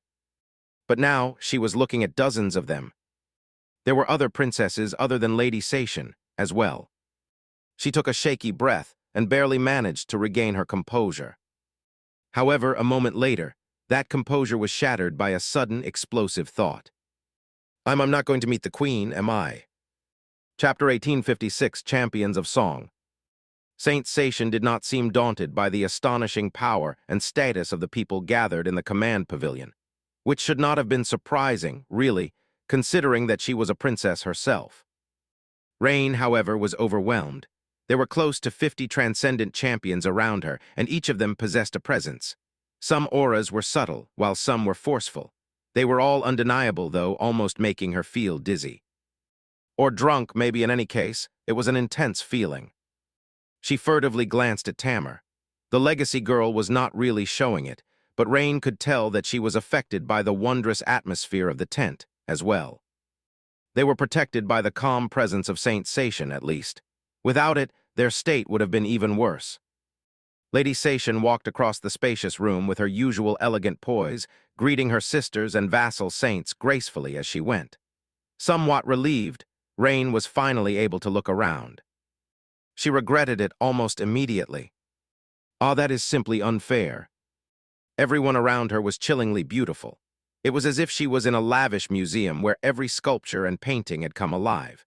She had seen plenty of stunning people before, and was not so bad herself, but surrounded by the nobility of the Song domain, Rain couldn't help but feel utterly plain. Judging by Tamar's wistful expression, she felt the same. Why am I surprised? She was looking at saints, after all. Competing with a saint in terms of one's looks was a fool's errand. Consoling herself that way, she tried to assign the names she had heard to the beautiful faces.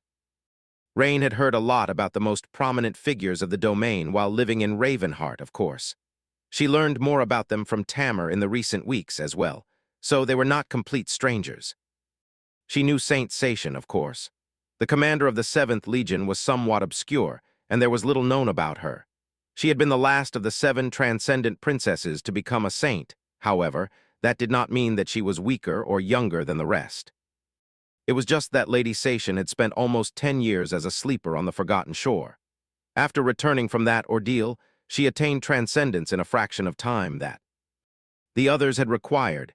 In fact, it often felt like the rest of the Queen's daughters treated her with a lot of respect, especially those who were still masters. Queen Song had more than 7 daughters, adopted daughters, of course. It was just that only 7 had become saints so far. The next person who attracted Rain's attention almost made her stumble.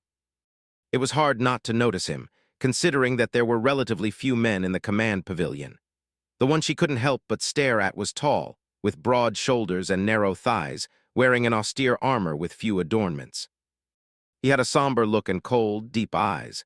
His face was mature and way too handsome. Most importantly, he had tan skin and strange ashen hair. It was Tamar's dad. Rain blinked a couple of times, then blushed a little and looked away.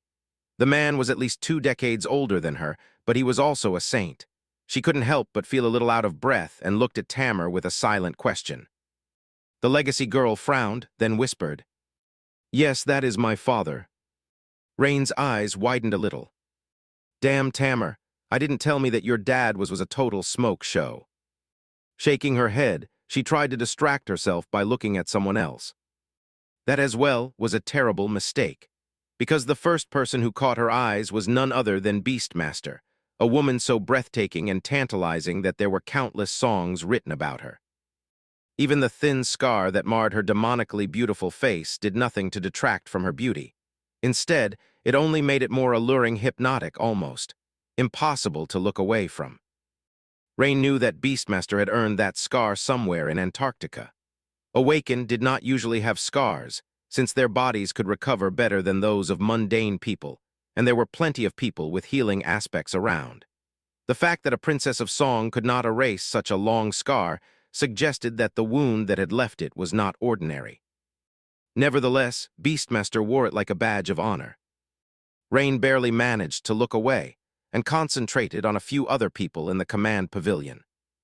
Let's see, Silent Stalker, Princess Moonville, Lonesome Howl, and that must be Revel, the Dark Dancer. Those were 4 of the remaining 5 transcendent princesses. The last one was missing, or at least Rain failed to recognize her. Silent Stalker was strangely unassuming.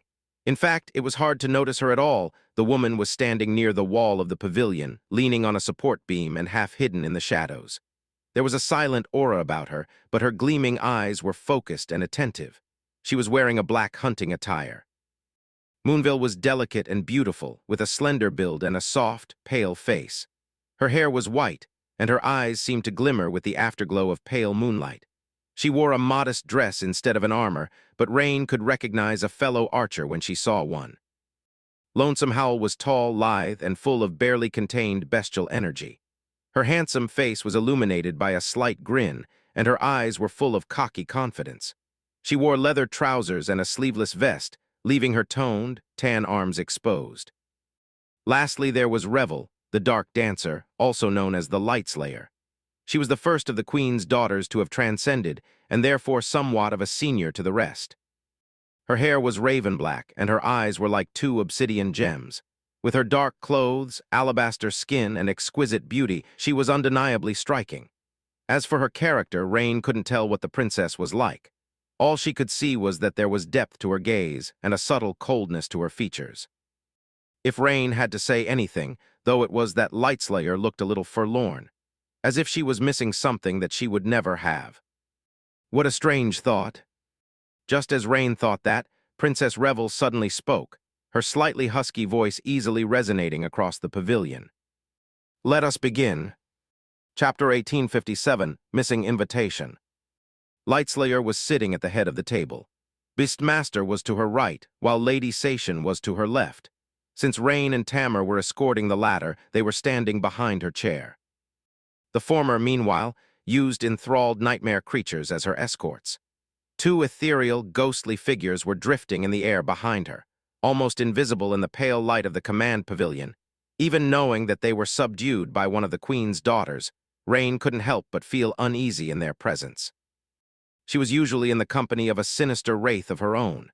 Today, however, her teacher had left her alone, no doubt to avoid being sensed by the plethora of saints gathered here. Dark Dancer Revel had come alone. She gazed at the champions of the Song Army, remained silent for a while, and then spoke in her subtle, husky voice. Brothers and sisters, all of you, should know the situation. Godgrave is a cruel place, and we have suffered from its cruelty. In the days and months to come, we will suffer more, and we will suffer greatly. There is no mercy to be found under this ruthless sky, and no salvation from the perils that besiege us. Rain expected that Lightslayer would continue with a but to her surprise, the princess made no attempt to lift the spirits of her comrades. Her rather bleak proclamation simply hung in the air, and the faces of the gathered saints slowly turned somber. Rain and Tamar were just close enough to see Revel sparing a short, almost imperceptible glance at Lady Sation. After receiving a similarly subtle nod, she smiled coldly. What most of you might not know is how the enemy is faring on the other side of the Collarbone Plain. Let me inform you, the enemy is faring well. They have entered Godgrave and established a fortified encampment without suffering any significant losses. Their fortress is impregnable, and they have no shortage of supplies. They are already moving their forces to carve a path south, aiming to claim a second, or maybe even a third, citadel.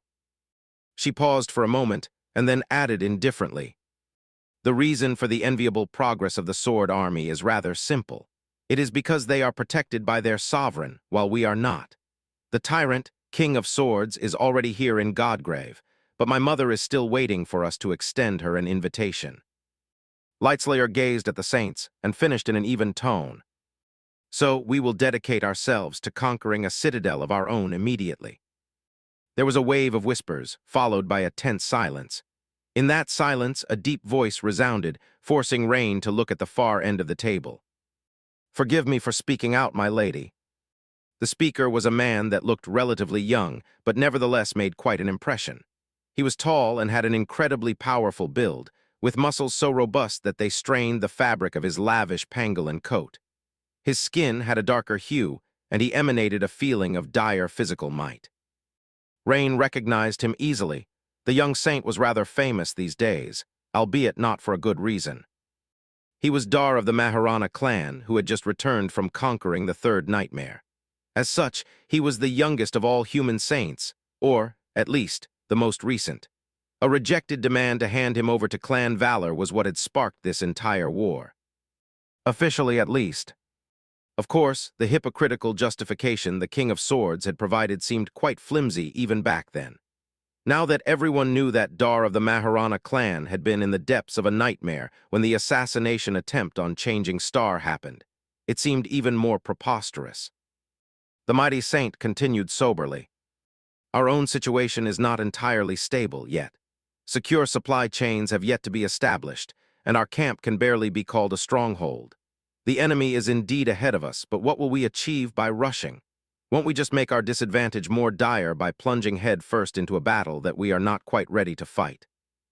Rain noticed that the Saint of Sorrow looked at the younger Transcendent with a hint of curiosity, which was the first semblance of emotion that the somber man had shown thus far. She glanced at Tamar and suppressed a smile. It was too easy to see where the younger girl's mannerisms had all come from. In any case, Saint Dar was making a lot of sense. Since he was, Rain almost expected that he would be accused of cowardice, but luckily, none of the people gathered in the command pavilion were fools. They kept quiet, either sharing his opinion or waiting for the daughters of the Queen to react.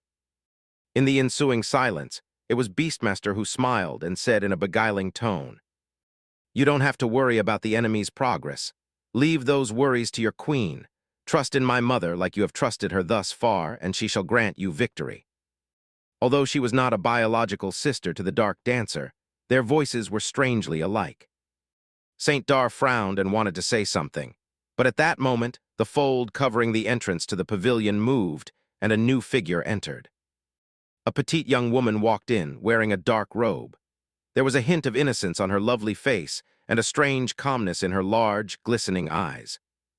In stark contrast to that innocence, however, were heavy drops of blood falling from her slick hands. Rain tried not to stare. The missing princess, the last of the 7 transcendent daughters of Kai Song, had finally arrived. She was Hel, the Death Singer, one of the most mysterious and revered saints of the Song domain. Despite how ominous she looked, that with fresh blood smeared all across her hands, the young woman was not that sinister. She was a Haruspex, or rather, a Haruspicina, a diviner who received revelations by inspecting the entrails of Sacrif. Ishal beasts. The gathering grew quiet when the oracle appeared, and slowly made her way to where Lightslayer, Beastmaster, and Lady Sation were seated. Rain frowned a little. Come to think of it, how come I don't know Saint Sation's true name? She had to have one, but to Rain's knowledge, no one had ever spoken it aloud. Death Singer, meanwhile, reached the head of the table, leaned down, and whispered something into her sister's ear. Lightslayer smiled. "Responding to your question, Saint Dar, there is indeed no much sense in rushing into battle. That is why we will split our forces and rush into 2 battles instead." Chapter 1858, Precipice. Princess Hel had not spoken after whispering something in Lightslayer's ear. She took her seat and remained silent, the blood continuing to drip from her hands to the floor.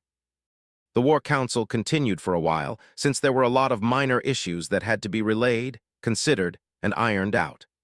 Rain listened with rapt attention, knowing that what was being discussed in the command pavilion would directly impact, and maybe even decide, her fate. And in a way, it did. It really seemed like the Sword Army was on a sure path to overwhelming the forces of Song. The aggressor that had initiated this vile conflict was far ahead and widening the gap with each day, which hardly seemed fair. However, the Queen's daughters were strangely calm about the entire situation. Instead of maintaining caution and employing a conservative strategy, like one would when dealing with a superior enemy, they chose to act with an unsettling boldness. Eventually, the meeting was over, and everyone who had gathered in the command pavilion hurried outside. There was a lot for them to do. Dar of the Maharana clan left with a dark smile on his lips. The Saint of Sorrow spared his daughter a glance, nodded curtly, and walked outside with the same bleak expression. The daughters of Kai Song soon followed. However, Lady Sation remained motionless. So did Beastmaster and Lightslayer. Eventually, the three sisters were the only ones left in the command pavilion, not counting Rain, Tamar, and the wraiths hovering behind Beastmaster. It seemed like they wanted to discuss something in private. Tamar cleared her throat. "Should we give you privacy, Lady Sation?" Their commander looked back and smiled.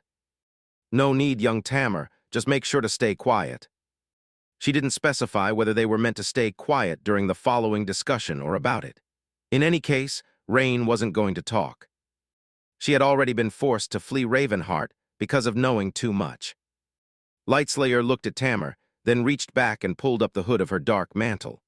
A moment later, her eyes were hidden in deep shadow, and a small sigh escaped from her lips. "Will you two be able to handle what needs to be done?" The three sisters would soon be in command of the split army. Beastmaster would remain in the war camp with a part of Song forces. Her task was to finish the construction of the fortress while defending it from the onslaught of nightmare creatures. Saint Sation, meanwhile, would lead an expedition force toward the location where one of the citadels of Godgrave was supposedly located. Death Singer, the diviner, would lead them across the surface of the ancient bone until they reached a broad area above their target. From there, the elites of the expedition force would venture into the hollows and conquer the citadel. The task seemed absolutely lethal, and victory was not certain. However, Lady Sation remained calm and poised, not showing even the smallest hint of hesitation. It was as if there was no question whether she would take the citadel, only how soon and at what cost. If she did prevail, however, Queen Song would be able to manifest her domain in Godgrave, and their position would not seem so hopeless anymore.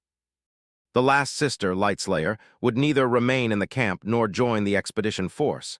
Instead, she would attempt to do something. Rain wasn't quite sure what, because the details had not been shared with anyone. All that the Dark Dancer had said was that she would venture to slow down the enemy's progress. She was not going to command any troops, but she would take a few saints with her. As Rain was wondering what exactly Lightslayer was planning to do, Saint Sation answered her question. "It's all right, Revel. We'll be fine, you don't have to worry." The raven-haired beauty looked at her and smiled darkly. "When have I ever worried? Ask anyone. In the 10 years that you were missing, I haven't worried once." Beastmaster laughed. "How callous." Lady Sation shook her head. "If you want to be worried about someone, worry about yourself. Out of the three of us, your task is the most uncertain." Lightslayer looked at her from beneath her hood. "What's uncertain about it? Howl, Silence, and Moon are coming with. So is the Saint of Sorrow. You know that we are prepared." Lady S. Aishin lingered for a moment. "Everything else is fine, but the Lord of Shadows is an unknown. We don't know much about him. There are no traces. It is as if he conjured himself out of thin air, like a demon." Her sister smiled darkly. "Then he can disappear into thin air as well." Rain was staring forward, pretending to be a dutiful guard. There was a lot on her mind, though. Appeared out of thin air. Wasn't that how her teacher had appeared a few years ago? She tried not to frown. She did not know a lot about the Lord of Shadows, but he and her teacher were strangely alike. They both commanded shadows. For one, there were other similarities, too. She was half convinced that they were the same person, even. However, her teacher had been by her side every day for the last 4 years, while the Lord of Shadows had been in Godgrave all that time. Well, at least he had been there for 2 winter solstices in a row, rescuing stray sleepers. Her teacher had never left her side, and they had been together on those solstices as well. So what? Was the Lord of Shadows a similar existence to her teacher? A disembodied shadow that possessed great and strange powers pursuing mysterious goals? Were they, perhaps, comrades, or at least had come from the same source? I should ask teacher. He would probably answer with some ridiculous nonsense, though. At that moment Beastmaster shifted, looked at Lady Sation, and asked somberly, "What about the other? Has the Prince of Nothing sent any news?" Lady Sation lingered for a while, then smiled elegantly. "Oh, yes." For some reason, her elegant smile suddenly looked rather sinister. Her pleasant, velvet voice resounded softly in the empty command pavilion. "He is about to start." Chapter 1859, Untold. Far away and beyond reach, a vast expanse of rolling water was glistening under the starlit sky. Black clouds were flowing like tattered banners, torn apart by the violent winds. Colossal waves were rising and falling, each taller than a fortress wall. Countless bolts of lightning were flashing, branching as they struck the restless surface of the water. Illuminated by the veil of lightning that connected its numerous masts to the stars, a titanic ship was waging a war against the storm. The ship was at least a kilometer across from port to starboard, but seemed narrow because of its great length. Its ancient hull was made of wood, but had no seams. It was as if the entire vessel had been created by hollowing out a single branch that spanned more than a dozen kilometers from end to end. Although, if there was a tree with branches so immense, severing one would not have been an easy feat. Fashioning a ship out of it would not have been a task for mortals either. The Titanic ship was like a city in and of itself. There were dozens of decks, beautiful palaces and tall pagodas built on its surface, and great mysteries hiding in its boundless holds. There were wild groves, rushing streams, and deep lakes. And people. This was Night Garden, the great citadel of the House of Night. Despite the furious force of the storm, which would have destroyed any other vessel, the Night Garden was moving through turbulent waters with daunting, unstoppable ease. The colossal waves were cut apart by its proud bow and broke powerlessly against its indestructible hull. The branching bolts of lightning struck its masts and were absorbed by them, empowering the ancient ship. The terrible abominations that rose from unfathomable depths from time to time to attack the great vessel were consumed by it, becoming parts of its living hull. Even in a region of the dream realm as strange and deadly as the storm sea, the people populating the Night Garden were relatively safe. Tonight, however, human blood was spilled on its deck, flowing like a river. The blood was absorbed by the ancient ship as well. What are you doing?" Close to the bow of the ship, an old man was crawling across the deck, leaving a bloody trail in his wake. His voice was full of pain, confusion, and sorrowful disbelief. There was a younger man following him with unhurried steps, holding a bloodied knife in his hand. There was no emotion on the younger man's face, and no mercy in his eyes. He shrugged. "You didn't have to be stubborn, old man. This could all have been avoided." Behind him, a desperate scream tore apart the howling of the storm and then stopped abruptly.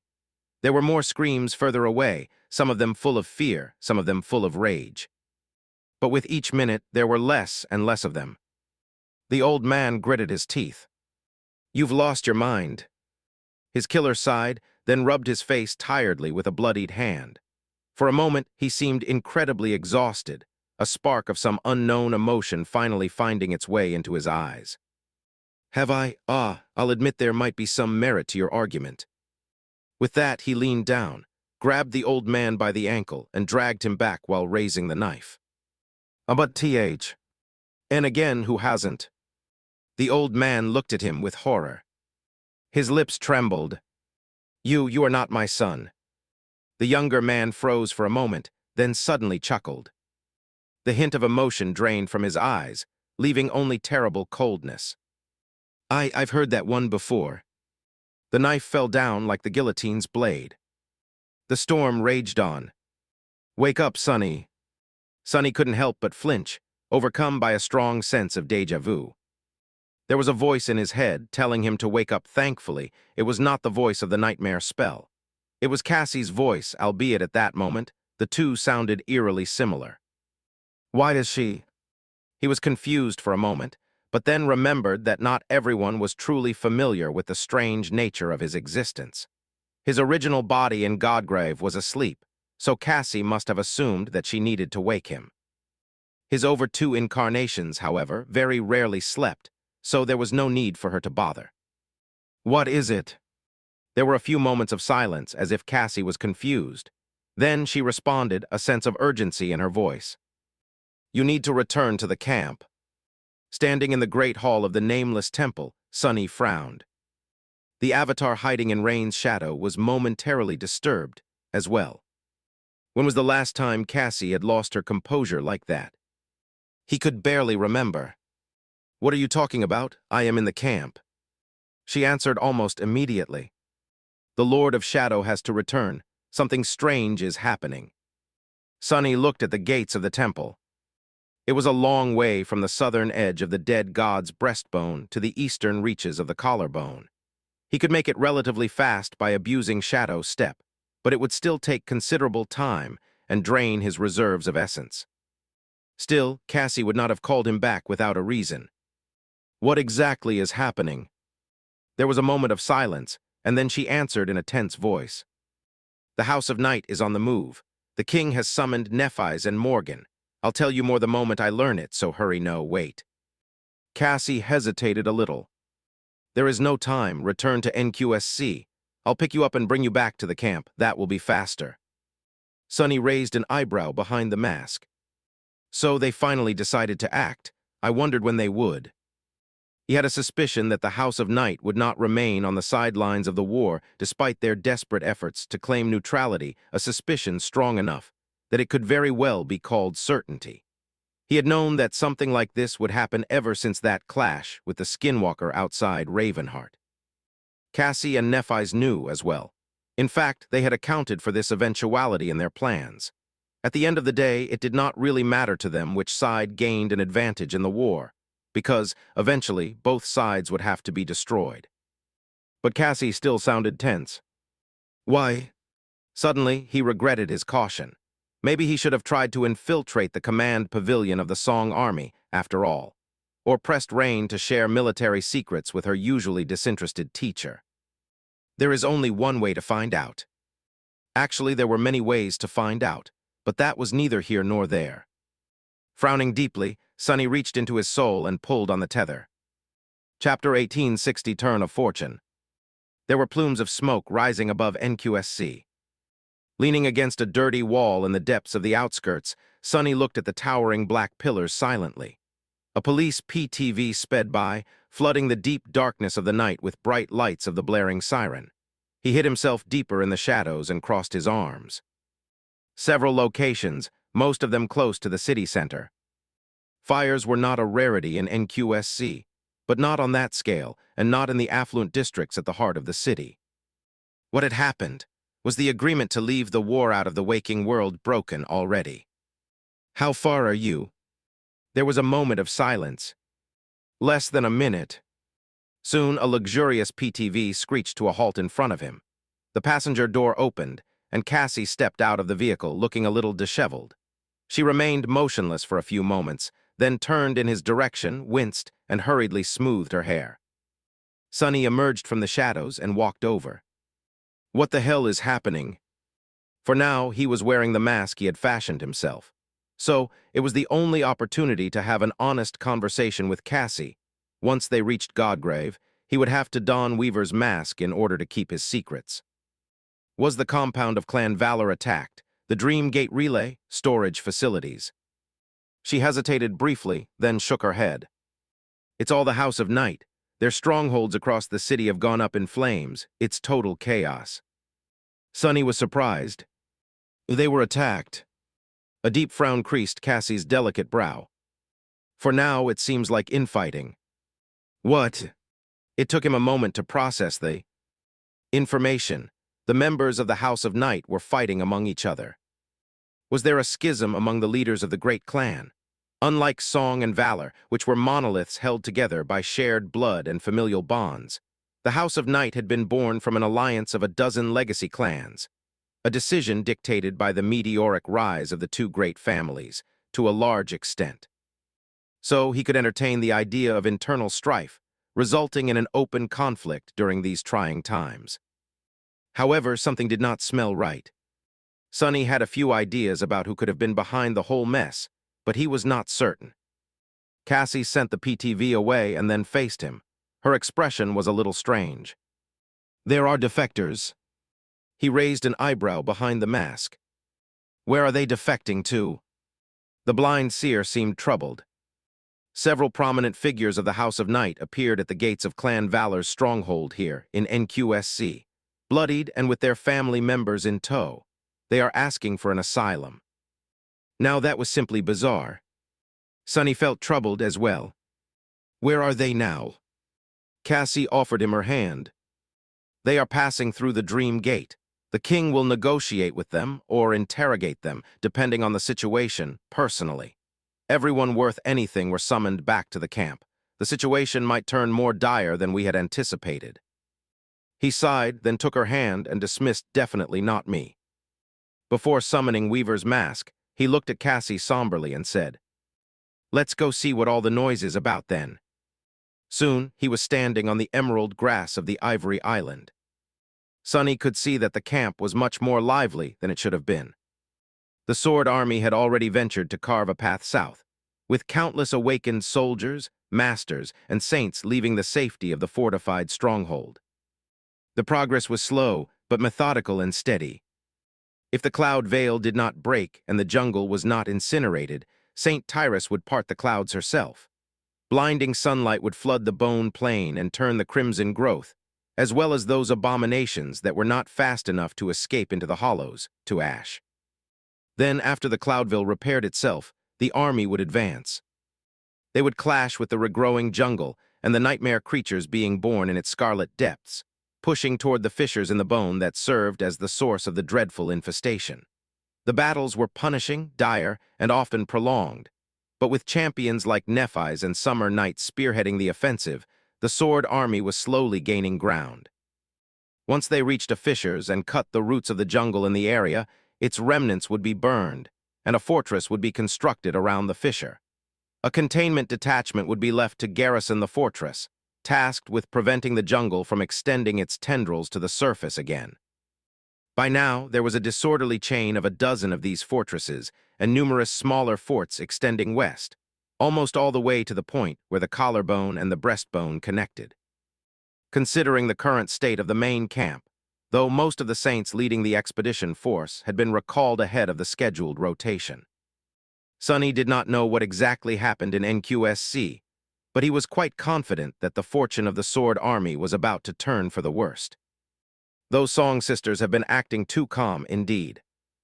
Shaking his head, he followed Cassie toward the Valor Keep, which was the name given to the central stronghold of the camp by the soldiers. The two of them entered under its heavy roof and were immediately guided to a spacious chamber where many saints had already gathered, all wearing somber expressions on their faces.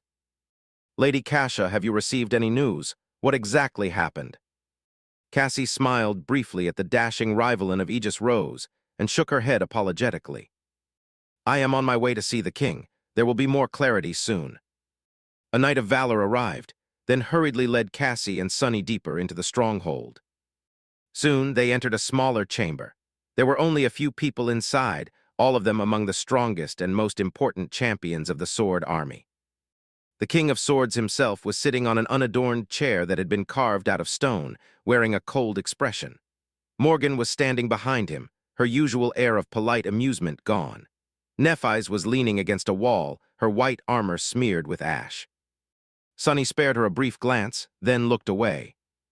There were 3 other saints of the Sword Army in the chamber, Sky Tide, Summer Night, and Sir Jest of Dagonet. There was one more person as well.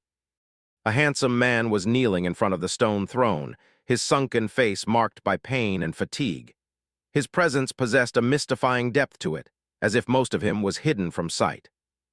His dark armor, crafted from the skin of some dreadful leviathan, was severely damaged and bloodied. The man had his head lowered, so Sonny could not see his eyes.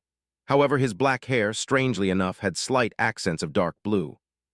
Sonny's expression changed as he recognized his former friend and comrade, Saint Neve of the House of Night.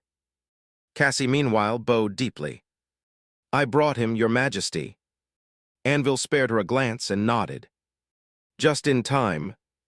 With that, he shifted his gaze to the Nightwalker, remained silent for a few moments, and then asked in a cold, heavy tone, "So, Saint Neve, I've brought you and your people here just as you requested.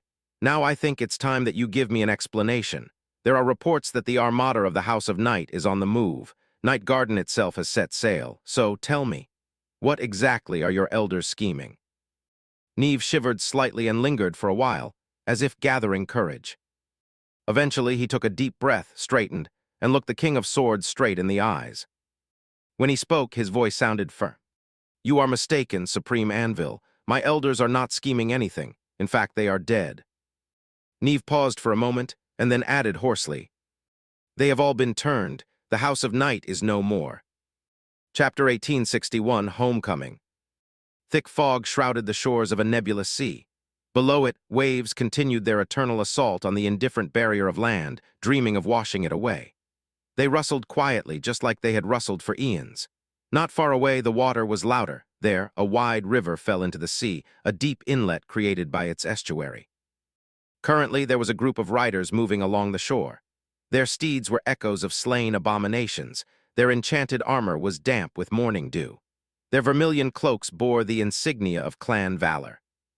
They were knights and squires who had been left behind to protect the fringes of the Sword Domain, currently on patrol. As they approached the estuary, the leader of the patrol, a seasoned knight in heavy armor, raised a fist to command the rest to stop. He took a canteen off his belt, drank some water, and then listened to the murmur of waves. Dreadful abominations would come from the depths of the storm sea sometimes and swim upriver, threatening the lands beyond. The weaker ones would be slain in the shallows by patrolmen like them. But if a truly powerful nightmare creature emerged from the depths, they would have to retreat and prepare to fight it at Rivergate, the fortress of Clan Dagonet. The shores of Stormsea were a strange place. Nights here were much longer than they were deeper inland, and the stars were much brighter. The sun never quite rose above the horizon, drowning the world in ethereal twilight during the day. Time flowed slowly, and life seemed fleeting. In the mornings, white fog veiled the world. The knight frowned and gazed into the fog. Today, the sea sounded strange. "Summon your weapons." The patrolman did as he said. The echoes turned to face the shore, each bearing their fangs. It seemed that a battle was upon them. Some felt tense because most of the Sword Domain warriors had followed the king to war, hoping to punish the wicked Queen of Song. Others remained calm, no matter how many warriors had left. The garrison of Rivergate was still strong, and the fortress itself was still impregnable. No matter what horror crawled from the sea, they would deal with it. A few moments later, however, their confidence was shattered. The eyes of the warriors widened, and their faces paled. Even the echoes seemed daunted, a few of them shrinking back in response to the fear of their masters. A vast shadow appeared in the fog, towering above the shore like a dark mountain. Then it drew closer, dwarfing the world. The patrolmen had to crane their necks just to guess the scale of the vague shadow. Their captain was petrified. "W-Y." Before he could finish the sentence, the dark mountain was almost upon them, its shape finally revealed from the fog.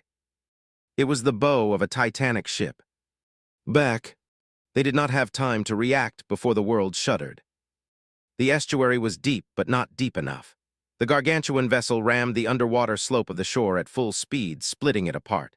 A vast gorge opened in the ground, reaching far inland, and the triumphant waves finally had their dreams fulfilled.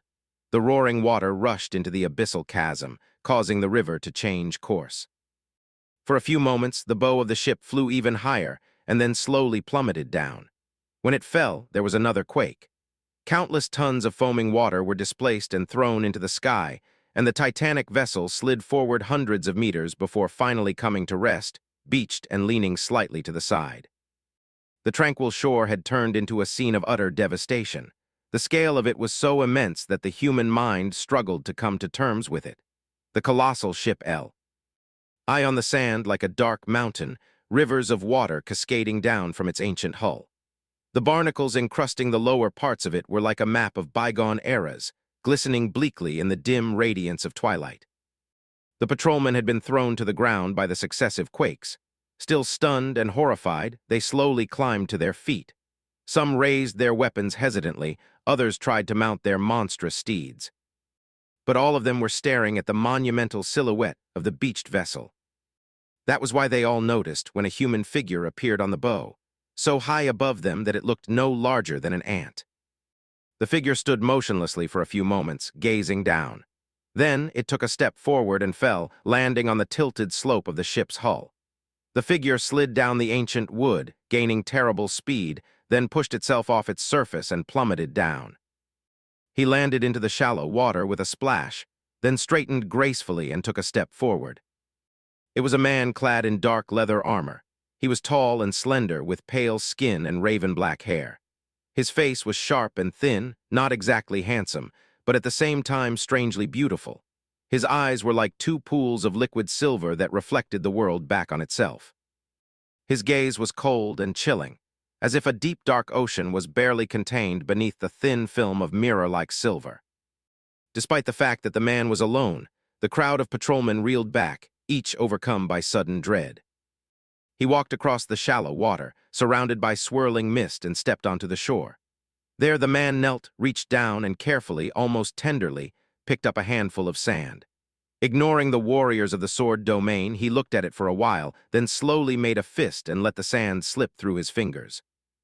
His lips twisted slightly, forming a dark, bitter, terrifying smile.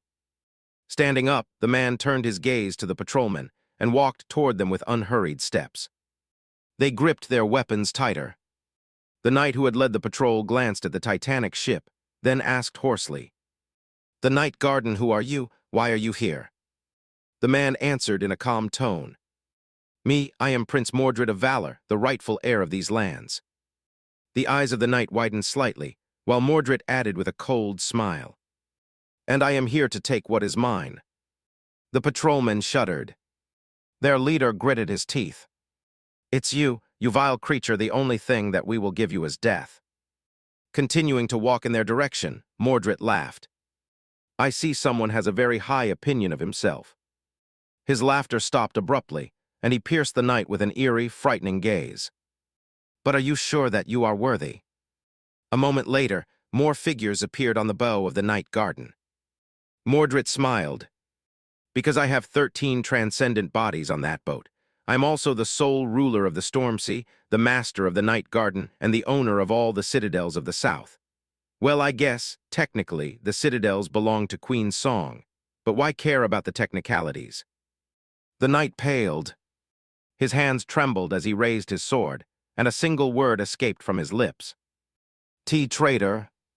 The smile disappeared from Mordred's face, replaced by infinite coldness. In the next moment, something whistled in the air, and the knight fell to his knees.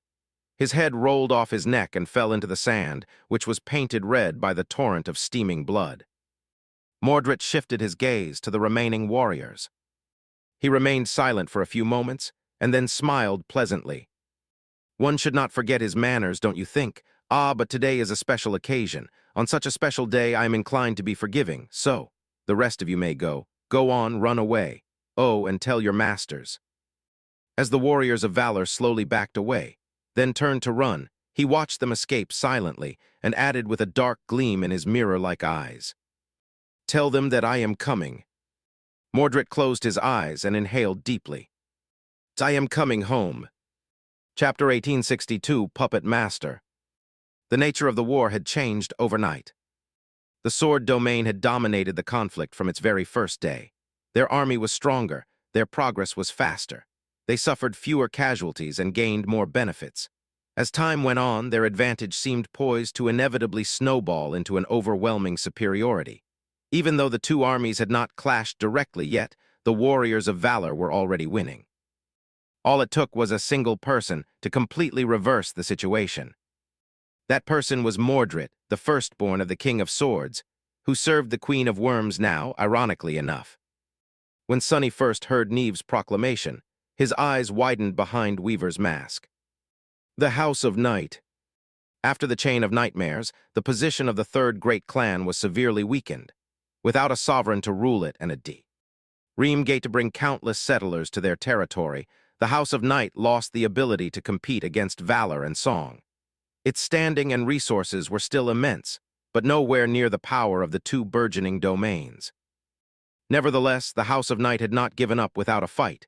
Instead, it seemed as though the threat of losing relevance had galvanized the leaders of the lesser of the three great clans. In recent years, they had been quite active. More than that, their actions were more decisive, daring, and successful than ever before. In just the last 2 years, the House of Night had laid siege to and conquered 7 new citadels in the nebulous reaches of the Stormsea. Such a feat had been unheard of before, and did a lot to bolster their faltering renown. Of course, now that Nephis had spoken, the true reason for these triumphs was revealed to be quite different from what people believed, and chillingly sinister. It was not that the House of Night had become more daring or potent. It was just that Mordred had stolen the body of one of its leaders. And then, like a plague, he slowly spread through the ranks of the Nightwalkers, unseen and unnoticed. Not only had the rest of the world been none the wiser, even the members of the House of Night itself had not suspected anything while their rulers were being replaced, one by one.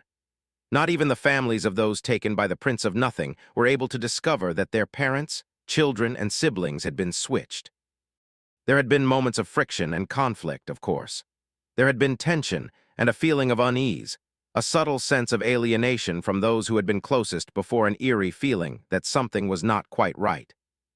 But with how fast the world was changing, and how dire the situation of the great clan was, people simply assumed that these rare instances of incongruity were caused by the shifting demands of the turbulent times. Mordred's deceit was too stellar. Only a few had started to suspect that something terrible was happening inside the House of Night, that the people who looked, talked, and acted as their friends and family could have been someone else, that there was something alien hiding behind the familiar faces. Nephis had been one of the first to start harboring that harrowing suspicion. He did not describe what he had felt in those days, but Sonny could only imagine how eerie, chilling, and nightmarish such an experience would be. No, actually, he could not. His mind failed to imagine the appalling scenes of what his former friend must have gone through. At first, Nephis suspected that the House of Night had been infiltrated by the Skinwalker. He made secret inquiries to make sure that there were no nightmare creatures among the leaders of his clan, and proved that theory wrong. His next steps were much more troublesome. He couldn't continue the investigation alone, and did not know whom to trust. Anyone around him could have been the enemy.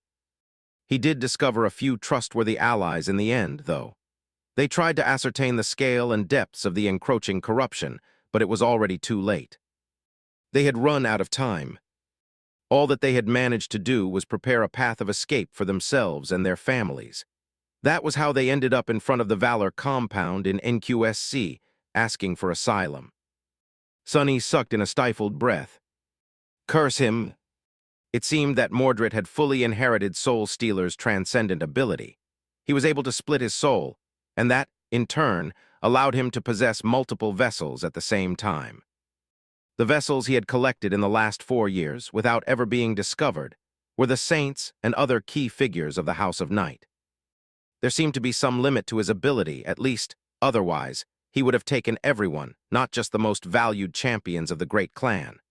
Awakened warriors and many masters had been spared, as were the mundane members of their families. A few leaders of the clan had avoided becoming his vessels as well, for one reason or another.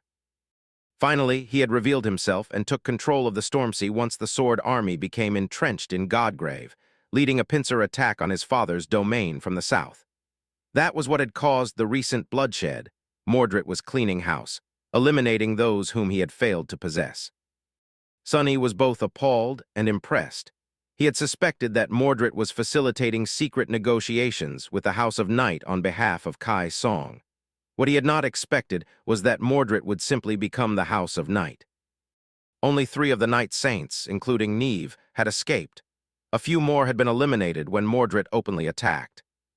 Despite that, at least 13 of them had fallen into his hands, which meant that the forces of Song had the power of more than 60 saints on their side now, while Valor only had slightly more than 40.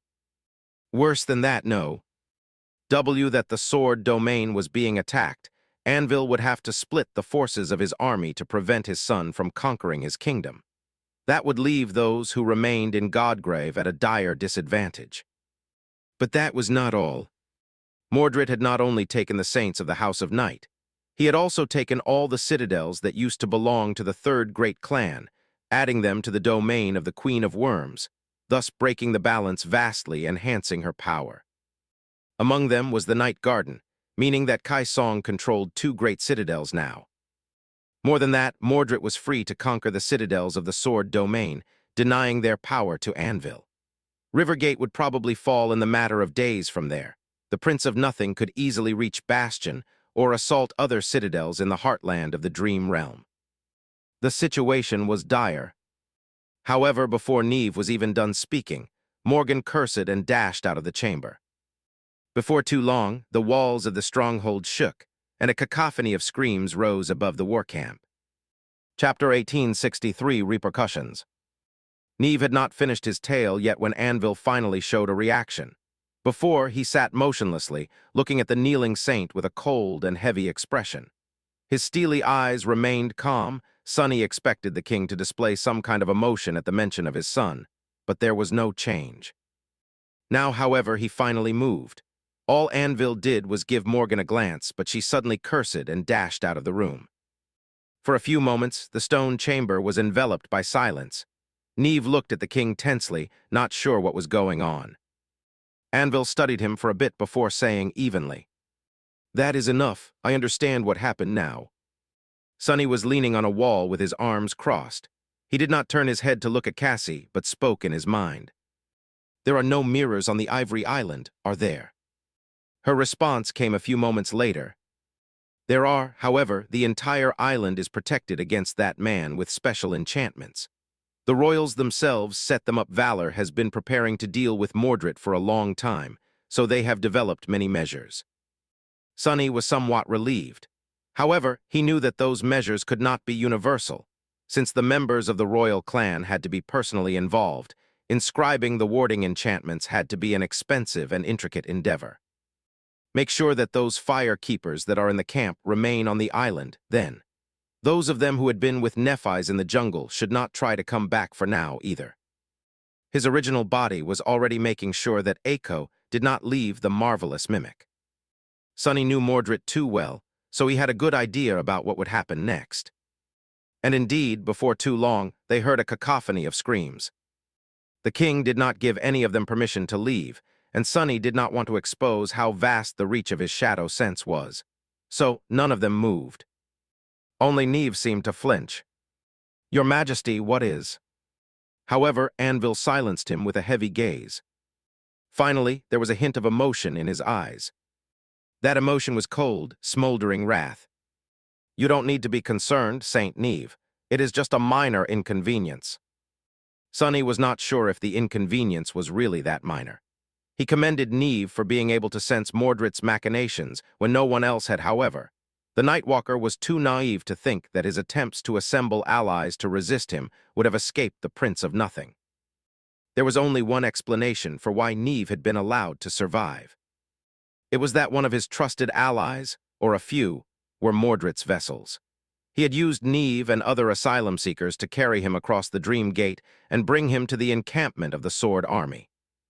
The extent of damage he would deal depended on how invested Mordred was in wreaking havoc in Godgrave. Sonny shifted slightly. This shouldn't be his main goal. And indeed, the screams grew silent soon. A minute or two later, the doors opened, and Morgan walked in. Her hands were wet with blood, and she was carrying a severed head in one of them, her expression dark. Neve paled. "Why?" Morgan spared him a short glance, then looked at her father. "It was just one ascended vessel. That man simply felt mischievous, it seems. The damage was minimal. The watchers did not fail, it was just that the screening took too long. Those who remain in the waking world are already being checked as well." She lingered for a few moments, then added stiffly, "He did have a lot to say, though." With that, Morgan dropped the severed head on the floor near Neve. The Nightwalker gritted his teeth, but did not recoil. He studied the dead face silently, a hint of pain evident on his own. Then he bowed his head. "I apologize, Your Majesty." "So they have some kind of way to tell which bodies are taken by Mordred?" Unsurprising. Sonny felt a little apprehensive. Because he did not. Valor must have also possessed a method to, if not destroy Mordred, then at least imprison him. The Prince of Nothing was nearly immortal, at the very least. Sonny knew of no way to extinguish his existence, except for defeating him in a soul duel, like what Nephis had done to Soul Stealer. But that boon could very easily become a curse. Those who could not die ran the risk of ending up suffering eternal torment, while beings like Mordred, and Nephis to a lesser extent, could fear death less than most people. They also had a good reason to fear being caught by enemies much more. Every strength could be exploited to become a weakness. Sitting on the throne, Anvil sighed and leaned back. He seemed to be contemplating something. Sonny, meanwhile, was considering the implications of Mordred's entering the board, which were honestly quite shocking. He had expected some kind of diabolical stunt from the banished prince, but the bastard still managed to exceed his expectations. The more Sonny thought, the more somber his expression grew. The impact of the war in Godgrave was already bad enough. The Sword Army would be inevitably weakened, making things harder for him, Nephis, and Cassie. However, it was still a beneficial development overall. They needed Anvil and Kai's song to grind each other down in a prolonged conflict, after all. It wouldn't do for the King of Swords to gain an easy victory early on. What concerned him much more were the repercussions that Mordred's actions would have for those who were not participating in the war. The House of Night had been instrumental in guiding naval convoys across the ocean, for example. Without the Nightwalkers, the connections between the quadrants would become much more tenuous. How was the government going to deliver sleepers to the awakened academy next year? How would resources be shared between the continents? More than that, what was the government going to do now that the demise of the House of Night had demonstrated the kind of fate that awaited those who wished to remain neutral in the war between the two domains? There were more questions like that. He sighed quietly and looked at Anvil. Was the King of Swords contemplating the same problem Sonny was? Somehow he doubted it. Eventually, Anvil shifted his gaze and looked at Morgan. Everyone in the chamber held their breaths, feeling that his next words could very well change the flow of history. The King of Swords considered his daughter for a few moments, and then said evenly, "Return to Bastion, stop him at all costs." Morgan smiled faintly, then bowed.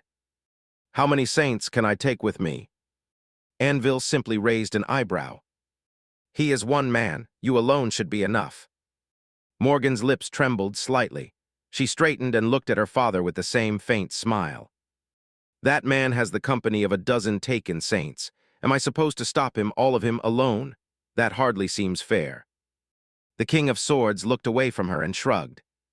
"If you think that it's unfair, go and find saints of your own." Sonny was listening to their dialogue with a feeling of incongruity. Why was Anvil so nonchalant? Why wasn't he sending more forces back to Bastion with Morgan? Was the progress in Godgrave really that important, or did he simply not care about losing control of more citadels to Mordred? If so, why? Either the King of Swords had lost his mind, or there was something Sonny was failing to understand. Morgan remained silent for a while, then bowed again. "As you command." She straightened and then suddenly pointed at Neve. "Oh look, I found a saint. Can I take him?" Anvil waved his head dismissively. "Do with the remnant Nightwalkers as you wish." He turned his heavy gaze back to her, studied her face closely, and then added in a cold tone, "Don't lose to that creature again, Morgan." Chapter 1864, Sibling Rivarley. After Morgan was dismissed, taking Neve with her, the king had a few words to say to the rest of them. The theater of war had changed dramatically, so there were a lot of adjustments that had to be made. The King of Swords himself would remain in Godgrave, and so would all the saints of the Sword Army, with the exception of his daughter. It did not seem like having one less transcendent would change a lot of things, but Morgan's loss could not be measured in terms of raw power. She was the principal strategist of the army and the field commander of its expedition force. The vacuum her departure left had to be filled by someone. Anvil took over the strategy matters himself and gave Nephis free rein of the expedition force. Her task was simple, but imperative, to invade the breastbone reach and conquer the citadel hidden in the hollow below it.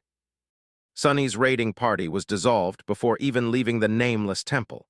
Instead, he was to join the main body of the army and help Nephis take the citadel. After receiving these orders, they were dismissed, only Jest of D. Agonet stayed behind to counsel his old comrade's son on something none of them were privy to. Anvil would summon the rest of the saints and inform them of the situation after that. Cassie told Rivalin of Aegis, rose to wait for the king's summons on the way out. Leaving the Valor Keep, all three of them, Sunny, Nephis, and Cassie, felt rattled. The shift caused by Mordred's devastation of the House of Night was too tectonic to be fathomed swiftly. Sunny glanced at his two companions and then said quietly, "I won't see you soon." With that, he turned around and walked away. There was a residence assigned to him in the camp, so that was where he went. Not long after that, he met Nephis and Cassie on the edge of the Ivory Island as Master Sunless. Nephis smiled at him faintly and gestured to the great pagoda. "Let's talk inside." The Sword Army would be shaken once the news spread, and so would the entire world. Nephis had to leave the camp and take command of the expedition force in a few hours. Sunny would follow her, but Cassie had to stay back, so they did not have a lot of time to talk face-to-face. As they ascended the stairs, Sunny couldn't help but think about Neve and the remnants of the House of Night. Mordred's culling had been chillingly thorough when it came to the leadership and champions of the now-fallen Great Clan. Only 3 of its saints remained. The rest were either taken as vessels by the Prince of Nothing or had been killed. The situation among the masters, the core of the clan's power, was a little different. Neve did not have the exact numbers, but more than 2/3 of them were either taken or lost their lives. Those who remained were here in Godgrave now, with a few stragglers still lost somewhere in the waking world. The mundane dependents, family members, and loyal servants of the clan were also in the waking world, temporarily sheltered in the complex built around the Dream Gate. Mordred had not targeted them consciously, and although some had become collateral damage in his bloody coup, most were still alive, just displaced, traumatized, and scared. The envoys of the royal clan would have to make sure that none of them was a hidden vessel of the banished prince. However, that would have to wait, because Valor had to deal with a more pressing issue first. It was the fate of the awakened warriors of the House of Night, who were in the most precarious situation. By now, every citadel in the Stormsea was under Mordred's control. Saints and masters were relatively safe, because there was no timer for when they would have to return to their anchors. The awakened, however, would be transported back to the dream realm the moment they fell asleep or lost consciousness. When that happened, they would either become Mordred's hostages or his victims. There were 2 ways to avoid that end. The first way was to be brought to a new citadel by a saint and anchor themselves at its gateway. The second way was to pass through a dream gate and enter the dream realm physically. The problem was that each of them had to be tested before being allowed in Valor territory, so that another hidden vessel of the Prince of Nothing did not infiltrate Godgrave. The process was not fast, so it was not clear if all of them would be able to stave off sleep before that happened. Remembering his own attempts to stay awake after returning from the Forgotten Shore, Sunny did not envy them. In any case, their fates were in the hands of Morgan now. Anvil had given her carte blanche to deal with the remnants of the House of Night as she saw fit, and while the awakened warriors would have to come to Godgrave, she would without a doubt try to bring at least the strongest of the remnants to the newly created Southern Front. They had no choice but to obey her. More than that, Sunny was not sure that they had a reason to refuse. Each of the remaining members of the House of Night was, without a doubt, full of desire to avenge their fallen kin. Morgan would offer them a chance to fight against Mordred, and probably sweeten the deal by promising to take care of the mundane members of their families. Why would they say no? They did not have to be coerced. The strongest chains were often those people put on themselves. Sunny would know. Finally, they reached Neph's living quarters at the highest level of the tower. Cassie summoned several memories to prevent anyone from listening in on their conversation. That precaution was actually meant to be broken. This close to a living sovereign and his strongest servants, they had to be extremely cautious about sharing vital information. Therefore, they always assumed that the first layer of protection would be dismantled. Sunny, Nephis, and Cassie played their roles and spoke about the task facing the expedition force. At the same time, they were having another entirely silent conversation. It was a bit awkward because Cassie had to relay what Sonny and Nephis said, but they had grown used to communicating that way in the recent weeks. Why is he only sending Morgan? Sonny was still confused by Anvil's decision. Nephis shook her head subtly. Actually, that makes sense. Every saint she brings will just become a potential vessel for Mordred. Valor has methods to protect a soul from his aspect, but no method is absolute. That master you told me about, well, is proof. He considered the situation soberly, then took a deep breath. Why did he not take all of House of Night? Why was there only one hidden vessel among those whom Neve brought to Godgrave? Soul Stealer had been able to take millions of bodies for himself, but something is stopping Mordred from doing the same. Granted, Soul Stealer had been in a rather bad shape when they saw him. Sonny contemplated for a while. Eventually, his eyes narrowed. There is also the issue of saints. Mordred is in a unique position, much like myself, in that he can control many citadels at once. In my case, the number is limited by the number of shadows I possess. In his case, it should be limited by the number of transcendent bodies he controls. Therefore, Cassie shifted to face him and finished his thought. Unless he takes more saints, he can only control 14 citadels. He can't go on a rampage across the Sword Domain, demolishing Anvil's base of power without releasing his hold on the Stormsea. And there are no saints left in the Sword Domain. Nephis nodded slowly. That is why he only sent Morgan. He does not want to give Mordred fuel to burn his kingdom down. No, rather, it is inconsequential to him how much the kingdom suffers. As long as the domain itself is not severely diminished, Anvil will continue prioritizing Godgrave. At most, what he wants is to protect Bastion. And so, Morgan and Mordred were destined to clash again, this time on the shores of the Mirror Lake, not in the frigid reaches of Antarctica. Sonny did not have a lot of hope for Morgan. But then again, laying siege to a demon's stronghold was a daunting task, especially if someone like her was defending it. His thoughts turned to all the people he had left behind in Bastion. How were they going to fare in the middle of a clash between the two transcendent siblings? For now, at least, that was out of his control. Sonny sighed, then looked at his companions. So what does all of this mean for us? Chapter 1865 into the fray. They did not have a lot of time to talk, so the discussion was brief. Afterwards, Cassie left to have a separate conversation with Jet. Sonny and Nephis were left alone. Nephis had just returned from the battlefield, and she would have to leave the camp in an hour or two. This time, not just to lend her power to the expedition force, but also to become its commander. Her armor was smeared by soot, and her hair was blackened by ash. Grime and dried blood stained her alabaster skin. This was a good sign, actually. It meant that she had not been forced to assume her transcendent form as of late, at least. Otherwise, her body would have been pure and pristine, all the dirt burned away by the incandescent flames. Still, now that they had a moment to breathe, Nephis looked at herself, then threw a quick glance at Sonny and left to have a bath. Soon she returned, her silver hair glistening with moisture. She had dismissed the outer layer of her armor and was now wearing only the thin cloth underlayer, which clung slightly to her damp body. Sonny studied Nephis carefully. He could tell that she had called upon the power of her aspect recently, and extensively as well. Her condition was not too bad, but there were telltale signs. There was a distant look in her eyes and a hint of coldness written in the graceful lines of her beautiful face. There was an afterglow of immolating flame and a memory of scorching heat in her brilliant presence. Nephis had been suffering the torment of her cruel flaw too much, and too often. Sonny sighed. Noticing that she was rubbing her shoulders with a grimace, he raised his hands and smiled. How about a massage? A subtle smile illuminated her face as well. She nodded silently. He moved to her wide bed, while Nephis sat in front of him, leaning on his chest.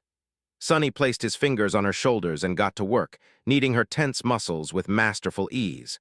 From his point of view, he could see the top of her head, the tip of her nose, and the beads of water glistening on her delicate clavicle. Her garment was thin, so he could feel the heat of her body. Her skin was silky and smooth. He put more strength into his fingers, causing her to let out a small whimper and then a satisfied sigh. He felt her body relax a little. Nephis remained silent for a while, enjoying the massage, and then asked, How come you are so good at this? Sunny froze for a moment before continuing to rub her shoulders.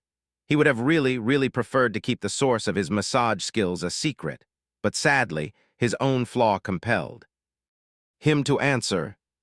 He hesitated for a moment.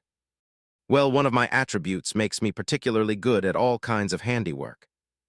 He paused, then added reluctantly, Oh, and I have practiced on myself a lot while wandering the dream realm. Ah, how embarrassing. Nephis let out another contented sigh and closed her eyes in pleasure. Perks of having many bodies, unfair. Sunny chuckled. You're the one who is benefiting from that unfairness in the end, though, so should you really be complaining? Nephis smiled faintly. I'm not complaining. Sunny worked on her shoulders for a while, then switched to her back. When he finished, Nephis looked much more relaxed. Her overall condition had improved significantly, as well, and the hint of detached coldness disappeared from her gaze. He embraced her from behind and asked gently, Hungry? She nodded. His shadow disappeared for a few moments, and then returned holding a tray of food. It was taken directly from the marvelous mimic's kitchen and smelled delicious. Thanks to the Dream Gate, the army did not really suffer from the lack of supplies, and he received his fair share from the fire keepers. He also had his own stash, and received a less fair share through the backdoor connections established by Aiko, but that was nor here nor there. Sunny let Nephis go and watched her eat with a pleased expression. Eventually, though, he sighed. I really hoped that we would get to spend more time together. Both of them were in Godgrave, but he remained on the Ivory Island most of the time. Nephis, meanwhile, was always on the forefront of the moving battlefield, helping the expedition force carve a path through the monstrous jungle.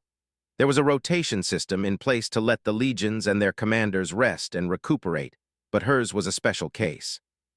Nephis was too important to the offensive effort, so she only returned to camp once a week at best. Now that Morgan was gone, and she was assuming command of the whole expedition force, those rare days would become even fewer and far between. She gave him a confused look. But we do get to spend more time together. What she meant was that, this time, the Lord of Shadows would be accompanying her to the battlefront, so the two of them did not have to separate technically. Sunny grimaced. That's not the same.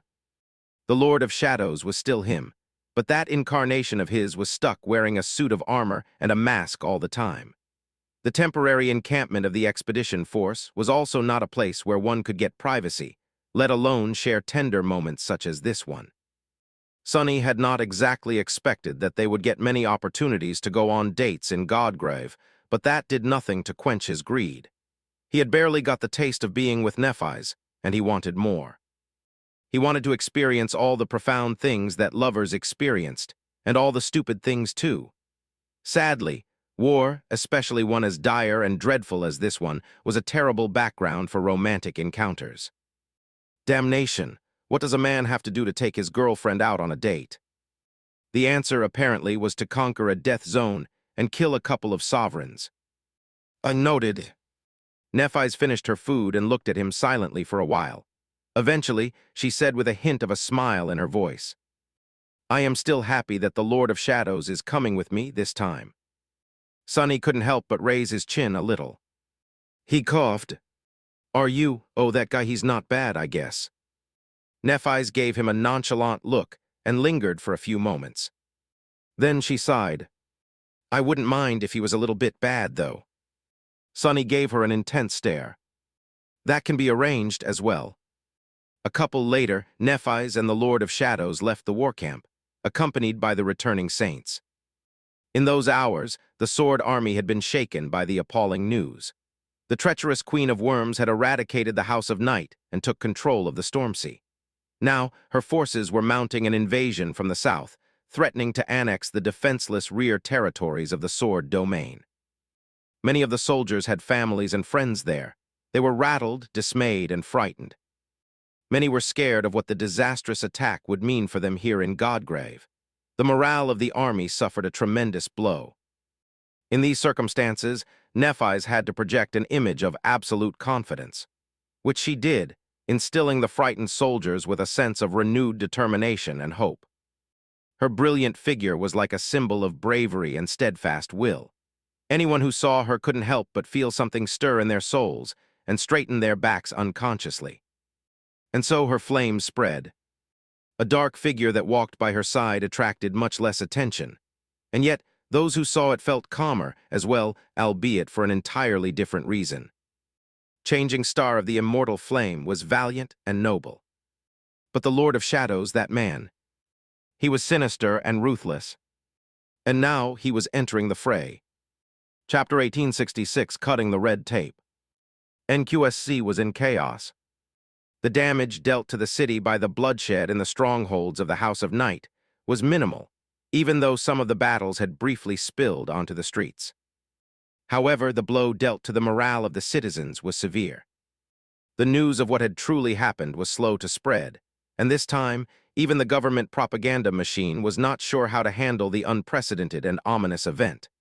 Because of that, wild rumors were spreading, making already anxious people feel even less secure. Granted, the actual truth was, in many senses, much worse than the rumors. The streets of the city were strangely desolate. Those people who did venture outside walked with hurried steps. The public transport was enveloped by tense silence. The fires had been put out, but pillars of smoke were still rising into the sky. In that subdued atmosphere, a procession of armored PTVs stopped in front of the government headquarters, and a young woman with strange and vivid vermilion eyes stepped out of one of them. Usually, Morgan would have changed into an appropriate attire for an official visit, but wasting time on appearances was a luxury she did not have today. So, she was still wearing her battle armor, her red cloak moving slightly in the wind. Her hands were encased in intricate gauntlets forged of black steel. The craftsmanship was stellar, but they were still burdensome when trying to perform finer tasks. Sadly, there was little she could do about that. Morgan missed her molded leather gloves. A small army of guards poured out of the armored PTVs. Most of them were mundane retainers of the clan, so their presence was purely symbolic. It did look like the government compound was about to be besieged, which was the intended purpose. Maintaining a calm and slightly haughty expression, Morgan ascended the stairs and entered the stronghold. She heard gasps and saw the government workers in the lobby react to her entrance. Some paled, others were enthralled by her transcendent beauty. She did not spare any of them any attention and walked forward with confident steps. A man with a bit more poise gave her a deep bow. "Lady Morgan, why?" She looked at him coldly and saw the man take an involuntary step back. "Take me to the council chamber." He hesitated. But her gaze grew a little more intense, and all the blood drained from the man's face. "Tea this way, my lady." Her entourage remained in the lobby as she was escorted deep underground. There were countless security checkpoints and fortified chokeholds on the way. No one dared to bar her path or slow her down, though, even if they wished, they couldn't.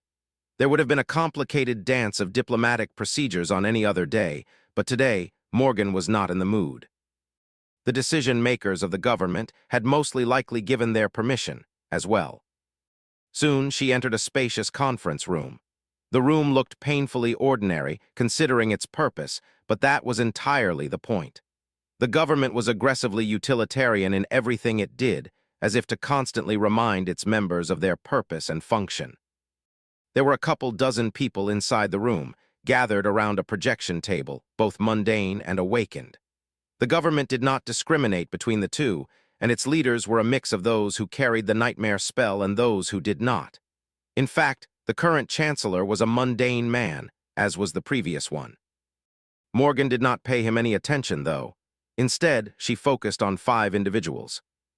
Wake of Ruin, Dream Merchant, Soul Reaper, Nightingale, and Raised by Wolves, the 5 government saints. The people in the conference room had been in the middle of a heated discussion just a few moments ago. But when she entered, they all fell silent, looking at her with expressions that varied from wariness to dismay. Morgan gave them a pleasant smile, then took a chair, dragged it away from the table, sat down, and leisurely crossed her legs. She was on their territory and outnumbered, with intense gazes boring into her like drills. And yet, it seemed as if the leaders of the government were the nervous ones. Morgan remained perfectly at ease. "Ladies and gentlemen, it is good to see you all." There were a few moments of tense silence, and then the Chancellor gave Wake of Ruin a brief glance. The old man, just as unpleasant as ever, looked at her and gritted his teeth. "What do you want, St. Morgan?" She met his heavy gaze with a chilling one of her own. "Straight to business, then. It is a pleasure to see you as well, St. Cor." He scoffed. "Have you come to exchange pleasantries? As you can see, we were in the middle of something." His expression darkened, betraying a hint of barely suppressed fury. "Thanks to you and your oh-so-great clan." He would have been more polite usually, but today, even someone as seasoned as Wake of Ruin seemed to be struggling with maintaining a cool head. Morgan raised her eyebrows, as if sincerely confused. "My clan, surely you are not blaming the criminal acts of those song extremists on my family." She shook her head in dejection. "First, they stage an unprovoked attack on my sister during a gate crisis, no less. Then, they massacre the noble members of the illustrious House of Night and throw the world into chaos. It seems to me that my father and the esteemed members of my great family are the only ones who are earnestly trying to stop the villainy of these song terrorists. And yet, I am not welcomed warmly here. Instead, I am given a cold shoulder." The old man gave her a dark look. "Spare me the sarcasm, girl. I've been fighting against the nightmare spell from long before you were born. I watched the House of Night be established, and now I've seen it fall. Surely you understand what that means for the fate of humanity. Why do I even bother? Maybe you don't. All of you seem to have lost your minds." He shook his head and sighed heavily, suddenly looking even older. "Just tell us what you want." Morgan fluttered her eyelashes a few times, looking around the chamber with an innocent expression. Her gaze lingered on Soul Reaper, raised by wolves, and Nightingale for a fraction of a second longer than it did on the rest. Then she smiled slightly. "Well, you see, my father told me to go and find a few saints." Chapter 1867, Quid Pro Quo. There were a few moments of silence after Morgan's remark. Wake of Ruin studied her intently, then scoffed. "You can't be serious." The slight smile lingered on Morgan's face for a bit, then disappeared without a trace. The hint of levity was also gone from her eyes, leaving behind only cold intensity. Suddenly, the entire chamber felt drowned in a sense of eerie sharpness, as if every edge and surface here suddenly come to possess a keen edge. A few of the mundane members of the government elite paled. Morgan sighed deeply. "Why can't I be serious? If anything, it seems to me that you are the one who is failing to comprehend the reality of your situation, venerable Saint Cor." She slowly looked at the faces of the high administrators of the government and said, her voice devoid of any amusement, "The House of Night has been consumed by song. Their citadels are conquered, their rulers are dead, and the corpses of their saints are being worn like suits by a deranged monster. That is what fate has in store for those who foolishly hope to cling to a pretense of neutrality in the war between my house and the Queen of Worms." She smiled darkly and added in a voice as calm as it was sharp, "You must have already asked yourself this question: what happens to us now that Kai Song has shown her willingness to stop at nothing to win this war? The House of Night had refused to take a side, and in the end, the choice was made for them. Do you really think that the same won't happen to you? What makes you confident that you won't be next to be destroyed by her?" Wake of Ruin lingered with the answer, as if unsure what to say. His expression was dark. Morgan shook her head with contempt. "Those who can't keep up with the current of time will be drowned by it. You are already a step behind, and you already don't have a choice. Your neutrality is a thing of the past. Now, it is hypocrisy at best and incompetence at worst. The great clans might have started the war, but that doesn't mean that others can escape it. The fate of humanity will be decided by who claims victory in Godgrave, and that means your fates, too. At the end of the day, the only thing you can decide is which side to submit to." The old man glared at her. The corner of his mouth twitched, and he spat angrily. "And whose fault is—" However, a calm voice interrupted him. Soul Reaper Jet, who had remained silent all that time, finally spoke. "There's no point in assigning blame, Saint Cor." Morgan looked at the chillingly beautiful woman. Jet was cold and composed, with icy blue eyes and short raven-black hair. Her reputation was more than a little bit sinister, but it was also formidable. Above else, she was known for her ruthless competence. Morgan did not know Soul Reaper well, but they had fought side by side in the Battle of the Black Skull and later in the Nightmare Desert. She had a good impression of the government saint. Jet was sensible. As if to echo her thoughts, the icy woman shifted her gaze to Morgan and said lazily, "Your choice of words is a bit jarring, Lady Morgan. You say that we must submit to someone. I prefer to see it as having to support someone, though. After all, it is the sovereigns who find themselves in need of our strength, not the other way around." Soul Reaper smiled coldly and asked, "So why should we choose to support valor instead of song? After all, the odds seem to be against the sword domain at the moment." Morgan reciprocated the smile. Sensible indeed. It was almost as if Jet had expected this to happen. Maybe she had. It wasn't hard to guess what Valor's next step would be. Because Kai Song is an abominable existence, a hungry beast that should never have been allowed to be born. You know what her aspect is and what her kingdom might become. She doesn't care whether she rules the living or the dead, so do you really trust her to keep humanity alive? Soul Reaper Jet stared at her silently for a while, then leaned back and chuckled. What an ironic thing to say to me of all people. Thank you, Lady Morgan. I appreciate your sense of humor. Now can we hear the real reason? Morgan smiled. It feels nice to be appreciated. Sure. First of all, three of you were in a nightmare with the person who is marching on Bastion right now. You know what he is capable of, and that he is not burdened by matters of morality, compassion, or human decency. There are millions of people living in Bastion. I can defend the castle, but I can't protect the city beyond alone. Saint Athena, you've spent the last 4 years living there. Are you really comfortable sitting back and doing nothing while that person has been set free in the sword domain? Are the rest of you? Raised by Wolves gave her a dark stare, but said nothing. The leaders of the government were silent, as well, their expressions weary. Only Soul Reaper did not seem concerned.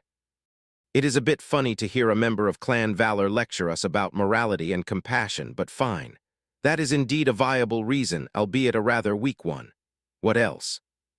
Morgan shrugged and looked at Saint Thane, the dream merchant, the flamboyant transcendent of ambiguous inclinations who sat next to the Chancellor, visibly anxious. Well, Venerable Saint Thane here helped us hide the departure of the Ivory Island from Bastion before. Considering that, Clan Song might have already assumed that the government is allying itself with the sword domain, who's to say that they aren't preparing measures to punish you all for that perceived slight as we speak.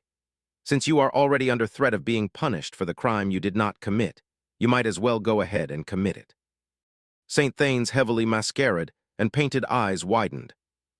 That you forced me. You had leverage because of the assassination incident. Morgan shrugged nonchalantly.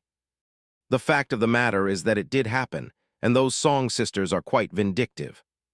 Sparing the indignant saint a smile, she looked back to Soul Reaper Jet and added in a serious tone. The most important reason, though, is that I have something that you desperately need. Soul Reaper raised an eyebrow. Oh. Morgan nodded. She remained silent for a few moments, and then smiled. I have the remnants of the House of Night. Instantly, there was dead silence in the chamber. Her expression did not change. They are all in my care, including a considerable number of surviving Ascended. You should have been panicking about that just before I arrived, more than anything else. Don't you need them the most to guide naval convoys across the ocean? Without the Nightwalkers, the infrastructure of the waking world will suffer irreparable damage, and I am the one who controls them now. Morgan looked at Soul Reaper, then at the Saint Corps, and finally at the Chancellor. Considering the nature of my enemy, I don't have much use for them. Sending them to fight that man will only make him stronger. But I do need powerful transcendent warriors to help me defend my father's domain. There was a long stretch of silence. Morgan remained motionless, her body relaxed. Her expression did not betray any emotion. Eventually, the Chancellor let out a heavy sigh. With how many awakened have been taken away by the war, the situation in the waking world is dire as it is. Someone has to defend the population centers against the opening gates and lead our troops. So three of the government saints will lend you their support, Lady Morgan. No more. She studied him for a moment, then nodded with grace and decorum. Pleasure doing business with you, Chancellor. Time is of the essence, so forgive me if I don't linger to attend the formalities. I'll be taking those 3 saints immediately. The man stared at her darkly for a bit. "The pleasure is all mine, Lady Morgan." Neutrality, indeed, was a myth. If it had not been before, it was now. Chapter 1868 Expedition Force. The encampment of the expedition force was much different from the base camp of the Sword Army. It was busy and immense, too, surrounded by a palisade and with countless awakened guarding its walls. However, its scale was much smaller, and there were no permanent buildings. The encampment moved with the soldiers, who pushed deeper into the lethal expanse of Godgrave every few days. There were no ivory tower or dream gate either, so nothing obscured the sight of the cloudy sky. The radiant clouds were always there, of the soldiers, reminding that fiery death was only a gust of wind away. The stretch of the bone plain between the advancing army and its main camp had been cleared of the predatory jungle. The jungle had been defeated, subjugated, and burned to ashes. The fissures leading to the hollows, the source of the scarlet infestation, were now surrounded by garrisons of human soldiers. Those soldiers served as ruthless eradicators, continuously destroying the tendrils with which the jungle desperately reached toward the surface again and again. Denied the light and warmth, the starving hollows were already changing. The death zone would launch a counterattack on the human invaders one day soon, no doubt. But by that time, the authority of the sovereigns would already spread into the depths of the dead god's bones. Therefore, the dreadful hollows would be subjugated as well. Sunny, Nephis, and the saints of the Sword Army moved swiftly from one extermination outpost to another, reaching the expedition force encampment in a few hours. The same journey would have taken awakened soldiers many days, but they possessed much greater speed. The current location of the camp was close to the edge of the collarbone plain, in the spot where the eastern first rib passed below it.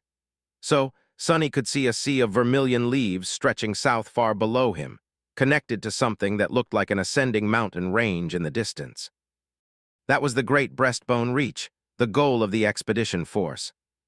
The Sword Army could have followed the collarbone west to where it eventually connected to the reach, but crossing to the first rib and traversing it would save them several days of grueling combat. So, a lengthy lift was currently being constructed on the bone slopes, leading all the way to the jungle below. The jungle itself was aflame, and a wall of smoke was rising from it into the radiant clouds. Godgrave was a sweltering place despite the overcast sky, but here the air was even more sultry. Sunny could feel beads of sweat rolling down his skin under the stone-like carapace of the onyx mantle. Most of the saints had dismissed the outer layers of their armors, wearing light clothes, but sadly he could not follow their example. He could enjoy the view of Nephis out of her latest suit of plate armor, though, which was a consolation. Sunny spared a glance to the burning expanse of the first rib, and then followed her into the encampment. The mood here was much more heavy and subdued than in the base camp. The authority of the King of Swords did not spread this far west, so the soldiers were on their own. There were tents and temporary buildings, but many were simply sitting on the ground, covered in soot and with exhausted gazes. Dents and cracks covered their armor, and many were smeared with dried blood. Those with serious wounds would have been tended to by the healers, but minor scrapes were not worth the waste of essence. At best, they would receive mundane treatment. The injuries and the fatigue slowly accumulated, as did the mental trauma of having to battle the dreadful abominations of the jungle every day.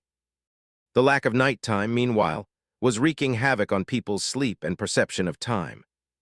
Everyone here could not wait for their turn to rotate back to the main camp of the army, where they could rest and recover in relative safety, away from the nightmarish, incessant dread of the scarlet infestation. It does not seem like they know. The news of Mordred's invasion of the Sword Domain had not reached the expedition force, yet. Once it did, the mood of the soldiers would plummet ever further. For now, though, they were glad and relieved to see the saints return. Nephis walked across the encampment confidently, responding to the salutes of the soldiers with an occasional nod. Soon they reached the command tent, which was mercifully cooled by a special memory. Sky Tide and St. Roan, as well as a few others, were waiting there. St. Tyrus seemed tired, but her stern demeanor remained the same. The high officers of the expedition force had been informed of the shift in the command structure of the army, and the reason for why Morgan did not return already. So, Nephis launched into a strategy discussion without a delay. Time waited for no one. Her voice was even and commanding, and there was no hint of weakness in her striking gray eyes. In short, we need to accelerate the schedule. The gathered saints looked at her with doubt. Eventually, Summer Night spoke in a subdued tone. We are already pushing the soldiers as hard as they can handle. Lady Morgan's absence will undoubtedly take a toll on the overall effectiveness of the army. Is it wise to intensify the offensive at this precarious moment? Should we not slow down for a few days instead? Nephis spared him an emotionless glance.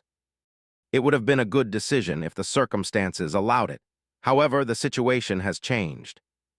We do not have the upper hand in this war anymore, and time is not on our side. Going slow and steady is a luxury that we cannot afford, so we must act swiftly. I am determined to conquer the first citadel in no more than 3 weeks. The faces of the saints turned somber. Summer Night studied Nephis for a few moments, then grimaced and looked away. How do you suggest we keep to that timetable, my lady? Nephis looked at the map of Godgrave laying on the table in front of her, then traced a line across the first rib and the northern part of the breastbone reach. We might have lost the power of my sister, but the Lord of Shadows is now with us. I can assure you that his strength is quite astounding, therefore, there will be no more lulls in the battle against the jungle. She faced the saints and said evenly, We will split the expedition force into 3 war parties. One will be led by me, one by Sir Gilead, and the last one by Lord Shadow. The first party will lead the offensive charge while the other 2 rest. Every 8 hours, a fresh force will replace the spent one.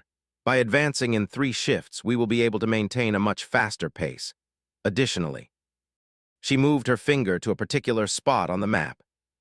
We will shift the target area of the expedition from the Great Fissure near the 3rd rib to this minor one close to the 2nd. The subjugation force will have to travel further through the hollows in order to reach the assumed location of the citadel, but it will save us a good week of fighting against the jungle. There was a wave of whispers among the saints. They seemed to have accepted Neph's plan, despite its dire implications. However, another issue was on their minds. Eventually, it was St. Tyrus who spoke, not mixing words. We trust you and Summer Night, my lady. Both of you have proven your competence and valor on countless occasions, however. Lord Shadow is a stranger to us. More than that, he is a mercenary. Why put him in charge of the 3rd war party? Nephis met Skytide's cold gaze calmly. Her answer was simple. Because none of you can defeat him in a fight. Any more questions? The saints looked at each other silently. After a while, they shook their heads.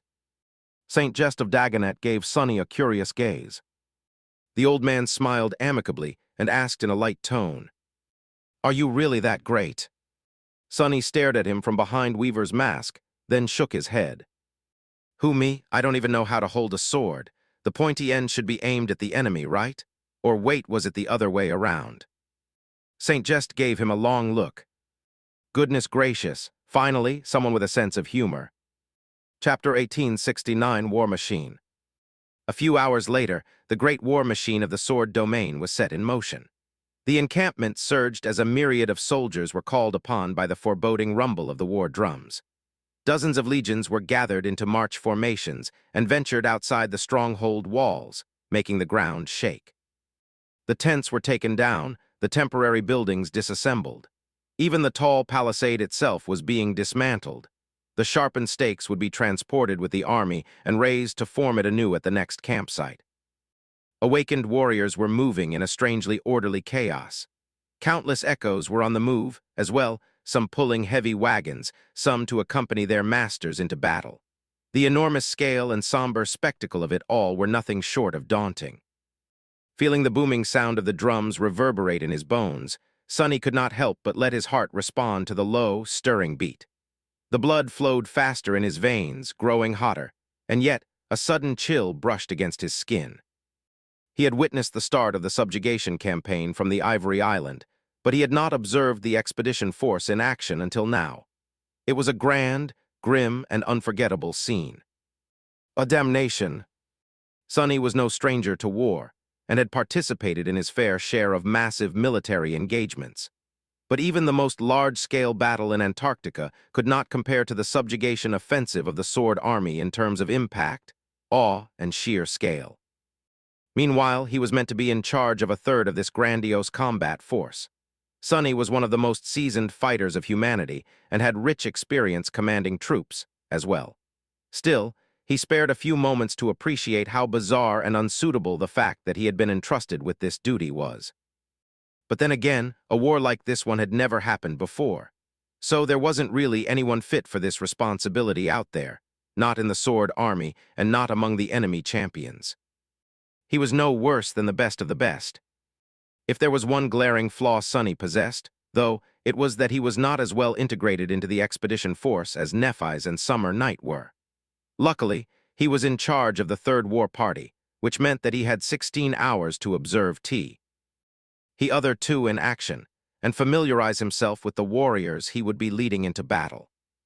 The geography itself presented him with a great view of the expanding battlefield. Far below, the jungle covering the surface of the first rib had already been reduced to ash, and was now spreading anew from the fissures in the ancient bone. One could see with the naked eye an onslaught of vermilion growth devouring the white surface of the lowlands. The scarlet infestation was spreading from several sources, expanding swiftly in every direction. Here and there, the stains of vibrant red grew large enough to merge, forming vast stretches of the recovering jungle. Before the jungle could really entrench itself, however, the First War Party descended upon it like a tide. From a distance, the clash between the human invaders and the native horrors of Godgrave seemed immense in scale, but slow and tame. Sonny knew better, however. He had expanded his shadow sense far and wide, so he could feel how fierce and terrifyingly violent the battle was. The war party consisted of tens of thousands of awakened warriors, hundreds of masters, and a dozen saints. They were stretched along a wide battlefront, advancing steadily to the closest of the fissures. It was hard to deploy Awakened as a cohesive formation, since every soldier possessed a unique aspect. In a combat force of that size, they were divided into units based on the general characteristics of their abilities. Those with physical enhancement powers formed the vanguard, warriors capable of ranged attacks were grouped together, and so on. The formation was, by necessity, loose and flexible. There were no solid shield walls or tight spear-wielding phalanxes, since a rigid structure would prevent the warriors from fully expressing their aspects.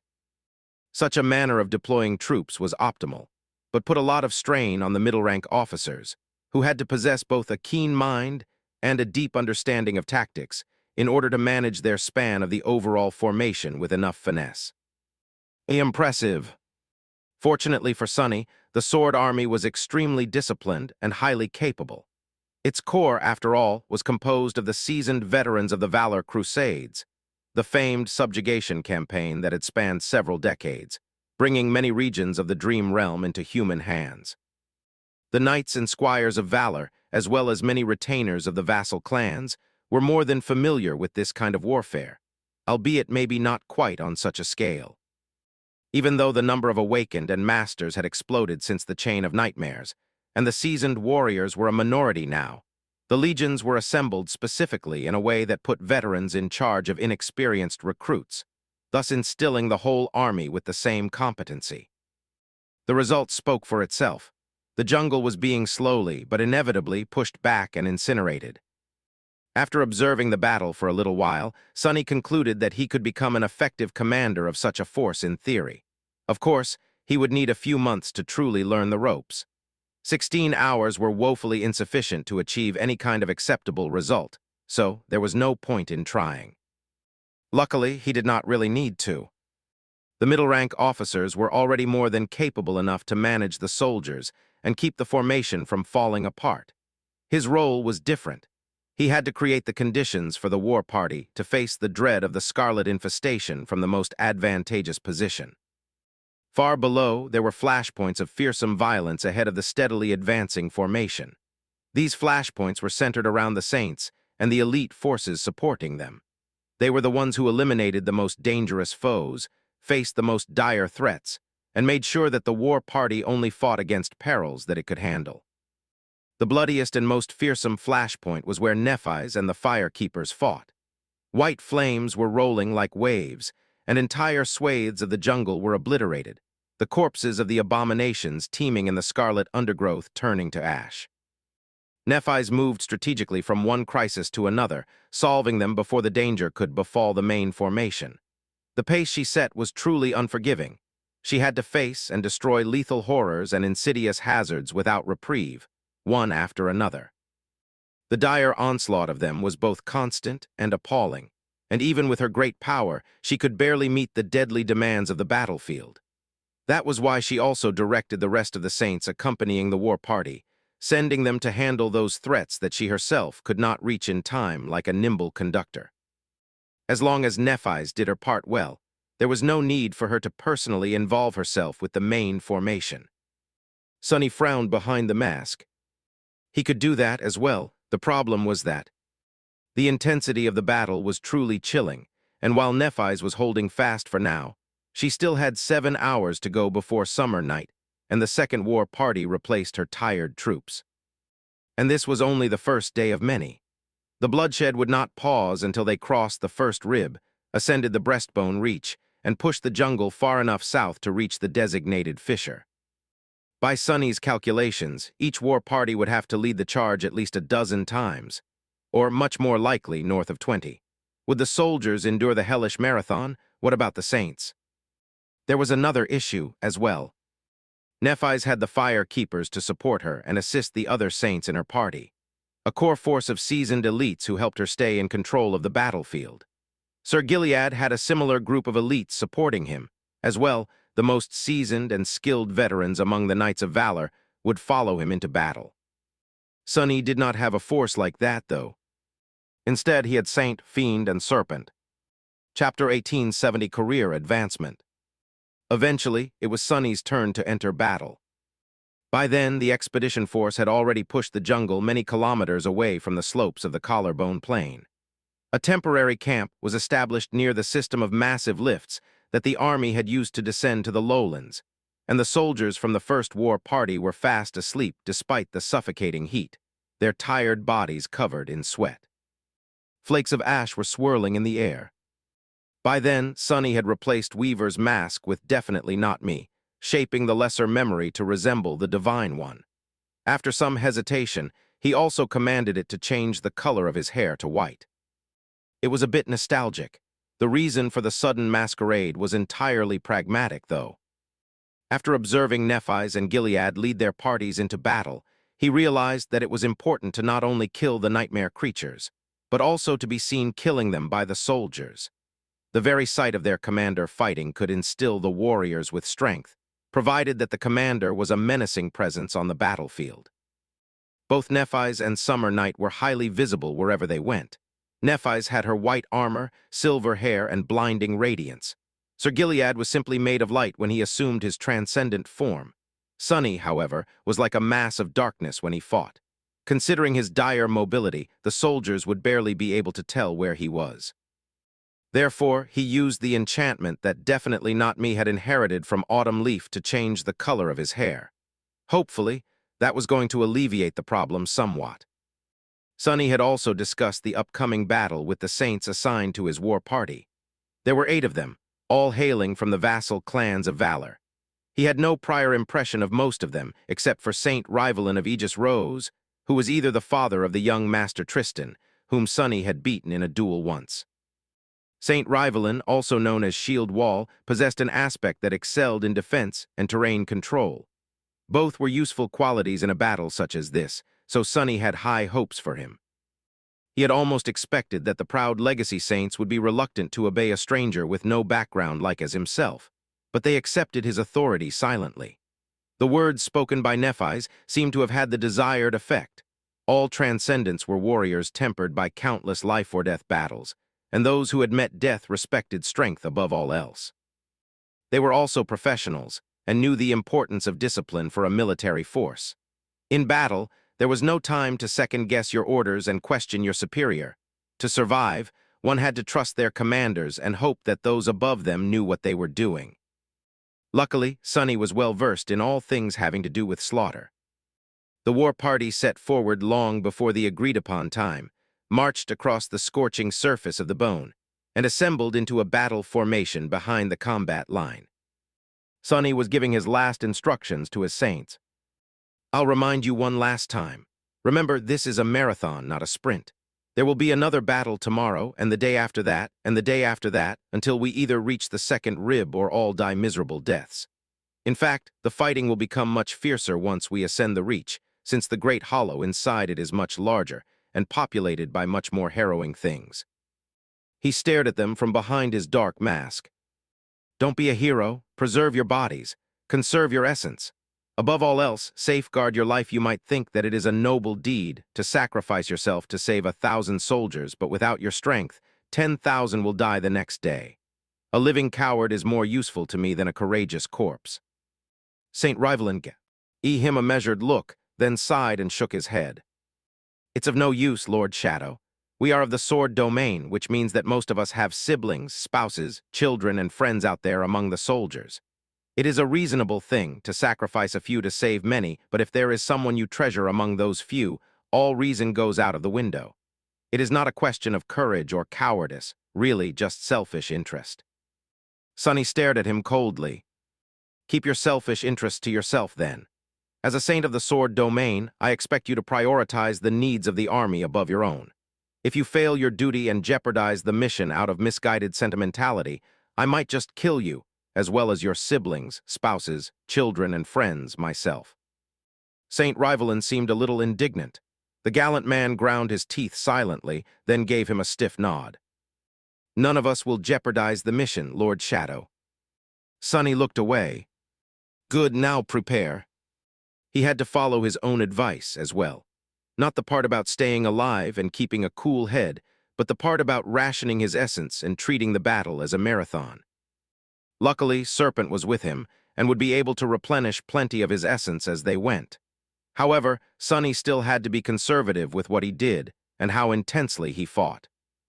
In practical terms, this meant that he would not be summoning the shadow shell unless he absolutely needed to, and could not rely too much on shadow manifestation. Which was fine. Shadow manifestation was mostly useful to deal with large amounts of weaker enemies, and he had an entire war party to do just that. Sonny took a deep breath and looked at the furious battle raging ahead. Go! The saints rushed forward. Retreat was always the trickiest maneuver to perform without letting it descend into a massacre, but the sword army was trained well enough to perform it flawlessly. One Sonny and his saints entered the fray, a war horn wailed across the jungle, and the exhausted soldiers of the second war party slowly disengaged, moving back and passing through the ranks of the third party like water through a sieve. But Sonny did not see any of that.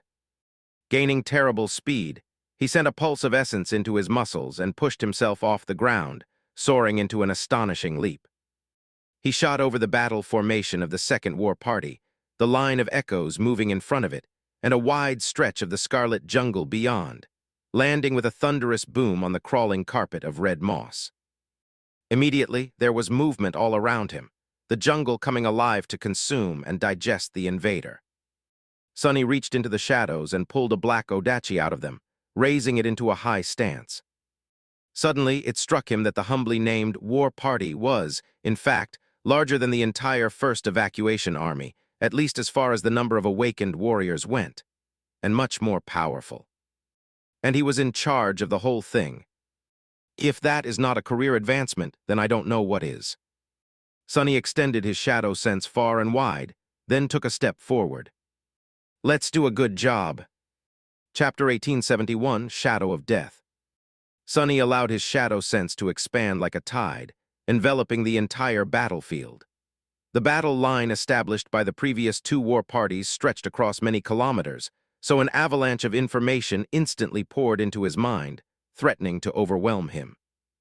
There were tens of thousands of soldiers, each using a unique aspect, awakened masters and saints.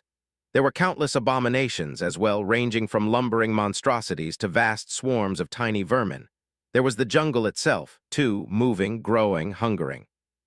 The clash of it all made a myriad of shadows dance in a staggering mayhem of motion, making Sonny draw a heavy breath. Luckily, he had long learned how to deal with his transcendent senses. Staying in the outskirts of NQSC had been a harsh lesson, but an effective one. Sonny knew how to cast the net of his perception wide, but only pay attention to important details. After all, people were not usually overwhelmed by looking at a busy image. They simply saw what they needed to see and filtered out the rest. A few heartbeats later, he was aware of what was happening across the entire battlefield. It did put a strain on his mind, but in return, the level of awareness Sonny now possessed was unmatched, a priceless quality for a military commander. The Second War Party was retreating, the Third Party was advancing. Summer Knight and his saints were disentangling themselves from the enemy and leading their retinues back. In turn, Sonny and his transcendent champions were supposed to cover their retreat. Good, good. Sonny smiled behind the mask. Life had been so complicated lately, but battle was simple. It was kill or be killed with nothing between. The jungle was boiling with abominable life all around even though it had only recently crawled back to the surface from the hollows. The scarlet foliage was already thick, and all kinds of creatures were rushing in his direction.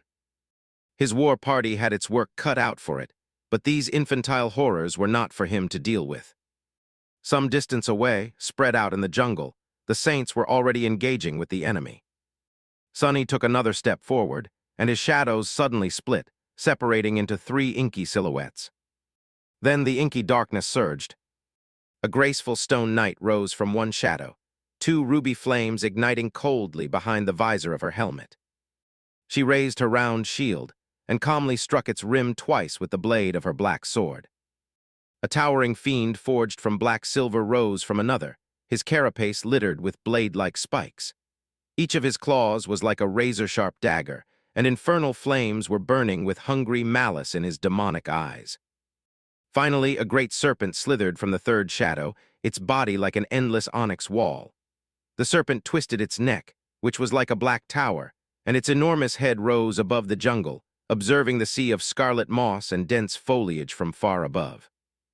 A moment later, the 3 shadows rose from the ground, fusing with saint, fiend, and serpent. Immediately, there was a change. Saint's armor shone with dark radiance, and wisps of dark smoke seemed to rise from beneath it. The flames burning in Fiend's eyes grew more intense, but were painted a darker and more sinister hue. Serpent, meanwhile, seemed to grow even more solid, the gem-like surface of his onyx scales seemingly absorbing light. Sonny gestured with his black odachi. Go.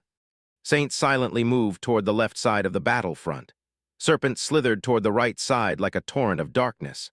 Fiend remained in place, exhaling 2 jets of red flame from his nostrils. In the coming battle, he would be the centerpiece of the entire offense. Sonny, meanwhile, dissolved into shadows. He had no particular spot in mind for himself. Instead, being aware of the entire battlefield and capable of teleportation, he would be moving from one peril to another and assisting the other saints. 8 hours. 8 hours of relentless combat was a little bit too much, even for him. It would have been fine if that was the end, but the push to the breastbone reach had only just started. The next couple of weeks would be a hellish trial, one more for his collection of vile ordeals. There, he sensed it through the shadows, an especially dire presence barreling through the scarlet undergrowth toward the loose formation of the war party, not too far away from him. The abominations of Godgrave were strange creatures. They were born weak, but became incredibly powerful and ferocious in a matter of days, or sometimes even hours, by battling and devouring each other. The most fierce, ruthless, and lucky of them became strong enough to descend into the hollows, away from the annihilating radiance of the sky, and compete with the dreadful abominations dwelling there for a spot in the nurturing twilight. The hollows were so dangerous because there was no natural limit to the lifespan of the nightmare creatures there, only their own savage instincts and hunting abilities. The jungle on the first rib had been burned away recently with the help of St. Tyrus, so most of the abominations facing the expedition force were still comparatively weak. However, there were exceptional cases even among them. The most dire danger, though, were the old nightmare creatures that had lost the competition for food and resources in the hollows. Driven by hunger and desperation, they sometimes climbed back to the surface to satiate their hunger by preying on the weaker abominations.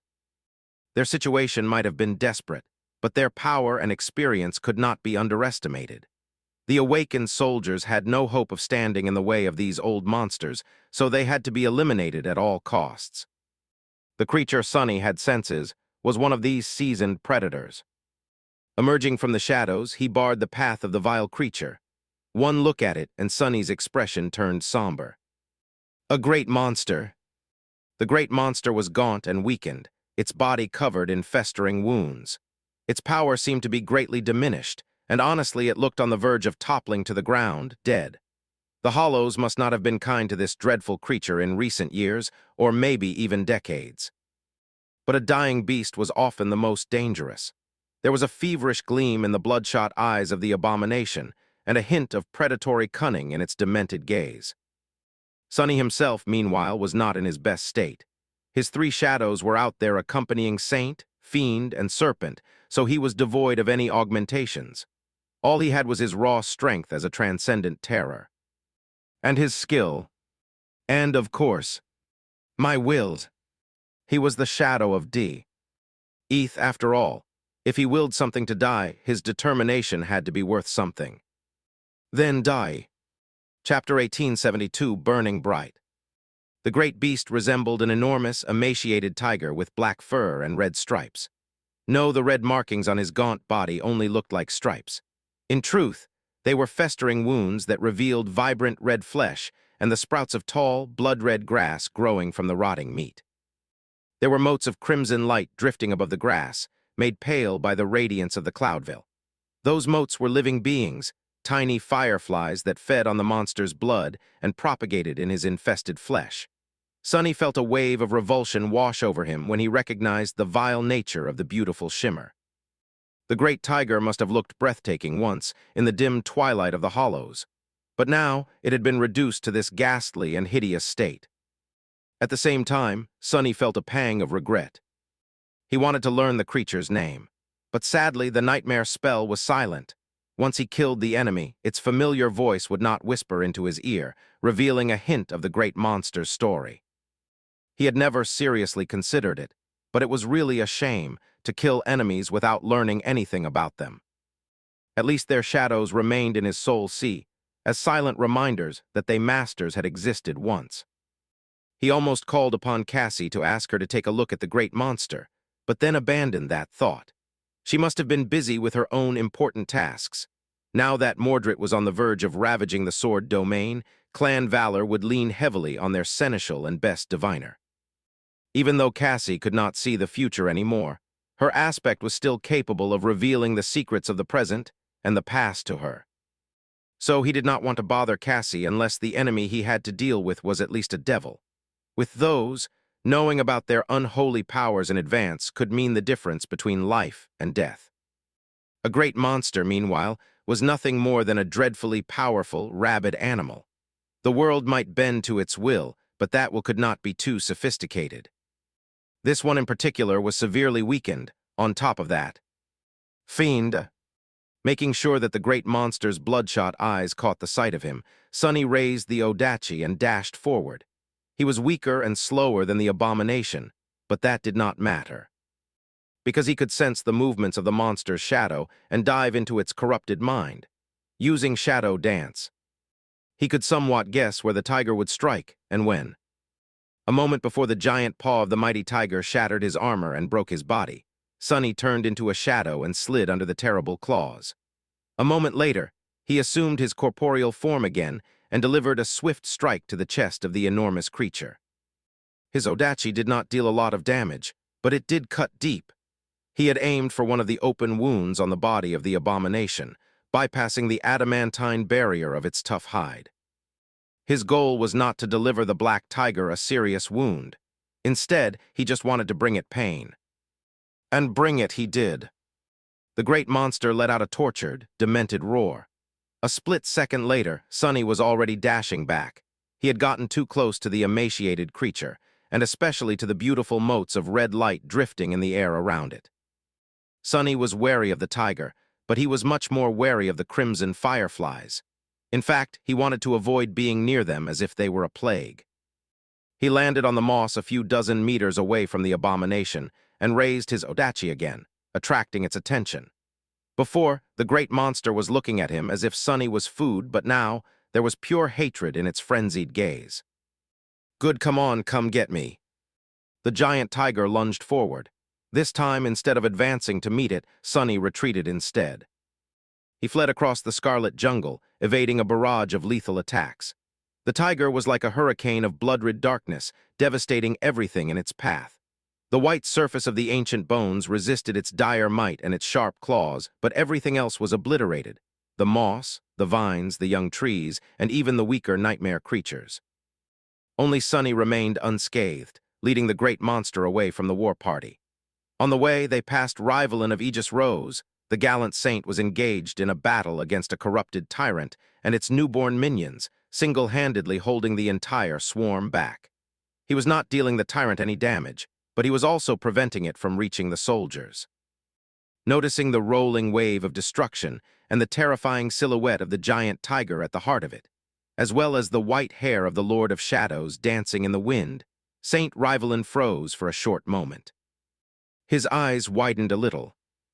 A great nightmare creature he's ting it alone.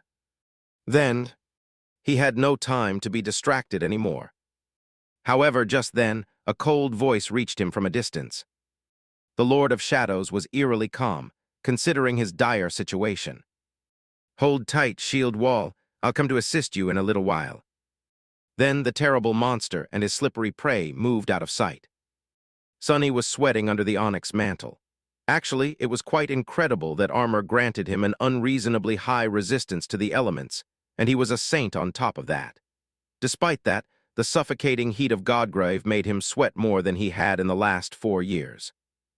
It was as if the incandescent abyss above, and the heat emanated by its ruthless radiance, did not care about the natural course of things. How annoying. Sonny dashed back to avoid another furious attack of the black tiger. The abomination shot past him, landed on the moss, and spun around like a deadly whirlwind. Its tail whipped in the air, toppling dozens of twisted trees. At that moment, however, Sonny slipped. He seemed to lose balance as his legs slid awkwardly, and at the same time, blades of scarlet grass crawled up the polished onyx of his greave, rooting him in place. He tried to free himself, but fruitlessly. It seemed that, for the moment, he was trapped. The great monster lunged at the helpless prey. "Just where I wanted you." And then, a towering figure of polished black silver exploded from the jungle, colliding with the creature's side. Fiend tore into the flesh of the great monster with all his 4 hands, easily slicing through its adamantine hide with dagger-like, glowing red claws. The black tiger let out an agonized wail as he was ruthlessly butchered. Sonny would have had to work harder to achieve the same result, but in theory, he was capable enough to cut down the great monster himself. However, those crimson fireflies were giving him a very, very bad feeling. He was not only worried about himself, but also about the soldiers that would pass the carcass as the offensive continued. Therefore, he had lured the abomination toward Fiend. Sonny's personal supreme devil, meanwhile, opened his terrifying maw. More infernal glow spilled from it, and then he breathed out a powerful stream of sinister red flame. The hellish fire enveloped the convulsing tiger, vaporizing its blood, incinerating its flesh, turning the sprouts of crimson grass to ash, and most importantly of all, annihilating the swarm of beautiful fireflies. Sonny stopped pretending to be trapped and easily tore his leg free. Sensing a trickle of shadow fragments pour into his soul, he smiled darkly. "That's better." Chapter 1873, Shadow Commander. Of course, the battle did not end with the death of the appalling great monster. It was only just beginning. Sonny remained calm and collected as he extended his senses across the vast battlefield, submerging himself into its violent immensity and determined his next prey.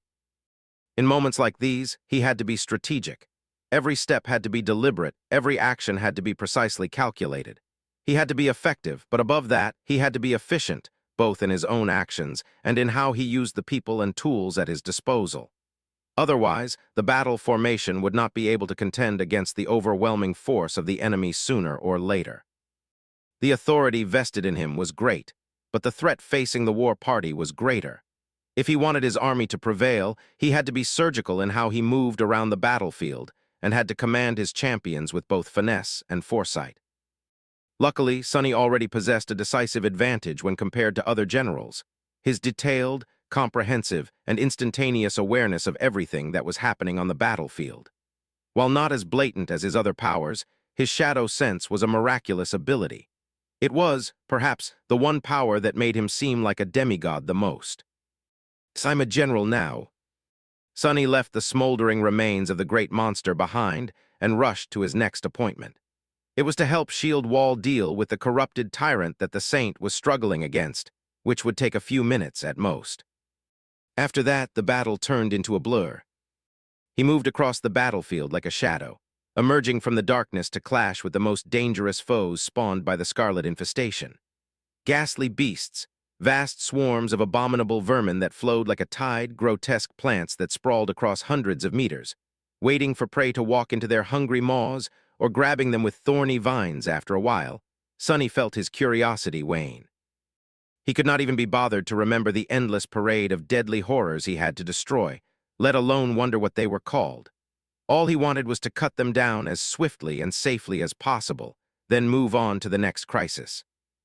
As time went on, Sonny was drawn into the cadence of the battle. He should have grown tired, moving slower and with more caution, but instead, he had only become more ruthless, deadly, and domineering. His black Odachi was like a harbinger of death and devastation. Wherever the figure in onyx armor appeared, severed corpses fell to the ground, and blood flowed like a river, quenching the boundless thirst of the scarlet moss. He felt as if rust was falling off his joints, tendons, and mind. It had been a long time since he had an opportunity to temper himself in this kind of combat, dire, daunting, and relentless. Most importantly of all, he was fighting alone, devoid of the support of his shadows and any augmentation.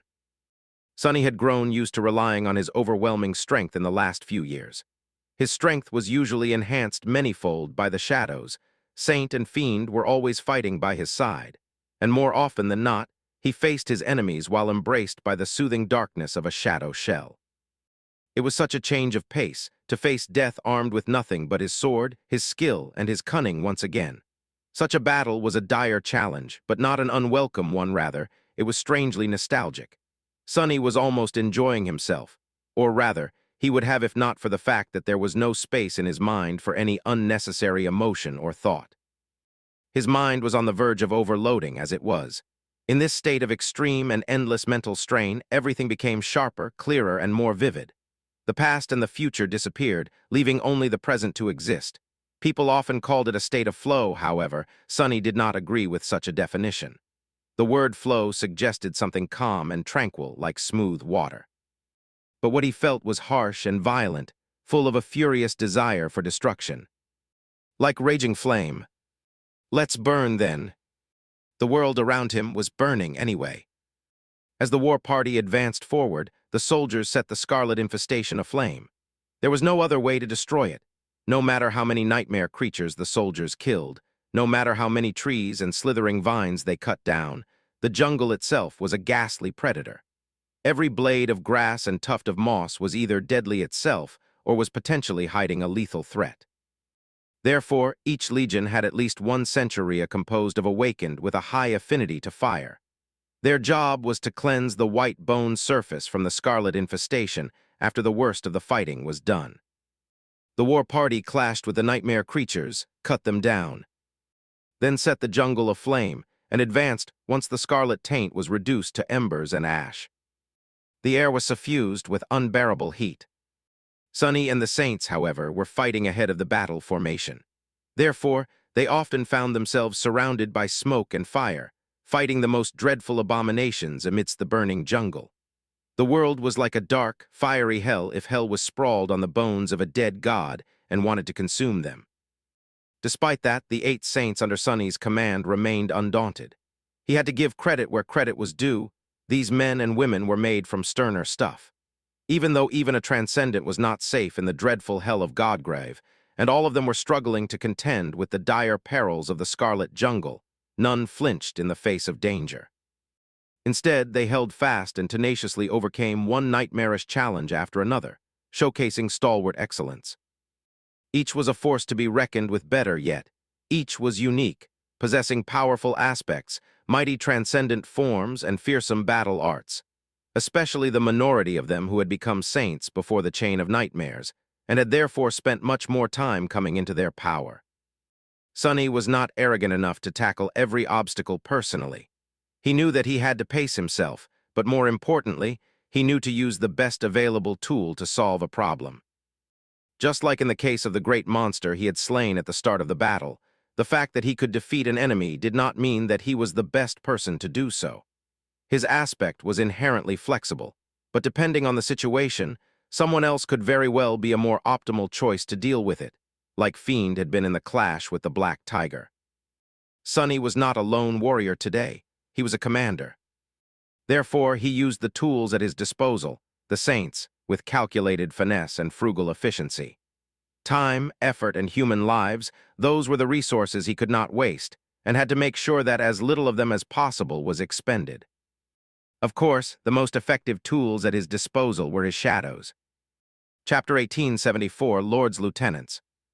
Sonny did not shy away from using the power of his subordinate saints, but there was a limit to how effectively he could handle them. After all, they were spread across the long front line, even though he could move with Star. Tealing's speed, he still had to reach a saint and explain what he wanted them to do, which took time.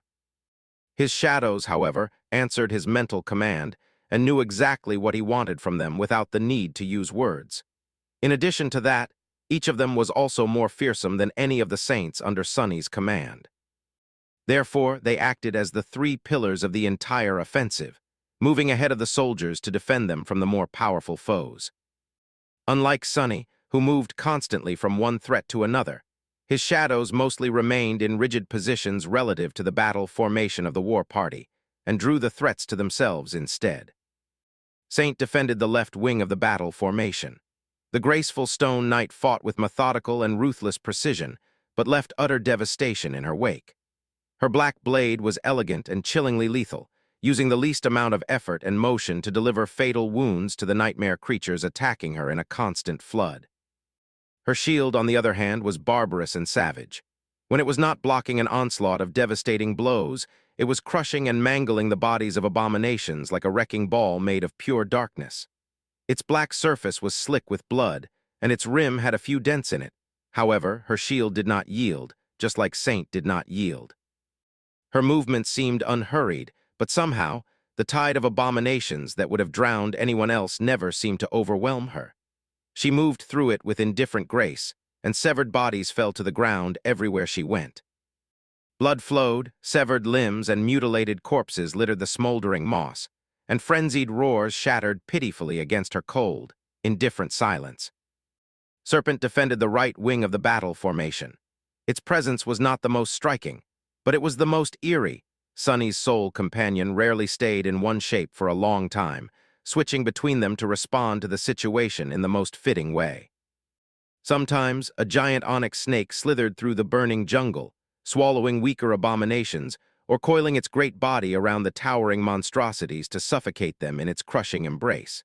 Sometimes, a fleeting human silhouette would appear, moving through the darkness to face unknown dangers. Sometimes, the shape of a hideous nightmare creature would reveal itself in the smoke, tearing other abominations apart. There was only one trait that all of these beings shared. Their figures were inky black and surrounded by shadows. Serpent was not as perfectly suited for mayhem and carnage of battle as Saint and Fiend were, perhaps, but it easily made up for any deficiencies with endless flexibility. More importantly than that, Serpent served a vital purpose. With each enemy it killed, a little bit of Sonny's essence was restored. Therefore, Serpent's value was not limited to the nightmare creatures it defeated. It contributed to each kill Sonny made as well. And lastly, there was Fiend. At the moment, Fiend was the most powerful of the shadows. As a supreme devil, his power was vast and dreadful, and for that reason, he played the main role in today's battle. Fiend defended the center of the war party and was the tip of the wedge formed by Saint, Serpent, and the 8 transcendent champions. His position was deeper in the jungle than that of everyone else, and therefore he drew the most enemies to himself. And when the enemies found him, he ripped them to shreds in the most gruesome and frightening fashion. Towering at 5 meters in height, with a body made of polished black silver and infernal flames, he was like a dreadful demon who had crawled from the depths of hell. The edges of his dagger-like claws were suffused with an incandescent red glow, cutting flesh and bones like butter. The blood of the creatures he killed boiled and evaporated before touching the ground. Fiend was savage and brutal, reveling in bloodshed as he tore his enemies apart with bare hands, which he had 4 of. But that did not mean that there was no sophistication to his seemingly frenzied slaughter.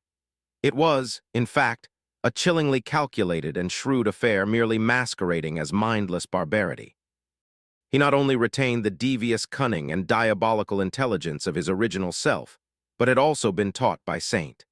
It was just that Fiend had no need for weapons, so the style she had taught him was predominantly centered around hand-to-hand combat. When his claws and spikes littering his powerful steel body were not enough, Fiend unleashed his infernal flames, breathing out long jets of crimson fire. Countless abominations died in agony, incinerated by it, or were scorched so badly that slicing them open presented no problem to the ravenous shadow. And even then, he was holding back. Due to the nature of his task, Fiend had to plant himself in the middle of the burning jungle and lure the enemies to high. So he was not using Shadow Step at all. With it, he would have been even more deadly. There was another trait that made Fiend especially terrifying, though. This one was utterly invisible, but had an undeniable effect on the flow of the battle. It was his will. As a supreme creature, Fiend's will had an effect on the world, perhaps not as drastic as that of the great nightmare creatures due to his young age and personality, but still quite real. More than that, Sonny strongly suspected that Fiend's lucky attribute somehow fused with the influence of his will, which was why even more things went according to how the bastard wanted them to go. Perhaps that was the reason why so many of the most powerful foes emerging from the jungle ended up targeting the ravenous shadow instead of going directly for the battle formation. Of course, Sonny did not know whether that happened because Fiend really wanted to perform his duty well, or because he simply wanted to eat them. The battle raged on. The jungle burned and the war party slowly advanced forward, pushing the scarlet infestation further and further back. The harrowing orgy of violence seemed to have no end, boiling and seething under the cloudy expanse of the radiant sky. Chapter 1875, End of Shift. The soldiers of the third party had been anxious before the battle. Of course, Godgrave was like a feverish nightmare, and most of them had already witnessed the chilling horrors of the scarlet jungle. Now, with Princess Morgan gone and the sword domain itself in jeopardy, an air of doubt and uncertainty hung over the army. However, the main reason for their anxiety was the identity of their commander. The Lord of Shadows had a fearsome reputation and looked frightful, enough to inspire confidence in his martial prowess. He had survived alone in Godgrave for many years. After all, surely, a man like him was perfectly suited to be placed in charge of a war party. But those were just rumors and second-hand knowledge. In truth, none of the soldiers truly knew him or had seen him fight, except for the fire keepers serving Lady Changing Star. No one had. He was a stranger, and therefore it was hard to trust in his ability to lead them into battle. When the battle did start, however, the doubts of the soldiers were alleviated in the most striking way. A sense of silent astonishment came to replace them. The third war party had a perfect view of the moment when the Lord of Shadows leaped over the battle formation and dove into the depths of the jungle without showing any kind of fear or hesitation. An infuriated roar resounded from the spot where he had landed, and dozens of trees toppled, hinting that a scene of terrible carnage was happening out there, not too far ahead. After that, they only caught glimpses of him. The figure encased in an intricate suit of onyx armor seemed to be everywhere. It was as if he was in several places at the same time. The soldiers did not know how their commander managed to move across the vast length of the battlefield with such speed, but he always appeared where he was needed the most. His white hair danced in the air, and his black odachi struck true without fail, bringing down the most dreadful nightmare creatures down to the ground. It was as if he was a messenger of death, reaping the lives of their enemies with cold and emotionless ruthlessness. The soldiers were busy fighting their own foes to pay what was happening ahead much attention, at first. An endless tide of abominations rushed at them from the scarlet jungle. There were not enough words in the human language to describe the appalling hideousness of them all, and no time to discern the horrid details to their appearance. Instead of gawking at the nightmare creatures, The warriors of the Sword Army strained their bodies and minds to the absolute limit in order to survive. Clouds of arrows fell into the moving carpet of abominations. Aspect powers rained from above, tearing hideous bodies apart. Thousands of awakened warriors clashed with the enemy in melee, desperately trying to block the avalanche of claws and fangs with their shields while slaying the creatures with their enchanted blades. Masters served as the cornerstones of the battle line, rallying the awakened around them. The officers bellowed orders, adjusting the formation and rotating fresh century to the front. A terrible cacophony of screams, screeching wails, and roars enveloped the battlefield. The war machine was churning, grinding humans and nightmare creatures alike to dust. Once a wave of enemies was eradicated, the jungle was set aflame. Ash danced in the air, and unbearable heat washed over the sweating soldiers like a suffocating cloud. Pushing away the corpses of the dead abominations, they marched forward in pursuit of the flame. All the while, the gray sky above shone with diffused but blinding radiance. The soldiers knew that Saint Tyrus of the White Feather Clan was present to protect them from the incandescent white abyss. And yet, it was still a terrifying feeling to know that only a brittle veil of clouds stood between them and certain death. The soldiers were only able to maintain composure because what they were witnessing overwhelmed their sense of fear. Fear was a finite emotion. After all, once a certain threshold of terror was reached, it lost all meaning. Nevertheless, after a while, the fighters of the war party noticed that something strange was going on. Their dire and horrific assault on the Scarlet Jungle was going too smoothly. They had already experienced fighting against the jungle while traversing the Collarbone Plain, so they knew what to expect. The battle was terribly strenuous and ghastly, yes. People were dying, either killed by the frenzied nightmare creatures or by the scarlet infestation itself. And yet, too few of them were losing their lives. The reason was simple. It was because nothing they couldn't deal with reached the battle formation. There were extremely powerful nightmare creatures hiding in the jungle, even if its current incarnation was only a day or two old. There were indescribable hazards as well. However, the only abominations that attacked the war party were those that could be dealt with by awakened and ascended. It wasn't long until the soldiers realized why. It was because of the Lord of Shadows. Their unfamiliar, cold, and sinister commander was much more competent than what they had ever expected him to be. Slowly, the war party came to realize why Lady Nephis had put the hermit saint of Godgrave in charge. He was like a force of nature, a walking calamity for those who found themselves on the wrong side of his merciless blade. As the battle raged on, the soldiers witnessed more of what he did as well. Their eyes widened and their spirits slowly surged. The Lord of Shadows was swift, decisive, and incredibly lethal. In fact, he was deadlier than any saint was supposed to be. His sword knew no mercy and did not care about whom it cut down, be it tyrants, terrors, or even the mythical great nightmare creatures, just one of whom could potentially devastate an entire continent in the waking world. He did not seem to be using any special powers, either, except for his uncanny ability to dissolve into the shadows and move across the battlefield in an instant. All he had was his personal strength, his skill with the sword, and his devious will. That alone was enough to bring even the most powerful abominations to their knees. If there was one thing that made the Lord of Shadows appear as a demigod, it was that he seemed nearly omniscient. No enemy could get past him, and no peril could escape his attention. It was that miraculous ability to perceive everything, everywhere, all at once that allowed him to defend the battle formation flawlessly. Not only was the Lord of Shadows fearsome, but he was also inescapable. More than that, he possessed keen intelligence and profound foresight that allowed him to rule the battlefield like a ruthless tyrant, coldly and methodically eradicating the threats facing the war party. And then there were the three dreadful echoes following his will. The graceful knight, the steel devil, the serpentine shadow. Each of them was powerful enough to contend with a saint, and the most valiant of saints at that. With them serving as the pillars of the offensive and their master conducting the battle with his dark blade, the third war party was in high spirits. The soldiers steeled their hearts and hardened their resolve, slaughtering the nightmare creatures and cleansing the surface of the ancient bone from the scarlet infestation. Their exhaustion mounted, but their commander was still out there, in front of them, fighting in the burning jungle without showing any sign of fatigue or hesitation. His fearsome mask remained emotionless. His black blade never lost its edge. His onyx armor was unbroken, and not a drop of his blood fell into the scarlet moss. By the end of the 8 hours, the war party had been supposed to battle the jungle. A choir of exhilarated cries rose above the rows of soldiers. Chapter 1876, Third Pillar. The 8 saints that had followed the enigmatic Lord of Shadows into battle were both rattled and elated. The battle was a gruesome ordeal, but they had expected that much.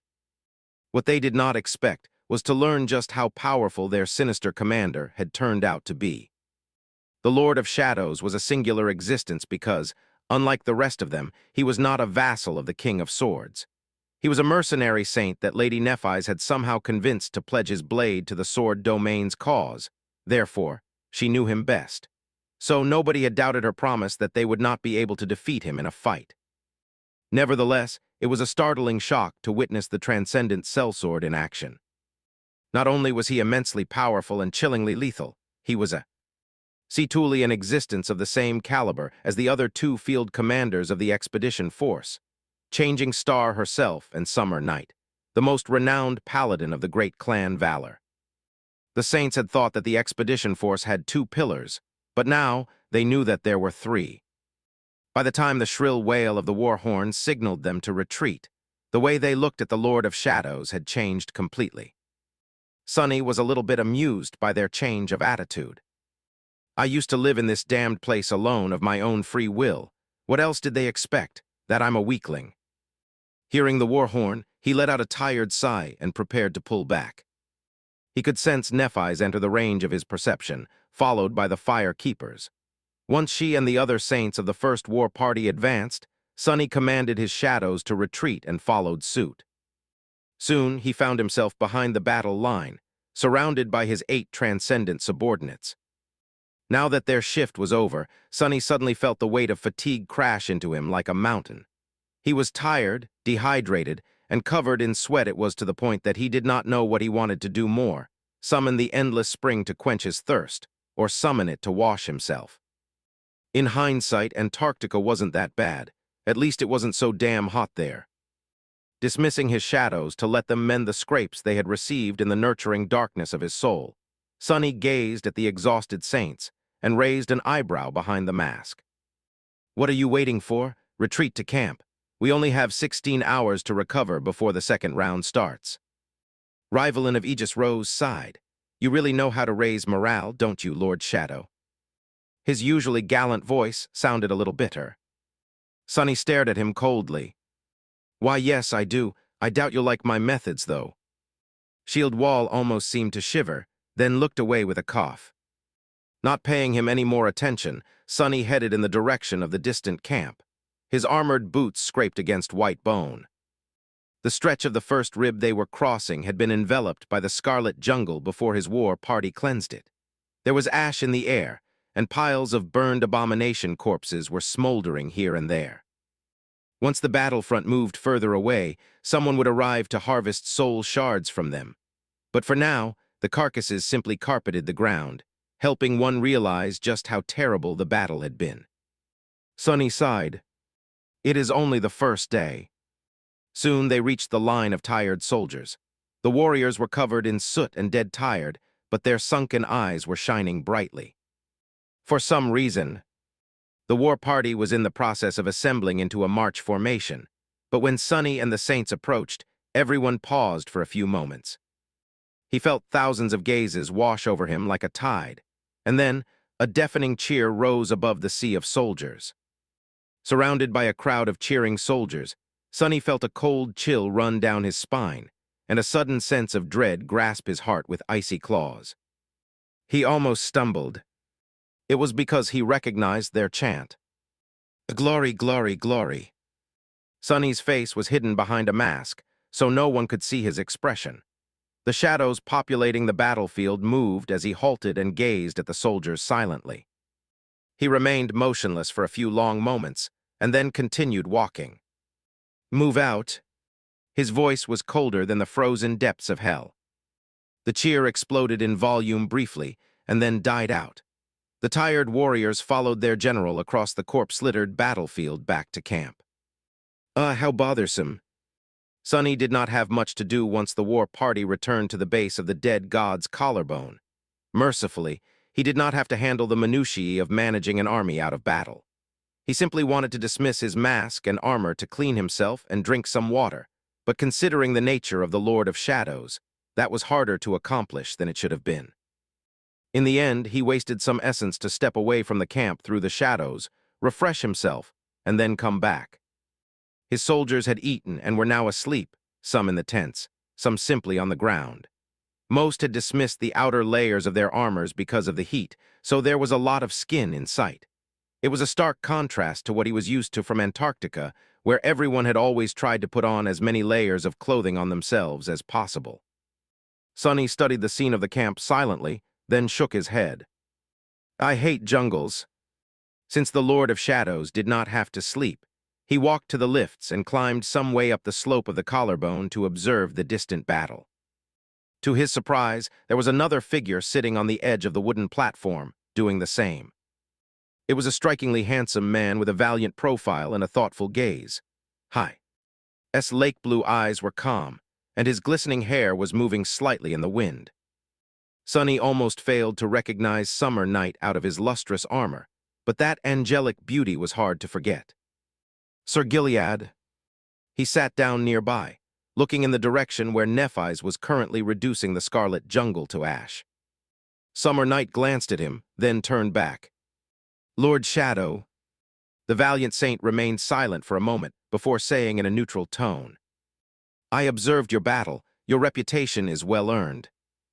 Sonny smiled crookedly behind the mask. You're not so bad yourself. He paused for a moment and then added evenly. Not as good as me, though. Sir Gilead chuckled. He raised a beaten alloy canteen, drank some water, and then looked at Sonny with a subtle smile. We'll know who's better once we cross swords, however I hope we'll never find out. It could have been a sincere wish, a mild joke, or a veiled threat. Summer Night took his oaths very seriously, and since he had sworn allegiance to the King of Swords, his loyalty was beyond reproach. He might have had some reservations about the selfish, mercenary saint. These were the kinds of people Sonny would have to fight one day, if things went wrong. Glancing at the camp where his subordinate saints were resting, he wondered how many of them he might have to kill in the future. In the end, Sonny let out a sigh. I hope so, too. Chapter 1877, Secrets of Past. Sonny glanced at the valiant man, Sir Gilead, from behind his mask. Honestly, Summer Night was not that bad. Back in the Nightmare Desert, he took Morgan away and left the rest of them behind. But before that, he had given away his most precious memories to Nephis, hoping to help her conquer the third nightmare. He had been reluctant to abandon her and her companions, but his duty had demanded for Morgan to be saved at all costs. Sonny didn't know what to think of the man. On one hand, Summer Night was quite likable, even admirable in many ways. He was a benevolent warrior who valued loyalty above all else. On the other hand, that devotion of his made Sonny feel uneasy. He had a personal issue with the concept, and more than that, loyalty was usually seen as a noble virtue. But considering that the subject of Gilead's loyalty was the King of Swords, was it really? What did it say about Summer Night that he had chosen to serve a lord like that faithfully? Sonny often found himself wanting to think about Sir Gilead in the same manner he thought about Haris, the zealous servant of the ruler of the Bright Castle. However, he never quite managed to draw a parallel between the two, no matter how many times he tried. They just felt too different from each other. So he was conflicted. As Sonny was considering the matter, Sir Gilead looked at him once more. Can you ask you a question, Lord Shadow? Sonny shrugged indifferently. You certainly can. Summer Night turned his gaze back to the battlefield. I heard that you had refused the invitation of Clan Song. However, you did not refuse Lady Nephis and came to fight under the banner of the Sword Domain with her. I must admit that I am curious as to why. Sonny traced his gaze and saw a white flash illuminate the world far in the distance. Nephis was unleashing her flames somewhere out there, on the battlefield. He grinned behind the mask. His voice was emotionless when he spoke. I thought that if it's changing star, she would win. Sir Gilead smiled and drank more water. She does have a habit of making impossible things possible, just like her father. Sonny raised an eyebrow. Broken Sword, you knew him. Summer Night chuckled. No, I wish I did, though. He died shortly after I became a sleeper, but before that he was somewhat of an idol of mine. A sad smile appeared on his face. I only grew to admire him more after hearing stories told by those who had met him. Many of the older retainers of Clan Valor had a good relationship with Broken Sword and Smile of Heaven. After all, they were comrades of the Patriarch's son. Smile of Heaven in particular, since she and Lord Anvil practically grew up together. He sighed. It's a shame what happened to them in the end, but they would be happy, I think, to see how beautifully their daughter has grown up. Sonny looked at him with doubt. Did Gilead not know how Broken Sword died, and that Anvil was one of his killers? Well, to be fair, even Sonny himself did not know that. He was only sure that the Sovereigns had engineered Broken Sword's death because they tried to eliminate Nephis later. Without that first clue, finding the rest was close to impossible. It wasn't strange that Summer Night would not know anything about it. After all, he would have indeed been a teenager when the betrayal happened, just like St. Tyrus. There was something else about what he had said, though. Sonny felt a little curious. Practically grew up together. Sir Gillier seemed confused by the question for a moment. T then nodded. Yes, there weren't really great clans back then, but a few families were certainly more renowned and powerful than the rest. Lord Valor and Immortal Flame were patriarchs of two such families, so their children were quite close. Since His Majesty and Smile of Heaven were more or less the same age, they were childhood friends. He smiled. Sir Jest has many stories about the mischief the two of them got up to. Of course, listening to his stories is not for the faint of heart. Be warned, Lord Shadow. Sonny remained silent for a while. I see, thanks for the warning.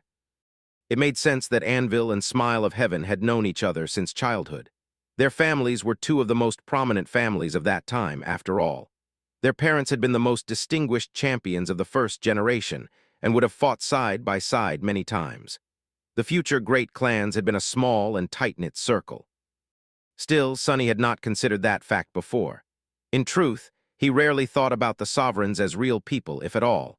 It was strange to imagine that they had been children once, no matter how reasonable such a conclusion was. In light of the strange revelation, what Nephis had suffered as a child seemed even more vile. Not only had the Sovereigns killed their comrade and tried to hunt down his descendant, but in the case of Anvil, he had even conspired to kill his childhood friend's husband and eliminate her daughter. Of course, Smile of Heaven had been gone by then. Still, it seemed like an extreme shift in attitude. Just what the hell had happened to them? It also made sense that Saint Jest would have known the future King of Swords since childhood. He had been a member of the cohort led by the founder of Clan Valor, after all. Therefore, he would have known Broken Sword and Smile of Heaven as well.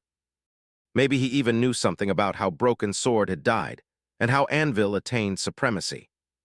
Sonny's expression turned a little grim behind the mask. He and Cassie were determined to investigate the Sovereigns to learn their flaws.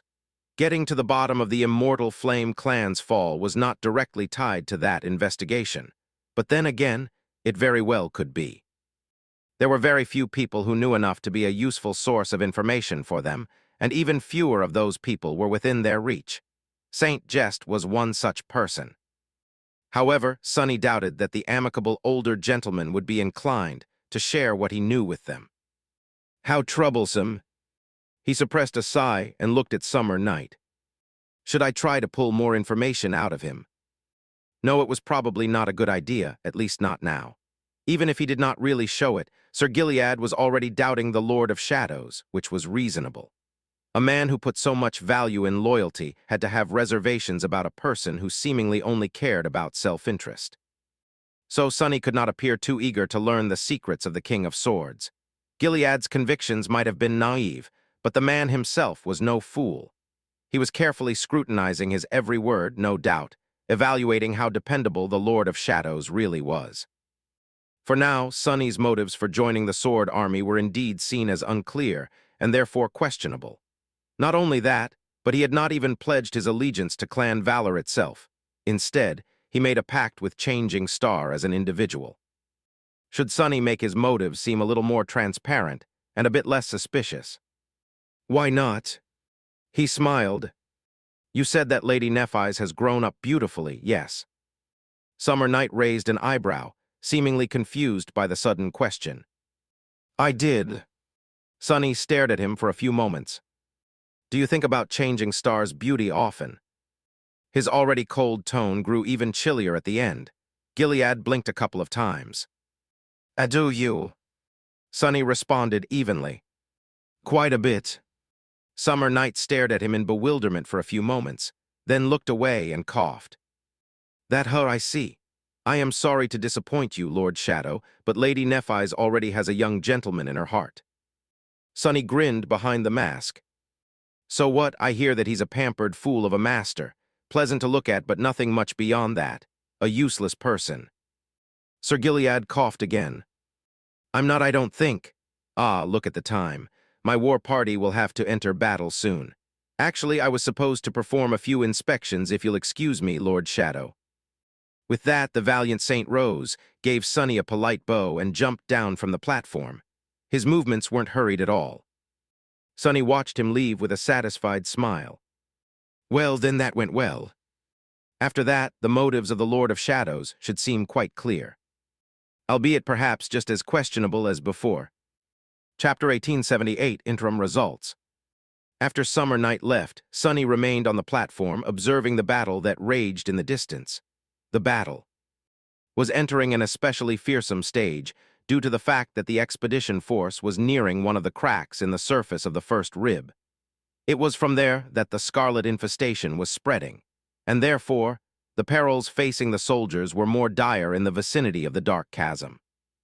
Being that close to the hollows also meant that there would be more old abominations that had crawled to the surface from the dim twilight below, which put much more pressure on the saints leading the war party, and its commander in particular. Even from afar, Sunny could tell that Nephis had finally been forced to assume her transcendent form. He sighed, knowing that it would take a toll on her. If I made more progress, she would not have had to. At the same time, if he had made less progress, then the burdensome task of besieging the fissure might have become Summer Night's responsibility. In any case, there was no point in considering such issues and regretting the past. Sunny hesitated for a while, then briefly summoned his runes. Shadow Fragments 1876-6000. Another sigh escaped from his lips. It was pitiful. He had barely gained 200 fragments in the last 4 or 5 months, a far cry from the rapid progress he had enjoyed before Transcendence. At this rate, it will take me a decade to become a Titan. The expedition force only advanced after St. Tyrus broke the Cloudville to incinerate the thriving jungle, then closed it once again. That allowed the soldiers to only face the initial stages of the scarlet infestation and battle nightmare creatures that had not reached maturity yet, which made advancing forward easier. It also meant that no matter how dangerous those immature abominations were, slaying them did not grant Sunny many shadow fragments. The situation would change once the war entered the next stage, spreading across the entire surface of Godgrave and delving into the hollows. But for now, he couldn't help but feel a bitter sense of disappointment. He wasn't saturating his cores that much, he wasn't receiving any memories or echoes either. It was all so unrewarding. Which was not to say that Sunny was not receiving any benefits from participating in the war. His transcendent battle art was progressing steadily. He had already established its main principles a long time ago. No, he only needed to slowly temper himself in countless battles to perfect it and forge it into his very bones, which he had been doing since the sword army ascended to the collarbone of the dead deity. That was the opportunity that the war had granted him. Overall, the process was going well. His essence technique was already all but flawless. His battle style had been rebuilt from the ground up to incorporate his unique advantages into its root principles.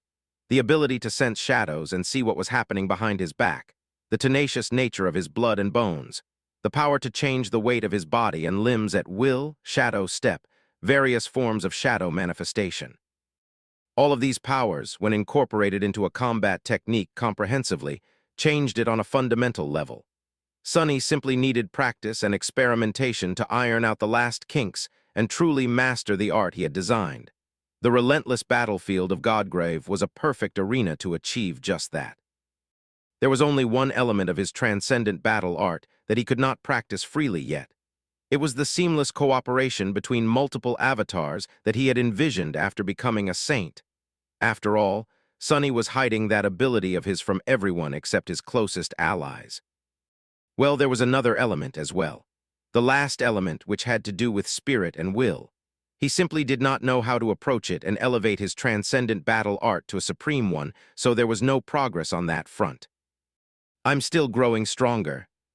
Sunny was dissatisfied because of the lack of palpable rewards, but that did not mean that his growth entered a period of stagnation.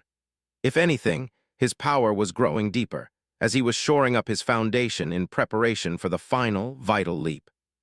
Still, he did not feel like it was enough. Glancing at the radiant gray sky, Sunny grimaced. I need to accelerate the weaving side of the plan. He was still working toward creating the soulbound sword for Nephis. Once that was done, though, he would be able to create a few memories for himself. Sunny did not need a weapon or a suit of armor. If there was one thing he desperately lacked, it was suitable charms. Both Sunny himself and Saint possessed the power to enhance the enchantments of a chosen charm, but sadly, these powers were remaining unused at the moment. And while Sunny himself did not need an enchanted weapon, the same could not be said about Saint. Forging a sword and a shield for his first shadow was also something he planned on achieving before the war reached culmination. He also had to create Anu, their handy bracelet for rain. The memory alone would be useless for her, since Sunny had no idea about what traits his sister possessed. But if he could get Cassie to read her runes, the missing information could be filled in. There was a lot for Master Sunless to do, while the Lord of Shadows was waging war against the Scarlet Jungle. Even Rain's teacher was busy with trying to keep her alive now that the 7th Legion was braving the surface of the Collarbone Plain, without the help of someone like St. Tyrus at that. Shaking his head, Sunny rose to his feet and threw a last glance into the distance. Even if he did perfect his battle art, and succeeded in creating soulbound memories, the main obstacle facing him and Nephis still seemed as impossible to overcome as it had been before. They had not found any clues about how to attain supremacy yet. Calm down, the war has only started. Consoling himself with that thought, Sunny took a step back and dissolved into the shadows. Chapter 1879, Bone Crack. The second war party left the camp, but the first one did not return. That was because Nephis had conquered the fissure, and for a while the expedition force was busier than usual. While Summer Night and his soldiers clashed with the sprawling jungle, the entire encampment was dismantled and moved forward, chasing the vanguard to the edges of the abyssal chasm. The great fissure used to look like a jagged wound on the surface of the sun-bleached bone, its terrifying depths full of impenetrable darkness. That darkness was gone now, replaced by a boiling mass of black smoke and brilliant flame. A billowing pillar of smoke was rising into the overcast sky, falling into the stormy clouds. The great bridge of vines connecting the hollows to the surface was on fire, but it was stubbornly clinging to life. New sprouts of scarlet growth were shooting out of the smoke, trying to crawl their way onto the surface of the white bone. There was a chain of sweaty soldiers positioned along the edges of the fissure, burning the monstrous saplings down before they took hold. Looking at the vermilion tendrils slithering out of the crack, Sunny couldn't help but think that they looked like fibers of bloody muscle tissue. Perhaps that was what the Scarlet Jungle truly was, the flesh and tendons of the colossal skeleton that were desperately trying to regrow and envelop its bones once again, but were burned away by the merciless sky before the dead god could rise from its deathbed each time. Over and over again for eons. What a disturbing thought. Sunny arrived near the fissure at the head of the marching column. The camp of the expedition force was relocating here, both to make building an extermination outpost around the chasm easier and to lessen the return time for the troops battling the jungle. The first war party, which had recently finished its shift, did not have to return at all this time. He left the soldiers behind and walked to the very edge of the fissure, where a lonely figure could be seen, looking at the billowing flames. Nephis had dismissed her transcendent form and the outer layers of her armor, enduring the suffocating heat in light clothes. Her fair skin was smeared in ash and soot, with beads of sweat glistening on it like tiny jewels. He glanced into the infernal depths of the burning chasm, and then turned to face her. Sunny remained silent for a moment. "Did you melt down your armor again?" Nephis looked at him with no emotion in her cold, gray eyes. Eventually, however, a subtle smile twisted her lips. "Wouldn't you like to know?" She chuckled, then shook her head.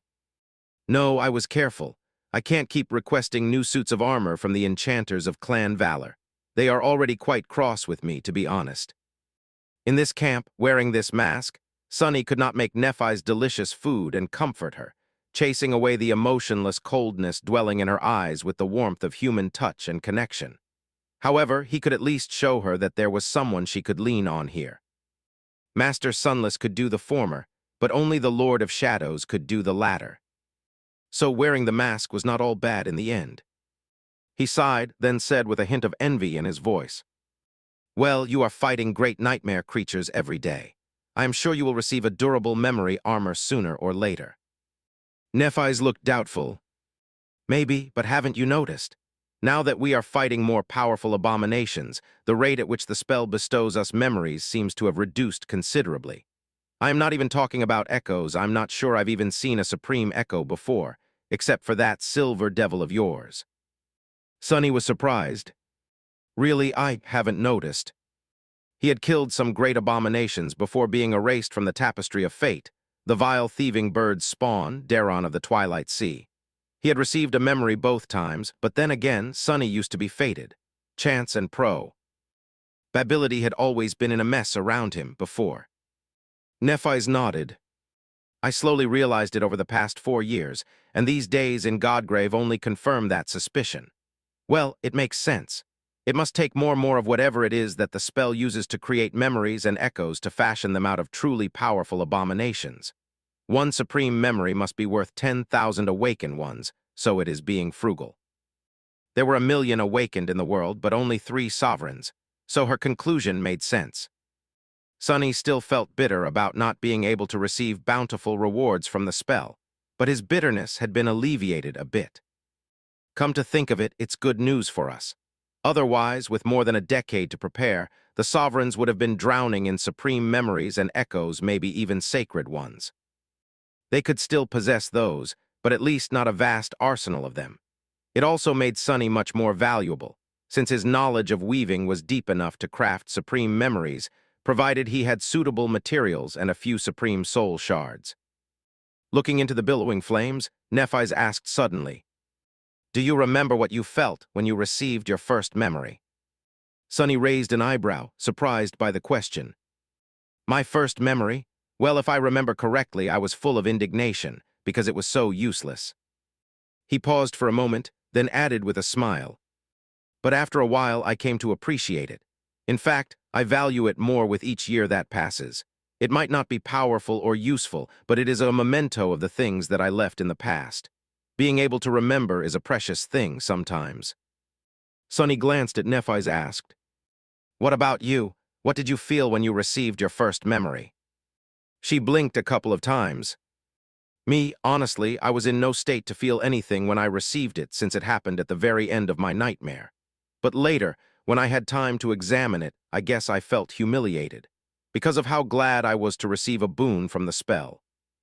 Nephis sighed. "That memory served me well, though. I wielded it for many years, across the Forgotten Shore, the Nightmare Desert, and the Underworld. It never betrayed me. These days, it is too weak for me to use, but I still cherish it a lot." Sunny remembered the memory Nephis was talking about, the dream blade, very well. After all, that sword had saved his life many times. It had also tasted his blood, mangled his flesh, and caused him terrible pain in the Crimson Spire. Considering Neph's historic accomplishments, that awakened memory of the 6th tier had had a spectacular career before retirement. He chuckled. "I guess we are both quite sentimental." Nephis looked at him with a surprised expression. Her sincere confusion was quite endearing. "Me sentimental?" Sunny smiled. "I did not specify which sentiments make us sentimental, though bloodlust is also a sentiment, for example." Neff's expression changed slightly. Wow, the thirst thing that came to your mind has to do with lust. He froze, trying to think of an answer. That damned flaw. Far away, in the main camp of the Sword Army, Master Sunless stopped what he was doing as well and stared into the distance with a contemplative look. His eyes narrowed, as if he was considering something. After a while, he mumbled quietly. Dreamblade, that is promising, I think. Chapter 1880 Hell March. The expedition force continued to push into the depths of Godgrave. The first rib had a bending shape, so for the first week, they were facing a literal uphill battle.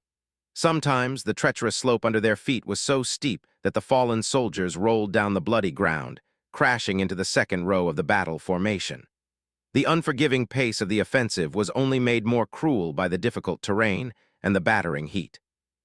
With each passing day, the scarlet infestation was growing. The jungle was turning more nightmarish, and the abominations populating it were becoming more powerful. However, the soldiers were also growing stronger. Those of them who had yet to saturate their cores were absorbing the scavenged soul shards, and many were receiving powerful memories during the long days of slaughter. All were gaining valuable experience and growing more used to the dreadful peril of Godgrave. The main reason why the progress of the expedition force was so swift, though, and why the casualties among the soldiers were not nearly as terrible as they could have been, were the three leaders of the expedition: Changing Star, Summer Night, and the Lord of Shadows. Changing Star was like a ruinous herald of annihilation. The battlefield transformed into a radiant, fiery hell when she entered it. Her cleansing flame, her incandescent sword, and her brilliant resolve were both a solace and an inspiration to the warriors of the Sword Army. Those who saw her fight found strength that they had not known they possessed, and raised their swords to follow her without hesitation.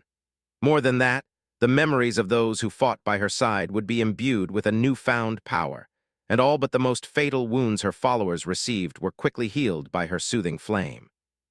The first war party was the fiercest and pushed the jungle back the furthest. Summer Night was no less radiant. Woven from light, he was like a beacon that dispelled the darkness of the abominable jungle. Seemingly knowing no fear or hesitation, he barred the path of the most harrowing nightmare creatures and cut them down both nobly and valiantly, showing the soldiers what a true knight was meant to be with his own example. His personal power might not have been as devastating as that of Lady Nephis, but his valor and martial prowess were beyond reproach. He was the most seasoned commander among the three, and led his fellow saints with the greatest measure of understanding of how to use their powers. Even though there were more transcendence in his war party than in the other two, their coordination was just as seamless, if not more so. The second war party was the most steady and stable, moving forward at a measured pace. And lastly, there was the Lord of Shadows. The mysterious saint of Godgrave was like a dark revelation for the soldiers of the Sword Army. No one had expected him to be this deadly, this ruthless, and this insidious as he rampaged on the battlefield, shifting from shadow to shadow and slaughtering the nightmare creatures of the Scarlet Jungle. His silent ferocity was both chilling and astounding, making his soldiers feel a sense of wary awe. He did not seem to possess a great affinity for combat, as far as his aspect went, but seemed like a personification of death despite that, simply due to his lethal skill, devious intelligence, and merciless killing intent. With his three powerful echoes and unfathomable awareness of every peril facing the battle formation, the sinister saint was in no way inferior to the most renowned champions of the sword domain. The third war party was not the fastest, but it suffered the fewest casualties during the gruesome march. The expedition force slowly conquered the eastern first rib, moving from one fissure to another, and cutting off the sources of the scarlet infestation one by one. By the time the great elevation of the breastbone drew near, a small team of the strongest saints split off from the main force to escort Sky Tide of the White Feather clan to its slopes. The Cloudville parted, revealing the boundless white abyss beyond.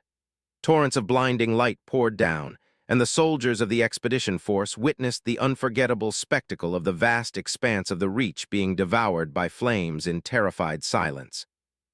They were far enough away from the breach in the clouds to be safe from the white abyss, but not far enough to be spared the fear of watching half of the world burn.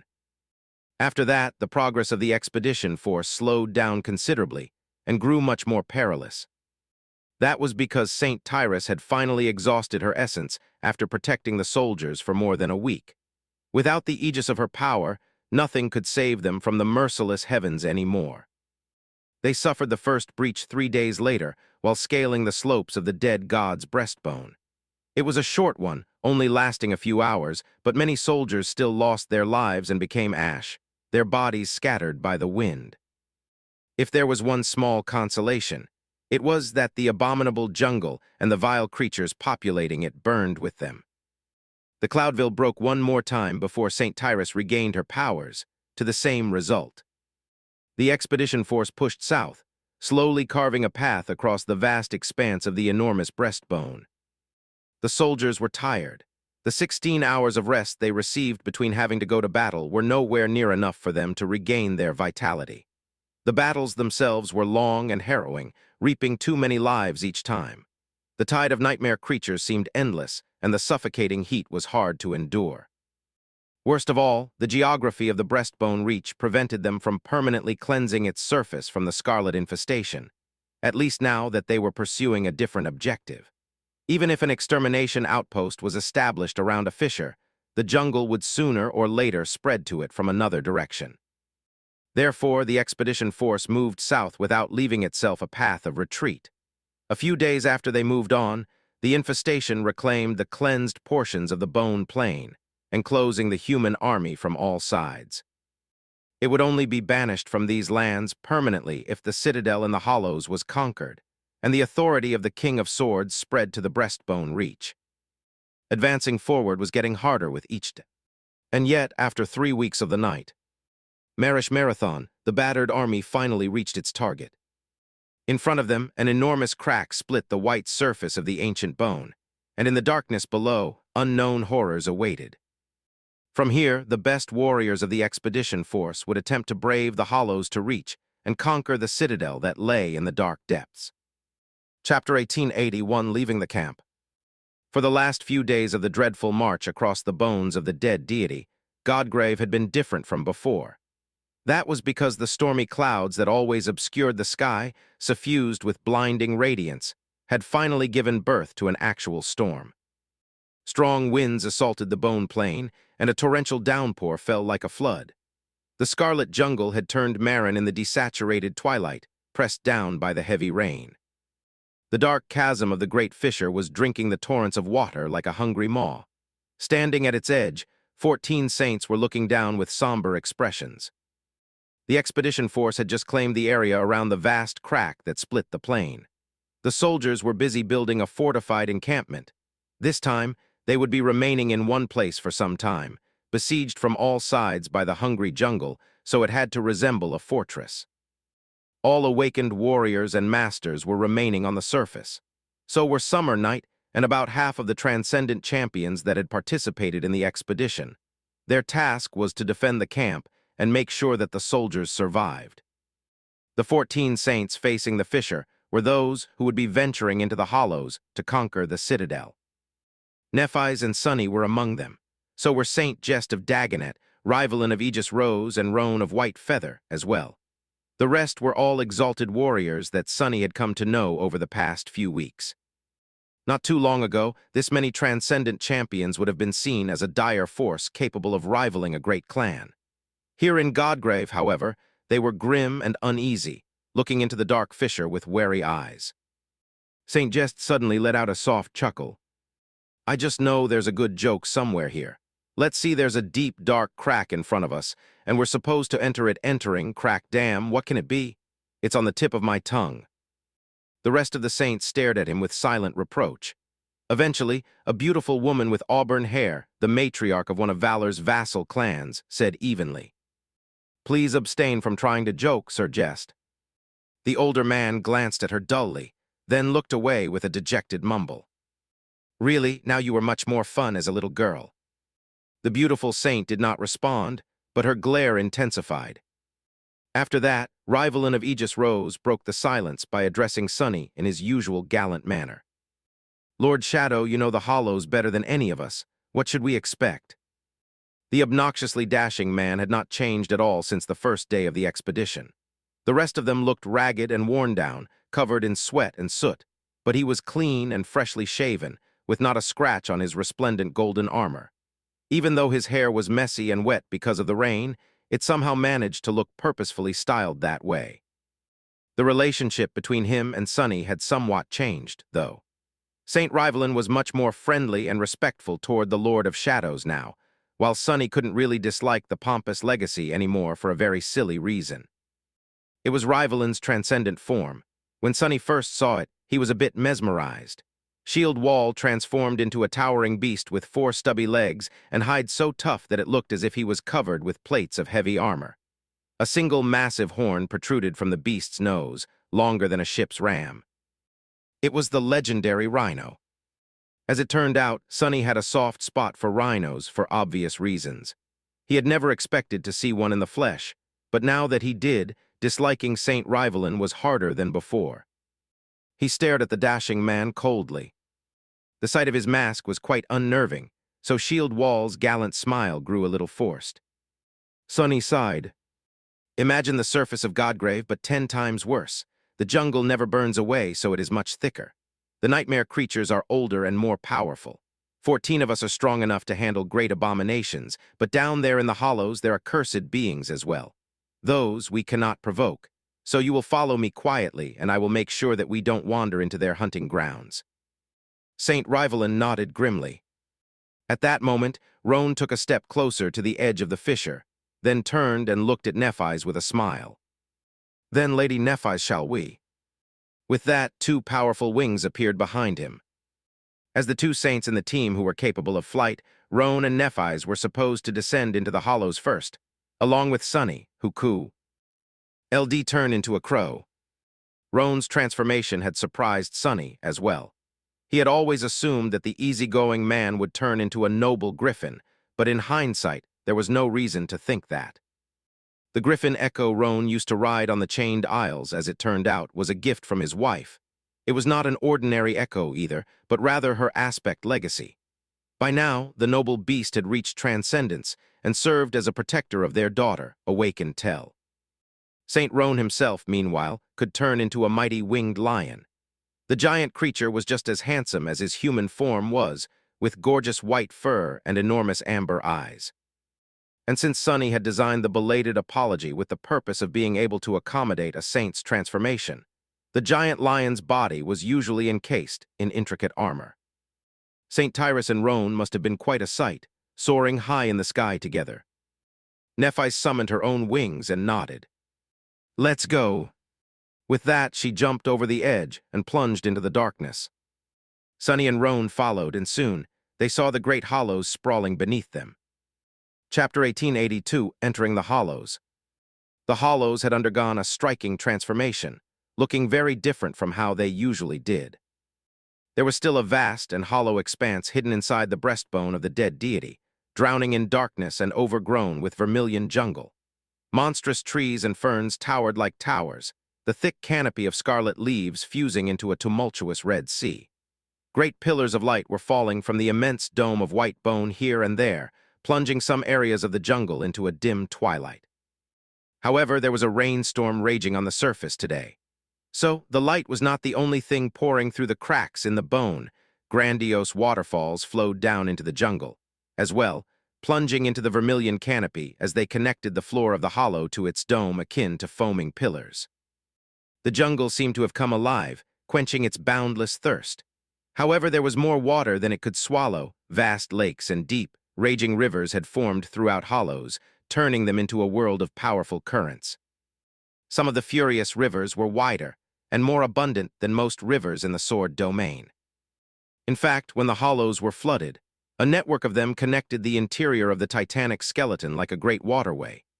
If one dared to sail the currents, they could slip through the cracks in the walls of the breastbone, be carried by water down one of the ribs, and dive into the colossal sea that collected in the endless spine of the dead god. Luckily, that was not Sonny's goal today. He preferred to stay away from water on usual days, and he definitely did not want to have anything to do with the dark subterranean ocean resting in the gargantuan skeleton's spine. Roan and Nephis were the first to reach ground. They landed on the shore of the deep lake that had formed below the fissure and dismissed their wings, preparing for battle. Sonny joined them a few moments later. Assuming his human form, he commanded Serpent into the shape of an Odachi and unleashed his shadow sense, scanning the chaotic world around him. There were nightmare creatures nearby, hiding in the jungle. Some were drinking water, some were ravaging each other, some were brutally devouring struggling prey. There were nightmare creatures in the water as well. A few of them were already moving toward the surface, attracted by the smell of human souls. He pointed to the lake. "Get ready." The three of them had already dealt with a score of reptilian horrors by the time the rest of the saints arrived from above, using memories to slow down their descent. The strike force regrouped on the shore of the lake and prepared to move forward. Looking around, Saint Jest let out a heavy sigh. "And I thought that the humidity above was terrible. No, wait." His expression suddenly turned tense. The rest of them looked at him with alarm. "What is it, Sir Jest?" The old man remained silent for a few moments, then said hesitantly, "Entering crack, humidity bone, there had to be a joke here somewhere, right?" "Right." The same woman who had rebuked him earlier glowered. "Sir Jest." The old man grinned. "I bet Lord Shadow knows what I mean." Sonny felt happy that his face was hidden behind a mask. He was starting to understand how the old man had received his peculiar true name. "I think I miss Effie." Suppressing the desire to shake his head, he turned south and took in the movements of the shadows in the surrounding jungle. Initially, the expedition force had been meant to push all the way to the third rib and enter the hollows very close to the supposed location of the citadel. However, Nephis had changed the plan to save time. Now, they were much further north, near the second rib, which meant that the saints had to cover a lot of distance to reach their goal. It was not going to be easy. Sonny was quite confident in the power of the Transcendent team. He and Nephis alone were enough to deal with the great abominations that dwelled in the hollows, as long as they proceeded carefully. With a dozen saints accompanying them, reaching the citadel should not pose a problem. The cursed nightmare creatures, however, were entirely different. Luckily, most of them were easy to avoid. With how far his shadow sense reached, Sonny could usually discover where the true horrors of Godgrave dwelled, mostly because cursed abominations were so powerful that their mere existence exerted pressure on the world. However, there was always an exception to the rule. More than that, he was worried that these dreadful beings would abandon their usual hunting grounds, lured by the presence of so many powerful human souls. So there was a choice to be made.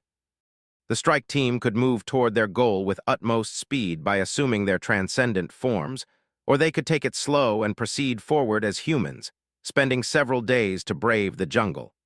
Both options presented their own risks, and the final decision was entrusted to him, since he was supposed to be the guide. Sonny hesitated. He was tempted to go with the fastest approach, because staying in the hollows a minute longer than necessary was a gamble. However, after 3 weeks of the never-ending battle, even the saints were exhausted.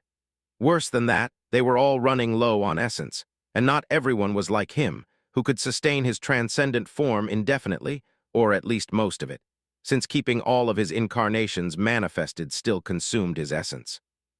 Most saints burned a considerable amount of it to maintain a transformation, though. They weren't so drained that reaching the citadel was impossible, but if they did go as fast as possible, everyone would be nearly spent by the time they reached it.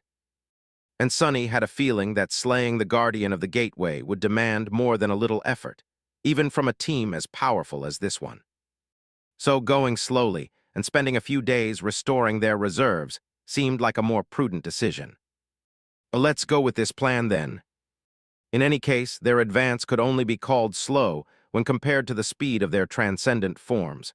It was not like saints actually lacked speed as humans. Beckoning for the team to follow, Sonny chose a path and broke into a moderate sprint. Soon, the lake on the shore disappeared behind the scarlet foliage, and the jungle enveloped them like a hungry veil. Chapter 1883, in his element. It took them 4 days to reach the designated area, which was a bit longer than Sonny had expected. His estimations had not accounted for the torrential flood that drowned the hollows, turning the vast subterranean jungle into a darkly beautiful land of abundant rivers, deep lakes, and overgrown vermilion islands. Great pillars of pale light poured from above here and there, illuminating the wet foliage and the glistening surface of flowing water. The flooding had caused the entire ecosystem of the hollows to come alive. Many weaker nightmare creatures were forced to flee their dens and lairs because of the flooding, migrating to elevated ground in search of safety.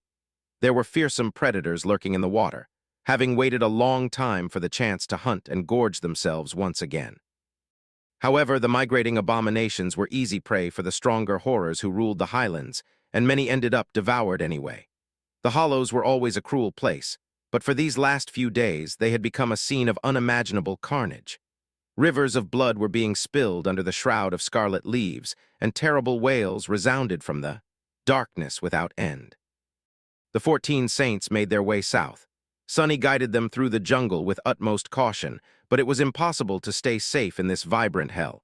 Every now and then they had to wet their blades with blood. The abominations that attacked them were powerful, fierce, numerous, and worst of all, devilishly cunning. They were all old predators who had survived the unforgiving cruelty of the world above, and then spent countless years fighting for the right to exist in the twilight below. Still, the carriers of the nightmare spell were much more terrifying beasts. None of the 14 saints was weak, and together they were a force that even the dreadful dwellers of the hollows had to be wary of. The conquest force killed countless corrupted nightmare creatures and more than a few great ones as well, moving south with constant speed. As long as they did not encounter a cursed abomination, the saints were more than capable of contending with the perils of the ancient jungle. It was not all bad either. Although the journey was full of peril and danger, the transcendent champions were slowly restoring their reserves of essence. That was especially true or Sunny, the surface of Godgrave was eternally bathed in bright sunlight, but here in the hollows deep darkness reigned. Surrounded by shadows, he was in his source element, and could therefore absorb spirit essence from the air. They did not sleep for the first 3 days, but then cleared a small ruin and camped there to rest and prepare themselves for the assault on the citadel. By then, the storm had passed, and the great waterfalls flowing into the hollows from the surface had run dry. The air was humid and hazy, permeated by sweltering heat. The resting saints had dismissed the outer layers of their armor, making Sunny feel quite a bit of envy. He was regretful at the fact that Serpent wasn't a titan yet. Otherwise, he could have given it a command to assume the form of the winter beast and solved the heat problem once and for all. At least Sunny was mature enough now not to get flustered at the sight of so many gorgeous people wearing the minimum amount of clothing needed to preserve the dignity of their flawless bodies. Or rather, there was only one body he was interested in here. To his mild surprise, the mood among the saints was not tense at all. Instead, most were at ease, joking and laughing quietly as they shared food and water. A dire battle awaited them tomorrow, but these were the best warriors of the sword domain. They had braved harrowing nightmares and the perils of the dream realm to attain transcendence, so facing death was nothing new to them. Sir Jest was in the middle of telling a story, gesturing with his cane to illustrate the most important points. When I contracted the nightmare spell, my mother thought that I was simply being lazy and didn't want to go to school. Going to school was a big privilege back then, so needless to say, she was angry. That was how Elle ended up with a sore butt just before the first nightmare. My mom might not have been an awakened, but she really knew how to give a good beating. He chuckled with a wistful expression. Well, anyway, when I returned from the nightmare and told people about battling demons in a magical world and possessing supernatural powers, they were very impressed. So impressed, in fact, that they sent me to a mental asylum. That's where I was when the nightmare creatures went on a rampage across the world. Mind you, kids, nobody even knew what nightmare creatures were back, let alone how to kill one. In fact, we weren't calling them nightmare creatures yet. Instead, people still called them the infected out of habit. The beautiful saint who had been the least tolerant of the old man's jokes, Saint Aili, was looking at him with a hint of admiration. Uncle Jest, wait, but shouldn't the nightmare creatures have appeared before the first sleepers? How come nobody believed you? Her question was innocent enough, but it prompted Sir Rivalin to ask another. And there should have been millions of people inexplicably falling asleep back then. Why would your mother think that you were simply being lazy? Roan added with a smile. Didn't they send you to a mental asylum long before you became a sleeper, though? That is what you told the last time. Saint Just looked at them in outrage. "What do you even know, brats? Stop ruining my story." Sonny smiled behind the mask. He would have loved to stay and listen to the stories about the first generation, no matter how unreliable the narrator was, but he had to concentrate on scouting the path to the Citadel.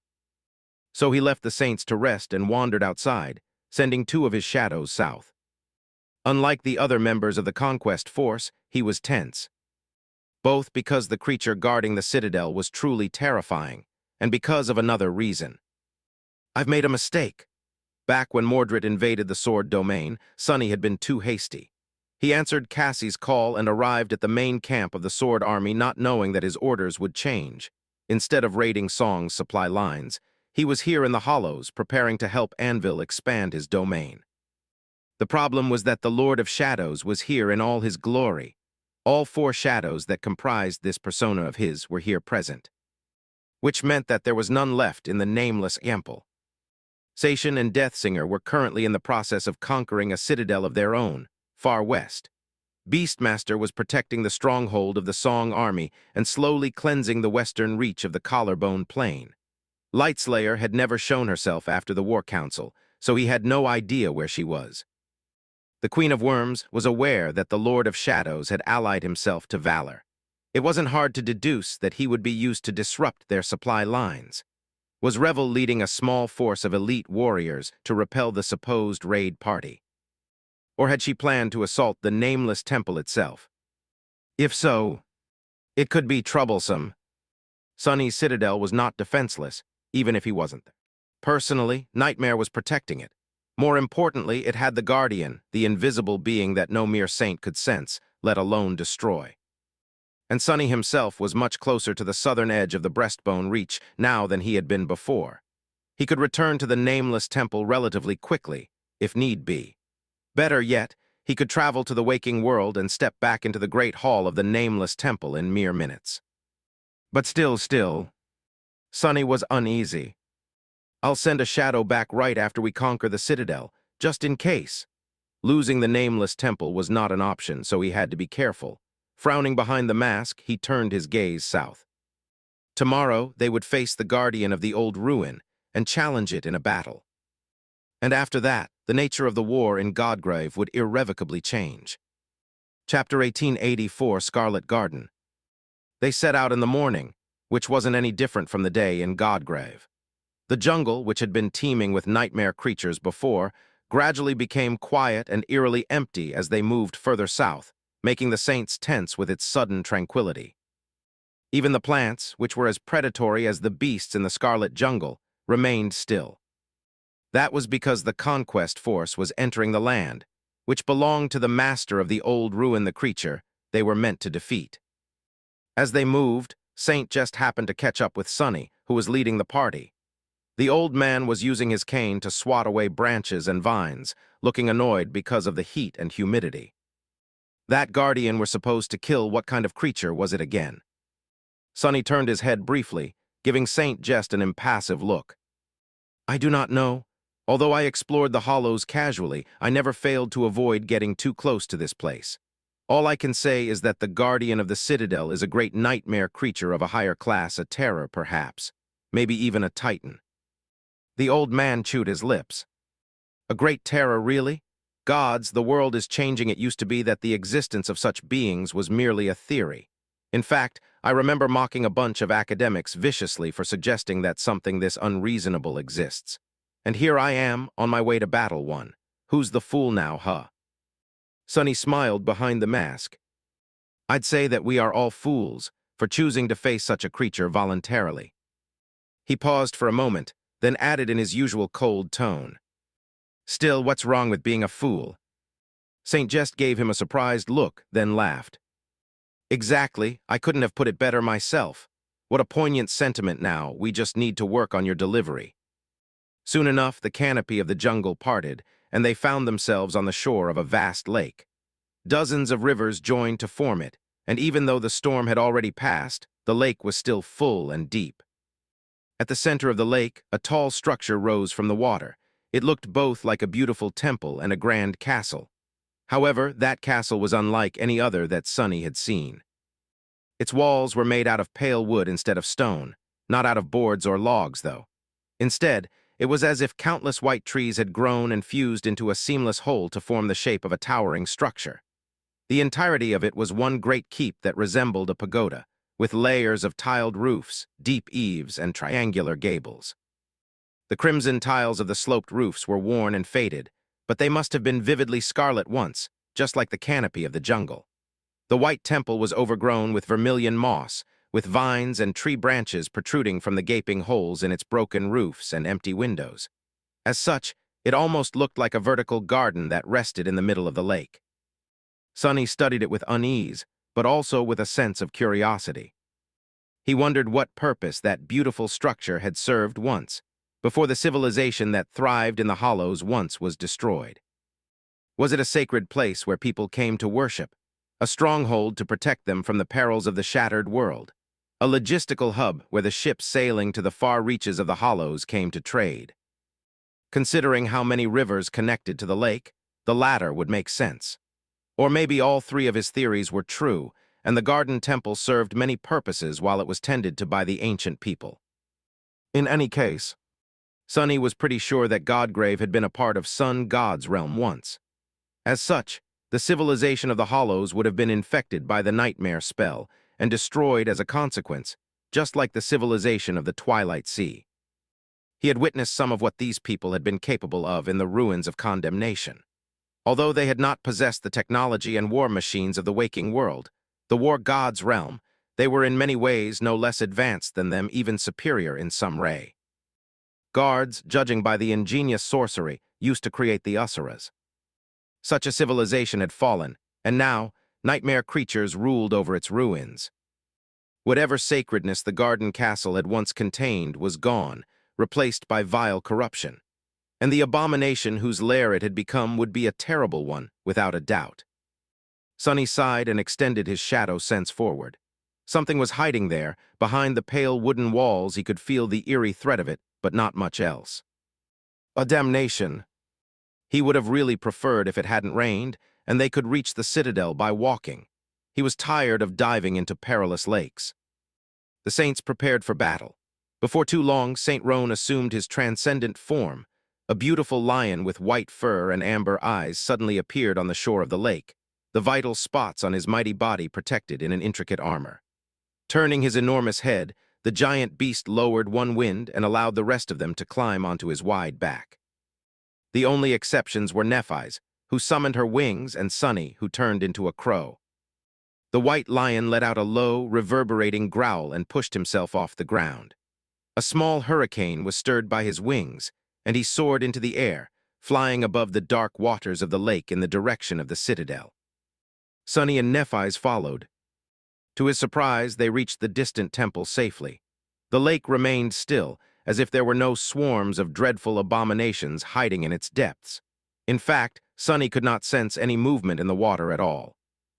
And yet he could swear that it smelled faintly of blood. It almost felt like someone was watching him as well. They landed on the steps that led to the gates of the ruined citadel. The saints jumped to the ground, and Roan dismissed his transformation. Nephis took the lead and ventured forward with tense caution, holding her sword at the ready. No one spoke, afraid to inform the enemy of their arrival. They had just passed the gate and entered the echoing interior of the garden temple when Sonny finally sensed it. Not a shadow, but a movement of all the shadows, as if a source of light was barreling toward them with terrible speed. Then there was a flash, and an arrow that seemed to be woven of moonlight brushed past Nephis, piercing the chest of one of the saints. Chapter 1885, Fortune Favors the Bold. The arrow was aimed at Neph's head, but despite how fast it flew, she still managed to dodge it. The arrowhead left a long cut on her cheek, then pierced the chest of a saint who stood behind her. Shot from elevation. That was the first thought that crossed Sonny's mind, who had subconsciously traced the arrow's trajectory. Then, for a few moments, everything moved too fast for him to think. The wounded saint let out a stifled yelp and started to fall, blood splattering on the wooden floor. His armor should have been robust enough to, if not deflect, then at least dissipate the force of the arrow so that it did not pierce too deeply. However, somehow, the moonlight arrow seemed to ignore the durability of the enchanted metal and the resilience of transcendent flesh, killing him on the spot. Just like that, a saint died. Ambush.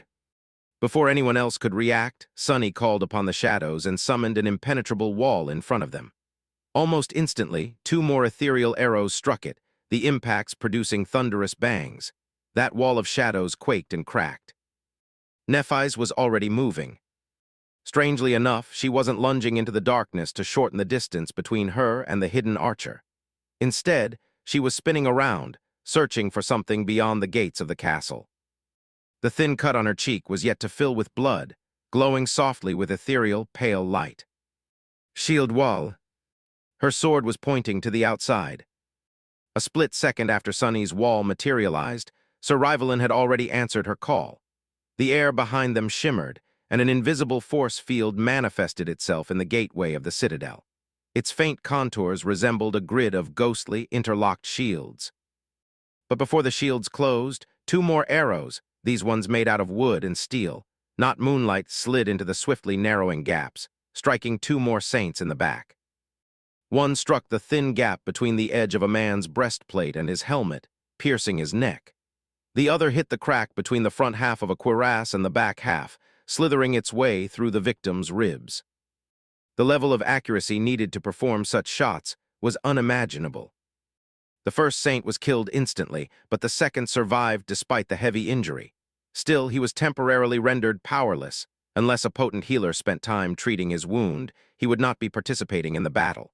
Finally, the two bodies fell to the floor. The moonlight arrow dimmed and dissolved into nothingness, leaving a haunting afterglow in its wake. The cut on Neph's cheek swelled with blood. The conquest team, reduced to 12 members in an instant, was now protected from all sides by the barrier of shadows and Saint Rivalin's invisible aegis. For a moment, nothing happened. They possessed a devastating amount of power, but surrounded and not knowing where to aim it, the champions of the sword domain found themselves in an awkward position. Sunny was holding the serpentine odachi, ready to act. Nephis was standing still, a deep scowl on her face. There was something off about her, but he could not immediately tell what. Saint Aili, the stern woman who had chastised East of Dagonet for his jokes, had knocked an arrow on the string of her bow.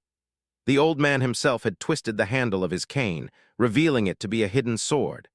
Golden arcs of electricity were dancing around Roan's ironclad figure, illuminating his handsome, somber face. Rivalin of Aegis Rose was kneeling near the wounded saint, protecting the man with his shield. "Why can't I sense anything?" Sunny felt grim apprehension at his failure to detect the enemies in advance. By now, it was clear that what had attacked them was no nightmare creature.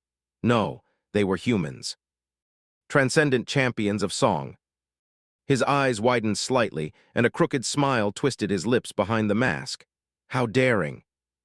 Everyone expected the leaders of the Song army, which had been losing the war at first, to concentrate all their forces on conquering the citadel on the western edge of the dead god's collarbone. After all, it was quite close to their camp. And they had. However, it seemed that they had gone after the citadel in the northern reach of the titanic skeleton's breastbone as well, sending a small team to infiltrate it in secret and ambush the Sword Army's conquest force. A bold strategy, especially considering how hard it would have been for a handful of saints to reach this far into the hollows without the support of an army. But did they really hope to survive a battle against Changing Star of the Immortal Flame Clan and the Lord of Shadows? Boldness did not always pay off. Sunny would have expected Nephis to heal the wounded saint, but instead, she raised her sword and said evenly, "Reveal yourself." For a moment, he was stunned by the childishness of her demand. Why would the enemy laying in the ambush reveal their hidden position and give up the advantage? He would certainly never respond to her call. However, perhaps he did not understand something about the world. Because in the next moment, he finally sensed the shadows moving again as something massive flew at them from the darkness of the ancient temple. An enormous creature soared above the wooden floor and then plummeted down, crashing into the wall of shadows with a deafening boom. The barrier finally crumbled, and Sunny saw the shape of the dead thing as it sprawled motionlessly on the floor. It was a towering, vaguely humanoid abomination wrapped in a billowing dark robe. Elements of intricate silver armor covered its long arms and slender torso, and 6 pairs of beautiful gray wings extended from its back, laying on the floor in a broken, bloodied mess. It must have been great and harrowing once, but now it was dead. The winged giant had not leaped at the barrier of shadows. It was simply tossed at it by someone's powerful hand, discarded like a sack of dead flesh. Sunny's expression darkened. This is the guardian of the citadel. There were no moonlight arrows flying at them from somewhere above. Instead, there was the sound of steps. Then a slender silhouette walked out of the darkness, piercing the 12 saints with a cold and arrogant look. She was a breathtaking woman with raven, black hair and eyes that seemed to be cut from pure obsidian. Her slender body was encased in a suit of dark leather armor, and she wielded a curved sword akin to a takai, its pommel mapped in a black silk cord. With her alabaster skin, exquisite beauty, and cold expression, she was undeniably stunning. But more than that, her presence was vast and oppressive, like the lightless expanse of a boundless, dark ocean. The woman met Neph's gaze and spoke loudly. "I am Revel the Lightslayer." Then her alluring lips twisted slightly into a semblance of a dark, joyless smile. She pointed her sword forward and said, her voice full of aloof coldness, "Welcome to the Song Domain." And as the words left her mouth, the corpse of the Great Terror suddenly stirred. The bodies of the 2 slain saints stirred, as well, reaching toward their former comrades with murderous, dead hands. Chapter 1886, Dark Dancer. Damn it! Lightslayer had already taken the citadel, and therefore Kai Song's domain had already descended on Godgrave. There were a couple more conclusions Sunny made in the split moment before Revel's words resounded in the darkness of the ancient castle, and the corpses came alive, but there was not much time to see. Contemplate.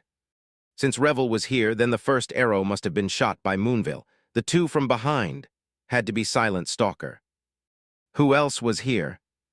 3 saints, no matter whether they were the Queen's daughters, were not enough to take on the conquest force of the Sword Army, even with the element of surprise on their side. Unless Kai Song was here personally, he struggled to understand what their plan was. And she couldn't be here in person, for the simple reason that only 2 of the 14 saints had died, not all of them. The corpses of the 2 slain champions came alive, lunging at their former comrades. They did not accomplish much, though as soon as they had stirred, Neph's sword beheaded one, while the other was gruesomely dismembered by Saint Jest's cane sword. It happened in a heartbeat, so swift that Sunny did not even notice the thin blade move. The corpse of the Great Terror was blasted back by a blinding bolt of lightning that Roan seemed to have sent flying from his sword. The creature was delayed, but not destroyed. The rest of the Sword Saints all exploded with motion, dispersing as they summoned the power of their aspects or assumed their transcendent forms. Suddenly, the area in front of the castle gates felt very overcrowded. Sunny noticed Saint Rivalin, in his heavily armored rhino form, ramming into the wooden gates of the ancient stronghold and barreling straight through them, on his way to challenge Silent Stalker. Saint Heli's transcendent form was that of a towering, graceful centaur. Pushing herself into a leap with 4 hooves, she simultaneously let an arrow loose. He did not waste much time watching, though. His target was Revel. Before Aili's arrow could strike, Sunny already stepped through the shadows while lashing out with his odachi.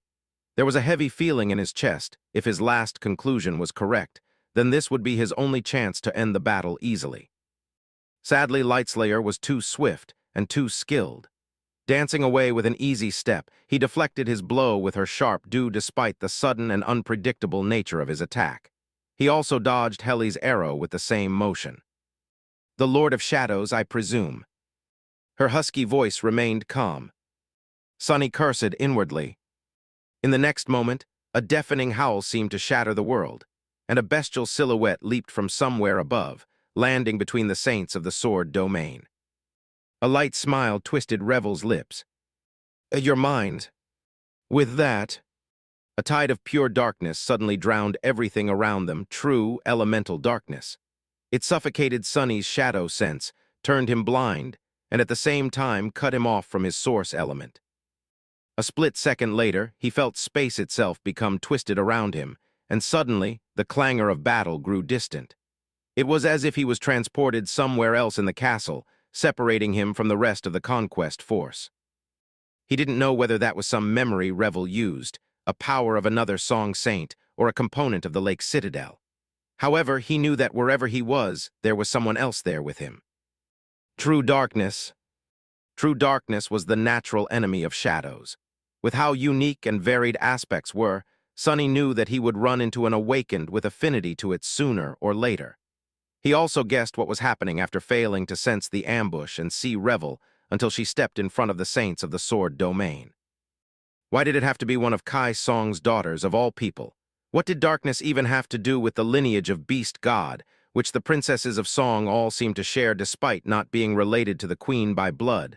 Luckily, he wasn't defenseless against elemental darkness either. Sonny released his Odachi and let it fall to the ground.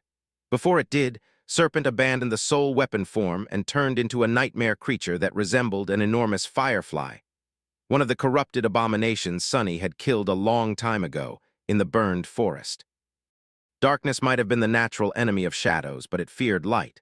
Serpent's body ignited with brilliant radiance, chasing the darkness away. Instantly, Sonny could see that he was standing in the middle of a vast, overgrown hall. Roots and scarlet vines grew through the cracked walls, the bulging floor, and the broken ceiling, making it seem like the thick of the jungle. Lightslayer was standing a few meters away, looking at him with the same aloof expression. Her darkness had retreated, but it was not vanquished. Instead, it flowed around them like a dark cloud, suffocating the light produced by Serpent. For now, there seemed to be a fragile balance between the two elements, with neither being able to destroy the other. Sonny smiled behind his mask as Saint and Fiend rose from his shadows. "You didn't really think that would work, did you?" Revel studied Saint for a few moments, then nodded. "No, I didn't." With tea. Hat, two figures suddenly stepped out from behind her. Sonny's heart grew cold. Standing on both sides of Revel, the Lightslayer, the first of Kai Song's daughters to reach transcendence, were two perfect copies of her. They were both beautiful, clad in dark leather armor with raven-black hair and obsidian eyes, dark, cold, and breathtaking. Suddenly, there were three of Revel in front of him, or one Revel and her two incarnations. It was as if Sonny was looking at his own reflection. His eyes widened slightly. Reflection. In the next moment, the reflections unleashed two tides of darkness of their own, and suddenly the light was overpowered. On the stone steps outside the ancient citadel, several saints were battling the elusive silent stalker. Beyond the gates, the rest of them were entangled in a ferocious fight against three bestial monsters. One of them was Lonesome Howl, another of Kai Song's daughters. The other two were Mordred's reflections. The corpse of the dead Great Terror was also there, damaged, but unrelenting. Deeper in the hall, Saint Jest of Dagonet was facing a towering gargoyle. The creature's noble face, which seemed to be carved from gray stone, bore a distant and somber expression. The old man grinned. "The Saint of Sorrow, huh?" The gargoyle lowered its head slightly. Saint Jest shook his head dejectedly. "Goodness, that girl Ravensong just had to send the dullest man in the world to fight against me. How mean." And somewhere else, on the highest floor of the majestic castle, Nephis was surrounded by three delicate young women. Each of them had enchanting features, white hair, and beautiful eyes that seemed to glimmer with the afterglow of pale moonlight. Neph's cheek was still cut, the left side of her face painted with blood. She touched the cut briefly and looked at her fingers, frowning at the sight of blood. "Are you Princess Moonville?" All three of the young women smiled. However, only one spoke. "Indeed, however." The pale radiance of her eyes slowly dimmed, turning them into two gaping windows into an abyssal, lightless void. Suddenly, the hall seemed colder, darker, and full of echoing emptiness. "I am also called the Black Moon. That name, I think, suits me better." Nephis looked at her fingers again. There was no radiance beneath her skin. The blade of her sword remained dull, devoid of incandescent light. Her wound wasn't healing. Chapter 1887, Never Before. A terrible battle was raging on the grounds of the mystical castle, making the citadel groan and quake. Its ancient walls were cracking, and crimson tails were raining from the sloped roofs, falling into the surging waters of the deep lake. The dim twilight of the hollows was torn apart by flashes of blinding light. On the edge of the foaming water, a taciturn woman in a black hunting attire was calmly drawing her bow as an enormous rhino was barreling at her down the stone stairs, shattering the weathered steps into dust as he charged. Unshaken, the woman silently released the wet string. It shot forward, leaving a string-shaped cloud of water droplets behind. The twisting arrow pierced the humid air and unerringly struck the rhino's right eye just moments before the giant beast rammed its horn through her chest. The beast was cunning, though. It shut one of his eyes just before the arrow hit. The arrowhead spent most of its destructive force to penetrate the heavy eyelid, damaging the rhino's eye, but failing to kill him on the spot. His furious bellow shook the world as blood flowed down its snout. However, before the rhino could impale the huntress on his horn, she finally moved. In the next moment, a giant black panther leaped on the charging giant, tore the tough hide on his neck and back with her claws, and soared into the air. Landing on the wall of the castle, the panther ran up its surface, then spun and pushed herself into another jump in a blink of an eye. Splinters of wood flew in all directions, and a black blur shot toward the ground, where two more saints had just emerged from the broken gates. A powerful tremor shook the entire citadel, and a devastating shockwave rolled from the darkness inside, pulverizing the debris of the gates into fine dust.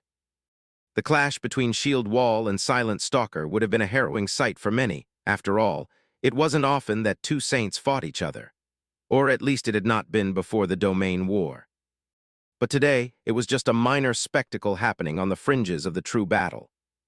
Inside the castle, a hell that humanity had never witnessed before was blossoming in all its dreadful, murderous glory.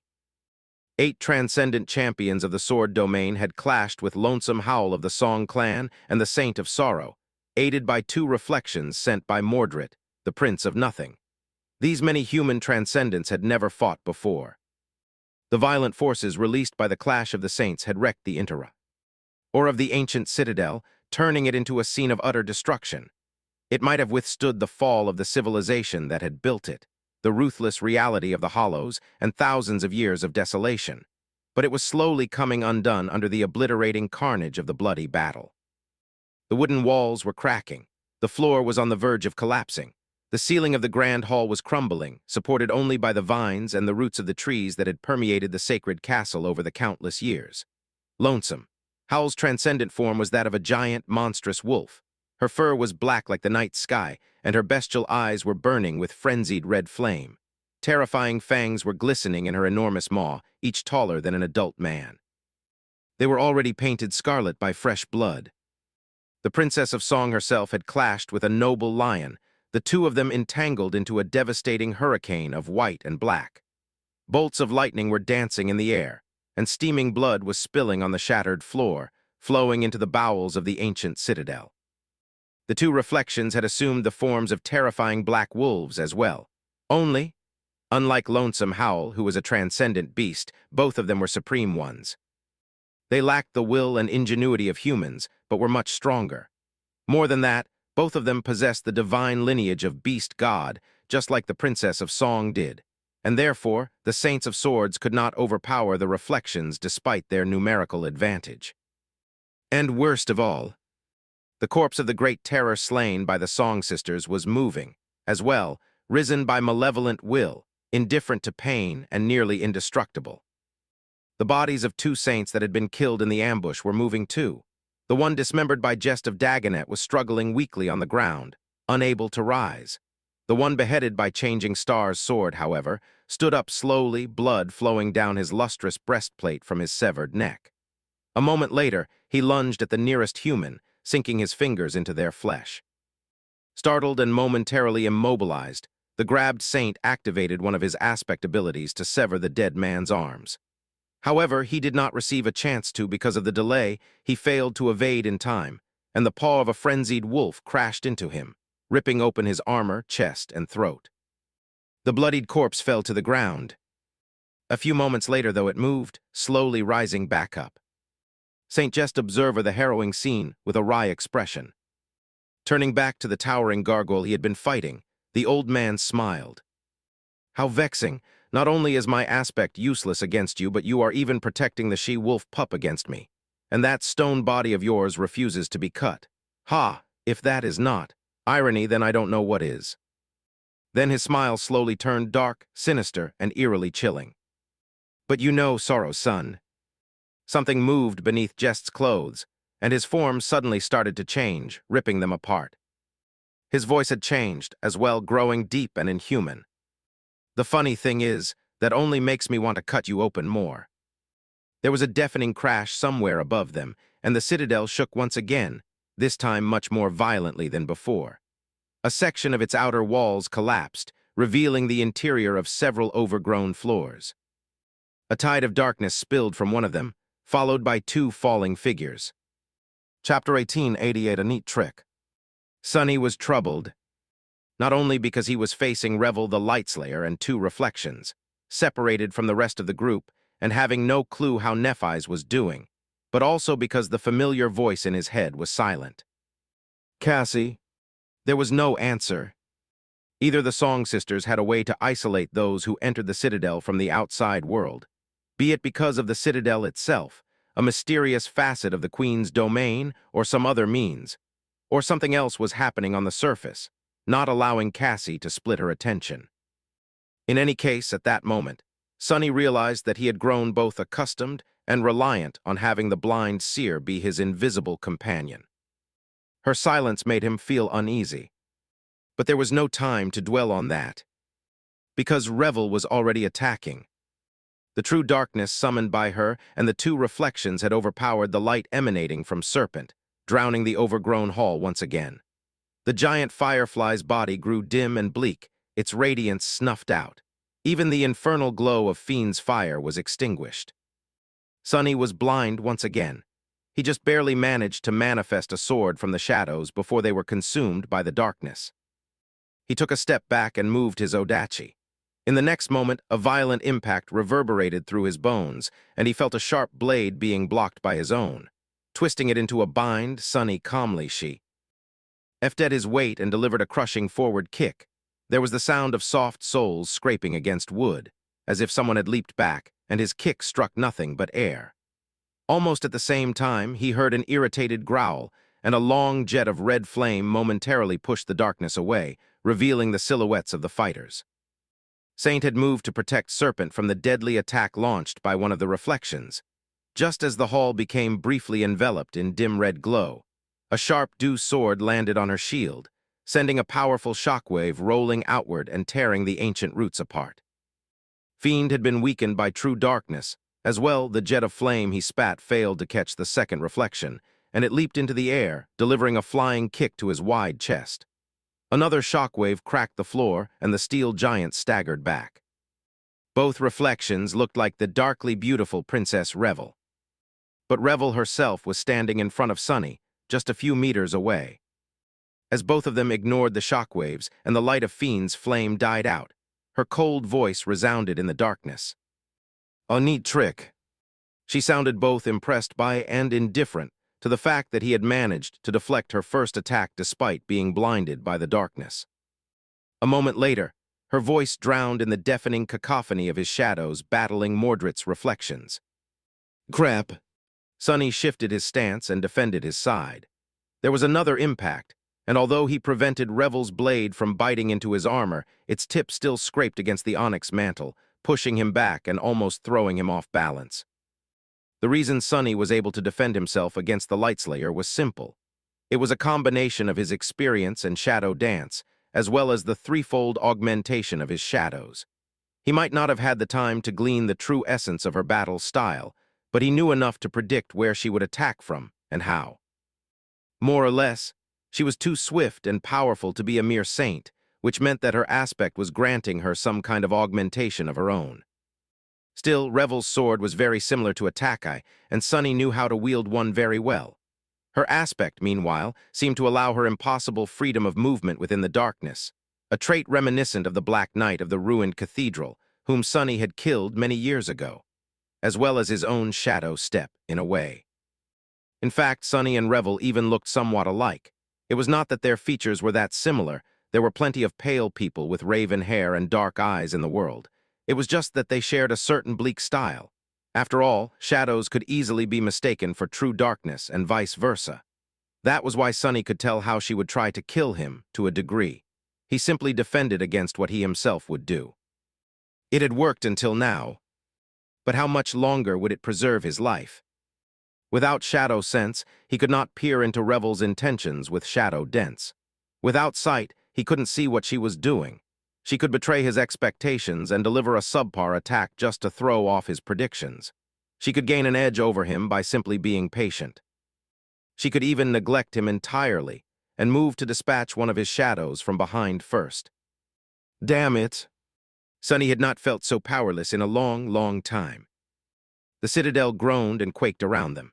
He clashed with Lightslayer a few more times, barely managing to avoid death in the barrage of insidious, lethal attacks. Her swordsmanship was stellar, and her mastery of combat was fearsome. He blocked or deflected some blows and weakened the impact of the rest. Revel's sword rattled his body and left scars on the surface of the onyx mantle, but his armor held. The sharp blade did slide into its cracks a couple of times, causing him torturous pain, but dealing little damage. That's one vile enchantment.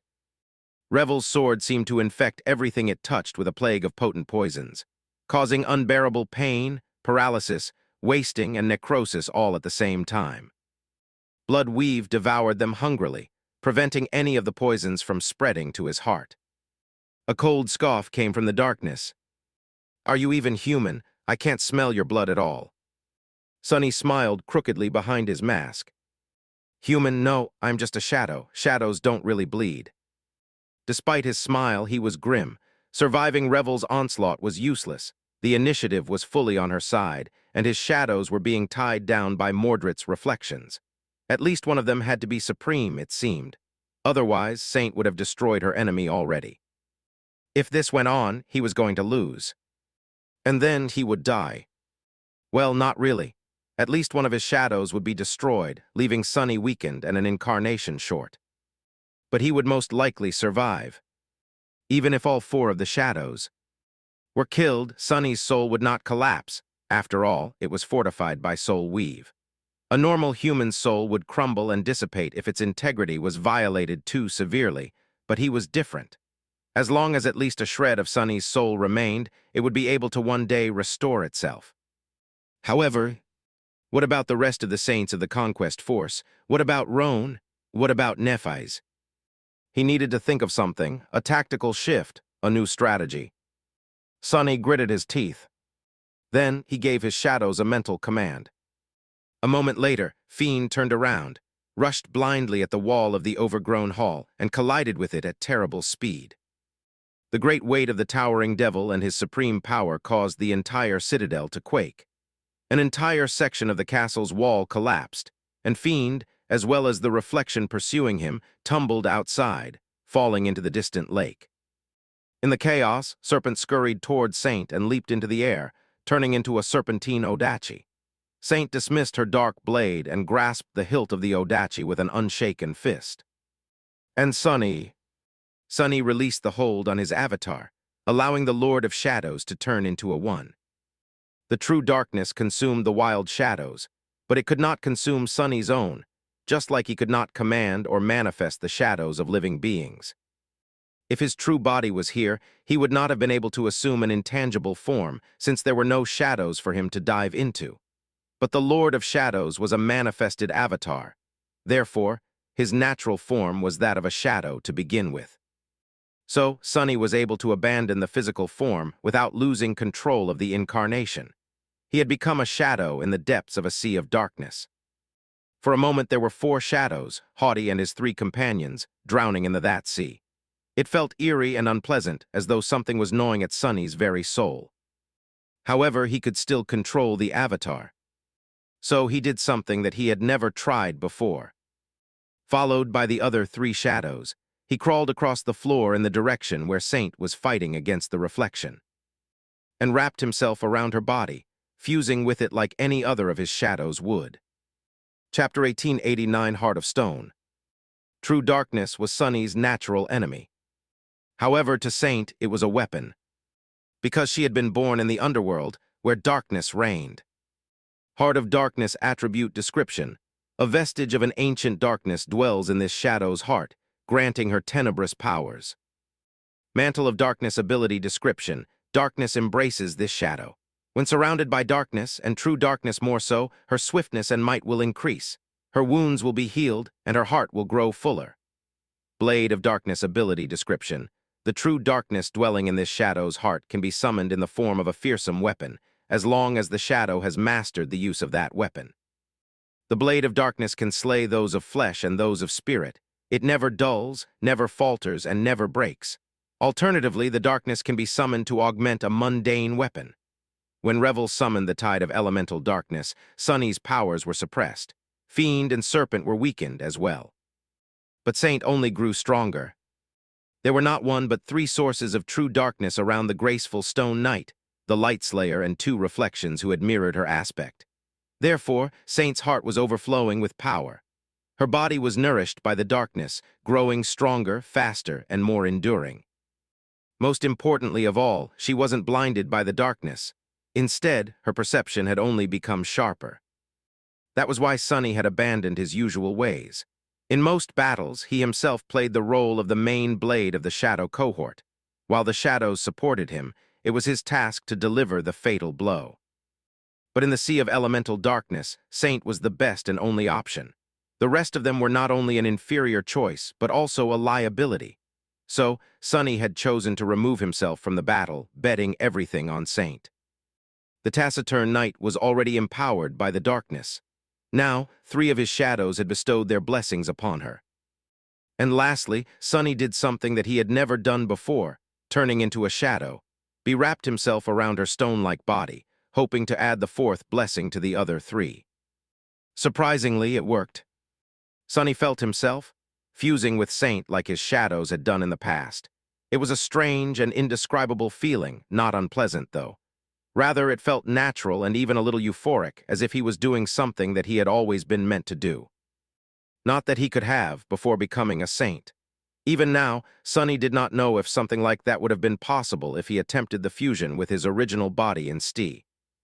Of a shadow incarnation. Suddenly, he found himself split between two conscious states. One of them was that of himself. He was aware of his existence and identity, and although he could not quite sense the bounds of his intangible form, he knew that it was there. If he wished, he could move away from Saint, regaining his independence.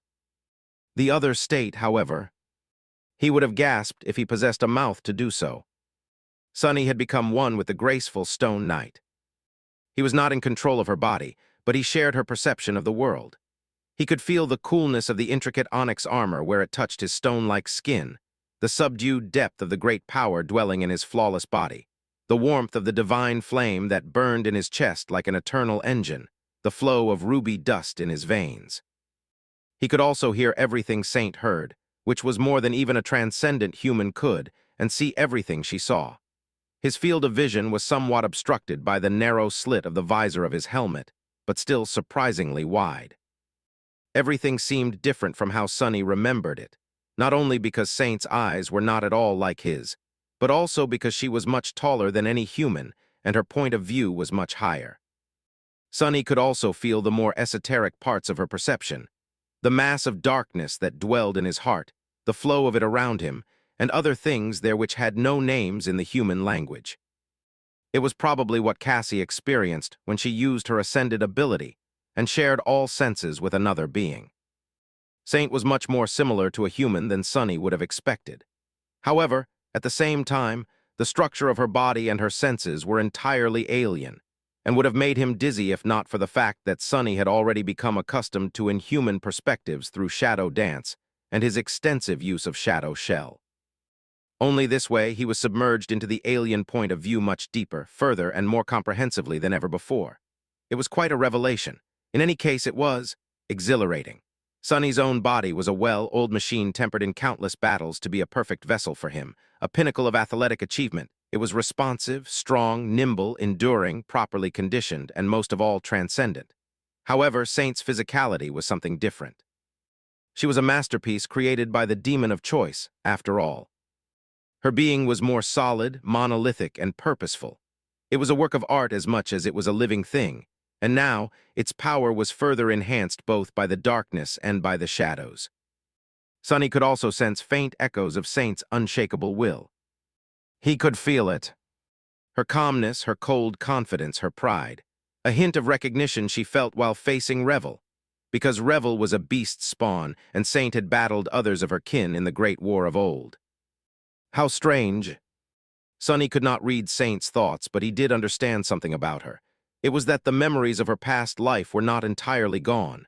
However, they weren't entirely there either, not quite erased by dim and faint like a distant dream. A dream that someone else had dreamt, perhaps. Before she was a shadow. It was a mercy, no doubt, considering that most of those memories were tainted by the madness of corruption. As a shadow, Saint gripped the hilt of the soul serpent. The black odachi rippled and shifted its form, turning into a heavy straight sword. Then a stream of darkness flowed from under her gauntlet, enveloping the sharp blade and fusing with the Stygian steel.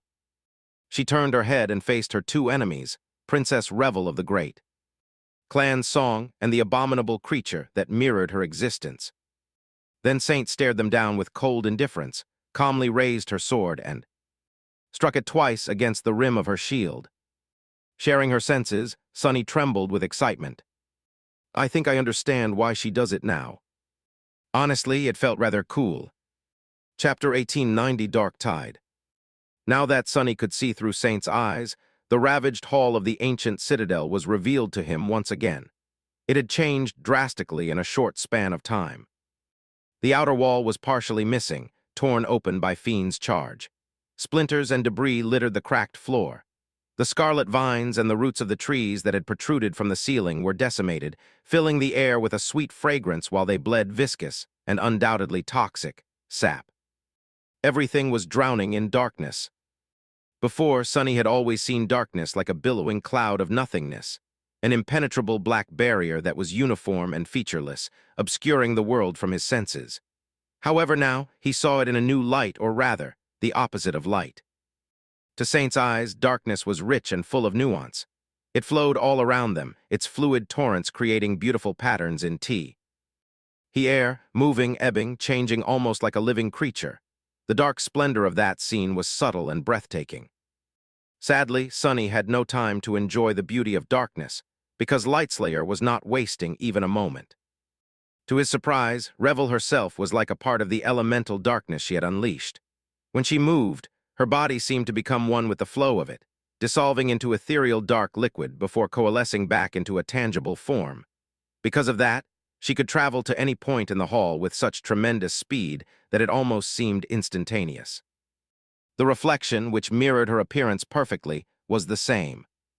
A movement aspect ability, or a partial transformation. Sonny did not know. A split second later, Saint was attacked from both sides. Revel was far too strong and powerful for a transcendent beast, which meant that at least one of the abilities granted her a physical augmentation, quite similar to Saint's own mantle of darkness. Although it was hard to judge, Sonny suspected that the extent of that augmentation was greater than even Effie's own potent physical enhancement. Effie's dormant ability was universal, though, while Revel's seemed to only work within the bounds of true darkness. So, there was some kind of balance to her unreasonably powerful aspect, at least. Of course, another of her abilities allowed her to summon a flood of elemental darkness to anywhere she was. That was quite a problem. Revel attacked from the left, while the reflection attacked from the right. Both strikes were insidious, devastating, and potent. However, Saint was undeterred. Blocking one blow with her shield and deflecting another with her sword, she easily avoided the sharp blades and took a small step while shifting her weight. Simultaneously, she bent the elbow of her sword arm and rotated her wrist, binding Revel's sword and pulling her closer. Although Saint faced two powerful enemies alone, her own augmented power was no less fearsome than theirs. On top of that, she was much taller than both of them and possessed much greater mass. As for her skill, she wasn't called a battle master without reason. Battle Master Attribute Description. Born on the battlefield, the Onyx Saint is proficient in all forms of combat. Her actions, while small and frugal, allowed her to create a little distance between herself and the reflection while simultaneously drawing closer to Revel. With their swords still entangled in a bind, she ruthlessly struck with the rim of her shield, aiming to crack open Revel's skull. Lightslayer was forced to disengage.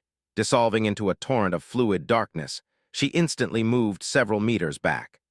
At the same time, the reflection used the opportunity to deliver a blow to Saint's momentarily unprotected side. But the graceful knight was already bringing her shield back, pushing the enemy's blade down with its rim. The sharp dew scraped fruitlessly against the side of her greave. The whole clash took less than a heartbeat. And in the next dozen seconds, countless clashes like that happened in an unceasing succession, turning the dark hall of the ancient castle into a scene of chilling destruction. The thunderous sounds of clashing steel fused into a deafening litany. Powerful shockwaves spread in all directions, decimating what little tendrils of the scarlet infestation there were left. The ceiling crumbled, and the floor collapsed. The citadel had obviously been built from mystical materials, considering that it withstood the passage of time and countless disasters that must have befallen it in the hollows. And yet, it could not withstand the violent forces unleashed by the battle. Sonny was in awe. He had never had a chance to experience someone else's battle skill so clearly, so vividly, and so intimately. And it wasn't just anyone's skill at that. It was the sublime technique of Saint herself, who was one of the most fearsome warriors he had ever met. Measured, calculated, and insidiously lethal, solid, grounded, and explosively destructive.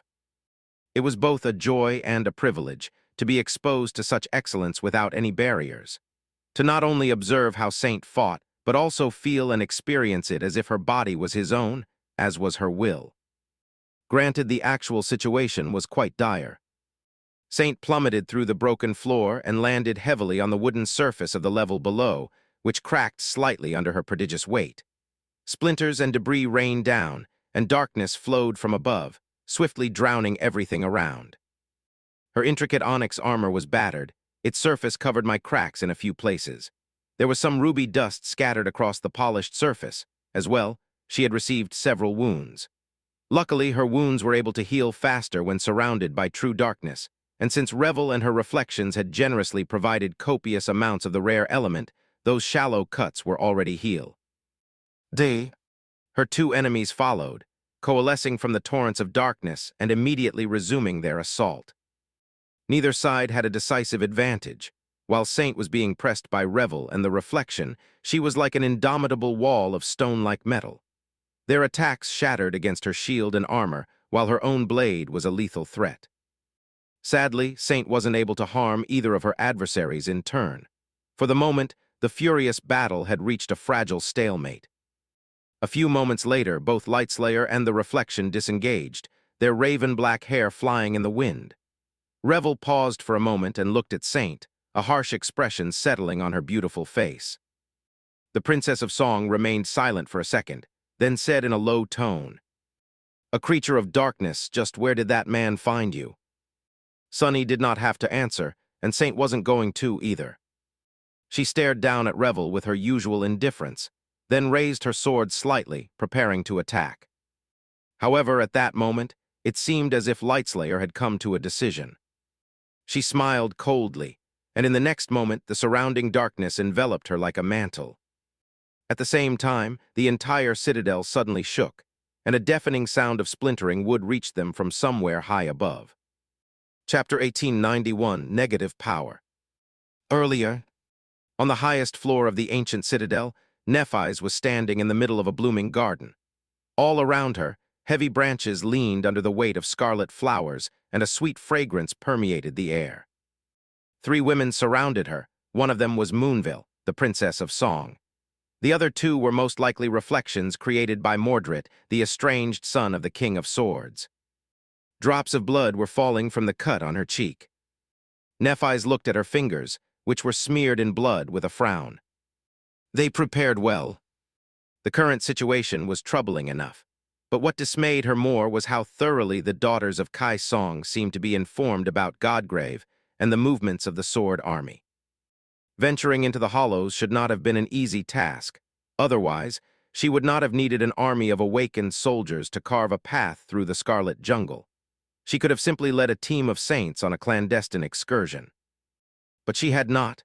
That was because while saints could brave the perils of the hollows, they could not do it for long. Sooner or later, they would meet something that they could not defeat or escape from, and even if they didn't, their essence would run out, leaving them stranded in the heart of the ancient jungle. Then, they would die. Even with a guide like the Lord of Shadows, her own forces had only dared to descend into the hollows after reaching the vicinity of the second rib. And that was already a much more dangerous plan than the initial one. Knowing where exactly the citadels were located was supposed to be an advantage of the sword domain. However, Lightslayer and her sisters had reached this citadel first, and without an army. Gods only knew how they had managed that, but was it because of the beast lineage, or something else entirely? Worse than that, they seemed to know too much about the champions of the Sword Army. Song definitely had spies among the warriors of valor, but were they that capable? Or was it all due to Death Singer, the Blood Oracle?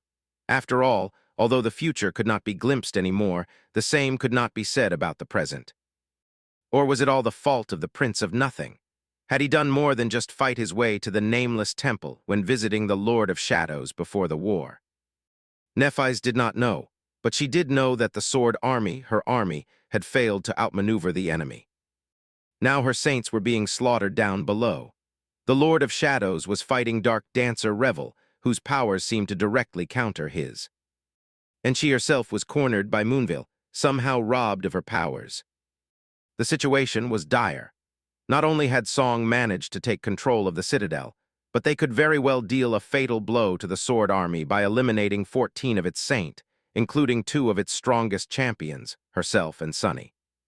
Sunny, the image of him bleeding on Revel's sword flashed in Neff's mind. He did not really bleed, but still. The corner of her mouth curved downward, and her gaze grew cold. She looked at Moonville and said in an even tone, "Your power is to negate the aspects of others." The Princess of Song just smiled silently. What a potent ability! Nephis strained against the imperceptible barrier that prevented her from summoning her flames, but it was all for naught. It was as if her aspect did not exist at all, or rather, was subdued. She did feel a sense of resistance, but the force of suppression was too great to overcome. Even her memories seemed to be weakened. Perhaps that was why the moonlight arrow had pierced the armor of Saint Sa. Grammar so easily. Perhaps if Moonville was alone, Nephis could have broken through. Her aspect was of the divine rank after all, and she was of divine lineage. Her soul was that of a Titan. But the power of 2 reflections seemed to have been added to the Gesh, making it nearly indestructible. Lightslayer's power directly countered that of the Lord of Shadows. The Saint of Sorrow could prevent Sir Jest from playing with the minds of Kai Song's daughters. And Nephis herself was countered by Moonville, or rather, Moonville was a natural counter to any awakened. That delicate woman, with her slender build and soft features, was probably the most dreadful foe any awakened could face. There had to be some limitations to her power, certainly. Otherwise, she would not have transported Nephis away from the rest of the saints. She would have simply negated all their powers, turning them defenseless. Nephis looked at her bloodied fingers once again. The arrow. She had only discovered that her aspect was sealed after the moonlight arrow cut her cheek, and some of its radiance seemed to linger in the cut. Nephis remained motionless for a moment, then turned her gaze back to Moonville. You said that the name Black Moon suits you better. The Princess of Song smiled softly, indeed. Nephis took a deep sigh and circulated her essence. Her aspect was sealed, but her essence could still move. Therefore, the situation was not too dire. It could still be salvaged. Because she had noticed that Moonville Black Moon was not using any of her aspect abilities, either. So, suppressing someone else's powers must have come at the cost of suppressing her own. Which meant that Nephis was still a transcendent titan facing 3 transcendent beasts. Although her body was still that of a human, she was stronger and faster than most other saints. She would not lose to anyone in a conquest of pure physicality and skill. No, those reflections could have been mirroring a transcendent being, but she could feel that they were much more powerful than Moonville herself. Supreme beasts, then. It was still not impossible for her to win. And even if it had been impossible, she would win somehow anyway, because defeat was not an option. Thank you for telling me, Black Moon. Saying that, Nephis dashed toward the daughter of Kai Song without wasting another breath. And as she did, she burned her essence and spoke the names, channeling them into a crude phrase. In that phrase, the name of Black Moon was woven together with the name of destruction. Chapter 1892, Purity of Steel. Moonville was armed with a saber. When Nephis attacked, her own sword, the Kinslayer, fell on it like a bolt of silver lightning. She had activated one of its enchantments, infusing the somber blade with elemental damage, and at the same time called upon the nameless sun and the testament of malice. The former gifted the mirror sword with the ability to damage souls, while the latter augmented its edge with a corrosive quality, not too potent, but cumulative. Nephis had activated the enchantments of her armor. As well, those were mostly defensive in nature, supporting her body in its lunge. The more enchantments she used, the more of her essence would be drained. But without the demanding expenditure of her divine aspect, essence was the only thing that Nephis had at her disposal. There was no point in trying to conserve it.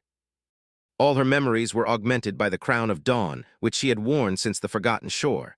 And yet, the suppressive force of Moonville and her reflections was so powerful that the memories still felt weak and impotent. It was as if her armor was made of paper, and her sword was made from rusty steel.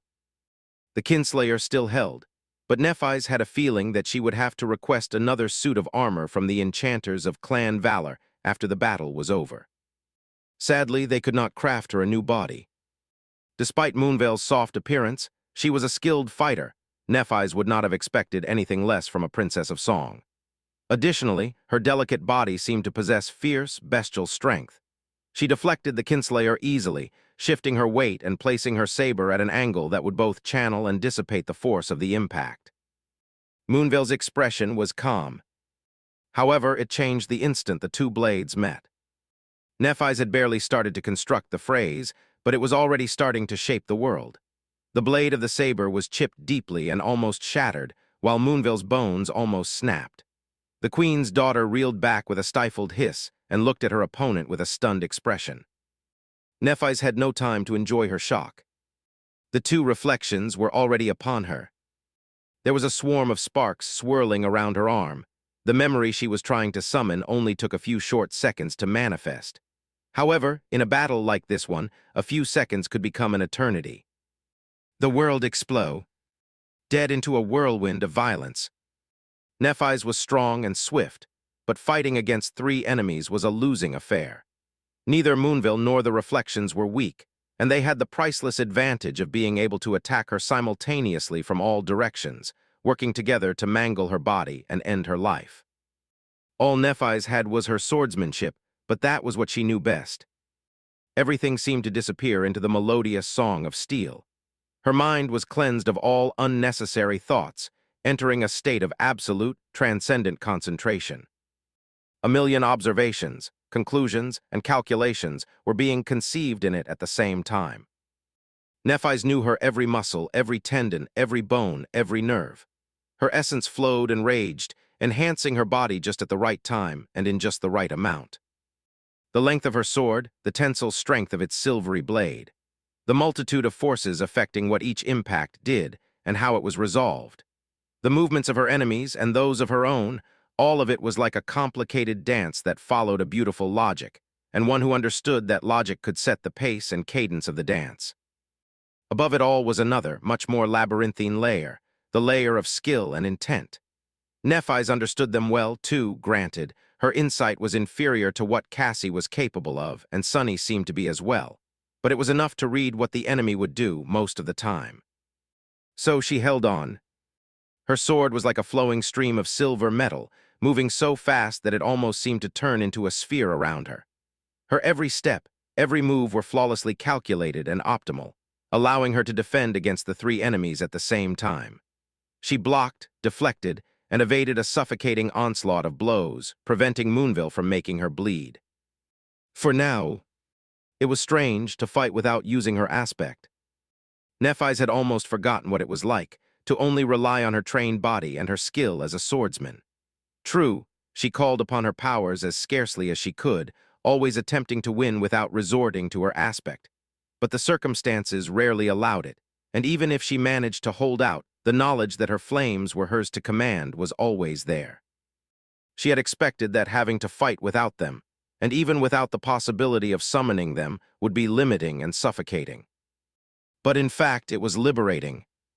It was almost euphoric, because for the first time in a long, long time she was free of pain. Such a simple thing, but it changed the feeling of this battle completely. Nephis should have been tense, somber, and on the verge of despair. She should have been clawing at the chance to turn the situation around. She should have been missing her powers bitterly. But instead, she was relieved. The relief washed over her like a tide, and the simple delight of giving herself completely to the sword put a faint smile on her face. Her smile seemed to surprise Moonville. The Princess of Song hesitated for a moment, then asked between two graceful slashes of her saber. "Why are you smiling, changing star?"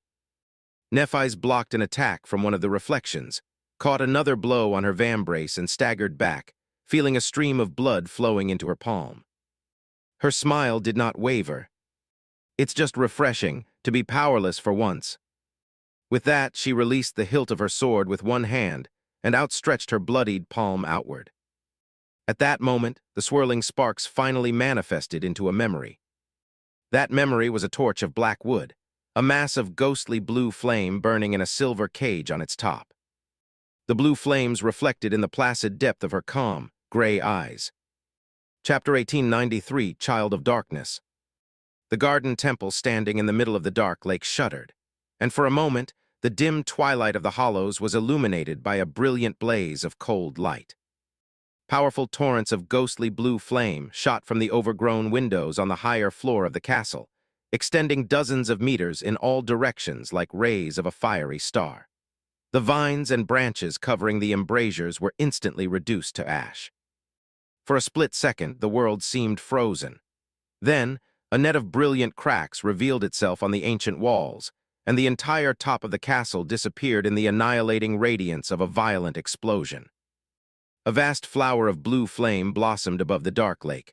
A cloud of burning splinters was shot outward like shrapnel, and a deafening thunder rolled across the surging water like a roar. The immense spire of the castle tilted slowly, collapsing into the flames, and then plummeted down from a great height. As the billowing mass of flames rose into the air, the trees and vines permeating the devastated upper floors of the citadel caught fire. The fire enveloped them hungrily, already spreading down. Far below, Saint stood her ground as the entire structure of the caste. TLE quaked. In front of her, Lightslayer was enveloped by a whirlpool of darkness. Her lithe body was obscured by the dark torrent, as if she had become one with it. And then something moved in the darkness. The darkness took shape, and suddenly Saint had to raise her head to look her enemy in the eye. Revel had retained most of her human features. It was just that her beauty had become even more breathtaking. Her height had increased, as well, reaching almost 4 meters. Her raven hair seemed to have grown longer, and 2 obsidian horns were protruding from her head, curving slightly. 2 black bat-like wings grew from her back, each crowned with a sharp obsidian spike. With her flawless alabaster skin and tenebrous eyes, she was like a beautiful demon of darkness, or a fallen angel, perhaps. A moment later, her hypnotic gaze flashed with sudden intensity, and she lunged forward. Her curved sword had increased in size, as well, turning into a semblance of an odachi, or whatever the equivalent of an odachi for a sword was. Her reflection was already enveloped in a whirlpool of darkness, as well. Saint silently dashed forward to meet the attack. Revel's sword collided with her shield, almost causing her arm to buckle. The taciturn knight stubbornly withstood the terrifying force of the impact, but it was still dreadful enough to send her staggering back a couple of steps. However, at the same moment, one of Revel's wings shot forward like a scorpion's tail, and the sharp obsidian spile, or a talon, perhaps, flashed above the rim of the round shield, piercing Saint's armor and her chest. It wasn't easy to break the onyx armor of the underworld, but Lightslayer's wing did so easily. The wing retreated as fast as it had struck, preventing Saint from slashing it with her sword. But the other one was already descending to sting her from the other side. A stream of ruby dust flowed from the gruesome wound on her chest, painting the onyx armor red. Saint calmly moved her shield to deflect the obsidian talon. The blow pushed her back once again, and a split second later, Revel spread her first wing as it retreated, slashing at the shadow with its edge. The edge of her wing was sharper than a sword. Saint blocked it with her sword, but a deep scratch was left on her gauntlet. Revel's sword was already flying to slide into the visor of her helmet. Her ability to use her weapon and her wings to create a seamless flood of dreadful attacks was both strange and mesmerizing, elegant like a dance and lethal like death's own embrace. Each movement flowed effortlessly into another, creating a dark and morbid spectacle. Behind them, the reflection had already finished its transformation. The demonic creatures attacked Saint simultaneously, unleashing an onslaught of attacks so terrifying that any other transcendent devil would have been annihilated in a moment. But the graceful stone knight facing them was not just any devil. She was one of the stone saints, children of the underworld. Empowered by the blessing of shadows, she was far too fearsome to be easily defeated. More than that, while Revel's aspect countered that of her master, Saint herself thrived in the elemental darkness called forth by the Princess of Song. The dark hall was soon ruined by a hurricane of onyx and steel. The three powerful creatures fighting a lethal battle under the collapsed ceiling of the ancient chamber moved with astonishing speed, the fury of their fight so tremendous that the mystical wood around them groaned and trembled, and the darkness itself seemed to cower in fright. Saint remained as cold and indifferent as always, her ruby eyes shining with crimson flames. Her battered shield had resisted countless blows, and her dark blade had tasted the blood of the enemy on a few occasions. Sadly, all the wounds she had managed to deliver Revel, and her reflection were shallow and insignificant. Her own armor, meanwhile, was terribly shredded by now, breached in a dozen places, and smeared in ruby dust. However, surrounded by true darkness, Saint simply would not succumb to the terrible wounds. Instead, they were healing at startling speed. The gash on her chest had already closed, and the rest of them were not far behind. Still, she could not continue in this manner for much longer. Albeit slowly, her enemies were gaining the upper hand. The longer this battle continued, the weaker she would grow, and the greater their advantage would become. The hall was slowly filling with the smell of smoke. Making a decision, Saint strained her tattered body and momentarily pushed both creatures of darkness hack. None of them moved for a short moment, gathering the strength for the next attack. Saint stared at the beautiful demoness, Revel silently, and then dropped her battered shield to the ground. Her weapon rippled and elongated, turning into a heavy greatsword. It was as if she was abandoning all pretense of defense in favor of uncompro. Missing offense. In favor of an indomitable will to see her enemies dead no matter the cost. The crimson flames burning behind her cracked visor shone with cold light. Chapter 1894, Mutually Assured Salvation. Sonny had been a silent companion for Saint, losing himself in the sensations of the furious battle. Revel was strong, too strong even. In hindsight, he might have become somewhat arrogant after attaining transcendence, which caused him to underestimate the champions of song. Why wouldn't the first saint among the Queen's daughters be exceptionally strong? Sure, Revel had always been unassuming, avoiding the spotlight and public attention. There were no tales about her deeds or news about her achievements in recent years. In fact, Sonny did not think that he had ever seen a recording of her appearing in broad daylight. And yet, he should have been more wary of the 7 transcendent sisters, who had been raised by a sovereign and inherited the lineage of beast god. Sonny was still confident that he could defeat each of them in battle, just like he was confident that he could defeat Morgan. If not for the fact that Revel wielded power over elemental darkness as a weapon and was aided by Mordred, that devious bastard. How was he still causing problems for Sonny all the way from the shores of the Stormsea? Luckily, Saint countered Eitzlayer's aspect just like it countered Sonny's own, so he wasn't too worried. Until she discarded her shield and shifted her stance. At that moment, Sonny finally sensed a hint of alarm. He remembered that stance. It was a sign that she was abandoning her usual conservative technique in favor of a savage and chillingly lethal one, which was utterly ruthless, both to her enemies and to herself. The darkness was permeated by the smell of smoke. The roar of the explosion they had heard earlier must have been caused by Nephis. She had not detonated her soul cores, it seemed. Otherwise, the entire citadel would have been reduced to a pile of rubble. So the explosion must have been caused by her aspect, the sorcery of names, or both. It was a sign that she was still alive and fighting, at least. However, Sunny was struggling to understand what could have stalled her for so long. He had expected her to deal with the enemy sooner rather than later. It was all up to Saint. Stay safe. His shadow took a step forward, then unexpectedly kicked her round shield with terrible force. The battered shield shot from the cracked floor like a discus, colliding with the reflection and sending it reeling back. The graceful stone knight was already lunging at Revel. Saint ignored the obsidian talons and allowed them to pierce her armor freely. One dislodged her pauldron and tore open her shoulder.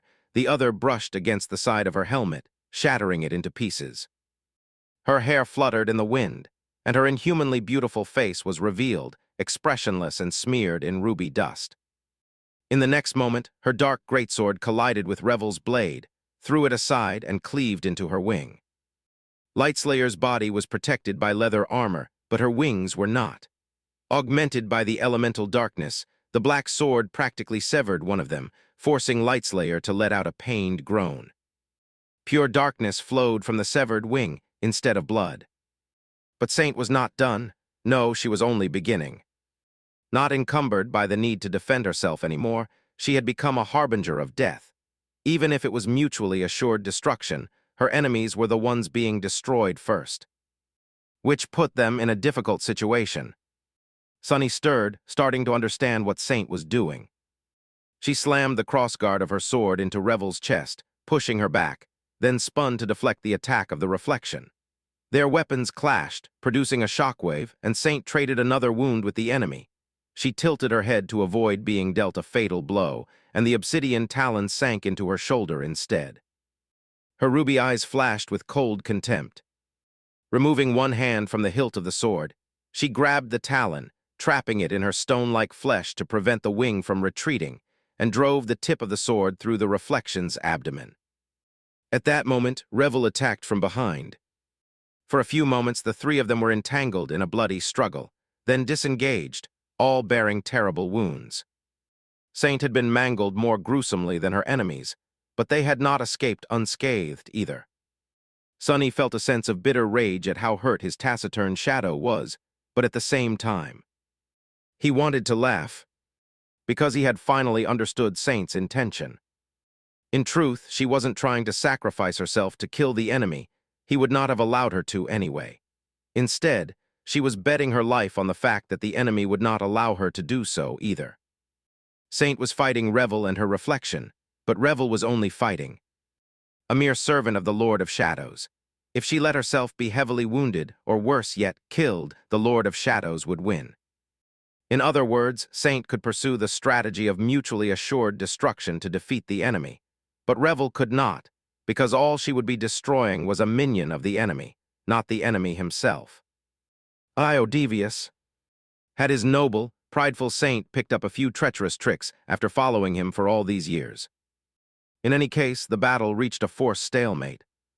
The beautiful demon of darkness, Revel, stared at the battered shadow with a grim expression. After a few moments, she uttered through gritted teeth, "Oh, damn it."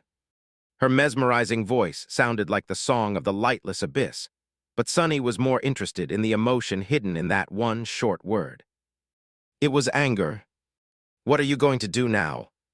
Sunny wasn't sure what Revel would do, but he already knew what his next action would be and had to act fast. So he allowed himself to be separated from Saint and quietly flowed down her arm, onto the blade of the Soul Serpent. Chapter 1895, Body of Steel.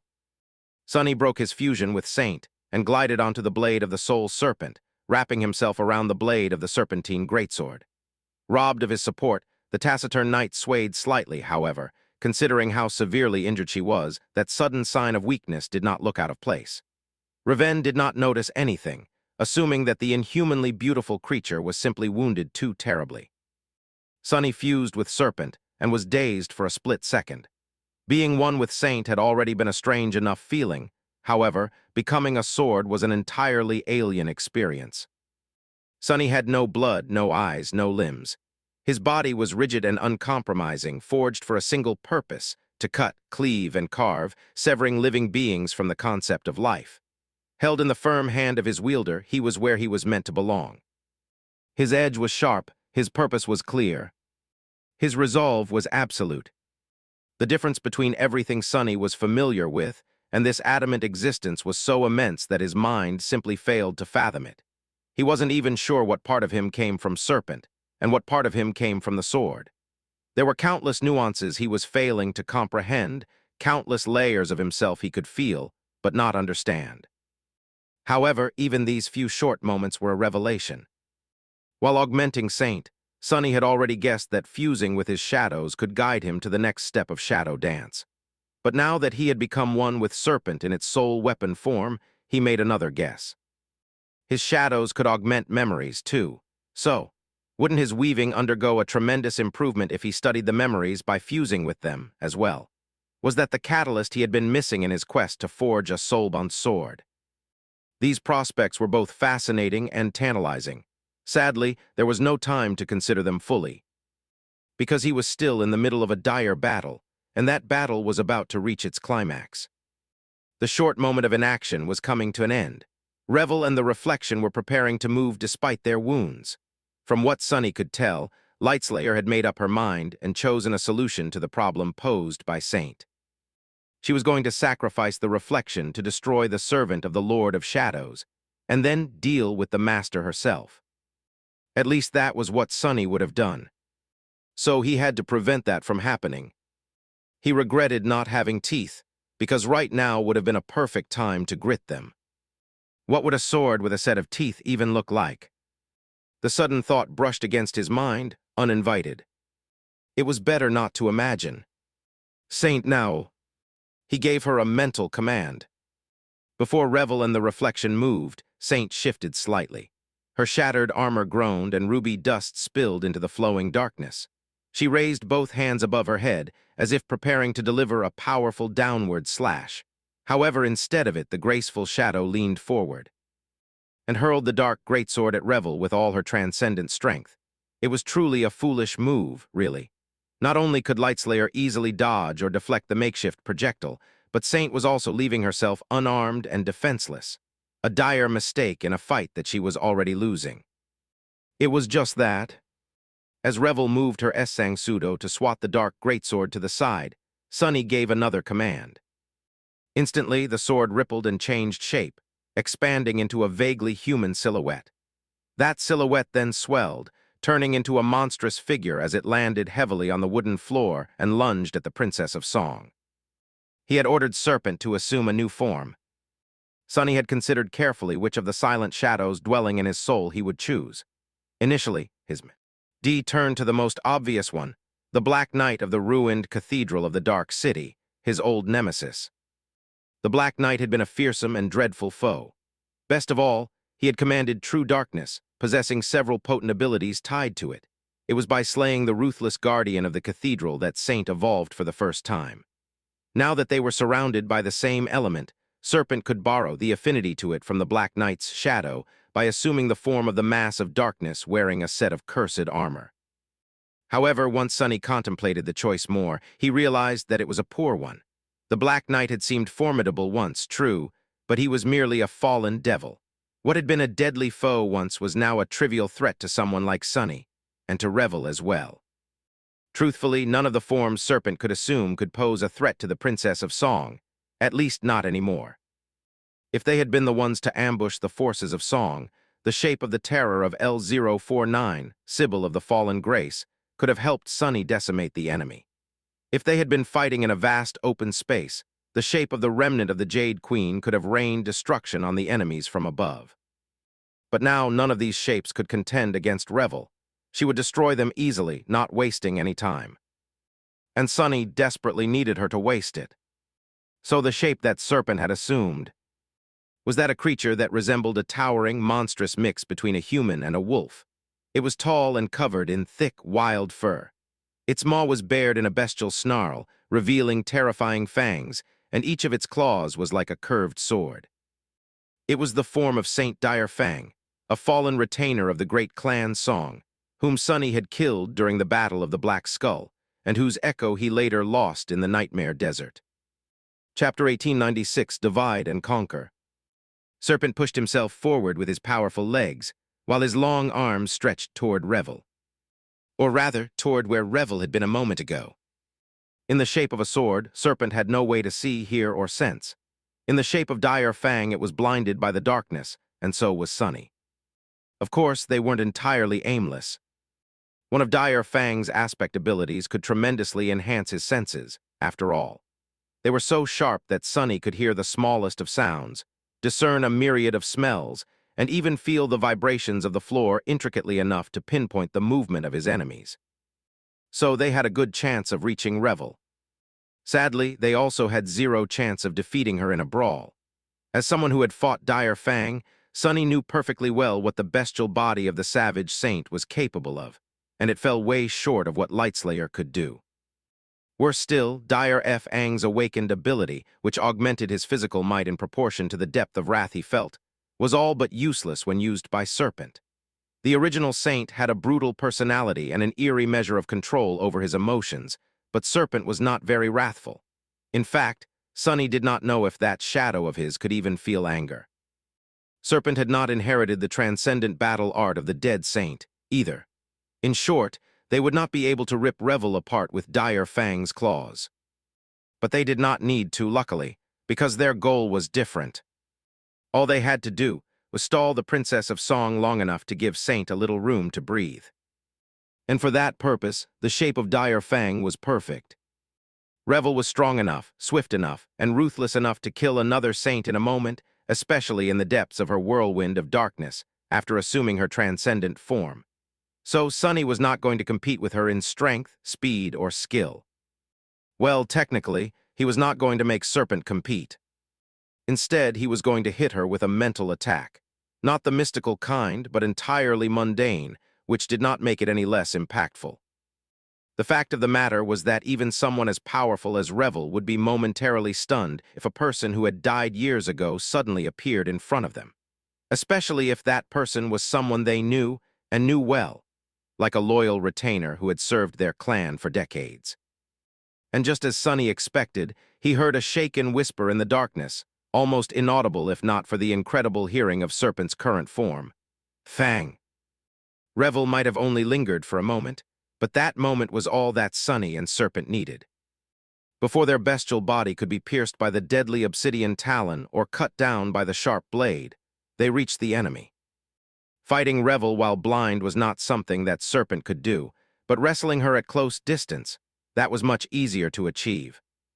Sunny felt his powerful arms wrap around the body of the beautiful demoness, his claws sinking into her leather armor and piercing her skin. Then Dire Fang's massive body collided with her, sending them both crashing to the ground. Serpent opened its maw and bit down blindly, aiming for Revel's throat. However, before its sharp fangs could rip it open, two powerful hands caught its jaws like a vice, preventing them from closing. For a moment, the two of them were entangled on the floor. Lightslayer was much stronger, but Serpent managed to hold on, for now. Sunny wasn't sure how much longer it would be able to resist, though. He wasn't sure that Lightslayer's obsidian talon would not pierce his shadow a split second later, either. Her remaining wings seemed to be trapped under her body, but the situation could change swiftly. Serpent was trying to tear open Revel's heart, while Revel was calmly ripping off its lower jaw. Sunny felt harrowing pain and sensed hot blood flowing down his neck. Behind them, meanwhile, the moment Saint let go of the dark sword, she ignored her debilitating wounds and dashed toward the reflection. The creature hesitated for a short moment, surprised by the sudden appearance of the bestial monster and its immediate lunge at Revel. The reflection was a mere beast, after all, and although the intelligence of these creatures followed a different set of laws than that of nightmare creatures, it did not seem as smart as a human, or as the original mirror beast had been. The situation would have been even more desperate if the reflection was a demon, or worse yet, a devil. Then it would not have been limited to mirroring Revel herself. Instead, it could have mirrored Saint or even Fiend. In any case, it missed the chance to intercept the graceful stone knight in time. A moment later, Saint attacked it in cold silence. She had not tried to manifest a sword of darkness once again, since that would have taken more time than she had. Instead, she simply used the onyx spikes protruding from the knuckles of her armored gauntlets. Her first blow shattered the damaged blade of the reflection. Saint did not need a sword to kill an enemy. After all, she was a master of all weapons, and that included her own body. She was the one who had taught Fiend hand combat, and the student did not surpass the master yet. The reflection finally reacted, moving its wings to finish off the living statue with its obsidian talons. But Saint had fought this demonic form for long enough to learn its strengths and weaknesses. She closed in, coming almost face to face with the beautiful creature. Revel's wings were utterly deadly, but their structure dictated a certain effective range. Once someone was too close to the Princess of Valor, hiding behind her body, the lethal talons could not reach them anymore. While Serpent and the true Lightslayer were crashing into the ground, Saint dodged the reflection's claws, calmly caught its second hand between her right arm and her body, and then sent her left hand flying forward. Her aim was the creature's abdomen, which she had pierced with her sword before. There the armor was broken. The skin of the reflection was cut as well, and so were the adamantine muscles beneath. Saint looked up at the stolen face of the supreme beast with cold indifference. The crimson flames burning in her eyes flashed menacingly, turning deeper and darker. In the next moment, her armored gauntlet penetrated the terrible wound. Awash in blood and flowing darkness, she mercilessly thrust her arm deep into the body of the creature, bending it at the elbow to reach into its ribcage. Her armored fist closed on what should have been the reflection's heart. In the next moment, there was a quiet, melodious sound, as if an immense pane of glass was shattering somewhere close, but also far away. Chapter 1897, Above and Below. The top floors of the ancient castle had been destroyed, torn apart by the devastating explosion. The floors below were an inferno of raging flames and billowing smoke. Scorching heat permeated the suffocating darkness, and burning walls were crumbling as they fell down into the surging waters of the distant lake. In that hell, someone coughed hoarsely, and a pile of debris suddenly moved. A delicate woman threw aside a smoldering support beam that weighed several tons and slowly rose to her feet, her beautiful face smeared with ash. At almost the same time, another figure rose from the floor, looking around with cold intensity. It was a young woman with silver hair, wearing a severely damaged suit of lustrous armor. In one hand, she was holding a silver sword. In the other, a broken black torch was dissolving into a whirlwind of white sparks. Neph's ivory skin was just as pristine as it had been before. Moonville's body, however, was covered in gruesome burns. She let out a pained hiss and staggered slightly, looking at Nephis with a tortured grimace. Eventually, her lips parted. "You are a shaper." Moonville's voice was full of barely contained shock. It was commendable that S.H. He knew about shaping and managed to recognize it. After all, there were no true practitioners of that extinct sorcery left in modern day. At least none that Nephis knew of apart from herself. She took a step in Moonville's direction, preparing to lunge into an all-out attack. Barely. Time was short. Nephis had indeed invoked the true name of fire and woven it into a simple phrase to cause the powerful explosion. Her own aspect was suppressed, so she had used the black torch as the source flame. The result had exceeded her expectations, but it was not nearly enough to win the battle. Nephis had escaped the explosion mostly unscathed, since she was all but immune to all kinds of fire except for her own. The reflections would be relatively fine. As well, they were far too powerful to be destroyed by a mere conflagration. So she had only a few precious moments to deal with Moonville. Moonville, meanwhile, had suffered the most damage. Not only because she was a mere transcendent beast, but also because Nephis was still burning her essence to channel the true name of destruction. Invoking it demanded a lot from the Shaper, but it was worth it for a killer like her. Calling upon destruction did not summon a bolt of lightning from the heavens to smite her enemies, and it did not crush them like a shockwave either. Instead, the result of invoking that true amp was insidious and subtle. Nephis had not been falsely modest when she answered Moonville's question. Her mastery of shaping was indeed rudimentary and devoid of nuance. She had fathomed a fair deal of names thanks to Anank's lessons and her aspect legacy, but the ways she could channel them were crude, and her phrases were primitive. Still, even on her lips, the true name of destruction was a fearsome instrument. If she simply channeled it without much guidance, her attacks would become more destructive than they were supposed to be. If she connected it to an enemy's name, and more so their true name, then the enemy would become cursed, as if a mystical hex had been placed on them. Every cut they received would be deeper, and every blow they endured would bruise more. That was why Moonville had suffered the most from the explosion. It was as if the world itself was being reshaped to destroy her. Such was the power of shaping, the power to bend the world to one's will. Perhaps it was because Nephis had been stripped of her aspect, becoming powerless for the first time in many years, that she saw shaping from a new perspective in that moment. Will. As Nephis attacked, a sudden thought surfaced in her mind. Wasn't that the essence of supremacy, to force one's will upon the world? She was commanding the flames, and she had placed the spell of destruction on Moonville. Both of those things were bending the world to fit her desires. Of course, she was not achieving that with her own will. Instead, she was using the sorcery of names as its conduit. But was there maybe a hint to the path she had to tread in order to attain supremacy in the miraculous power of shaping? Before Neph's sword could even reach Moonville, there was a booming crash, and one of the reflections tore through a burning wall, its saber slicing the adamantine wood like paper. Nephis had lost her torch, but they were surrounded by fire now. She was still channeling its true name, so she exerted her will and made the scorching flames swell and descend upon the creature, barring its path. Trying to defeat Moonville and two supreme beasts was not a safe bet. So Nephis had chosen the most promising strategy, to disregard the reflections and aim to eliminate the weakest link, the Princess of Song, at all costs. Still, he wasted a moment of concentration to stall the first reflection. Moonville used that split second to brandish her blade. She was quite a skilled swordsman herself. Sharp steel bit deeply into Neph's side through the breach in her mangled armor, and scarlet blood flowed like a stream. A normal human would have been stunned by pain after receiving such a gruesome wound.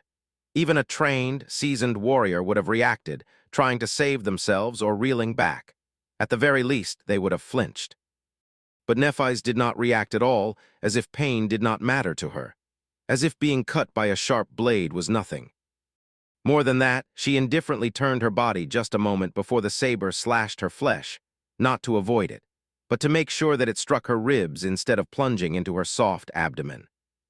Because of that, her sword left a bloody mark on Moonville's body, forcing the Princess of Song to jump back.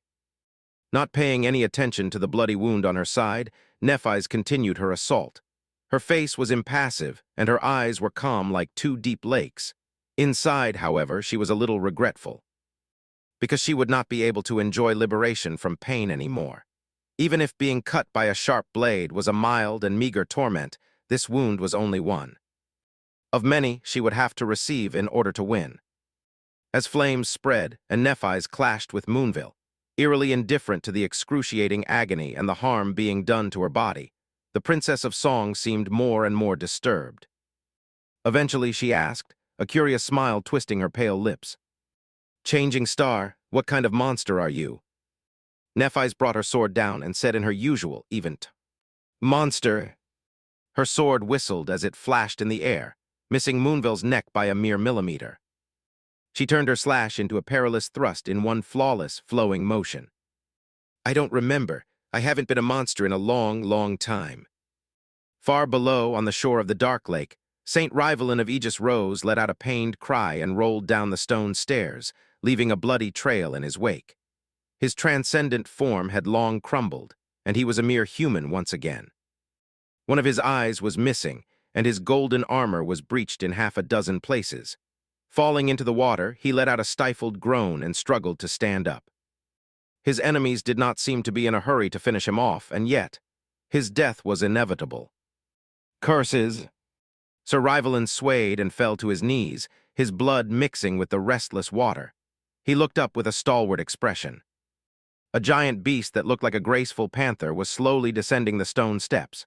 Worse still, two human figures were walking in front of it, each bearing terrible wounds. They were the corpses of two paladins of valor that the daughter of Kai Song had already killed, brought back to a perverse semblance of life by the villainous queen, his former peers, comrades, and companions. Sir Rivalin gritted his teeth, knowing that there was no escape. He wasn't really afraid of death, as long as it was for a noble cause. However, becoming one of these things, being used to harm his fellow knights, it seemed too vile. He looked down at his bloodied reflection in the water and whispered quietly, "I'll have to make sure that my body is entirely destroyed then." His voice was weak but full of resolve. The enemies were drawing near. Before St. Rivelin could do anything, though, he felt the water grow strangely warm around him, searing even. Then it suddenly seethed and surged. A moment later, a dreadful monster rose from the lake right behind him. It was a great fiend forged of black metal, with 4 long arms and infernal flames burning in his malevolent eyes. Rivers of water streamed from his polished, spiked carapace, hissing as they evaporated and turned into clouds of steam. Towering above the kneeling Rivelin, the fiend looked down at Silent Stalker and the 2 transcendent corpses. Then he opened his terrible maw and spat a mouthful of glass shards into the lake. St. Rivelin was momentarily befuddled. What? Why did it seem as though the harrowing creature had a disgruntled expression on its ferocious face? And why did it seem as if it had been chewing on glass? Chapter 1898, Chewing on Glass.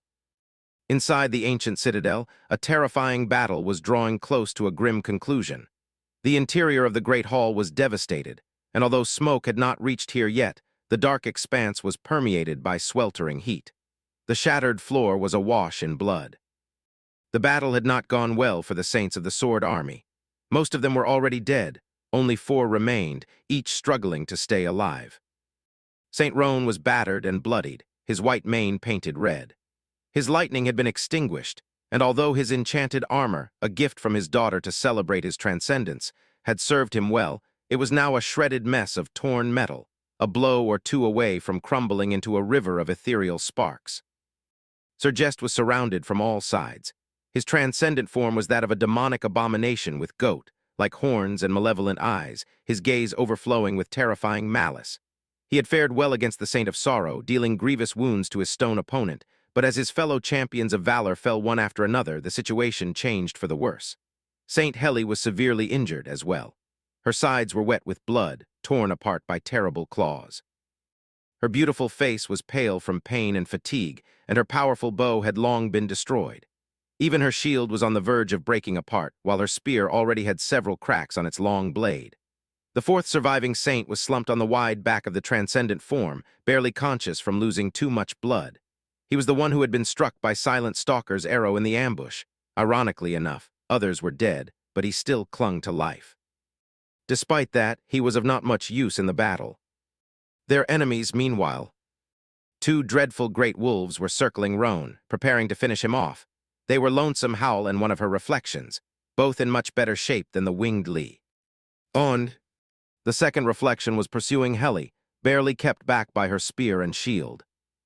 The corpse of the Great Terror had been destroyed, and so were 2 of the risen saints. However, 3 more had been taken by the Queen of Song. Now, they surrounded Sergest, attacking him to assist the Saint of Sorrow. The situation was bleak, and none of the Saints of Swords saw a way out. Even Sir East did not seem that amused anymore. His malevolent eyes narrowed, and a deep, inhuman voice resounded in the devastated hall, sending a chill running down the spine of the Saint of Sorrow. How troublesome, how frustrating. At this rate, I won't get to see if your intestines are also made of stone. His monstrous mouth twisted into a snarl. Sir East threw one of the living corpses aside and lunged at the stone gargoyle, ignoring dead hands tearing at his flesh. At that moment, however, the great wolf that had been pursuing Heli suddenly spun and leaped at the monstrous satyr, its maw opening to tear the sinister saint apart. Saint Heli swayed and staggered, on the verge of succumbing to her wounds. Lonesome Howl was already lowering her graceful body to the ground, snarling as she prepared to lunge and sink her fangs into Saint Roan's throat. Then, however, there was an eerie sound, and every living being in the ruined hall lingered for a moment, turning their attention to the dark portal of the shattered castle gates. Nothing happened for a split second, and then a massive silhouette flew from the darkness, crashing into the floor with a pitiful groan.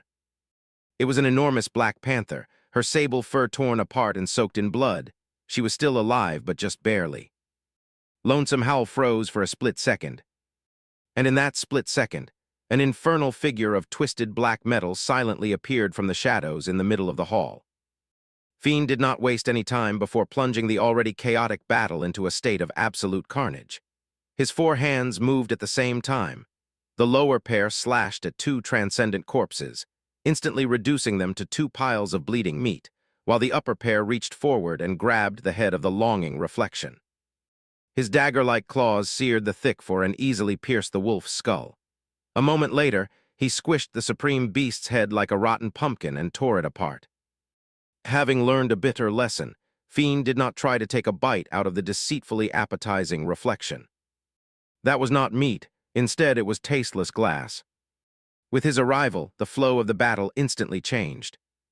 Somewhere above, Saint grasped the heart of Revel's reflection and crushed it in her armored fist.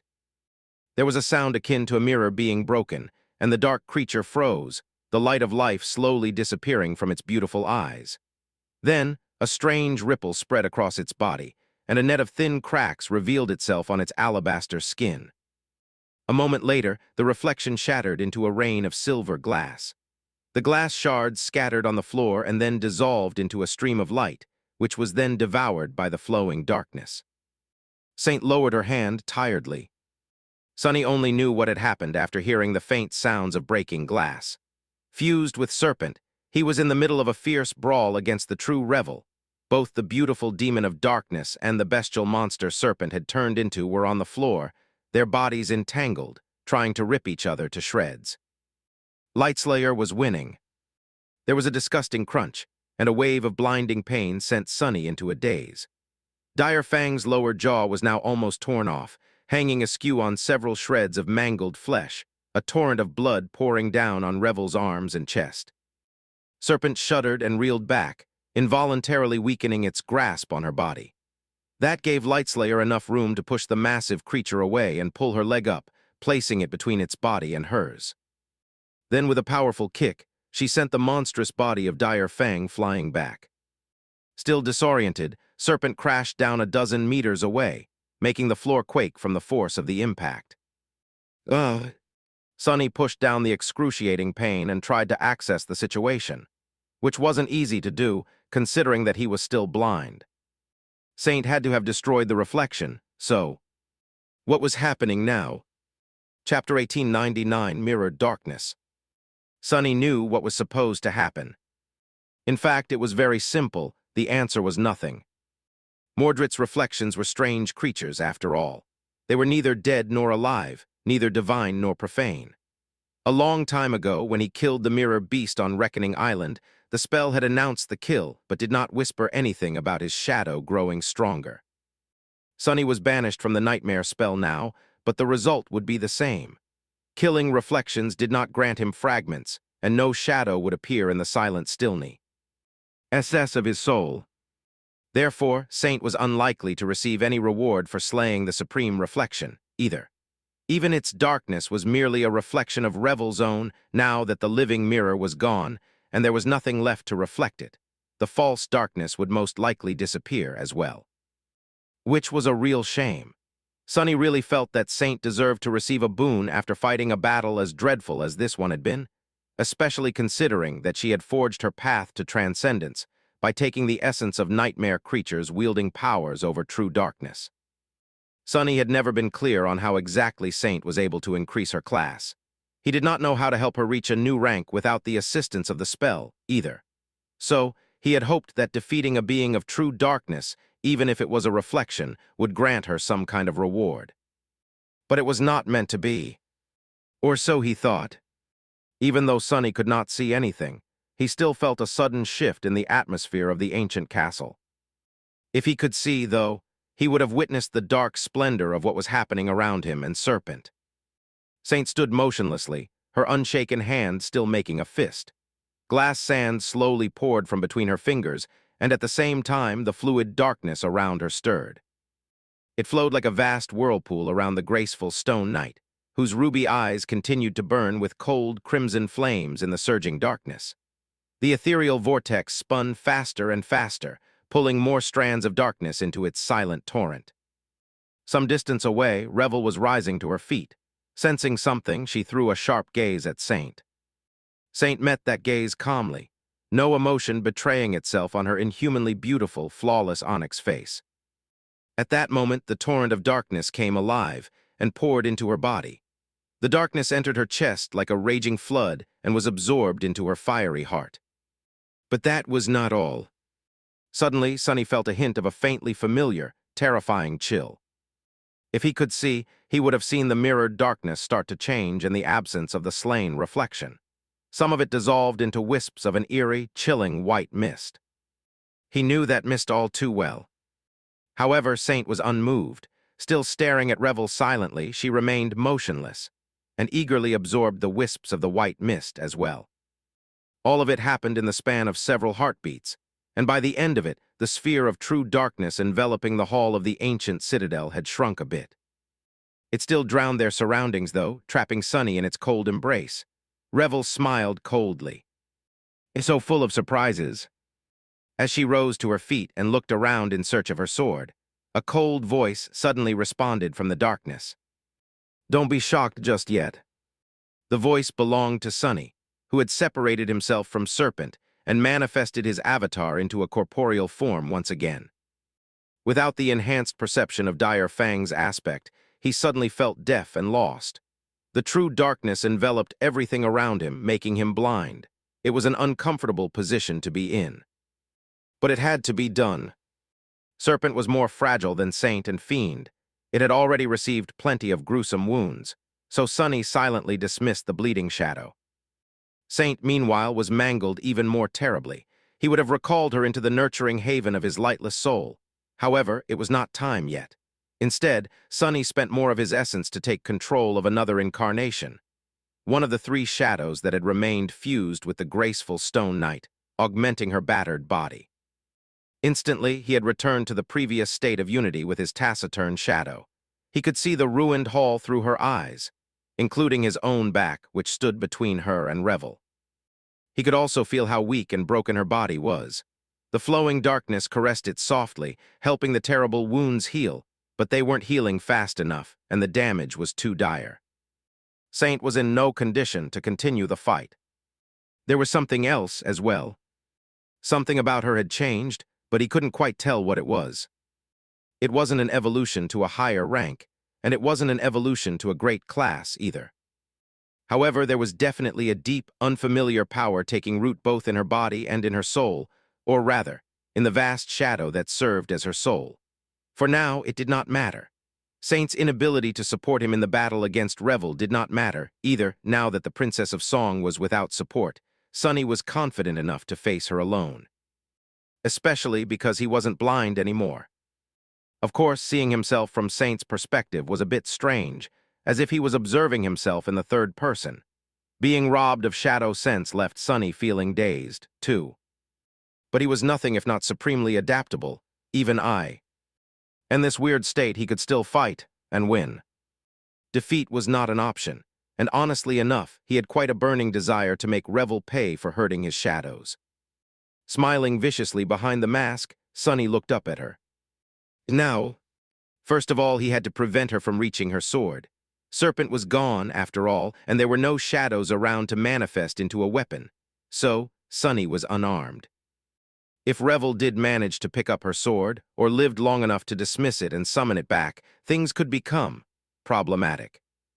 Commanding Saint to retreat, Sonny clenched his fists and dashed forward. Chapter 1900, Vanquishing Light. Amidst the flames consuming what remained of the pinnacle of the Garden Temple, Nephis was fighting against Moonville and her two reflections. Countless wounds were littering her body, and she felt a strange, nearly forgotten feeling of growing weak from losing too much blood. Transcendent bodies were tough, but they weren't indestructible. She had accounted for her miraculous physique when calculating how much punishment her body could take without sacrificing too much of its functionality. And that limit was approaching swiftly. Nevertheless, her expression was calm, and her movements were just as fluid and unrestrained as they had been before. Her hands never wavered on the hilt of her sword. The battle was ruthless and unrelenting. Triumph and defeat were separated only by a thin, brittle line. Moonville was strong, but Nephis was stronger. Moonville wielded her saber as if it was an extension of her body, her skill both beautiful and polished to a state of near perfection. But Nephis was a much better swordsman and had a much deeper command over the cadence of battle. Even without her aspect, she could have defeated the proud Princess of Song. But precisely for that reason, there were two supreme reflections aiding Moonville, and dealing with them was much harder. Someone had evaluated the strength of the sword domain champions very well. Nephis was using shaping to control the surrounding flames and keep the reflections at bay. Sometimes she managed to slow them down, and sometimes she failed. When facing two or more enemies at the same time, she followed her perilous strategy to disregard everything in pursuit of killing Moonville, even if it meant sacrificing her blood and bone. As a result, the beautiful princess was forced to defend herself without having a chance to launch a counterattack. Her reflections, however, made up for that with a vengeance. "Ah, it hurts." Both Nephis and Moonville were bloodied. However, Nephis was bleeding more. Her wounds were more dire and more plentiful. It was already starting to become a detriment to her strength and mobility, not because she was paralyzed by pain, but simply because her muscles were cut, her tendons were damaged, and her bones were cracked. She had managed to avoid receiving truly debilitating damage, but the harm done by countless small wounds was slowly mounting. Moonville could see that as well. Therefore, she grew a little more confident. Nephis would have smiled if it didn't seem like a lot of effort. "Got hurt." She remembered being a fairly straightforward person a long time ago. But somehow, over the years, she couldn't quite remember how Nephis had come to value deceit and misdirection, even if it was not something she was naturally good at. She must have learned how to use lies to her advantage by quietly observing people around her. If so, she had been blessed with good teachers. Shifting her weight from one leg to another, as if preparing to launch a new strike, Nephis grimaced and swayed. It looked like her right leg, which had been cut gruesomely by one of the reflections before, finally betrayed her. The reflection itself was a dozen meters away, pushed back by a torrent of flame. The other was just behind Nephis, since she had just evaded its attack and sidestepped the creature. It would take it a little time to spin around and renew its assault. So, the only one who could use her momentary loss of balance was Moonville herself. Strangely enough, Nephis was a good actress. Her act was subtle but convincing. The grimace she had made was just small enough to look involuntary. The nature of her misstep was reasonable and believable, since her right leg was indeed damaged quite severely. Her eyes even widened slightly, selling the moment of realization more. If Moonville hesitated, she did not show it. Instead, she decisively lunged into a swift attack, her white hair fluttering in the wind. Neff's gaze instantly turned cold and heavy. Too honest. Who would have thought that the fearsome princess of song would be a little naive? Abandoning all pretense of weakness, she righted her stance and sent her longsword into a simple thrust. Her attack was simple and unadorned. However, that did not make it any less deadly. Because even when two transcendent champions fought, the fundamentals of combat still played a significant role in the outcome of the battle. Speed, mass, force, time, movement, and space. In this instance, the fundamental principle that doomed Moonville was rather obvious, something the importance of which most humans of the walking world learned as children. It was the simple fact that Neph's sword was longer than her elegant saber.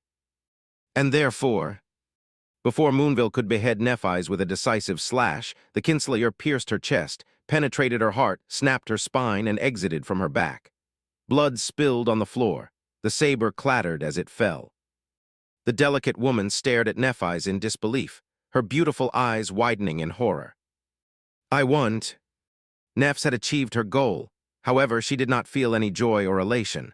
All she felt was regret. Because humanity had lost a powerful saint, one of many that would die in this appalling, senseless war. It was such a waste. But then again, the battle wasn't over yet. She had no time to. Pushing her mangled body as hard as she could, Nephis reeled back to avoid the reflection saber. The creature moved past her, the sharp blade whistling past her neck.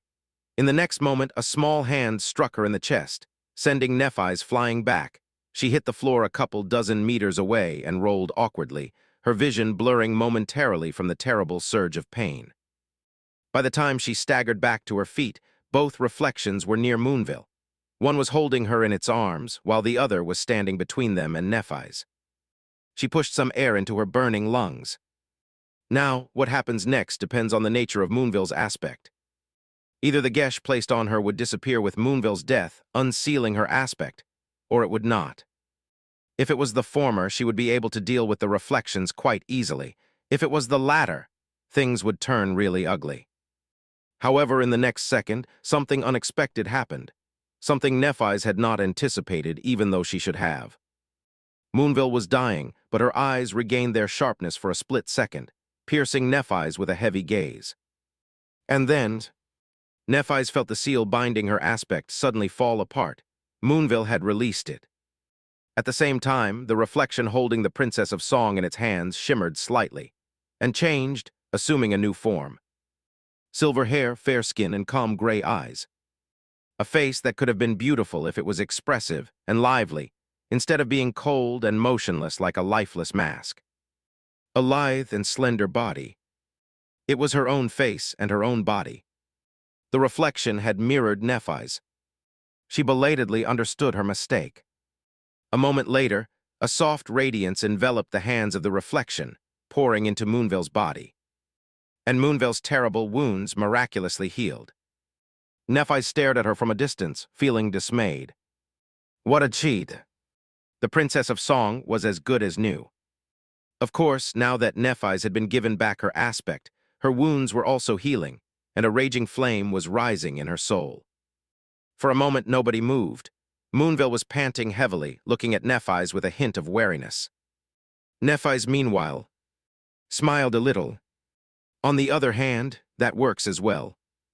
Moonville and her two reflections wore somber expressions as they readied themselves to continue the battle, which would grow infinitely more devastating and terrible now, without a doubt. But Nephis was about to surprise them as well.